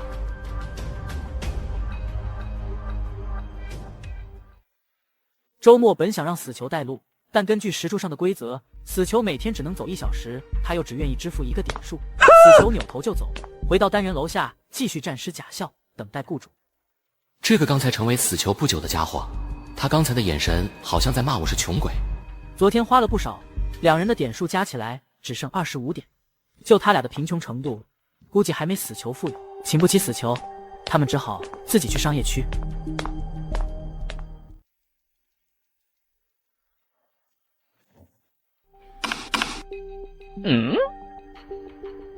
你们都想购买10%的追踪符，但我只有1张，你们自己商量谁让谁。多谢。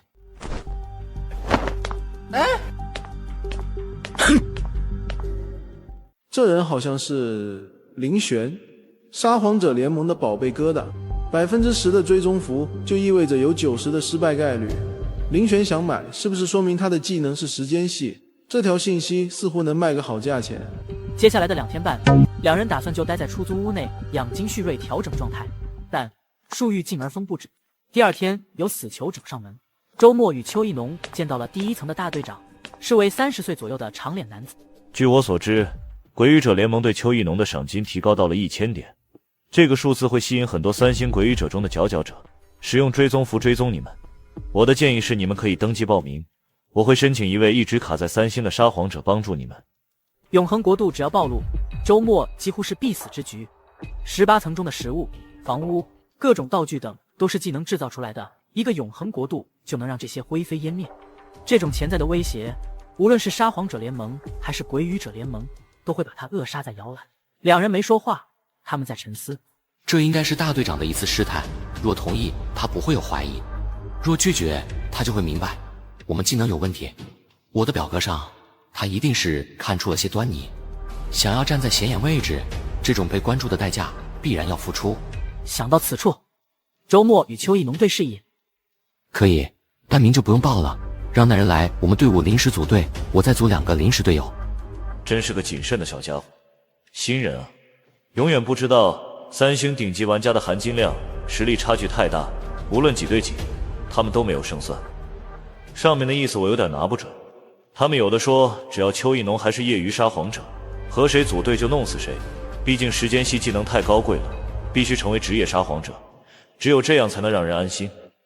而8层的大队长却认为周末的技能也很有价值，一旦成长到8星，一起组队下副本，就算遇到鬼语者首领，他们在技能上也不会吃亏。因此他的建议是，谁和周末组队就弄死谁。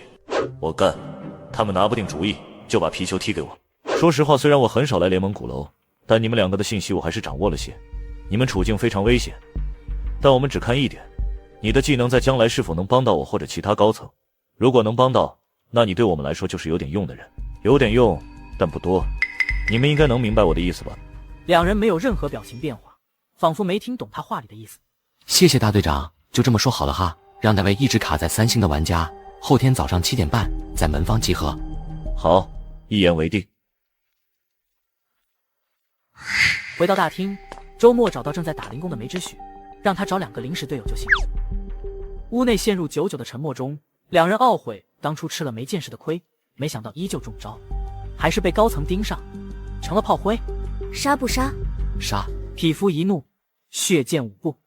周末一怒，怒了一下。早上7点，周末2人来到门方处，这里聚集了大概上万玩家。不多时，梅之许带着2位玩家找到他们。曹修，2星顶级玩家；张美丽，2星顶级玩家。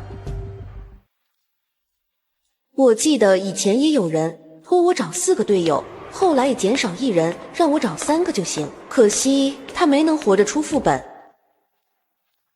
我叫第5择一，3星玩家。第5好像不在百家姓中，不过确实有姓第5的。择一，择善而从，始终如一。听说你们购买过追踪符，怎么样？有目标吗？要不要我给你们建议？什么建议？我相信周末，既然他购买追踪符，说明他已经有确定的目标，这个目标应该是符合他这个1星玩家的利益。第5则一看似闲聊，实则却是在探底。他是3星顶级玩家，可能已经斩掉了完整的1师，在这种人面前，任何疏忽都可能造成连锁反应。我有种感觉，他会先拿我开刀。我的建议是不使用追踪符，说不定能随机匹配到3支鬼语者队伍。我看还是算了吧，我和他只是1星玩家，刚来18层几天而已，这次的副本能活着出来就行，没有过多追求。再说了， 10%成功几率的追踪符失败可能性很大，买都买了，不用怪可惜的。演技略显浮夸。周末与邱意农走在最后，见三人都走进一心腹。周末拿出追踪符，在脑海中回忆林修远的信息。追踪失败。我说谎了。沙皇者，时间之轮。周末再次回忆林修远的信息，追踪符再次碎裂。我说谎了。如此反复，在第9次时，追踪成功，两人走进一心副本中。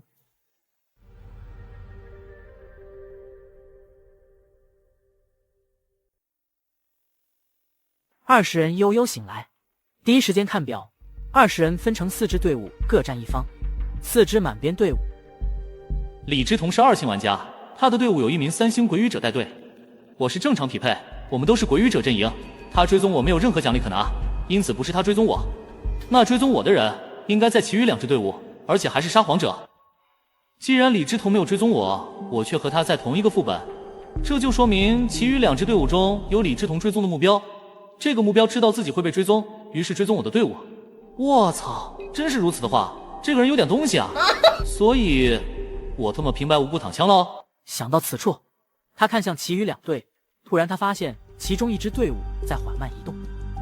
我记得这支队伍站在货架前，怎么一转眼的功夫，这5人突然就瞬移到货架中间去了？这是个临时队伍，连站位都在互相防备着。那么这个壮汉应该就是3星玩家。我去，那5人刚才不是在这里吗？难道瞬移走了？他走上前查看，只见5人不知何时躲在货架后面，一群狗货。见没法躲了，这5人才走到密室中间。这个队伍表面看起来挺祥和的，但暗地里勾心斗角，大概率也是个临时队伍。 4支队伍打量完彼此，这才开始打量环境。收银台墙面上有字：处事需存心上任，修身切忌寸边儿。玻璃窗外透过玻璃能看到外面被紫烟笼罩。刚好20件防护服，还有紫色的烟，说明外面全是毒气，而且必须要穿上特殊的防护服。大门被铁链拴着，中间连接一个 U 型锁。超市的后半部分有一张写满了字的图悬挂于半空中，离字图不远处有个货架，货架上有且只有1本儿童读物。多杰走过去翻开读物一看，眉头拧成一团。其余人凑上前查看，儿童读物上是海盗分金币的故事。这他妈是儿童读物？海盗分金币的故事就是 A、B、C、D、E 5个海盗获得100枚金币，按照顺序依次说出分配方案。若提出的方案超过半数人同意，则执行这个方案；若超过半数人反对，则把提出方案的人扔进海里喂鱼。A 怎样提出方案才能利益最大化？答案 A 得97枚 ，B 5金币 ，C 获得1枚 ，D 或 E 获得2枚。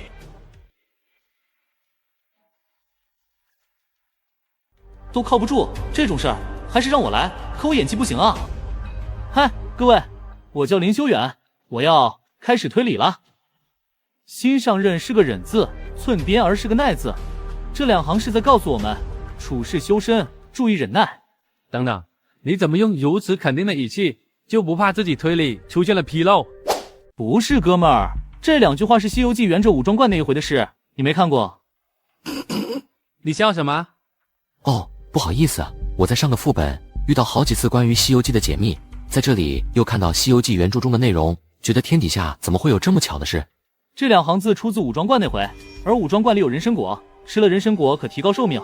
我想这些字大概率是在提醒我们忍耐能长寿，意思大概率是不要着急，流于表面的答案不一定是正确的，只有忍着耐心才能推理出真正的答案，可以活着走出这里。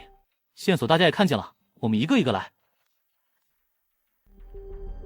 海盗分金币，5个海盗分100枚金币，而密室内的货架有100个，但我们这里的人数却是20人。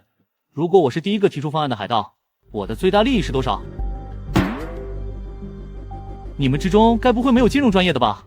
假设有 X 个海盗，Y 枚金币，当 X 小于2Y 加20，第一位海盗最大化收益是 Y 加1减（X 加1括弧2）。如果套用你这个公式，那就是100加1减括号20加1括回2，结果是90.5，怎么还整出来个0.5？林修远没说话，独自来到第90个货架前，走到中间，将其拆开，一把钥匙掉落在地上。按理说，在固定的公式中有被注取整数。当我考虑到收银台墙壁上的字，答案不一定流于表面，所以我觉得钥匙在第90个货架的中间。这么牵强，就好像东拼西凑得到的答案，但钥匙就摆在眼前。见林修远要去开第一道锁，其余人都躲得远远的，生怕他触发机关导致自己被牵连。怎么样，我这位2星玩家还行吧？不过接下来是不是该你们推理答案了？众人看向第2道锁，这是一个电子密码锁。我叫李之彤，我要开始推理了。这是玄机图，前秦才女苏慧所创，字图中共计841个字，纵横各29字，纵横、斜、交互、正、反读或退一字、叠一字读，均可以成诗。诗有3、4、5、6、7言不等，可谓复杂多变，堪称文坛中界的摩斯密码。刚才我看了下，超市第2道锁是电子密码锁，而且密码需要4位数。玄机图一共隐藏了多少首诗？应该是7958首。尽管李之彤说出数字，但没人敢尝试密码。众人看向李之彤，似乎在说：“你找出来的答案，你去试吧。”见自己成为焦点，他看向队伍的1星玩家：“我让你去你就去。”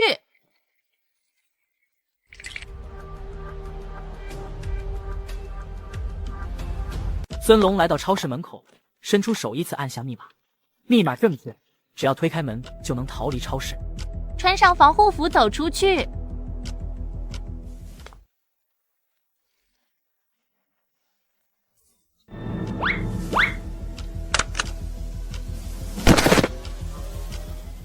这一幕莫名其妙，他们想不明白，1星玩家在临死前为什么要取下头盔。如果不是防护服有问题的话，那么可能是他在超市外面看见了什么，这才导致他不得不取下头盔。有了这种心理戒备，下一个出去的玩家应该不会轻易取下头盔，能走远些。我已经推理出了未知答案，你们是不是也该做点什么了？我也推理出了未知答案。 4支队伍有2支参与了解密推理答案，1支队伍躲在人群最后的5人是个软柿子。这支队伍中其余4人都把目光看向身板瘦弱、长相清秀的青年。你干嘛？哎呦！最终，青年不情愿地穿上防护服，来到门口。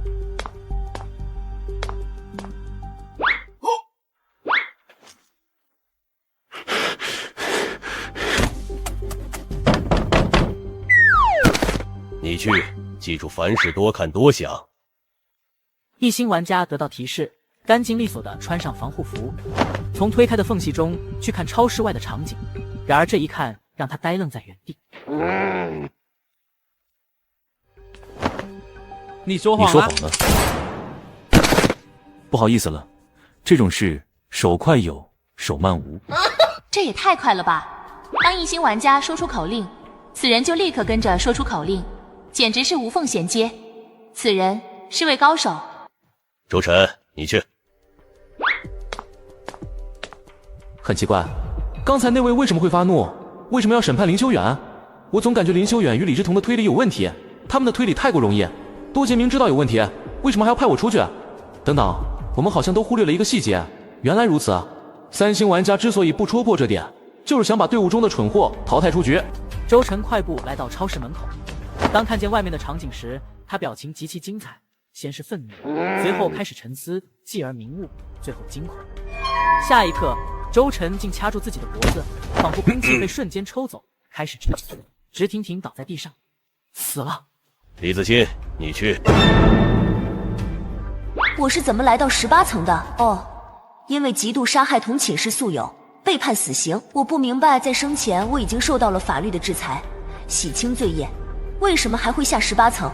如前面几人穿上防护服走出去，他看见超市外面3米左右的距离有一面巨大屏幕，屏幕上播放的画面是紫色毒气。哈哈哈哈！原来如此，骗子，一群杀千刀的骗子，都是假的。超市外面这3个人也都是假的，他们在装死。这里根本不是副本，鬼语者他们提前1分钟进场，布置了这个场景。当我们来到场景后，鬼语形成，难怪林修远与李之同在推理前都会说一句：“我要开始推理了。”多杰一定看出了问题，他故意不提醒，是想把队伍中的废物踢出局。在多杰心中，我明显是被舍弃的那位。既然如此，哼！我记得你刚才说过，我已经推理出未知的答案。在第一位玩家出超市，看见超市外只有一面屏幕时，鬼语就被破。李之彤与林修远都说过他们推理出未知的答案。既然场景是鬼语者布置的，那么他们提前就知道超市内的解密答案，因此在鬼语破解后就会变成谎言。但是刚才的玩家审判林修远时，审判失败，这是为什么？我想不明白，问题究竟出现在哪？如果你想不明白，那就静下心来慢慢想。愤怒可能会让你的推理出现更多偏差。众人有些诧异，都没想到多杰会出声提醒。而他思考的有些久到超市外装死的三人都觉得没有继续装死的必要，爬起来走回超市。原来如此，林修远与李之彤，你们都不知道彼此队伍的布局。林修远推理李之彤或李之彤队伍的布局，李之彤推理林修远或林修远队伍的布局。如此，即便鬼语被破，你们之前说的那句我推理出未知答案也不存在说谎。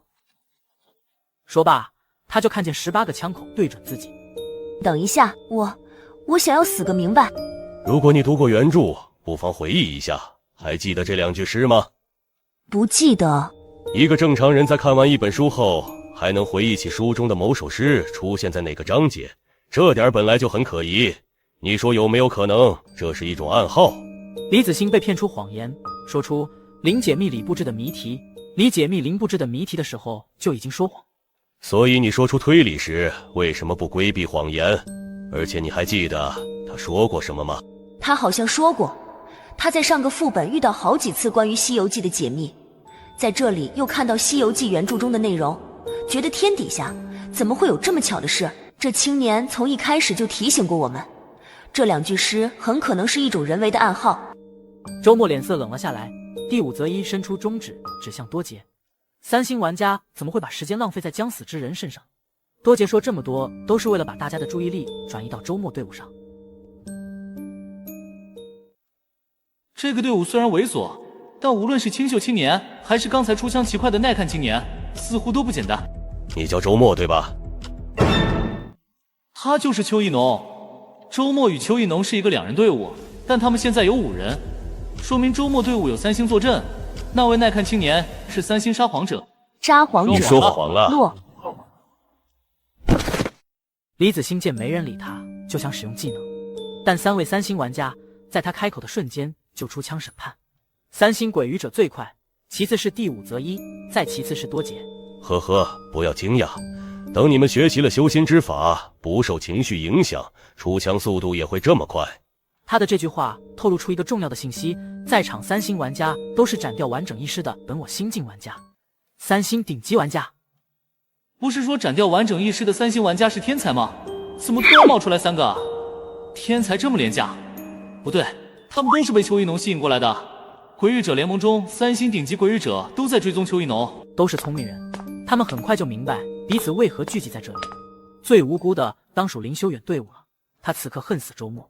见已经骗不到人，林修远与李之彤队伍各走出，1人收回技能，密室恢复本来面貌。这是地铁的一节车厢，地铁停在荒郊野外的站台，站台是室外那种棚式站台，2侧露天。众人记录好时间，紧接着打量密室环境。地铁13号线，起点至终点共计25站，车厢内没有显示地铁现在停在哪一站。透过车窗可以看见外面的站台是自强站。车厢里啥都没有，那么唯一存在线索的只能是途经的站台名。逃离地铁是逃离地铁，那么我们就得确定在这25站中应该在哪一站下车。这25站中，医院、派出所、学校可列为重点，派出所可以排除。去派出所通常情况下走几步或沿着街道寻找总能找到，没必要坐地铁。奇怪了，按照这么推理，站台名的线索就全断了，说明思路不对。不多时，他发现距离这节车厢3米距离的站台上有一个铁桶。这是什么东西？这是一种提示。百鬼盛宴是鬼语者联盟的活动，老玩家带新玩家。林修远的队伍是他亲自培养起来，因此队伍中的1星玩家应该都是老玩家。李之彤的队伍是一个临时队伍，里面的1星玩家都是萌新。萌新好啊！外面的桶应该是汽油桶，里面可能有汽油。这一站我们出不去，说不定下一站也有汽油桶。你说汽油桶？就常识而言，地铁有安检，汽油桶根本带不进来。等等，安检？只见站台两侧露天，附近也没有围栏，也就是说这一站没有安检。不合理呀，这是否意味着安检已经被消除？副本是 NPC 的经历，也就是说起点站还有一个隐藏提示，那就是在 NPC 眼里，地铁根本不存在安检。那么 NPC 就是地铁内部的工作人员，能带违禁品那种。可为什么是汽油？他的推理非常正确，外面大概率是一个汽油桶，而且我们需要汽油桶。干嘛？烧车厢。我们的目的地应该是第2个11站，通关条件可能会出现火烧车厢的情节。有3星玩家坐镇，想要骗出萌新的谎言，难于登天啊！你们不觉得这些站台名字有些特殊吗？第1站自强，对应64卦中的第1卦乾为天，卦意是自强不息。第2站坤德路，对应卦坤为地，卦意是厚德载物。第3站积水屯，可能对应水雷屯，卦意积极建功。以此类推，第11站是太卦，第12站是否卦。所谓否极泰来，但现在是泰在前，否在后。若我们直接在第11站下车，卦意凶险，大概率会触发机关而死。因此我们要改变这种格局，让否在前，泰在后，才能出现否极泰来。否寓意不好，想要改变格局，就要否定否或者克制否。车厢都是金属，在5行中属金，火克金，因此我们要烧了这节车厢。既然是烧车厢，没有汽油怎么行？不是，他在讲什么？他说的是汉语，我怎么一个字也听不懂啊？而且他好像省略了好多信息，比如正向行驶的地铁怎么可能会出现第12站在前，第11站在后的情况？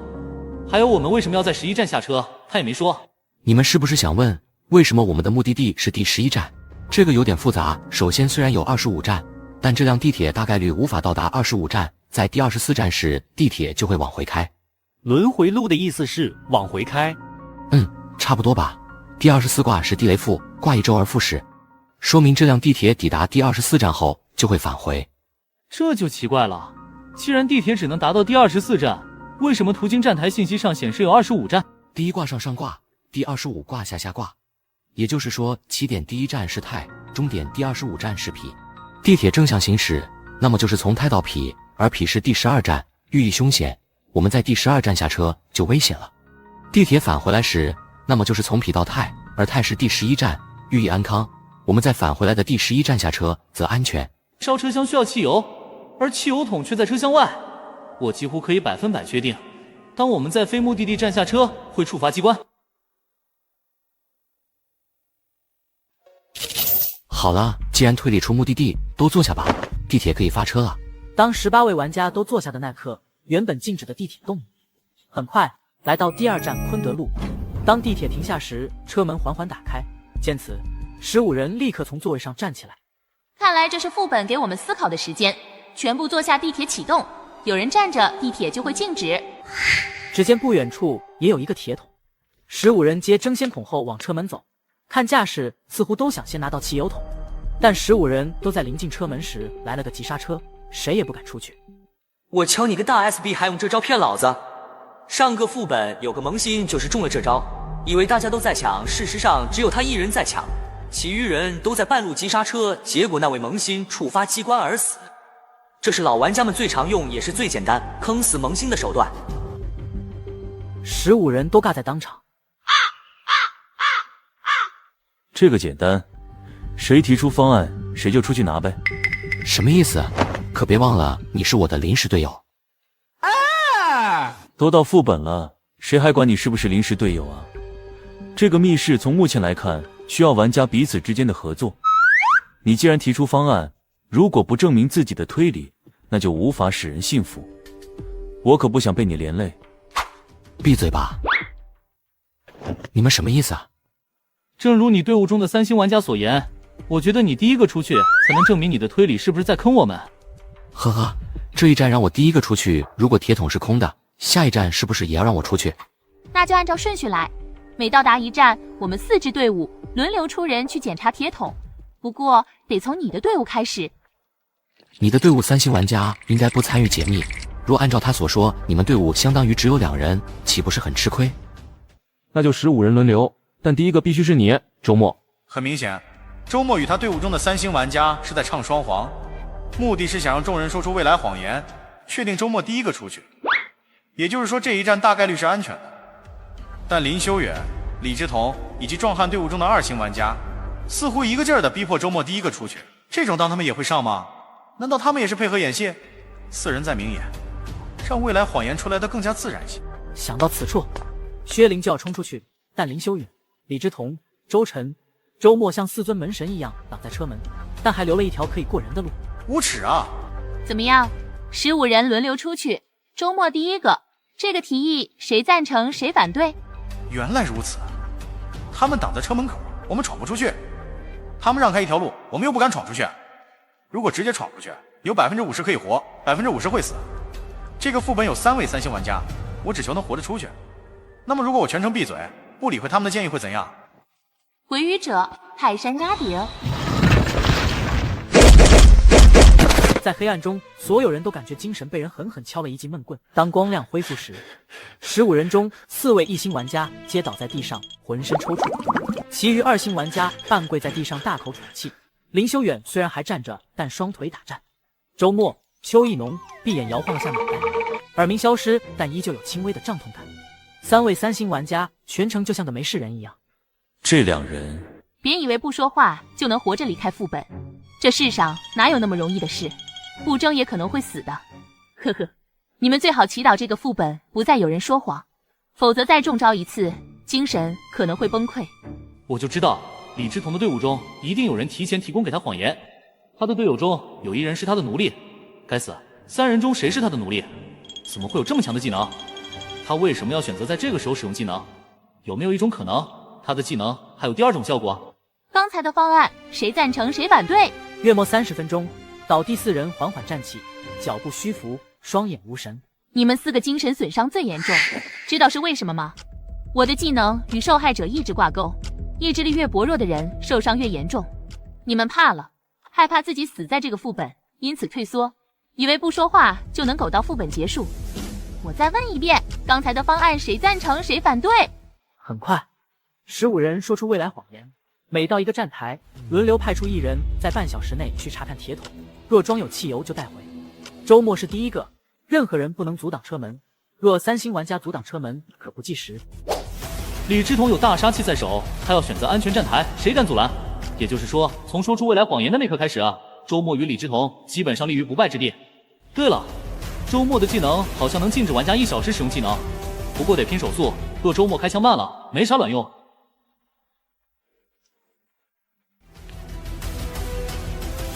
铁桶是空的，周末正提桶往回走，只见李之彤从兜里摸出一颗玻璃珠，高高抛起。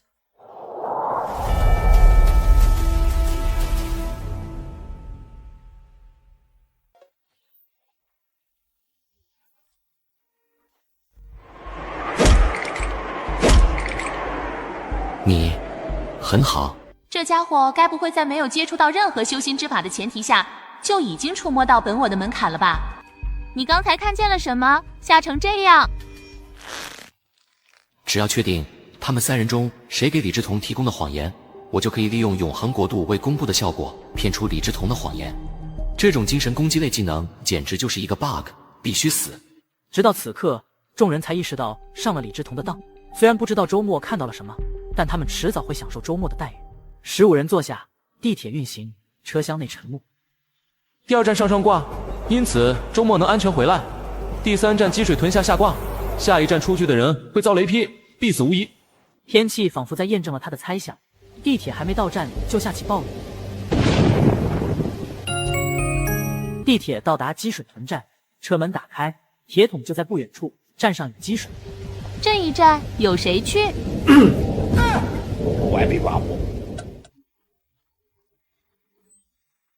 我去吧。当然，如果你们谁愿意去，我可以让。原本还想说什么的几人，立刻把话咽回肚子。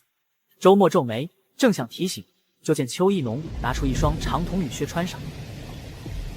有什么想说的？爱丽丝漫游综合症。只是瞬间，整个站台上的积水都通上电。邱意农行走在带电的水中，一点视野没有。来到铁桶前，他才发现自己忘带绝缘手套，索性一脚将铁桶踢进车厢里。这娘们是真的虎啊！就在他返回时，李之彤再次出现在车门口，又摸出一颗玻璃珠，高高抛起。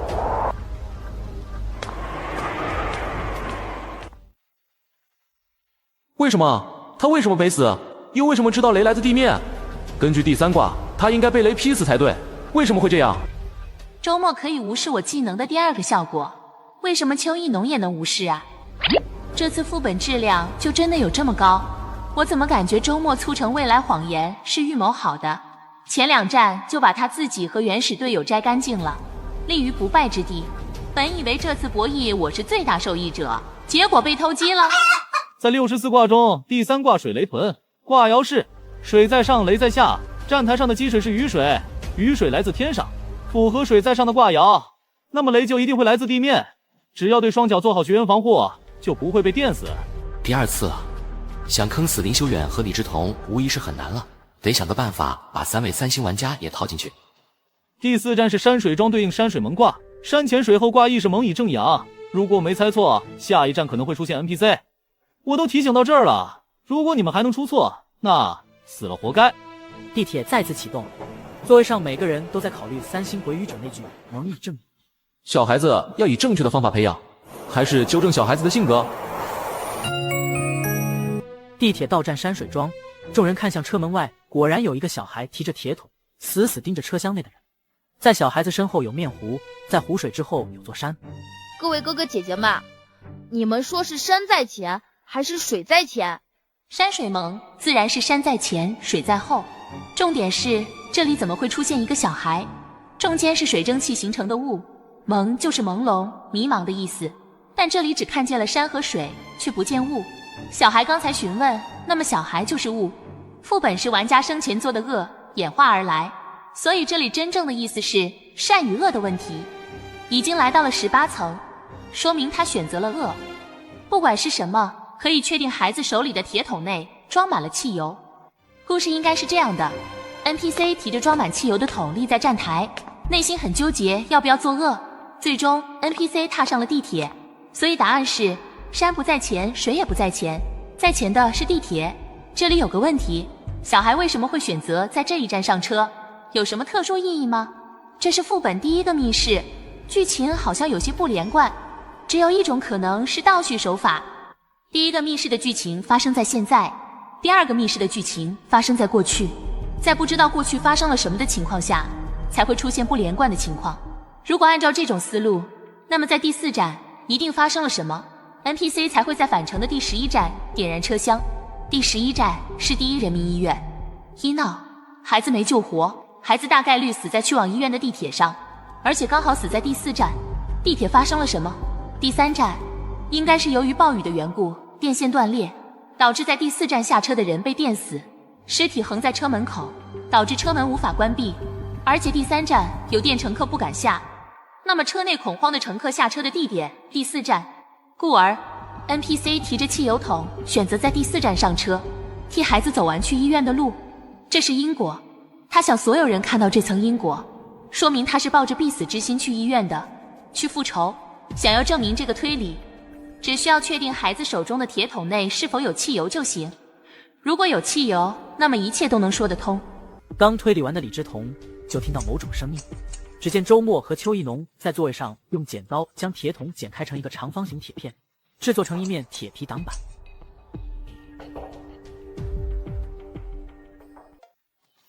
无耻！我之前还在奇怪他们为什么要把空桶带回来，原来是准备做一面隔火墙，待会儿返程时不至于被大火吞噬或伤着。不好意思打扰到你们推理了。其实在64卦中，第4卦山水蒙是山前水下的卦爻，待会你们谁把铁桶带回来时，千万得小心点，某些人可能会搞偷袭。周末说山前水下，但他只是说卦象，没有说这一站究竟是山在前还是水在前。他突然说这样的话有什么意义？除了骗谎没有其他可能，那么就要反着来。周末知道山在前一定会回答错误，那么结论就是水在前。在孙龙思考的同时，薛灵同样得出水在前的结论。想到此处，两人都往车门冲去。孙龙与门口的林修远发生碰撞，被林修远身上的沙皇者弹开。靠，他在碰死我吗？我无法排除水在前是不是正确答案，但我可以让人帮我排除这个答案。我就不信薛灵推理不出周末偏谎的意图。而且就算他回答正确，再返回十里之瞳，一定会搞事情。车外站台上，薛灵面色难看，他意识到自己可能被孙龙套路。孙龙的打算应该是想看着我被李之瞳的技能玩死，然后他再出来捡便宜。但轮得到他吗？等等，之前周末是闭着眼睛走到车厢内，也就是说不看李之瞳抛起的玻璃珠就没事。大哥哥，你说山在前还是水在前？当然是水在前。你又不是我，你体会不到我的绝望，凭什么说水在前？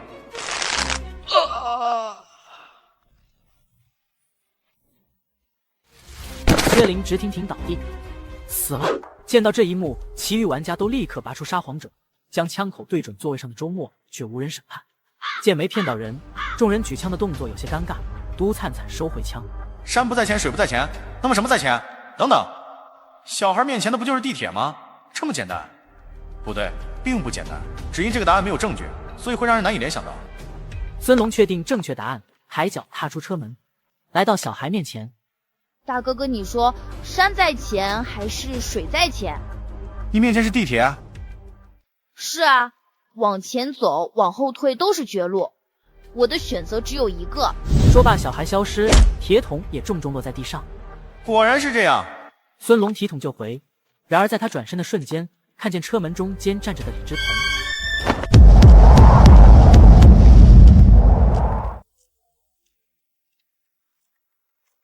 啊！不要！李之瞳收起你的玻璃珠。此话一出，车厢内的众人脸色瞬间煞白，只因李之瞳刚才抛的珠子是钢珠。几乎在同时，第五择一，三星鬼语者多杰慢半拍的周末拔出枪。三位三星玩家没审判，他们似乎在等李之瞳先使用技能。与此同时，反应过来的众人也都纷纷拔出手枪，但都是枪口向上。沙皇者、鬼语者、永恒国度、泰山沙者啊！我烂鬼！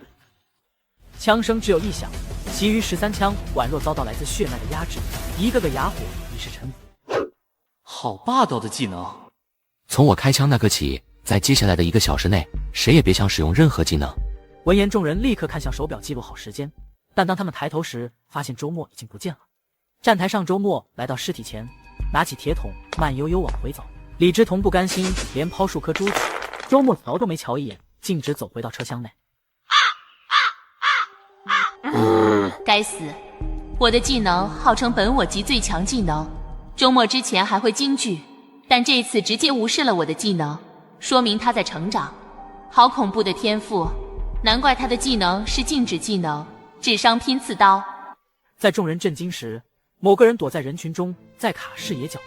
之前李之瞳在没人说谎的情况下使用技能，说明他队伍中有一人给他提供了谎言。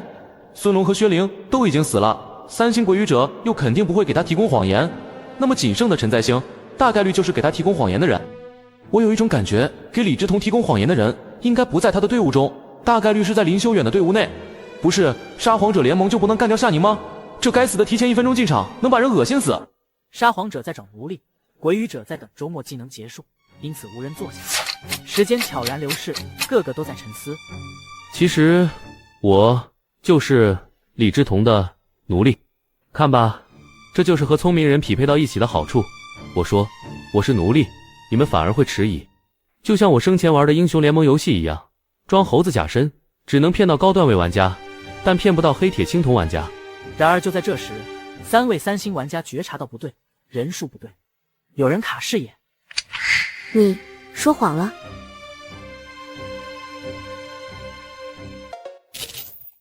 他怎么知道是我啊？鬼语者极限伪装。当光亮恢复时，那位1星玩家消失不见。众人下意识看向手表，距离周末使用永恒国度时间过去了57分钟，没到1小时。你不要！你说谎了！你说谎了！你说谎了！你说谎了！你说谎了！沙皇者时间之轮。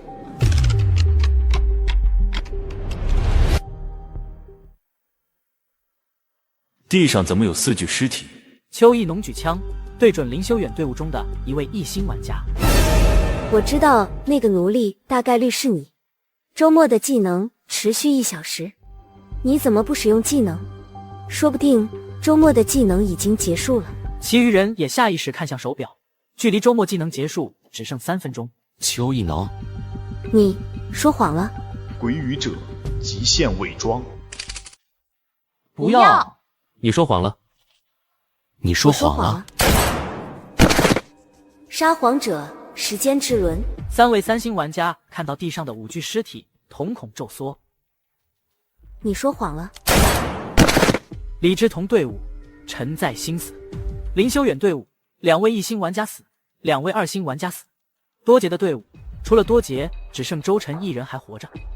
是他。传闻邱意农的技能不是时间系就是空间系。距离周末的技能结束还有2分钟。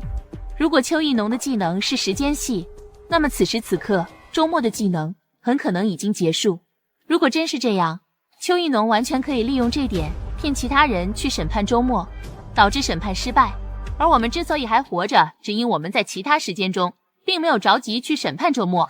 就在这时，5分钟结束，众人脑海中多了10几段记忆。这些记忆把在场玩家，包括3位3星玩家，都惊出一身冷汗。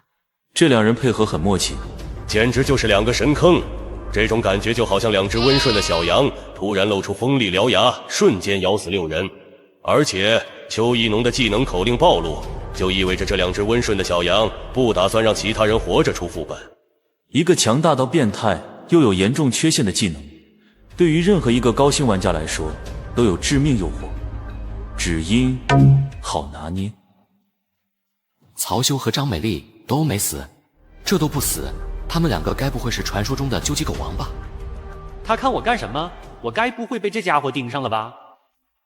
我叫龙回，你的布局很漂亮，但小时候家里老人告诉过我，小孩子不能玩火，否则容易尿床。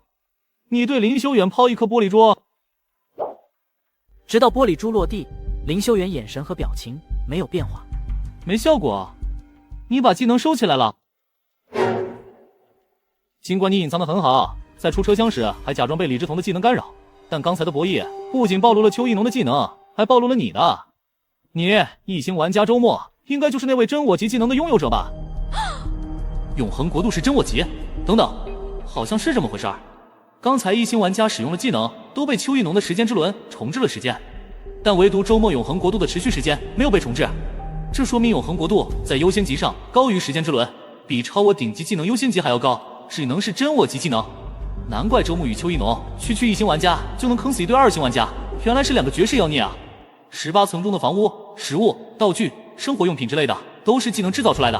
假设周末站在18层的街道上使用永恒国度，意味着所有实体物品会被1秒清除，9成9的玩家都会被永恒国度间接害死。这家伙是没核弹啊，不能让他待在18层中，必须在副本内就把他干掉。林修远恐惧的同时，眼中杀意溢于言表。不仅是他，在场所有玩家都对周末动了杀心，生怕这家伙发疯在18层来个天地同寿。哦豁，我的技能好像被你们推理出来了，但我有个疑问，这里是1星副本，如果我不说话，你们想把我坑死在密室中很难。如果你们想使用技能迷惑我，让我在不知不觉中说话，骗出我的谎言，我觉得也很难做到。你们使用技能，也就是得有人提前说谎。那么问题来了，若有人说谎，我立刻使用永恒国度，你们能奈我何？就算你们出副本曝光我的技能，高星玩家依旧只能向下兼容。如果我卡在1星等级，匹配到高星玩家，我就不说话。我很好奇谁能杀死我，奈何不了我。你们说知道我技能效果的高层，会不会下令灭口你们，然后对我睁一只眼闭一只眼？这或许就是永恒国度的第3个效果。只要我想苟，任何人无论技能有多强，都不可能在与我同级的副本中杀死我。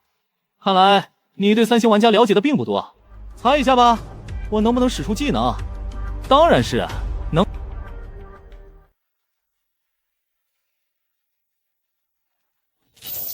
鬼语者3缄其口。当光亮恢复时，9人立刻检查自身以及周围环境。很快，他们都在手臂上看到一串数字在不断变化，4分55秒。首先，有些技能可以不用说出口令，直接释放就行。但需要说出口令的技能都是一种提示，比如李志同的泰山压顶，那么三缄其口也应该是一种提示。三缄其口形容说话严谨，不轻易或不敢开口，因此他的技能效果在倒计时结束前要么必须说话，要么不能说话。惩罚是什么？从他的枪来看是自我级的技能，自我掌控常识，该不会是玩家触犯技能规则会随机抹掉玩家一种常识？搞什么啊？真有这种逼迫玩家说话的技能？这要巧？你是不是觉得很巧？我倒是觉得这是必然的结果。18层存在这么多年，萌新在被高星玩家追踪时，他们的打算、计划、退路，高星玩家不能说门清，但多少知道些。你以为和你们同等级的副本奈何不了你们？只要你们不开口说话，就能安全出副本。你们能想到的退路，高兴玩家又怎么会想不到？因此，追踪你们的高兴玩家，他们的技能效果多半是强制中招者说话。没有这类技能的玩家，一般都不会接这活，你说是吧？第5则1。龙回，你这家伙的鬼语还真是让人恶心。他的技能有2个效果，一是在5分钟内不说话，会随机抹掉你们的一种常识。第2个效果，说话的内容必须是推理或者与人对话，否则会被判定成无效说话，依旧会被抹掉一种常识。还有他的鬼语，在18层且延伸到副本中，我觉得你们就别想破解了，除非能在副本中破解他在18层的常识。你的计划在你这个星级很完美，让我们提前下场。我和多姐保护邱意农，你不说话，这样一来，你和邱意农都能坐山观虎斗，看我们3位3星玩家彼此内斗。但你是1星玩家，在18层中有种说法，3星之下皆是蝼蚁，只因你们没有学习修心之法，逻辑和推理始终跳不出当局者的视角。简单来说，3星玩家在智商上其实和你们差不多，但在思想维度上比你们高。我倒是很希望这是虚拟世界，等老子出去的那一天，非得把这砸个稀巴烂。冷静，冷静，不对，现在冷静没用，对手的思想维度高于我，越冷静越会被他们牵着鼻子走。不知道那个方法还管不管用？他不禁回想起生前每次写作卡文时都会用到的找回状态的方法，念此他缓缓闭眼，肌肉紧绷，整个人处于一种亢奋状态。成啊，对对对，妙妙妙，就是这种感觉。看我推理出他的鬼语，龙回这狗日的鬼语是在18层构建了属于他的常识。常识？常你妈！有没有一种可能，有个屁，他的技能也对他生效？他遗忘了什么常识？他二大爷的3舅妈与他3大爷的2舅妈私奔了，肯定不现实。而且这个遗忘的常识，大概率就是他构建的鬼语。他身份是狗，年龄3岁，性别女，爱好男，非3星鬼语者，名字叫狗蛋，是他。我看到了，我看到了，隐藏在波鬼云谲的鬼语中，那有且仅有一次的绝地翻盘机会。等，必须等，等他遗忘，等他犯错，等我使用技能。他奶奶的，我就说这狗日的18层压根就没有十全十美的技能，谁要说有，看我不抽他几个大嘴巴子。小小龙回拿捏。恢复到原本状态，周末被自己的推理吓了一跳。这里可不是生前不能说脏话，即便在心里也不能多说，否则稍不注意，脏话就会脱口而出。这种亢奋状态是在生前玩游戏时与队友互骂发现的，下次一定注意。多姐也是追踪过来，她的技能大概率还是强制说话，唯一不确定的是第5则1的技能。龙回的技能是强制中招者说话，多杰定点追踪，想必他的技能大概率克制龙回的技能，而第5则1应该在第3层，他的技能大概率能针对多杰的技能。面对周末的挑拨，3位3星玩家都没有理会。周末看了眼手臂上快要结束的倒计时，把桶给我。好。众人重新坐下。这场博弈似乎以周末的各种失败而收尾，他们两挨着，避免受龙回技能的影响。这家伙是个笑面虎，不能相信他。推理副本不会触发谎言，但前提是推理说话时用到的知识不能违背常识。还剩55秒，要不要立下未来谎言，防止出现我们说话彼此不回答的情况？下一站是第5站，大概率对应64卦中的第5卦山峰谷，卦意好像是不可大意。64卦不是常识，是我太心急了。我不同意你刚才说立下未来谎言的建议，我觉得这样挺好。真无耻。诸位记住我的名字，第五择一。我现在跟你们玩个小游戏，你们说我能不能使用出技能？友情提示：我们中存在说谎者，我推理出来了。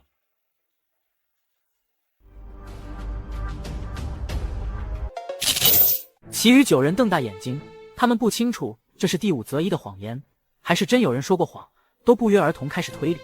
在邱一农停止使用时间之轮时，在场的玩家中不存在说谎，毕竟在时间之轮中，邱一农挨个审判，也就是说，说谎者是在时间之轮结束后才开始说谎的。林修远的推理虽然存在64卦上的错误，可他是在推理副本说的，不存在说谎。刚才说话最多的人有周末、轮回、第五择一，这3人嫌疑最大。首先是周末，他的狡诈有目共睹，直接或间接坑死了很多人。这种滑头，估计每说一句话，都会在心里反复斟酌。而且他是1星玩家，不可能在3星玩家面前主动说谎。轮回更不可能了，答案似乎只有一个第五择一在说谎，但第五择一是堂堂的3星玩家，没必要为了使用技能而说谎，把自己搭进去。就喜欢跟你们这些精英下副本，在没有绝对把握之前，你们这些精英是不会轻易审判他人的。既然没人陪我玩，那我就揭晓答案了。答案是能。沙皇者地出三江。第五择一的技能叫地出三江，原话好像是地出三江口加胡作战场，这是预言，暗示有人意图谋反挑战皇帝权威，朝廷力量会大幅度削弱。2种可能：一，玩家的智商会大幅度削弱；二，玩家的技能会大幅度削弱。当光亮恢复时，每个人戴上痛苦面具，一个个眉头紧锁。这下麻烦了，他没推理副本，让人无法确定是哪种效果。这种感觉就像在众人头上悬了一柄随时可能落下的利剑。谁是说谎者？明面上来看，在场的10人都没说过谎，但这里面存在鬼语者。如果鬼语被破，鬼语者大概率会变成说谎者。同时，鬼语被破，如果撒谎者没注意这一点，很可能也会说出谎言。所以10人都有嫌疑，且在车厢内应该还存在一个被破解的鬼语。谁破的？怎么破的？鬼语的制造者又是谁？周末一个头2个大，抬头一看，车厢内的其余8人，8个头16个大。既然是鬼语，那么制造鬼语的人大概率是鬼语者。此刻还活着的鬼语者有龙回、林修远、李志同，制造鬼语的人大概率是他们3人中的一个，但说谎者不一定是他们3人，可能是剩余7人之一。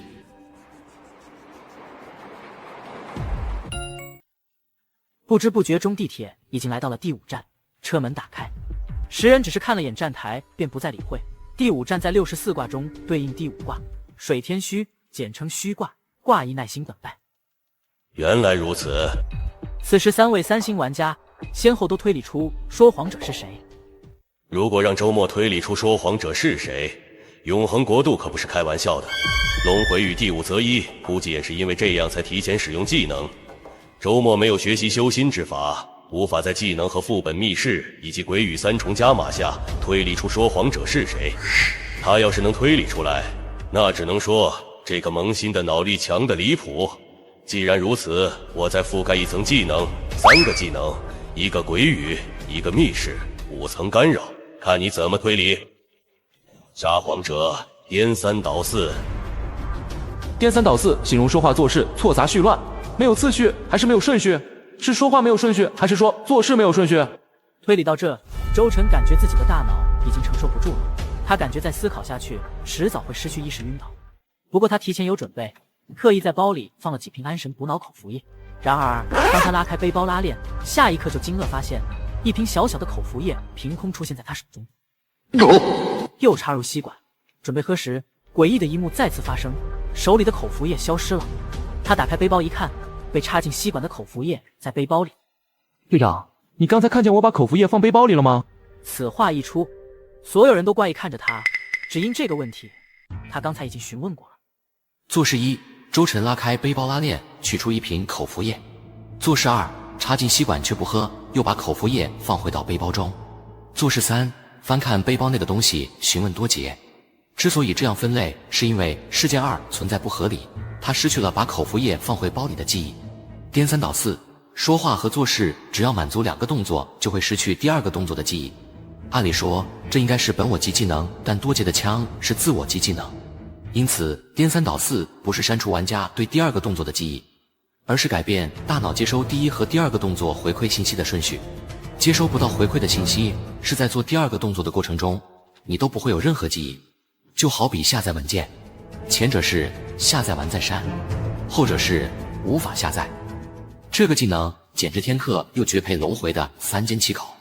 只要有这个技能在场玩家根本不知道自己在5分钟内有没有推理说话，或者与人对话有没有被抹掉常识。我的发，3个技能，一个必须在5分钟内说话，一个成功推理1次或3次就会触发未知效果，一个接收不到第二动作回馈的信息。怎么玩？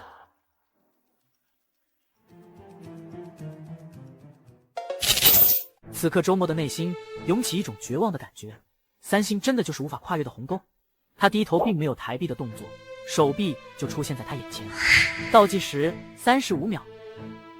你应该也推理出多节的技能了吧？这话你刚才问过。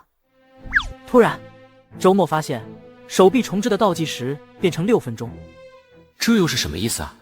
哦，对了，应该是第5则1的技能削弱了龙回的技能，把5分钟变成6分钟。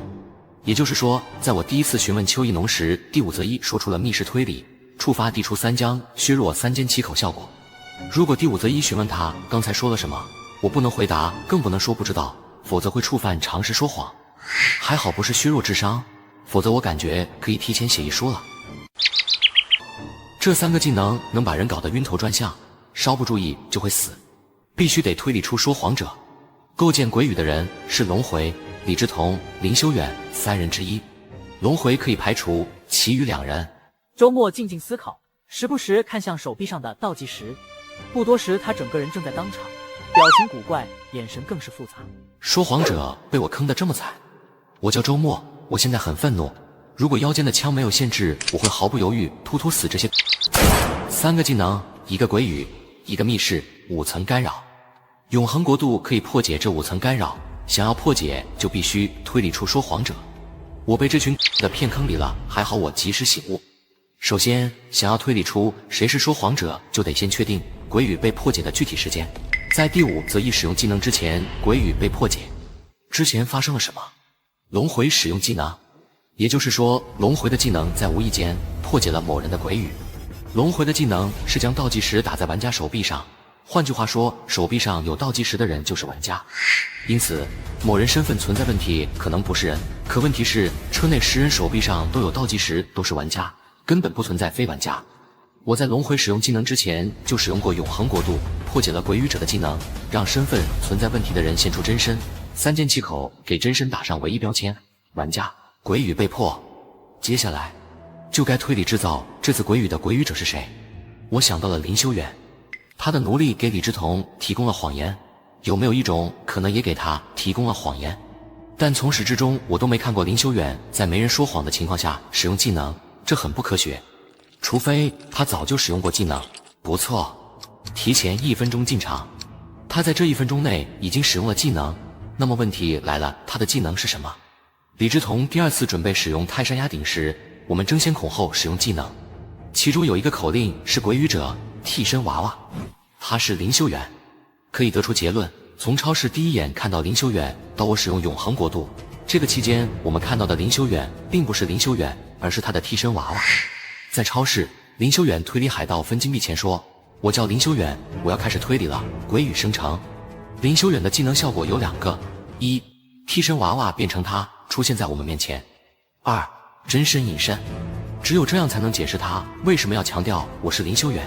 好心计，好算计。接下来重中之重，该推理谁是说谎者。我可以用邱义农10年的寿命发誓，这个时间线上在场的10人都没说过谎。我叫林修远是替身娃娃说的，与林修远真身无关。这也是我最想不通的地方，到底谁说谎了？不对，还是在李志同第2次打算使用泰山压顶时，替身娃娃就已经消失了，但是还能听到鬼语者替身娃娃，说明说出口令的人是显现真身的林修远，这里存在逻辑漏洞。我想到他的信息曾经通关过精神病患者的救赎副本，我得出结论，林修远存在多重人格。假设林修远只有一个主人格和一个次人格，那么第1次使用替身娃娃的人若是主人格，第2次打算使用的人就是次人格。且两个人格记忆不互通。他们骗我，让我以为不同人格使用同一把沙皇者技能相同。我只能说好巧。我在上个副本也遇到2个精神病患者，不同人格使用同一把沙皇者技能不同。要不是这个结论，我绝对会被他们带到沟里去。我敢用邱意浓10年的寿命做赌注，一旦我得出错误结论，他们一定会在接下来的时间骗我说出这个错误结论。想杀我，想吃。周末应付完龙回的技能，你刚才已经问过了。我发现他似乎也和我一样在推理说谎者是谁，希望他不要乱拿我寿命发誓。嗨嗨，真相只有一个，林修远是奴隶主，但他不知道自己是奴隶主。简单来说，占据林修远身体下副本的人是他的次人格。我叫林修远这句话就是他制造的鬼语。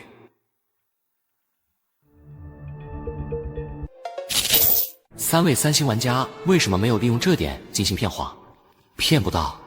我仔细回忆了下，自从龙回使用技能之后，都没人说过林修远这3个字。只因我们清楚的知道，邱意浓使用时间之轮是想找出奴隶。现在回想起来，林修远的次人格挺倒霉催的，他的鬼语隐蔽性很强。之后谁要是说出林修远这3个字，都会被判定成说谎。天秀局被轮番蹂躏，硬生生被折磨成天残局。更要命的是，他说谎了。如果我是林修远，我估计会捅周末100个透明窟窿。技能用还是不用？用。第一个密室斗到这种程度，在没有更换新场景前，大概率不会再继续斗下去。不用。我和邱意浓只要小心应对3个技能，说不定5层干扰能坑死几个玩家。之前第5则一说过龙回的鬼语让他恶心，证明2人认识不好。周末看向手臂，只见倒计时剩余时间是35秒。邱意浓看倒计时，时间好像有问题。2人都发现时间流速变快了，然而这次对话的记忆他们根本接收不到。2人处于盯着倒计时的状态，看到倒计时上25秒消失，时间重置。完蛋了，之前重置龙回技能的倒计时是6分钟，这次是3分钟。3间气口被第5则一掌控后，受地出3将技能等级的影响得到增强，看来没必要再等了。我的技能是什么？哥们儿，你叫什么名字？周末张口想要回答，但他愣在当场，眼神惊恐。我的名字叫什么？抬头看第5则一是第1个动作，如果刚才回答了他，就是第2个动作。多节的颠3倒4导致我无法接收到第2个动作，所以我刚才到底有没有回答第5则一的问题？他在炸我，这个局该怎么破？对了，我的队友叫什么名字？卧槽，倒计时又结束了，连队友的名字也忘了，那就说明队友很可能也不会记得我的技能叫什么。你的技能叫沙皇者永恒国度。时间仿佛跳跃，刚触摸到沙皇者，他就处于举枪的状态。沙皇者永恒国度。黑暗伴随枪声尝试恢复，技能被破，众人之前没接收到的记忆如潮水般涌进他们的大脑。哼，你还挺难杀。其余人面色古怪，在他们消化的记忆中，第5则一这家伙一直在卡周末的第2个动作，不停询问：你叫什么？你的技能叫什么？你队友叫什么？你队友的技能是什么？周末愣是一个也没回答。不用谢我，毕竟帮你就是在帮我自己。也对，曹修是临时队友，他刚刚才知道我的技能时间太短，还没变成属于他的常识，不会被抹掉。这就是技能组合技吗？难以想象高星队伍5个玩家的技能彼此配合究竟得有多强，得让人多绝望。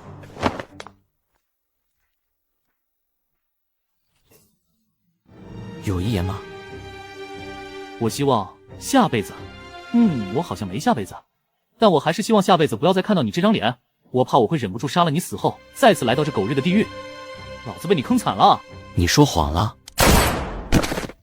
至此，林修远队伍列队，副本现在还剩9人：周末、邱意浓、曹修、第5则一、张美丽、龙回、多杰、李之彤、周晨。当其余4人看到周末队伍5人都活着，不禁面色古怪，视线落在曹修与张美丽这2个狗王身上。嗨，那个，我们这是到哪一站了？周末与邱意浓对视一眼，2人很有默契，一个提桶，一个拿挡板，来到车厢一侧与7人拉开距离，打开汽油桶，将里面的汽油尽速往上泼。只因下一站是第12站，而且地铁还是往回开。无耻！第12站到站，车门打开，但久久没有关门的意思。见此，周末知道接下来该怎么做。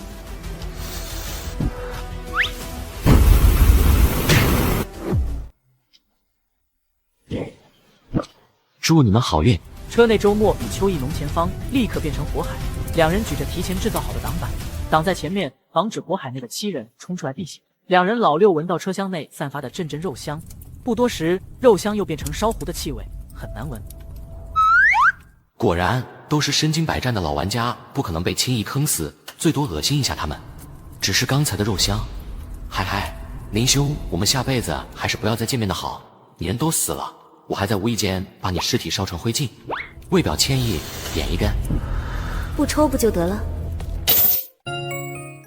列车到达第11站，也是他们的终点站——第1人民医院。周末与邱意农率先冲出车门，紧接着火海中有6人先后冲出车门，除了3位3星玩家以外，其余3人都一脸愤怒看向淡定的周末。不是吧？都这样了，你们竟然没被烧死？防火睡袋了解下，老玩家下副本前基本上都会准备一个，毕竟谁也无法预料匹配到的副本会不会与火灾有关。防火、防水、防毒这3种相关的道具，在下副本前最好提前准备好。受教了。你刚才该不会使用了1张避火符吧？不然呢？我被沙皇者联盟高额悬赏，若没有几张底牌，怎么可能活到现在？所以你该不会没带防火睡袋吧？要不是我准备换新车了，也不会坐地铁。怎么换车了？我记得你不是有辆车吗？我那台2019款宝马3系放瓜子卖了11万，瓜子比车商给的价高了10%。为啥卖这么高？因为我在瓜子卖给了个人，没有中间商低价收加价卖，被中间环节吃掉的钱回到了买卖双方口袋里。听说买家也省了不少钱。你们如果要卖车，我强烈推荐瓜子，卖给个人价更高。得先把第2个密室的相关剧情推理出来。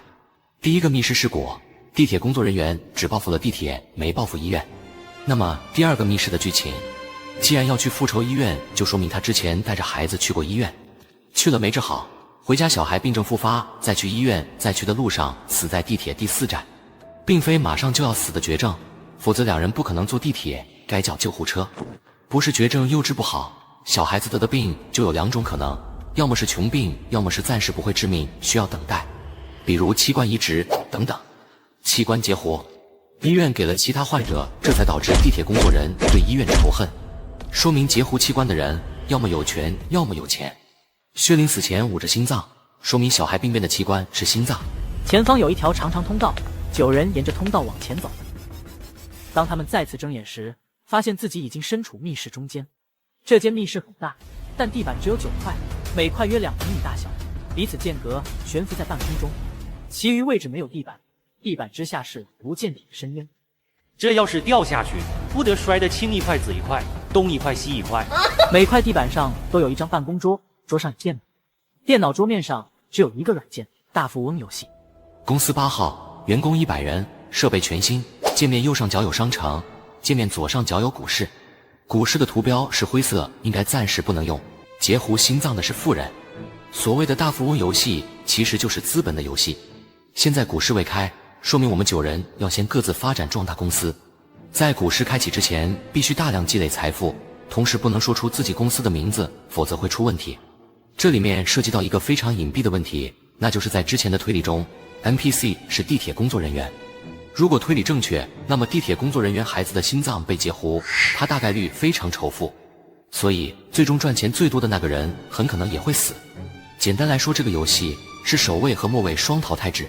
周末看向其余8人，刚好与3星玩家隔空对视。下一刻，我的公司不是1号，我的公司不是2号，我的公司不是3号，我的公司不是4号。 5号。4人先后说出类似的话。至于第5道声音，则是邱意农说的。其余4人面色难看，只因说话的5人就好像是在猜拳前，故意说出自己接下来要出什么。可能真也可能假。在商场中，我需要选择公司主要生产什么东西，选择之后，公司就会正式开始运营。产品可出售给商场，也可以出售给其他公司。不过商城给的价格都是固定的，不会随着市场的波动而出现涨跌的情况。而且机器耐久度是100，低于60就无法正常使用，需要维修或重新购买。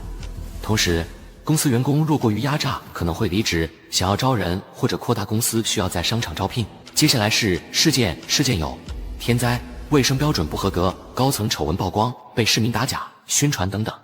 每5分钟触发一次事件，比如随机到天灾会导致公司财务损失，仓库内的产品出现质量问题，甚至报废。若在1分钟内不处理好，会在股市中显示，让其余人都能看到。大概明白了，和生前玩的种田类游戏差不多。就在这时，操作界面上都弹出一个选择生产种类的窗口，上面有9个种类 A B C D E F G H M。假设这些字母象征选择的公司 A 在 M 处买原料，把加工后的成品卖给 B。当然，原料可以在商场买，产品可以在商场卖。这个游戏在不暴露公司名称的情况下，最强的是3位3星玩家。由于选择上中下3种产品的公司，3个公司彼此捆绑才能利益最大化，因此选择3星玩家上下击伤。这样一来，3星玩家想要公司的利益最大化，不会攻击你。9种产品可以循环，说明不能重复选择。比如我选择了 A 产品，其余人就不能选了。那么3位3星玩家会选择3个不同的产品。想到此处，周末看向9种产品 M 与 D 已经被人选了。果然，当3位2星玩家推理不出时，他们就会把这个问题抛给3位3星玩家。3位3星玩家刚才说他们的公司不是123号，3位2星玩家就认为他们要选123对应的 A、B、C， 因此才会抢占 M 和 D。他们弱智行为就是在告诉3星玩家，我不是周末。你们想要针对周末的话，就选择 A、B、C。我能推理出来的答案，3星玩家也能推理出来。我能选的有 A、B、C、E、H 5种产品 ，E 和 H 死路的概率大，最好是选择 B。但下一刻 B 突然变成灰色，几乎是瞬间 A 和 C 就被人立刻拿下，果然还是个圈套。A 和 C 是3星玩家，他们是 B 的上下级联手，想要弄死 B， 简直不要太简单。希望不是邱意农选 B， 否则会被坑死。刚开始 A 和 C 不会对 B 下手，但下手是迟早的事。还剩 E、F、G、H。D 或 M 有一个是3星玩家，那么我选 E 或 H。周末选择 E，E 上级是 D， 下级是 F。选定后，8号公司运营，100个员工工资，100美元每分钟，1分钟100块的支出。根据上面的显示，100人的公司最多可以购买1万份原料，每份售价50块，就是50万。公司制造好需要5分钟时间，商城中初始资金是100万，这下就可以计算成本了。原料50万，5分钟工资5万，且生产完产品设备需要进行1次保养，花费5万，成本60万。生产出来的产品如果卖给商城的话，收购价是80每个，利润是20万。但在商场购买该产品需要花费100每个，也就是说，如果想要把产品卖给下家的话，价格在80到100之间。等等，下家购买我的产品，假设是80块每个，那么下家购买下家的产品，岂不是要比80高？以此类推，我购买上家的原材料，岂不是要更贵？除非下家把我生产的产品拆分制造出很多份，这样一来单价就下来了，这就没问题了。我还以为找到这款游戏的 bug 了。很快5分钟过去，他的资金来到120万，但同时100名员工的工资需要6万，机器保养的费用也上涨到6万，赚到第一桶金，公司竟上市了，同时还触发事件。事件：暴雨。提示：请在1分钟之内处理该事件，否则将在股市通报。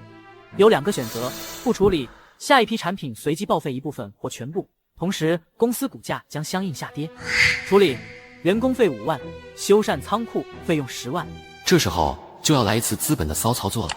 点开股市发现9个公司，每个公司都有100万股，每股价格10块，也就是说公司价值1000万。8号公司周末持股是100%，于是他抛出49万股。由于大量抛售，每股价格跌至9块。不多时，抛售的49万股被其余8人一抢而空。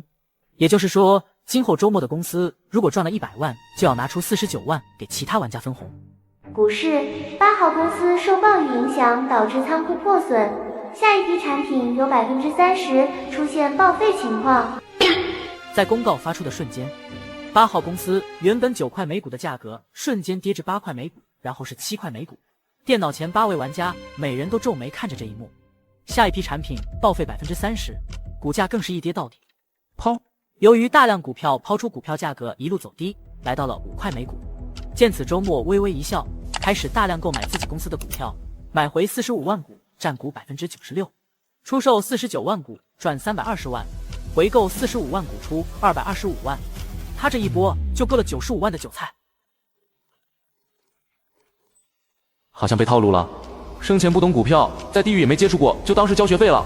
至少我还赚了1万。等等，100员工的工资涨到6万，保养费用也涨到了6万。周晨看似赚了1万，但实际上是亏了1万。要么开源，要么节流。开源则是赚钱，节流就是压榨员工。比如我若把他们都开了，再从商城中重新招聘100个员工，而新招来的员工共计工资还是5万。想到此处，他在界面上快速点击开除员工，顷刻间就开除了30人。股市6号公司大量裁员，导致股价下跌。紧接着他就看见自己对公司的控股正在缩水，从100%变成83%。也就是说，刚才有人在购买这部分股票。6号公司控股情况：法人控股83%，8号公司控股8%，1号公司控股4%，3号公司控股3%，5号公司控股2%。靠，这些蝗虫就不怕我刚才也在学8号那样割韭菜？等等，好像事件中没有大量裁员，也就是说他们看见大量裁员的提示，就知道不是出自事件中，可以安心购买，还能这么玩？新手周晨经过这2次，差不多明白这个游戏的玩法。他看向账面资金220万，说明刚才股票跌至7块每股。就在这时，5号公司再次出手，又购买了公司3%的股票，80%的股票中拿出20%挂在股市上。见到这一幕，周晨惊恐。虽然我生前从来没有玩过股票，但这游戏的股票系统似乎与生前的股票不同。尽管这20%还是我的，可其他玩家却可以买走。周晨仔细阅读股市规则，原来如此。我就说，刚才8号公司抛出那么多，怎么没有强制划出20%啊？只要让自己手中持有的暂不可出售股票不在100%、80%、60%、40%这些数字，就不会出现自动划出20%的情况。他连忙抛出1%股票，但诡异的一幕发生了，那4家公司就像商量好似的，对这1%的股票无动于衷。不好，没人购买这1%。邱雨农，你快购买我的股票！我最近换了辆新车，没钱买你的股票了。换了辆新车吗？那你之前那辆呢？我那台2019款宝马3系放瓜子卖了11万，瓜子比车商给的价高了10%。为啥卖这么高？因为我在瓜子卖给了个人，没有中间商低价收加价卖，被中间环节吃掉的钱回到了买卖双方口袋里，听说买家也省了不少钱。你们如果要卖车，我强烈推荐瓜子卖给个人价更高。没人购买这1%，就意味着我持有的股票依旧是80%。若等他们有钱了的话，一次性再买20%，我持有的股票就会变成60%，再次化作20%，变成可出售股票，这怎么玩？周晨忍着恶心，自己购买自己2%的股票。他持有的股票依旧是80%，其中61%是暂不可出售，19%是正在挂牌出售。这款游戏是首位和末位淘汰制，如果我不玩股票，是不是意味着我能苟到最后？不对，破产就是死，真恶心。至此，周晨这才完全摸清楚了资本的生存法则。账面上200来万，他在商场中招聘了130名员工，公司变成200人。由于6号公司生产规模扩大，股价回归正常。有小白就是好，小白会把规则实验出来。8号公司由于生产规模扩大，股价回归正常。1号公司由于生产规模扩大，股价上涨。他们发现生产规模只有扩大整数倍，股票才会回归正常或者是上涨。除了6号与8号公司以外，其余公司都是法人100%控股。当公司人数扩大到300人时，需要购买设备才能继续扩大规模。周末手暂离鼠标，静静等待。他想看看这种时候有没有傻子抛股票融资，用卖股票的钱来购买设备。目前每个公司有300员工，每人工资200块每分，光人工和机器保养就要支付60万出来。若不能扩大生产，不断增长的人工和设备保养费用会把我们的公司搞垮。9人都盯着电脑屏幕，现在9个公司的股价都是15块每股，这是扩大生产之前的最大值，无法超过15块。然而就在这时，5号公司出手了。5号公司抛售29万股，由于大量抛售，5号公司股价开始下跌。就是现在，12块这个价格已经是很多玩家心里可以购买的价格，于是毫不犹豫购买。49万股被抢空，只要扩大生产，5号公司的股价会恢复正常，届时他们抢到的股票能赚不少。周末的食指翘在半空中，刚才5号公司的股票他一股也没购买。5号公司前2手打得非常漂亮，不仅在我的公司占据了4%的股份，还在6号公司占据了5%的股份。但这次很明显，谁先卖股票谁就是傻子。这次是一次大的生产规模更新，虽然没有提示，却可以确定股票绝对会暴涨，甚至翻1倍都有可能。若账面上没钱回购自己之前抛出的股票，会出大问题。这还不是最关键的，就怕这次扩大生产规模后增发股票。5号不会傻到这种程度，所以这里面一定有陷阱。原来如此，他连忙操作界面，刚想抛售股票，突然怔住。若我此刻抛售，除了5号公司以外，其余7家公司能吃得下我抛出的股票吗？8号公司抛售5万份股，由于小量抛售，8号公司股价小幅度下跌，原本15块每股掉到14块每股。等待2分半，8号公司的股票无人问津。见此，8号公司抛售10万份股，由于小量抛售，8号公司股价小幅度下跌，股价掉到13块每股，股价掉到12块每股。5号购买25万股，6号购买10万股，7号购买5万股，3号购买5万股。周末账面上的资金已经来到了1238万，完全可以购买新一批的设备扩大生产，但他没有这样做。我去，这2家公司都没有扩大生产的打算，把股票转化成账面上的钱，一个字儿拖。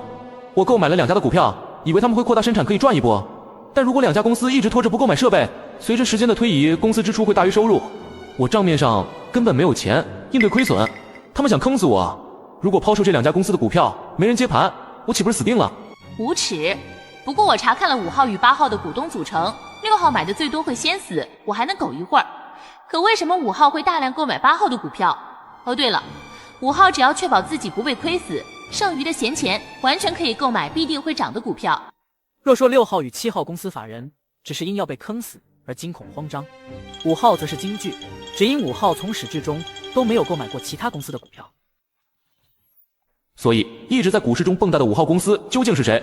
我现在基本上是必死的局面。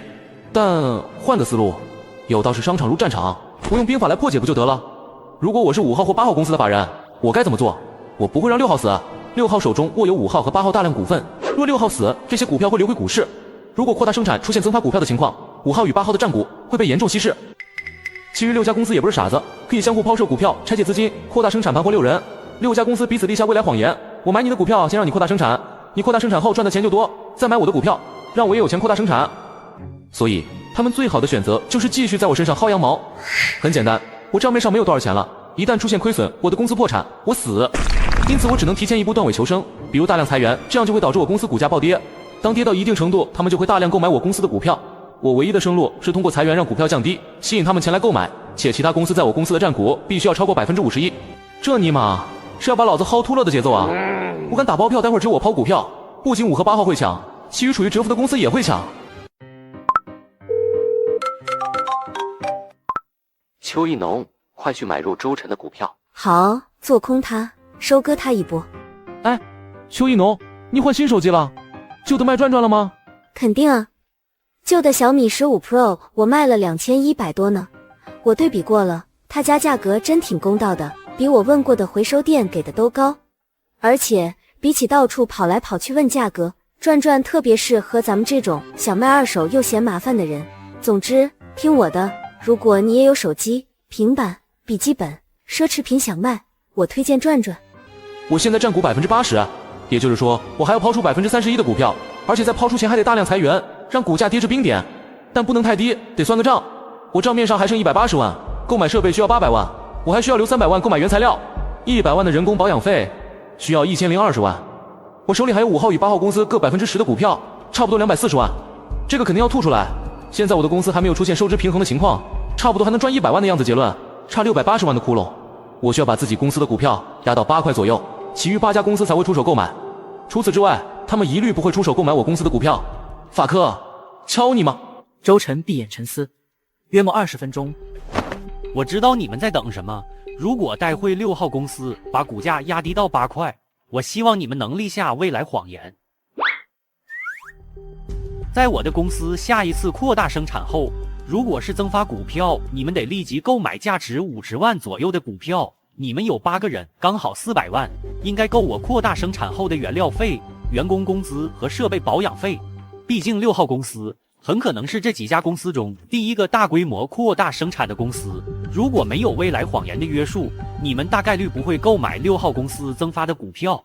不过，众人没着急回答。其实这一轮资本游戏主要的话语权在5号和8号公司，谁回答谁就可能是5号或8号公司，因此其他人不着急。可以，论公司账面上的资金，8号公司应该最富有。我都同意了，难道你们还想拒绝？想跟6号公司对号不成？从2人的谈话来看，精神小伙应该是6号公司，周晨大概率是8号公司。那么5号公司是谁？可以。就现在来看，6号公司的法人是曹修，8号公司是周晨，张美丽是5号公司。但是活到现在的玩家，除了我和周末以外，其余都是2、3星顶级玩家。在没有确凿证据前，都不能提前下结论，得反着来。他们在炸胡。仔细回忆曹修的话，只有在购买股票时，他才说我。也就是说，未来谎言是曹修的公司下一次扩大生产后，你们都得购买曹修公司的股票。这个未来谎言隐藏得很巧妙，只要有人回答可以，未来谎言就成立。但问题也出现在这，他的话很容易让人产生错觉，以为他就是6号公司的法人。如果我们只买了6号公司的股票，就意味着违背了未来谎言。曹修的骗谎对于他来说进退都有利，若被人拆穿，无非是骗谎不成，没啥损失。不过我很奇怪，他们怎么知道曹修的公司是几号？我根本推理不出来。没知许这是从哪找来的曹修这个怪物？想必你们也推理出来了吧？既然如此，那我也没什么好隐藏的了。我的公司是5号公司。他没有规避谎言，他不知道暴露自己公司的名称意味着什么吗？你们是不是想问我暴露公司名称不怕被针对？我还真不怕。刚才5号公司购买8号公司的股票花了300万，我账面上还剩512万的资金，完全可以先等8号公司扩大生产，再扩大生产也不迟。有问题，连我公司的账面上都有将近500万的资金。5号公司刚才抛售了49%的股票，又在8号公司购买了25%的股票。按理说5号公司账面的资金应该付得流油才对，怎么跟我差不多？他在说谎。3星玩家在场，你觉得你会主动说谎吗？你很聪明，但急于求成，反而暴露了一些信息。麻烦了，若是寻常的3星玩家，我自信能骗出谎言，但在场的3位都是展出完整一师的3星顶级玩家，偷鸡不成蚀把米。接下来只能看曹修的布局能骗到几人了。首先，曹修肯定不是6号公司法人，我是8号，那么周晨应该不可能是8号。周晨促成曹修的骗谎，说明他是6号公司法人。张美丽用肯定语气说她自己是5号公司，但我也可以确定5号公司的账面资金绝对在800万以上。张美丽却说512万。如果她没说谎，那么只有一种可能，有2个5号公司。喂，你们究竟还要思考多久？我刚才提出的方案，你们觉得可不可以？麻烦给句准话。张美丽同意，但她不知道曹修公司的名称。等等，周晨也不知道，但他有操作的空间。原来如此，可以。你有没有听过卓文君的两地书？听过，但里面涉及的数字有点多，简单点儿。一别之后，在两地书后半段，与之对应的诗词推理出来的数字，就是我公司名称中的数字。忘了说，我的公司才是6号公司。刚才我们立下的未来谎言，好像不涉及到购买6号公司扩大生产的股票，所以我需要你们重新立一次。糟了，我能推理出来，应该也有一些玩家能推理出来，都在配合精神小伙表演，坑死那些精神不集中的玩家。没成想，精神小伙打了个哑谜，将公司名称隐晦地透露给周晨。邱一农，我要扩大资产，要不要投点？可以啊，我一会儿多投点。邱一农，你换新手机了，旧的呢？旧的撇了。这是要把我们所有人都坑死的节奏啊！两地书，好像是鲁迅与许广平之间的通信合集，135封信。但为什么精神小伙刚才说的是诗词？该不会还有第二个两地书吧？而且是卓文君写的。我记得电视剧中似乎出现过相关的内容。一别之后，应该对应十里长亭。两地书不愧是千古情诗，不过我听过另外一个版本，一别之后对应十一栏杆。这或许就是两地书的魅力，不同心境有不同感受，也难怪会拆分造成多个版本，把公司名称中的数字隐藏在两地书中，不得不说很巧妙。可以。3位3星玩家在给出干扰信息后，毫不犹豫同意。周末、邱意农、张美丽、李之彤脸色沉了下来。张美丽没想到曹修竟然会来这一手，把他也给坑了。我可以确定3位3星玩家说的两地书有问题。看周末、邱意农、李之彤3人的脸色，他们应该也不知道两地书真正的版本。可惜我生前是一个英语老师，对诗词不在行，只能走一步看一步。待会谁的公司扩大生产后股票被多个公司购买，谁就是曹修的公司。李之彤和张美丽的想法差不多，不过他有外挂，龙回应该不会看着他死。3星玩家说的两地书都是电视剧版本，2个版本加起来差不多就是真正的版本，但这些都不是重点，只因他们说的2个版本中都少了一句：一郎呀郎，巴不得下一世你为女来我做男，因此一别之后对应的是你为女我做男，就是女变男，男变女，阴阳颠倒。周晨是6号公司，6颠倒之后就是9。曹修是9号公司，不是梅之许是怎么回事啊？让他找2个炮灰，我怎么感觉曹修是个神坑啊？李之彤有龙回这个大腿，暂时不会被针对，但张美丽可能要被急火了。这一轮未来谎言，在场的玩家都同意，不同意就意味着要与2个财力最雄厚的公司对话。请注意，由于6号公司大量裁员，导致股价下跌。请注意，由于6号公司大量抛售股票，股价下跌。6号公司股票骤然从每股15跌至8块，而且在8块时瞬息间就被人秒光51%股票。当看到占股情况，众人眼皮一跳，果然有2个5号公司，说明他们之前的推理很可能出现了问题。这是个死局，破局点在哪？现在可以确定周晨是6号公司，其余的未知。想要破局就得先推理曹修的公司名称。为什么第5则一和龙回说出了2个不同的版本？等等，龙回是想提醒李之彤，可问题是他提醒李之彤就不怕其他人根据他的话也将曹修的公司名称推理出来。对了，他的技能强制说话。我们现在是9人，若两对话规避3缄其口，那么第5则一大概率会死。毕竟我有曹修，龙回有李之彤，周末有邱意农，多杰有周晨，唯独第5则一没有。因此玩家存活人数只要是单数，龙回使用出技能被单出来的那个人必死无疑。和龙回一样，多杰的话看似也都是废话，但里面却隐藏了一个重要的信息。拆分是顺序，要么正序要么倒序。如果是正序，周晨是6号公司，那么曹修就是7号公司。如果是倒序，周晨是6号公司，那么曹修是5号公司。但问题是我才是5号公司，因此曹修很可能是9号公司。所以曹修的公司要么是7号，要么是9号。我只有一种选择，赌50%的生还概率。既然无法确定曹修是7号公司还是9号公司，那就预留150万左右。剩余的钱该怎么办？寄生梭哈剩余的资金全部购买6号公司的股票，这样一来，即便不扩大生产，光靠6号公司每次赚钱后的分红也能苟住。富豪是搞不死了，得先把富豪的保护伞搞死。2个5号公司鱼目混珠，先把周末队友中的中年妇女，也就是5号公司的法人搞破产，不回购他手里的股票。朱晨，我觉得你要想清楚，再操作也不迟。他是什么意思啊？他是想告诉我能想到的中年妇女也能想到，中年妇女该怎么破局？梭哈，我又该怎么应对？你最好的选择是不扩大生产。你现在账面上有钱，对耗得起。然而话音刚落，他的电脑上出现提示：3号公司发起对6号公司的股东大会，会议投票如下：1. 扩大生产； 2. 不扩大生产。曹修想抱第5则一大腿，按理说他该选择2，第5则一现在很危险，按理说他也应该选择2。但事实上，这两人都不敢选择2，选择2会让我们知道他们的公司。毕竟，除了周晨、曹修，第5则1，我们都会选择1。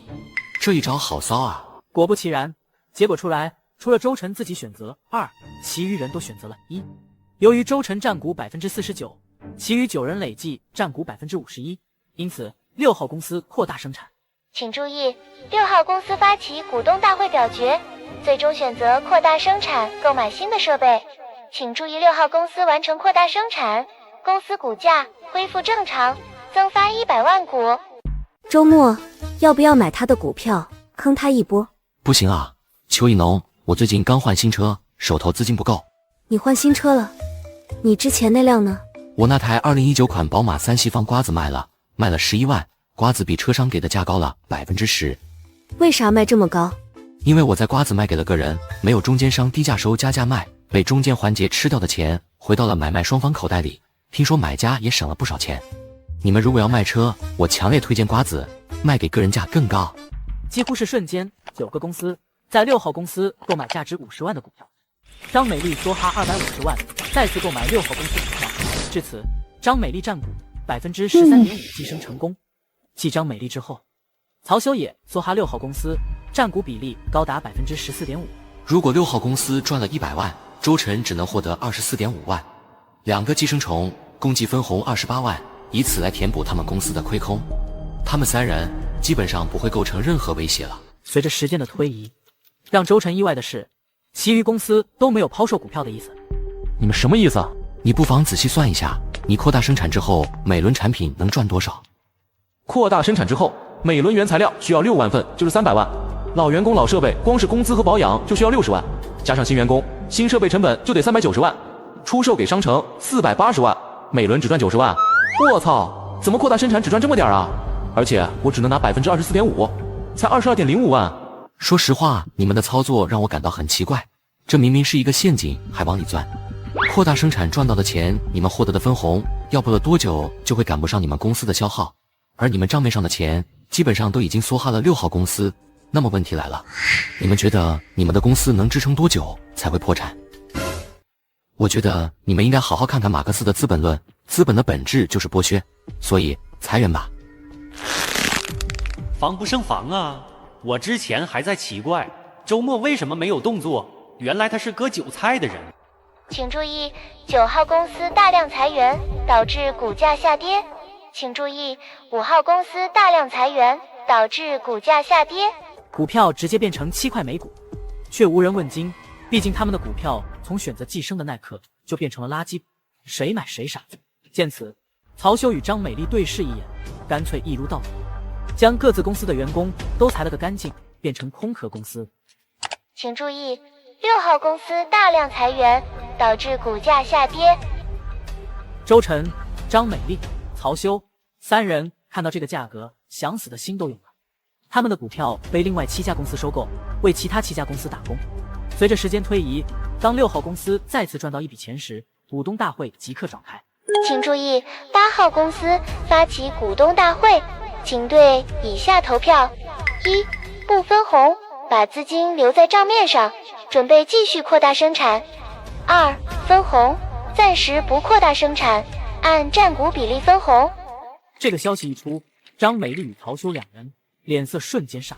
周晨，你可要想清楚，如果我和张美丽都死了，你觉得他们会放过你？唇亡齿寒的道理，我觉得你应该清楚。周晨有些异动，他知道这2人被坑惨了，已经与他捆绑，不可能被刺，留下2人的性命，他会更安全。先别急着下结论，我觉得你应该看看富豪在你公司占股的比例再说。2个5号公司，一个占股13.5%，一个占股17%，占股17%的肯定是富豪。第5则1的意思是，我如果选择不分红，也有可能将富豪饿死啊。第2个密室就通关了。不对，张美丽与曹修死了，我们还剩7人，依旧是单数。对于第5则1来说，没改变什么，有坑。我觉得你可能有什么误会，你为什么会觉得双数对我有利？别忘了，使用技能的前提是舍弃一次必定审判成功的机会，也就是有人说谎。如果是单数轮回和多节配合使用技能，我完全可以把说谎之人审判死，人数不就变成双数了？是啊，对于第5择一而言，其实单数对他更有利。现在张美丽与曹修的公司设备保养应该高达31万了，他们的公司撑不了20分钟就会破产。想到此处，周晨叹息，最终还是选择了分红。请注意，根据股东大会投票，占股61%的股东们选择了不分红。9号公司分红，6号公司分红，其余8家公司都选择不分红。张美丽，你扯平了。张美丽受制于未来谎言，她无法确定7号和9号哪个才是曹修的公司，因此预留了150万。所以张美丽占股13.5%，曹修占股14.5%。这很不科学，按理说你账面上不可能留太多资金，怎么可能在6号公司的占股只比我高1%？我突然想到之前5号和8号公司的收割，想必你被他们收割了很多资金，这才导致你占股才比我高1%。8号公司发起股东大会，也变相印证了我的猜测，毕竟他很清楚之前谁被他坑惨过。8号公司发起股东大会应该是在提醒我，你公司账面上已经没多少资金了。周末快借我点资金，我要打他脸。我最近资金也紧张，刚换了新车。你换新车了？之前那辆呢？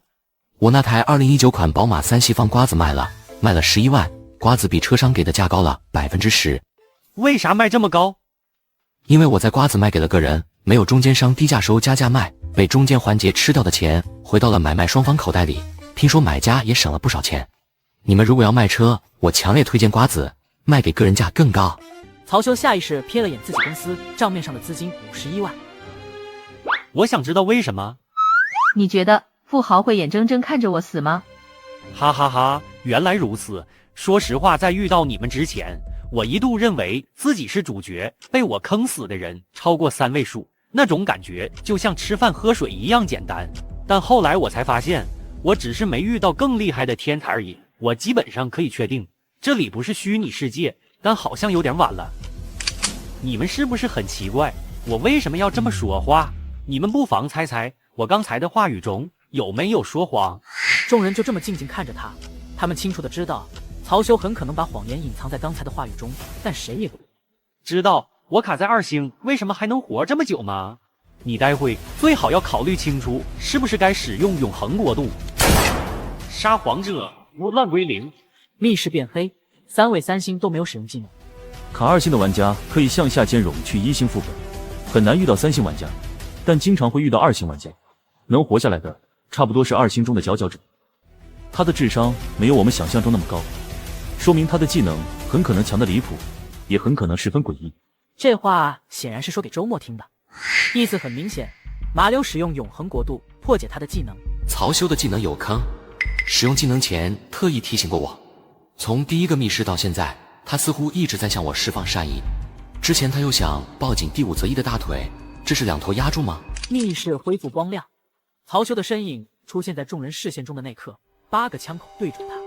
当众人看向他们6号公司股份组成时，瞳孔骤缩。9号公司占股3%，不应该是14.5%吗？鬼语者3缄其口。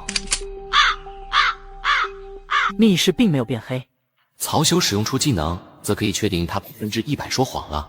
但龙回使用技能失败，则意味着曹修没有说谎。拨乱归零，使用技能前曹修说谎了，使用技能后曹修没说谎，说明曹修的技能抹去了在过去时间中梭哈6号公司的错误操作。错误操作被抹掉，就会导致结果发生改变，是因果技能。曹修的身份绝对不简单，大概率是沙皇者联盟大楼其他楼层主借梅之许的手安插到我队伍中来的。也就是说，曹修是某个楼层主的储备队友，藏得这么深。果然，匹配机制已经够恶劣了，还有来自楼层主们的打压收服，难怪最高只有10星。这种环境下，萌新很难成长起来。现在的局面是，楼层主们都冲着邱意浓而来，最难的副本都冲着我来。他在18层吸引火力，在副本中拿我当挡箭牌，我在18层中，我拿他当挡箭牌。从某种意义上来说，只要每个副本没有活口，当我们的知名度越来越高时，大家都认为邱意浓是真我级技能拥有者，那么鬼语就形成。也就是说，将来的某一天，我们可以在没人说谎的情况下使用出技能。他的技能只能干扰到他的因果，不是全体。还好只是一个半成品的因果技能，若是真正的因果技能，我们就直接可以投降了。想想也对，曹修大概率是某个楼层主的储备队友，若是真正的因果技能，又怎么可能成为他人储备队友？说好听点是储备队友，说难听点就是炮灰。永恒国度这个技能还真是神奇，要是传出去，估计想杀周末的人在18层能排18圈。众人各怀鬼胎，李之彤将撒谎收起来，周晨直接闭嘴闭眼，只有张美丽受伤的世界达成。你们刚才不审判曹修，应该是提前知道他的技能有保命效果，拨乱归零。刚才他抹掉错误过去的错误操作，大概率是技能中拨乱的效果，也就是说曹修的技能很可能还有一个归零的效果。谁知道啊？总之卡星级的玩家技能基本上具有一定保命效果，稳一手很有必要。之前李之彤要第2次使用技能时，我注意到他们几个都在第一时间想使用技能，唯独你没有，所以我很好奇是什么原因让你没在第一时间使用技能。一般而言，撒谎者的技能都是4个字，且普通技能在1级时只有一个效果，在2级时会多出一个延伸效果。你们应该也发现了，周末的永恒国度虽然能破解其他技能，但前提是其他技能拥有者和他身处同个空间才行。我们身上带的东西基本上都是玩家制造出来的，而刚才周末使用技能却没有让这些食物消失，只因制造这些东西的玩家不在该副本。你们之所以想杀周末，大概率也是怕如果这次让他活着出去，他的技能在升级后会出现空间延伸的判定效果，那就麻烦了。比如在他使用永恒国度之后，我们携带的食物也会被他的技能破解消失。一旦是这样，玩家们高价购买的道具、物品、药品会被永恒国度顷刻间化作乌有。也就是说，这次要是放周末活着出去，大概率今后想追踪他下副本，技能他能破解，连各种道具、食物他也能破解，所以你们没得选，只能把他扼杀在摇篮里。3人没有反驳。永恒国度这个技能初看平平无奇，但越想越让人头皮发麻。经过这2个密室，想必你们对周末有一些了解吧？你们觉得你们有把握将他杀死在这个副本吗？说重点。好吧，我的技能可以与李之彤的技能配合。首先，他反问3人能否有把握在这个副本中杀死我，再联系李之彤的技能可以攻击中招者的精神，但李之彤的技能是范围攻击，我中招其他人也中招，所以张美丽的技能可以把李之彤的范围精神攻击变成单人或定点打击，只对我一人生效。不对，应该没这么夸张，大概率是让其他人暂时不会受到精神攻击，或者延迟精神攻击作用到他们的时间。我要是连续挨上几次精神闷棍，必死无疑。这时智商拼不过，打算物理超度我。你的资料我看过一些，对你的技能也有一定的了解，不得不说，你的技能有些克制周末的技能。周末怀疑自己耳朵听错了，克制永恒国度，除非让他无法使用永恒国度。等等，还真有可能永恒国度克制所有技能，但前提是永恒国度使用出来。张美丽的技能可以把群体变成单体，若周的技能是某种幻境技能，他俩合作就会造成只有我一个人中幻境，幻境中我无法判断谁在说谎，就无法使用技能。届时没中幻境的人可以通过不断说谎，让李之彤不断对我使用精神攻击。张美丽说这么多，目的很简单，其余人想快速杀死周末，就得借用他的技能，这样一来，他就有了谈判的资本。那我降低点要求，我需要你们立下未来谎言，在我使用出技能之后，你们不审判我。可以，只限这一次。见此，其余5人也同意，稳赚不赔的买卖。哎，我生前是位老师，教书育人18年，或者是这个原因导致我的技能。你如果现在审判我，说不定还有一丝翻盘的机会，否则的话。张美丽说的话，只有她自己知道有没有在说谎，谁审判谁傻子。撒谎者死亡凝视。黑暗中，周末大脑快速转动在要不要使用技能间，选择从背包中取出一物。当光亮恢复时，众人第一时间打量环境，就看向半空出现一双巨眼，一直死死盯着周末，一直视线落在邱意农身上。你们不用担心，我的技能只对被我凝视的玩家生效。我生前是位老师，教书育人18年，或者是这样原因导致我的技能。可以确定的是，他的谎言一定藏在这句话中，可能是谎言的有2句：一，我生前是位老师； 2. 教书育人18年，老师死亡凝视，他的技能大概率就是来自窗户或后门老师的凝视。学生在教室就该做学生该做的事，同理，玩家在密室就该做玩家该做的事。在密室该做的事就是破解密室，与破解密室无关的话或者动作都属于开小差。也就是说，被凝视的周末与邱意浓，但凡敢使用技能，就会受到死亡凝视的惩罚。惩罚是什么？该不会是站到教室外面去吧？不对，应该是站到地板外面去，从而摔死。他俩完蛋了。我的死亡凝视只会凝视他们2个，且你们的技能只会对被我凝视的2人生效。接下来你们要做的就是如何让李之彤多次使用技能。他的意思很明显，你们6人中出1个人专门提供谎言，李之彤不断使用技能，通过不断的精神闷棍把周末和邱意浓打成白痴。3位3星玩家冷眼旁观，提供谎言自然落到张美丽、李之彤、曹修、周晨4人身上。张美丽，既然是你的技能，那你提供谎言最合适不过。我使用技能后，一旦说谎技能立刻消失，毕竟我是秩序的监督者，若我破坏秩序，我就会失去这个身份。周末手握鼠标，食指有某种规律的点击，而邱意浓的目光也盯着他的食指。没想到这2位萌新竟然会摩斯密码，利用点击鼠标造成破解密室的假象，规避死亡凝视的惩罚，传递信息。由于龙回没看全，他从周末点击鼠标的频率只能读出杀死说谎者。众人看向曹修，提供谎言的只有曹修，因为他想活，只能尽快杀死周末。我现在处于技能的归零状态，简单来说，即便我待会说谎，你们只能用杀谎者审判我，而不能舍弃审判机会使用技能。你可以先收回技能，我们承诺。来不及了，若收回技能，被抹除的错误操作会恢复。之前我公司账面上只有51万，现在过去了这么久，收回技能公司会立刻破产，我必死无疑。周晨，你觉得周末是几号公司？应该是8号。富豪的5号公司在8号公司中占据了29%的股份，一旦8号公司扩大生产，富豪基本上将立于不败之地。你觉得我们几人中谁会先死？如果周末这次没有死，他会使用永恒国度。我和曹修基本上是必死的局面。我们2人寄生在你公司的股票会怎样？张美丽的话直指要害，若3人齐心，占股超过50%，6号公司将不再受股东会控制。但若曹修、张美丽死了，其余人想弄死周晨轻轻松松。捋清楚这一层，周晨眼露凶光。别怪我，我只想活下去。我需要你们立下一个未来谎言，我在周末死之前说过的所有谎言都不能成为你们审判我和使用技能的依据。张美丽、曹修、李之彤3人满口同意，3位3星玩家没说话，只是静静看着周晨。好吧，我再加一条，若这次周末没死，你们可以随时审判我。见此，3星玩家们这才同意6人全部说出未来谎。你们2个1星玩家能把我们逼到这种程度，不愧是超我与真我技能拥有者。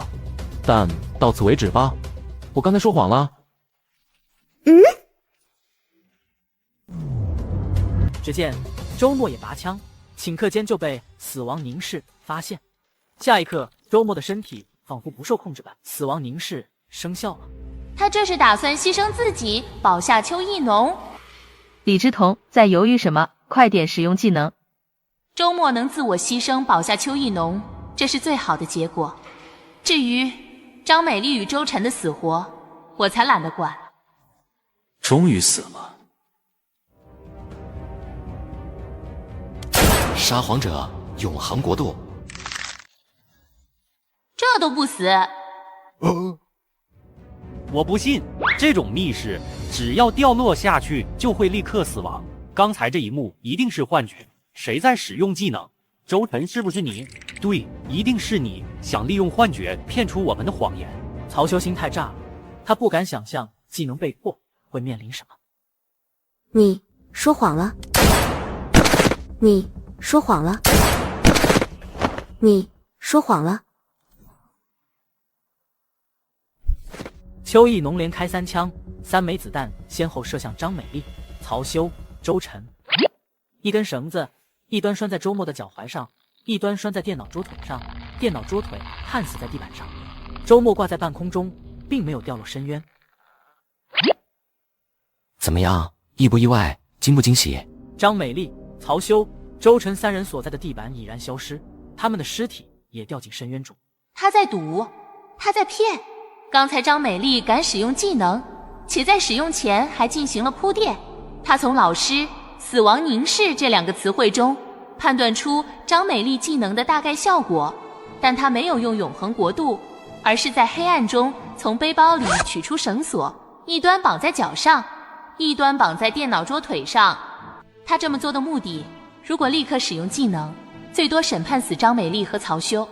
但有了这种操作之后，我们想杀死他，一定有一个人提供谎言，让我用出技能，最多可以审判3人。疯子，疯子，疯子，周末是个疯子。此时此刻，李志同很庆幸自己还活着。反观之前一直冷眼旁观的3星玩家，他们的脸上第一次戴上痛苦面具，只因这个周末也太难杀了。3人就这么死了，剩余的6人只要仔细分析就会发现李志同很危险。可以确定，周末与邱意浓的真正实力可媲美3星，他们唯一缺的是修心。论智斗，李志同是6人中最弱的那个。周末与邱意浓技能的暴露，迫使2人要杀死该副本内的所有人。3个3星玩家若正面硬刚，我们肯定斗不过，得挑起3人的斗争。现在人数是双数，一旦骗出李志同的谎言，我们3星玩家肯定会使用技能。周末必须死，邱意浓必须收服，这种机会可遇不可求。最后，只有我与邱意浓活着出去，并将此事只告知1楼楼层主，不仅能换来自由，甚至还能获得丰厚报酬。无论第5则一合龙回，亦或者多劫，他们都清楚地知道，这是一次改命的机会。龙回，你把这次改命的机会让给我，我把20万资金都转给你。怎么才20万？之前资金用来买新车了，现在手头有点紧张。咦，换新车了？那之前那辆呢？我那台2019款宝马3系放瓜子卖了11万，瓜子比车商给的价高了10%。为啥卖这么高？因为我在瓜子卖给了个人，没有中间商低价收加价卖，被中间环节吃掉的钱回到了买卖双方口袋里。听说买家也省了不少钱。你们如果要卖车，我强烈推荐瓜子卖给个人价更高。他会不会说谎？李志同想明白问题的关键。不会说谎，就算死也不会说谎。抱着这种决心，反而会导致其余5人有可能不杀他。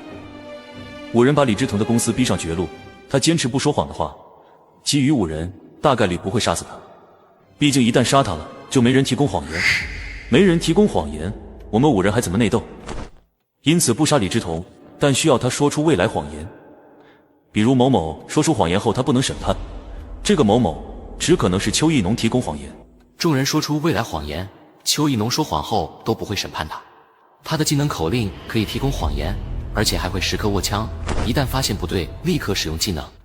也有一个前置条件，除邱意浓，在没人说谎的情况下，谁也不能触摸自己的撒谎者。这样一来，败者不可能在第一时间违背未来谎言，与邱意浓同归于尽。在张美丽3人死亡后，接下来的局势很明朗，就得看李志同的选择。想要消除竞争者，以现在的局面，李志同是最简单的切入点。若拖到第3个密室，谁也不知道会发生什么。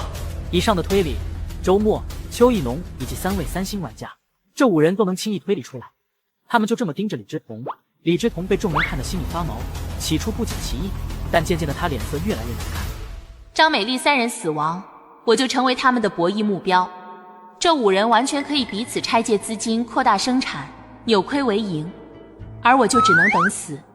周末大概率是8号公司财力雄厚，想针对周末无疑是痴人说梦，而邱意浓的价值又使得他不可能被针对。我必须在他们利用股市狙击我之前，先同意他们的条件，保存账面的资金。我有个问题，为什么我赶不上你们的推理速度？3星玩家都看向周末，他们很想知道他会给出怎样答案。说个不太恰当的比喻吧，推理过去发生的事需要客观，但推理未来可能发生的事有模板可以套。看未来远不如看过去来的清楚，对历史了解的越多，你就会看到各种大事不断交替轮回。我们不是历史，但终将是历史的一部分，所以预测未来局势最快的办法就是在历史中寻找答案。周末的话直击心灵，让李志同的灵魂都在颤抖。我们终将是历史的一部分。过去、现在、未来出现的各类事件，其实都是换汤不换药。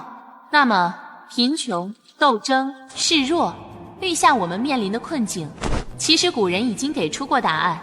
我们可以用答案推理出既定的未来。没有答案怎么办？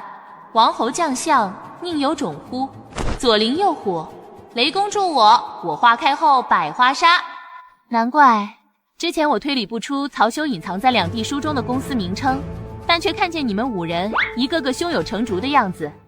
原来修心的前提是要有丰富的知识储备，对历史的了解以及历史事件的剖析，才能提前预测内斗局势既定的走向，从而利用修心布局他人或者免疫他人的骗谎。我以前还在奇怪怎么会有玩家卡2星这个等级，原来是这样啊。现在的局势是不是就像课本上的完璧归赵？邱意浓象征和氏璧，周末象征蔺相如，3位3星玩家象征想夺得和氏璧的秦王。而现在的局势中，周末以邱意浓为诱饵，拉扯3位3星玩家，这里面应该还涉及到了2桃杀3士吧。此刻他终于明白周末刚才为什么要冒险以身入局，只有除掉张美丽3人，才会有现在这种局。从目前来看，待会的争斗他们会想方设法骗出我的谎言，也可能是周末的。而邱意浓是3人博弈的最终目标，这次是邱意浓的躺赢局。哎，都是女人，我怎么感觉邱意浓一直在躺赢啊？你们说吧，想让我怎样做？未来谎言由邱意浓提供，其余人不能审判他这次提供的谎言。同时，众人都有1分钟使用技能的机会，在1分钟之后，除了邱意浓，其余5人都不能触碰各自的撒谎者。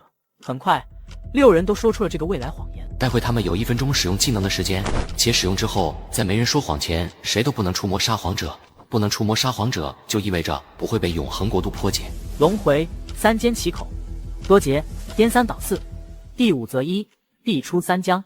邱意浓时间之轮，李之同泰山压底。这5个技能究竟会出现怎样的组合，又该怎么骗谎，以及怎么规避骗谎？思考了会，众人心有所感地看向手表，永恒国度的效果刚好结束。唉，这次的博弈又没有我发挥的空间，我说谎了。这是他技能的口令，同样也是一句谎言，几乎是瞬间。鬼语者3缄其口，撒谎者颠3倒4，鬼语者泰山压顶。撒谎者必出3江。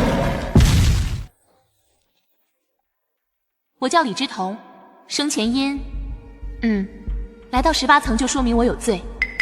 是非对错对于我来说其实已经无所谓了。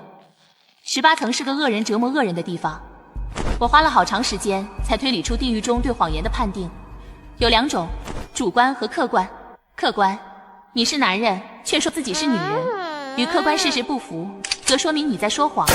主观，你有个妹妹，但我不知道你有妹妹，这种时候你说你没有妹妹，那我只能对这个未知信息进行主观判定。我审判你，审判成功等于在说谎，审判失败你则没说谎，同时我审判的口令就会变成我的谎言。但这里面有个问题，你有个妹妹，我不知道你有无妹妹。当你说出你没妹妹时，我也跟着说你没有妹妹，那么我说的这句话就不是谎言。喂，邱意浓，李之同那边快顶不住了，一会看我装堂再阴他一手。好，没问题，一会看我眼色行事。最近不错，都换新手机了。哪有，这是在转转买的2手苹果14 Pro， 其实我的预算也就2000多，与其买个普通新机，还不如买2手旗舰，质感和配置都摆在这儿，拿出去也更有面子。确实，档次一下就上来了。他家平板也很划算，在转转花一样的钱，用上更高一档的旗舰手机，这种升级真的很值。未知谎言不是谎言，有点类似鬼语，但与鬼语有明显的区别，毕竟这里是未知，而鬼语则是所有信息都指向真话，未知就会延伸出新的问题，即客观存在。比如邱意浓在地铁中利用时间之轮骗出大家的谎言，按理说当时大家都没有他使用时间之轮的记忆，就算说出与事实不符的话，也该按照未知判定谎言，不属于说谎。这里面就涉及到客观与主观相互矛盾，遵循客观的原则。鬼语则又不同，还是拿我有妹妹，但我说没有妹妹举例。鬼语在于客观和主观，我光说我没有妹妹是无法形成鬼语的，还要从客观角度引导其他人认为我没有妹妹。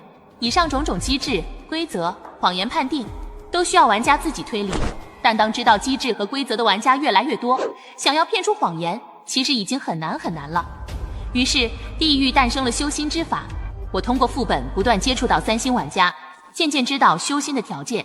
修心前置条件：开悟即冥思，因果即冥慎，潜龙即冥忍，预知即冥变。只有达成了这4种条件，才能修炼联盟中的修心之法。我应该处于冥忍阶段，冥变需要大量的知识储备。我的对手是周末，冥思、冥慎、冥变，他都已经达成了，否则他一个1星玩家怎么可能活到现在？至于冥忍，我注意到周末开枪时似乎都会问这一句有遗言吗？我有理由怀疑他已经达成了冥忍阶段，也就是说周末在生前就已经完成修心前的蜕变。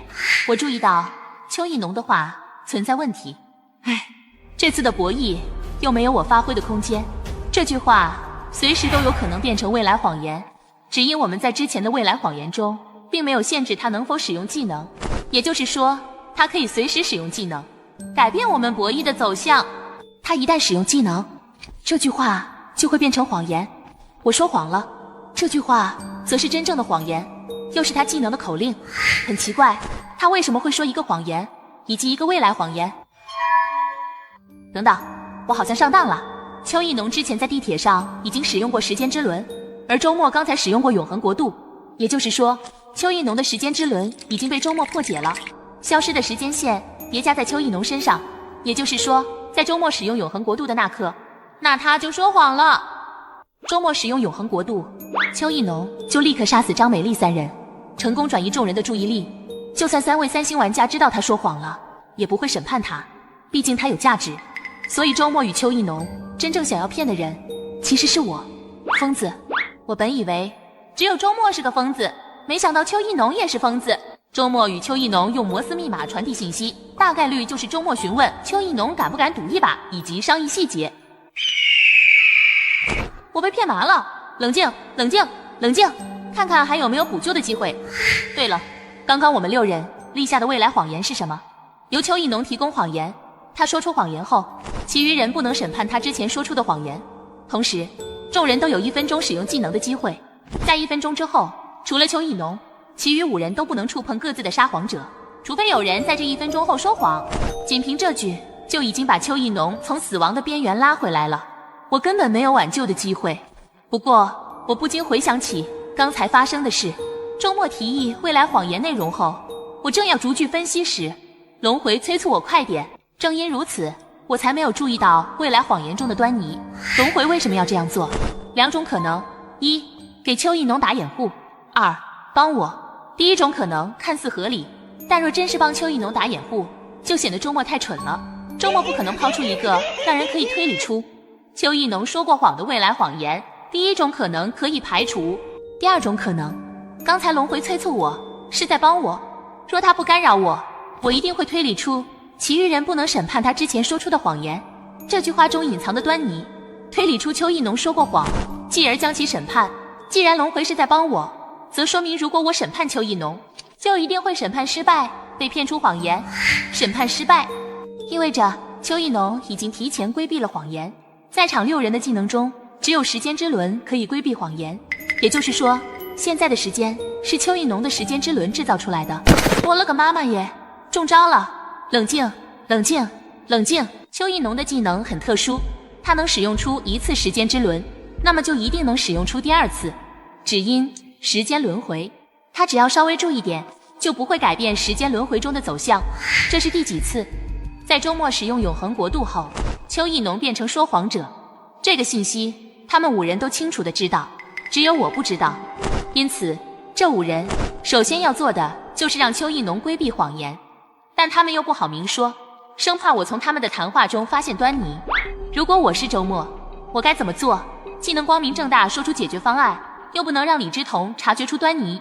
未来谎言，事实也是如此。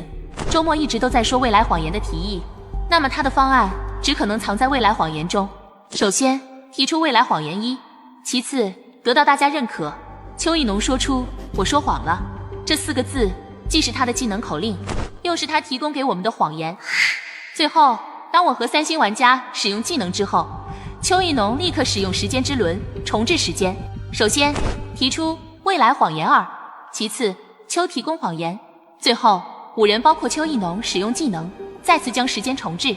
第3个时间线是现在这个时间线，周末提出了未来谎言3，也是最终版本。简单来说，正常时间线加上时间之轮制造出2个时间线，累计有3个时间线。周末提出3个未来谎言。第1个时间线，周末要利用未来谎言1，让邱意浓变成不可被审判的状态。第2个时间线，周末要利用未来谎言2，让邱意浓规避他说谎者的身份。第3个时间线，周末要利用未来谎言3，骗出我的谎言，其余人不能审判他之前说出的谎言。这句话不可能出现在未来谎言1中，只因未来谎言1中如果有这句话，就有可能被我发现端倪，邱意浓必死无疑，周末赌不起，所以其余人不能审判他之前说出的谎言，替换成不能审判他下一次说谎之类的。同时，未来谎言1还要让邱意浓处于不可被审判状态，除非有人在这1分钟后说谎，也不可能出现这里有问题。若没有，除非有人在这1分钟后说谎，这句话就意味着无论谁被骗出谎言，能审判说谎者的人只有邱意浓。我怎会同意这样的条件？应该有补充协议，比如如果有人说谎，邱意浓就必须审判说谎者。从上帝视角来看，周末提出的未来谎言1没有这个补充协议。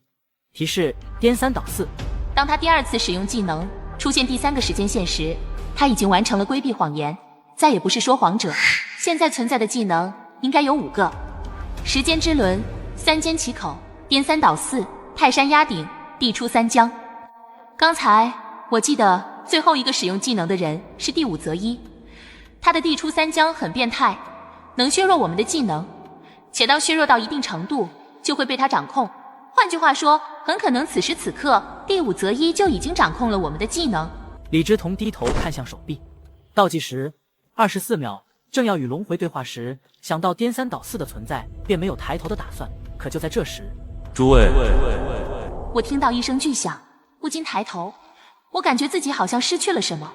当我回过神来时，看见了火焰，密室中出现熊熊烈火，仿佛要将我吞噬。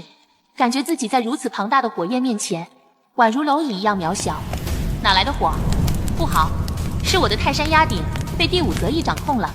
我现在变成了爱丽丝漫游综合症患者，而且3级的地出三江会强化我2级的泰山压顶，先控制我2级的技能，再强化3级，就是5级的泰山压顶。痛，太痛！这就是5级泰山压顶的效果吗？好强！我若是5星玩家，泰山压顶延伸出这个效果，我岂不是要无敌了？不能死在这里，只要活下来，我的未来，我的前途一片光明。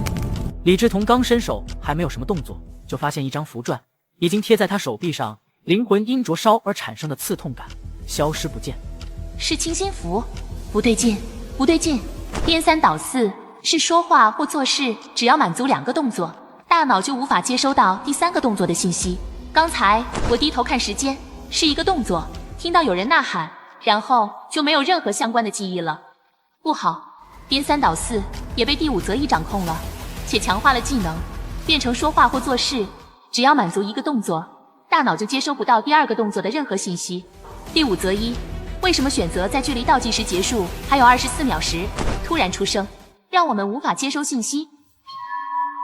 等等，不好，有没有一种可能，在我没接收到的信息中，刚好邱一农的时间之轮结束，其他时间线上的记忆全部回归，我无法接收到第2个动作期间的信息，自然也无法接收到时间之轮结束时回归的记忆，我就无法确定在第1个和第2时间线上我们究竟说了些什么，做了些什么，未来谎言1和2的具体内容是什么。一旦我做出违背前2个未来谎言的行为举止，我将违背未来谎言。不对，不对，时间之轮在没破解前消失的时间线中的未来谎言，应该影响不到现在的时间线，感觉脑袋要爆炸了。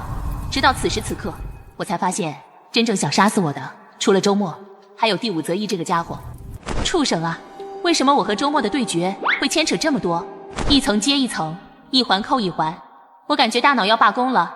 更恐怖的是，刚才我很可能已经中招了。三缄其口的惩罚，大概率丢失了某个常识，同时还没有接收到因时间之轮而暂时消失的记忆。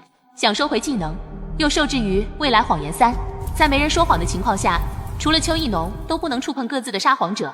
原来不能触碰各自的沙皇者有3层意思：一、防止我审判邱意农；二、防止说谎者抱着与邱意农同归于尽想法的行为；三、防止我们收回技能。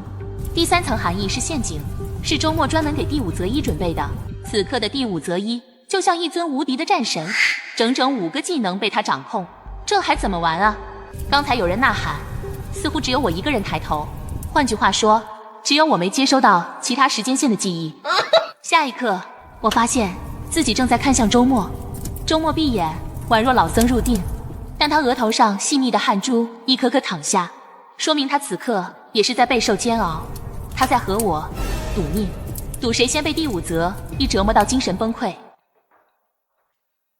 当李志同说出你们说吧，想让我怎样做时，众人都看向周末。我们立下未来谎言，若邱意农给我们提供谎言，在场玩家人数等于6人时，我们不能对他进行审判。这个未来谎言也太随意了吧！在场玩家人数等于6人时，不能审判邱意农，岂不是说待会儿只要死1个人就可以审判邱意农？3位3星玩家知道周末的用意，在场玩家中想杀邱意农的只有李之同。这个未来谎言是想让他们联手先解决李之同，但在李之同看来，如果死的是周末，邱意农的命就相当于捏在他手里。可以，但我有个条件，3位3星玩家若想对我骗谎，只能利用技能。其余5人没意见，都同意且说出了未来谎言。过了片刻，6人看向手表，永恒国度结束。我说谎了，沙皇者，时间之轮。就在他喊出技能时，其余4人都是一怔，继而面色阴沉，但他们不敢审判邱意农。于是未来谎言生效，在6人时不能审判邱意农。你们说吧，想让我怎样做？由邱意农提供谎言，其余人不能审判他这次提供的谎言。同时，众人都有1分钟使用技能的机会，在1分钟之后，除了邱意农，其余5人都不能触碰各自的沙皇者。其余5人都不能触碰各自的沙皇者，岂不是意味着他们不能审判说谎者，只由邱意农能审判？3位3星好似想到什么，连忙看向手表，面色不太好看。距离永恒国度结束还剩4分钟左右，他们瞬间就想到这是邱意农时间之轮制造出来的时间。这一招，周末与邱意农在地铁上就使用过。周末利用这个时间差，不断修改未来谎言的内容，就能达成某种目的。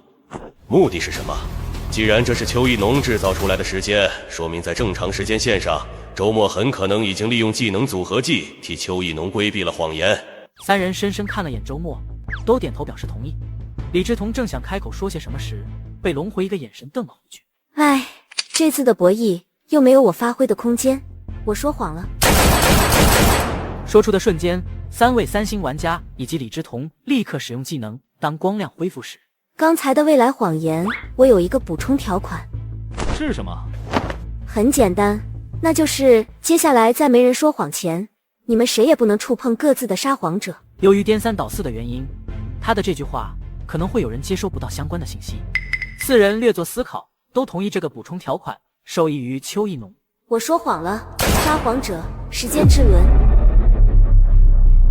由邱意农提供谎言，他说出谎言后，其余人不能审判他之前说出的谎言。同时，众人都有1分钟使用技能的机会，在1分钟之后，除了邱意农，其余5人都不能触碰各自的沙皇者，除非有人在这1分钟后说谎。3位3星玩家看了眼手表，知道这是制造出来的时间，明白这是周末的布局，想要坑死李志同。3人自然同意，但李志同却有些迟疑。快点儿！李志同点头同意。至此，周末利用3个未来谎言，让邱意农立于不败之地。那么问题来了，如果邱意农第3次使用时间之轮，我立刻使用永恒国度会怎样？我们6个人都会违背未来谎言2，到时候应该会变成枪战，3星玩家的优势荡然无存。那么接下来就是谈条件。赌命，呵，谁家精美的瓷器会没事干，去找破烂的瓦罐，比谁更耐撞啊？5分钟结束，李之彤立刻就被颠三倒四影响，导致他无法接收前2个时间线的记忆，但其余人都接收到了。不得不说，这一手玩得很漂亮，简直精彩至极。按理说，每个时间线上周末也应该丢失记忆，他是怎么做到每个时间线都说出不同的未来谎言，而且还是有序说出？原来如此，之前周末与邱意农在用摩斯密码交流，应该就是确定好了暗号，真是一环扣一环，2个神坑啊！邱意农一手举枪指顶，一手抬臂横胸，眼睛死死盯着手表，似乎在卡时间。看邱意农这架势，他绝对会在6分钟之前使用技能，这就麻烦了。好一个借刀杀人！这样一来，即便我有心保李之彤一手也不行了。以上推理都是龙回在没有镇压情绪时的推理。下一刻，他双手合十，镇压自己的情绪，瞬间变成贤者模式，不受任何情绪干扰。再次推理。与此同时，第5则一语多劫，眨眼之间顷刻舍弃情绪，3人宛如一尊尊不染红尘的谪仙。随着时间推移，3位3星玩家都没有开口说话，他们在试探周末对威慑的理解程度。周末始终没有开口。说出条件吧。李之彤。龙回利用颠三倒四，让他无法接收到待会周末提出的条件。你们杀死李之彤，在李之彤死后必须得收回技能，且谁也不能利用前2个密室我们说过的谎言使用技能或审判。作为交换条件，在这个副本结束之前，我不再使用永恒国度。可以，可以。 3人立即同意，他们没有继续废话的时间，因为在李之彤的视角，刚才他与龙回交谈，仿佛时间跳跃。第5则一再说出条件，而后就变成3位3星玩家都在说可以。周末究竟说了些什么？为什么会这样？在我的推理中，龙回一定会保我才对啊！是什么原因导致龙回不得不舍弃我啊？现在我只能推理副本，要避免3间起口技能，我必须得小心小心再小心。这个副本的 BOSS 可能是个女人，既然在医院下车，且与心脏有关，说明第3个密室的对决大概率与心脏的解密有关。密室再次出现熊熊烈火，灼烧灵魂且窒息。该死的地出三江！不好，我看向第5则一，这是第1个动作，也就是说，接下来的第2个动作我无法接收到。既然主线剧情与医院有关，那就说明医院中的某位医生或者领导被富豪收买，截胡了地铁工作人员孩子的心脏。这样下去不行，我好像只有一条路，那就是不断的推理副本。可这样一来，就会出现我第2次的推理无法被接受到，导致我第3次……等等，我是谁？不好！周末使用永恒国度，我们3人联手对付他们。龙回，你是怎么想的？只要我还活着，即便第5则一掌控了你的技能，我俩对话，你就可以规避3间起口，静静看着其他人被第5则一玩死。依旧没人说话，同时他无法接收到这个信息，于是又重复说出这话，还是没人回答。渐渐的，他感觉被死亡渐渐笼罩，他忘了自己的技能，忘了自己的年龄，忘了自己的性别，忘了这是哪里。我是谁？我在哪儿？他们又是谁？我们在干嘛？我眼前桌子上的方形东西又是什么？上面似乎有文字，但我好像忘了是什么意思。你叫什么？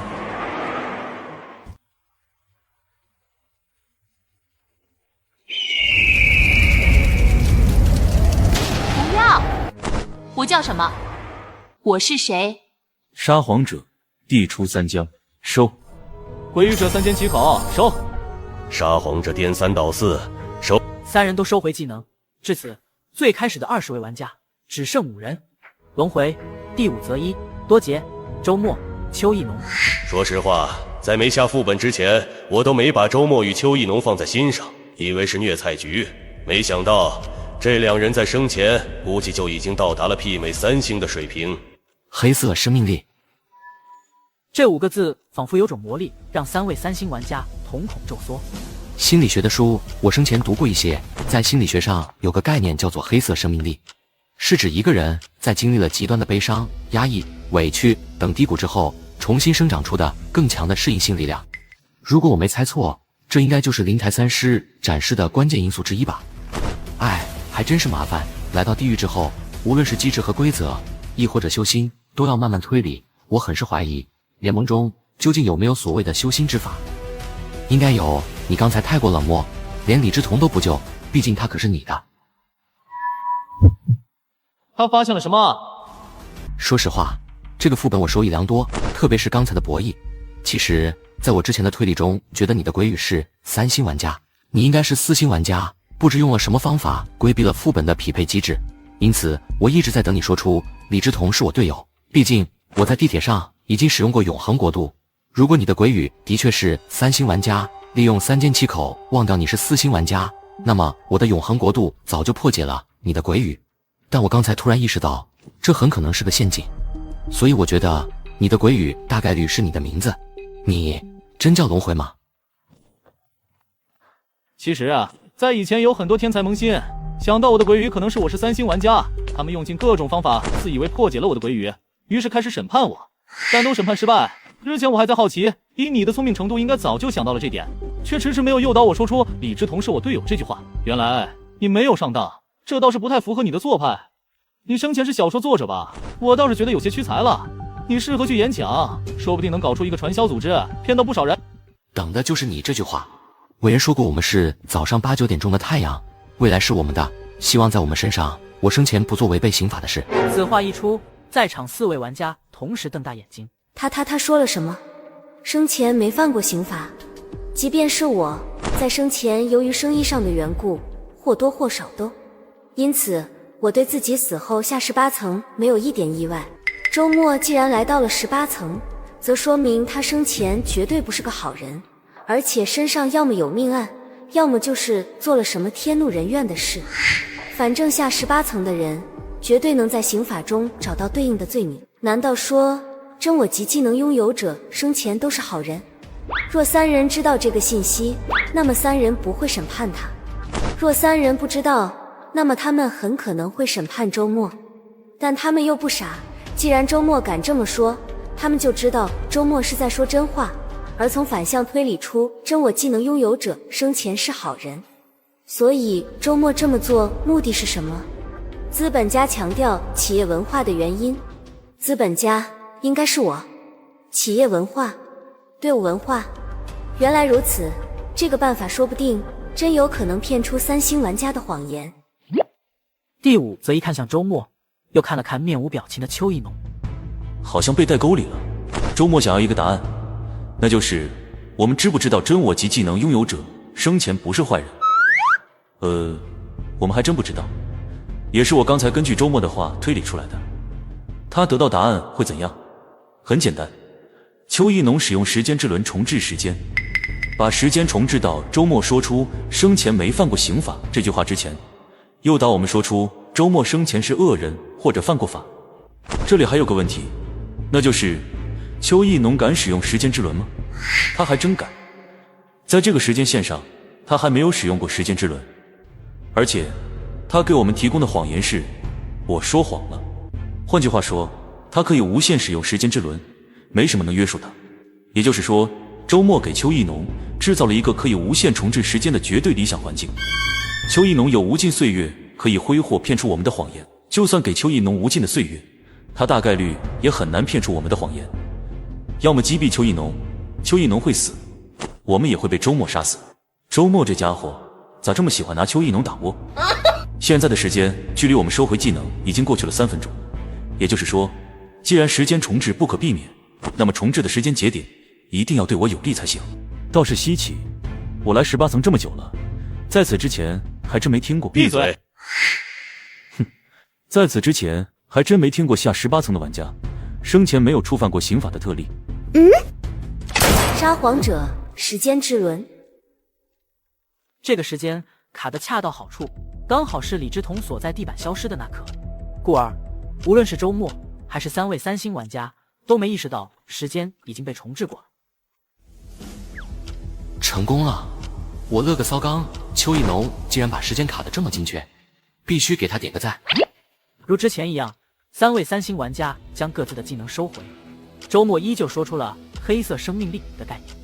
你生前是小说作者吧？我倒是觉得有些屈才了。你适合去演讲，说不定能搞出一个传销组织，骗到不少人。这倒是不错的主意，我生前咋就没想到？要是早知道死后会下18层，在生前我就多做点坏事了。你们下18层，该不会在生前也做过恶吧？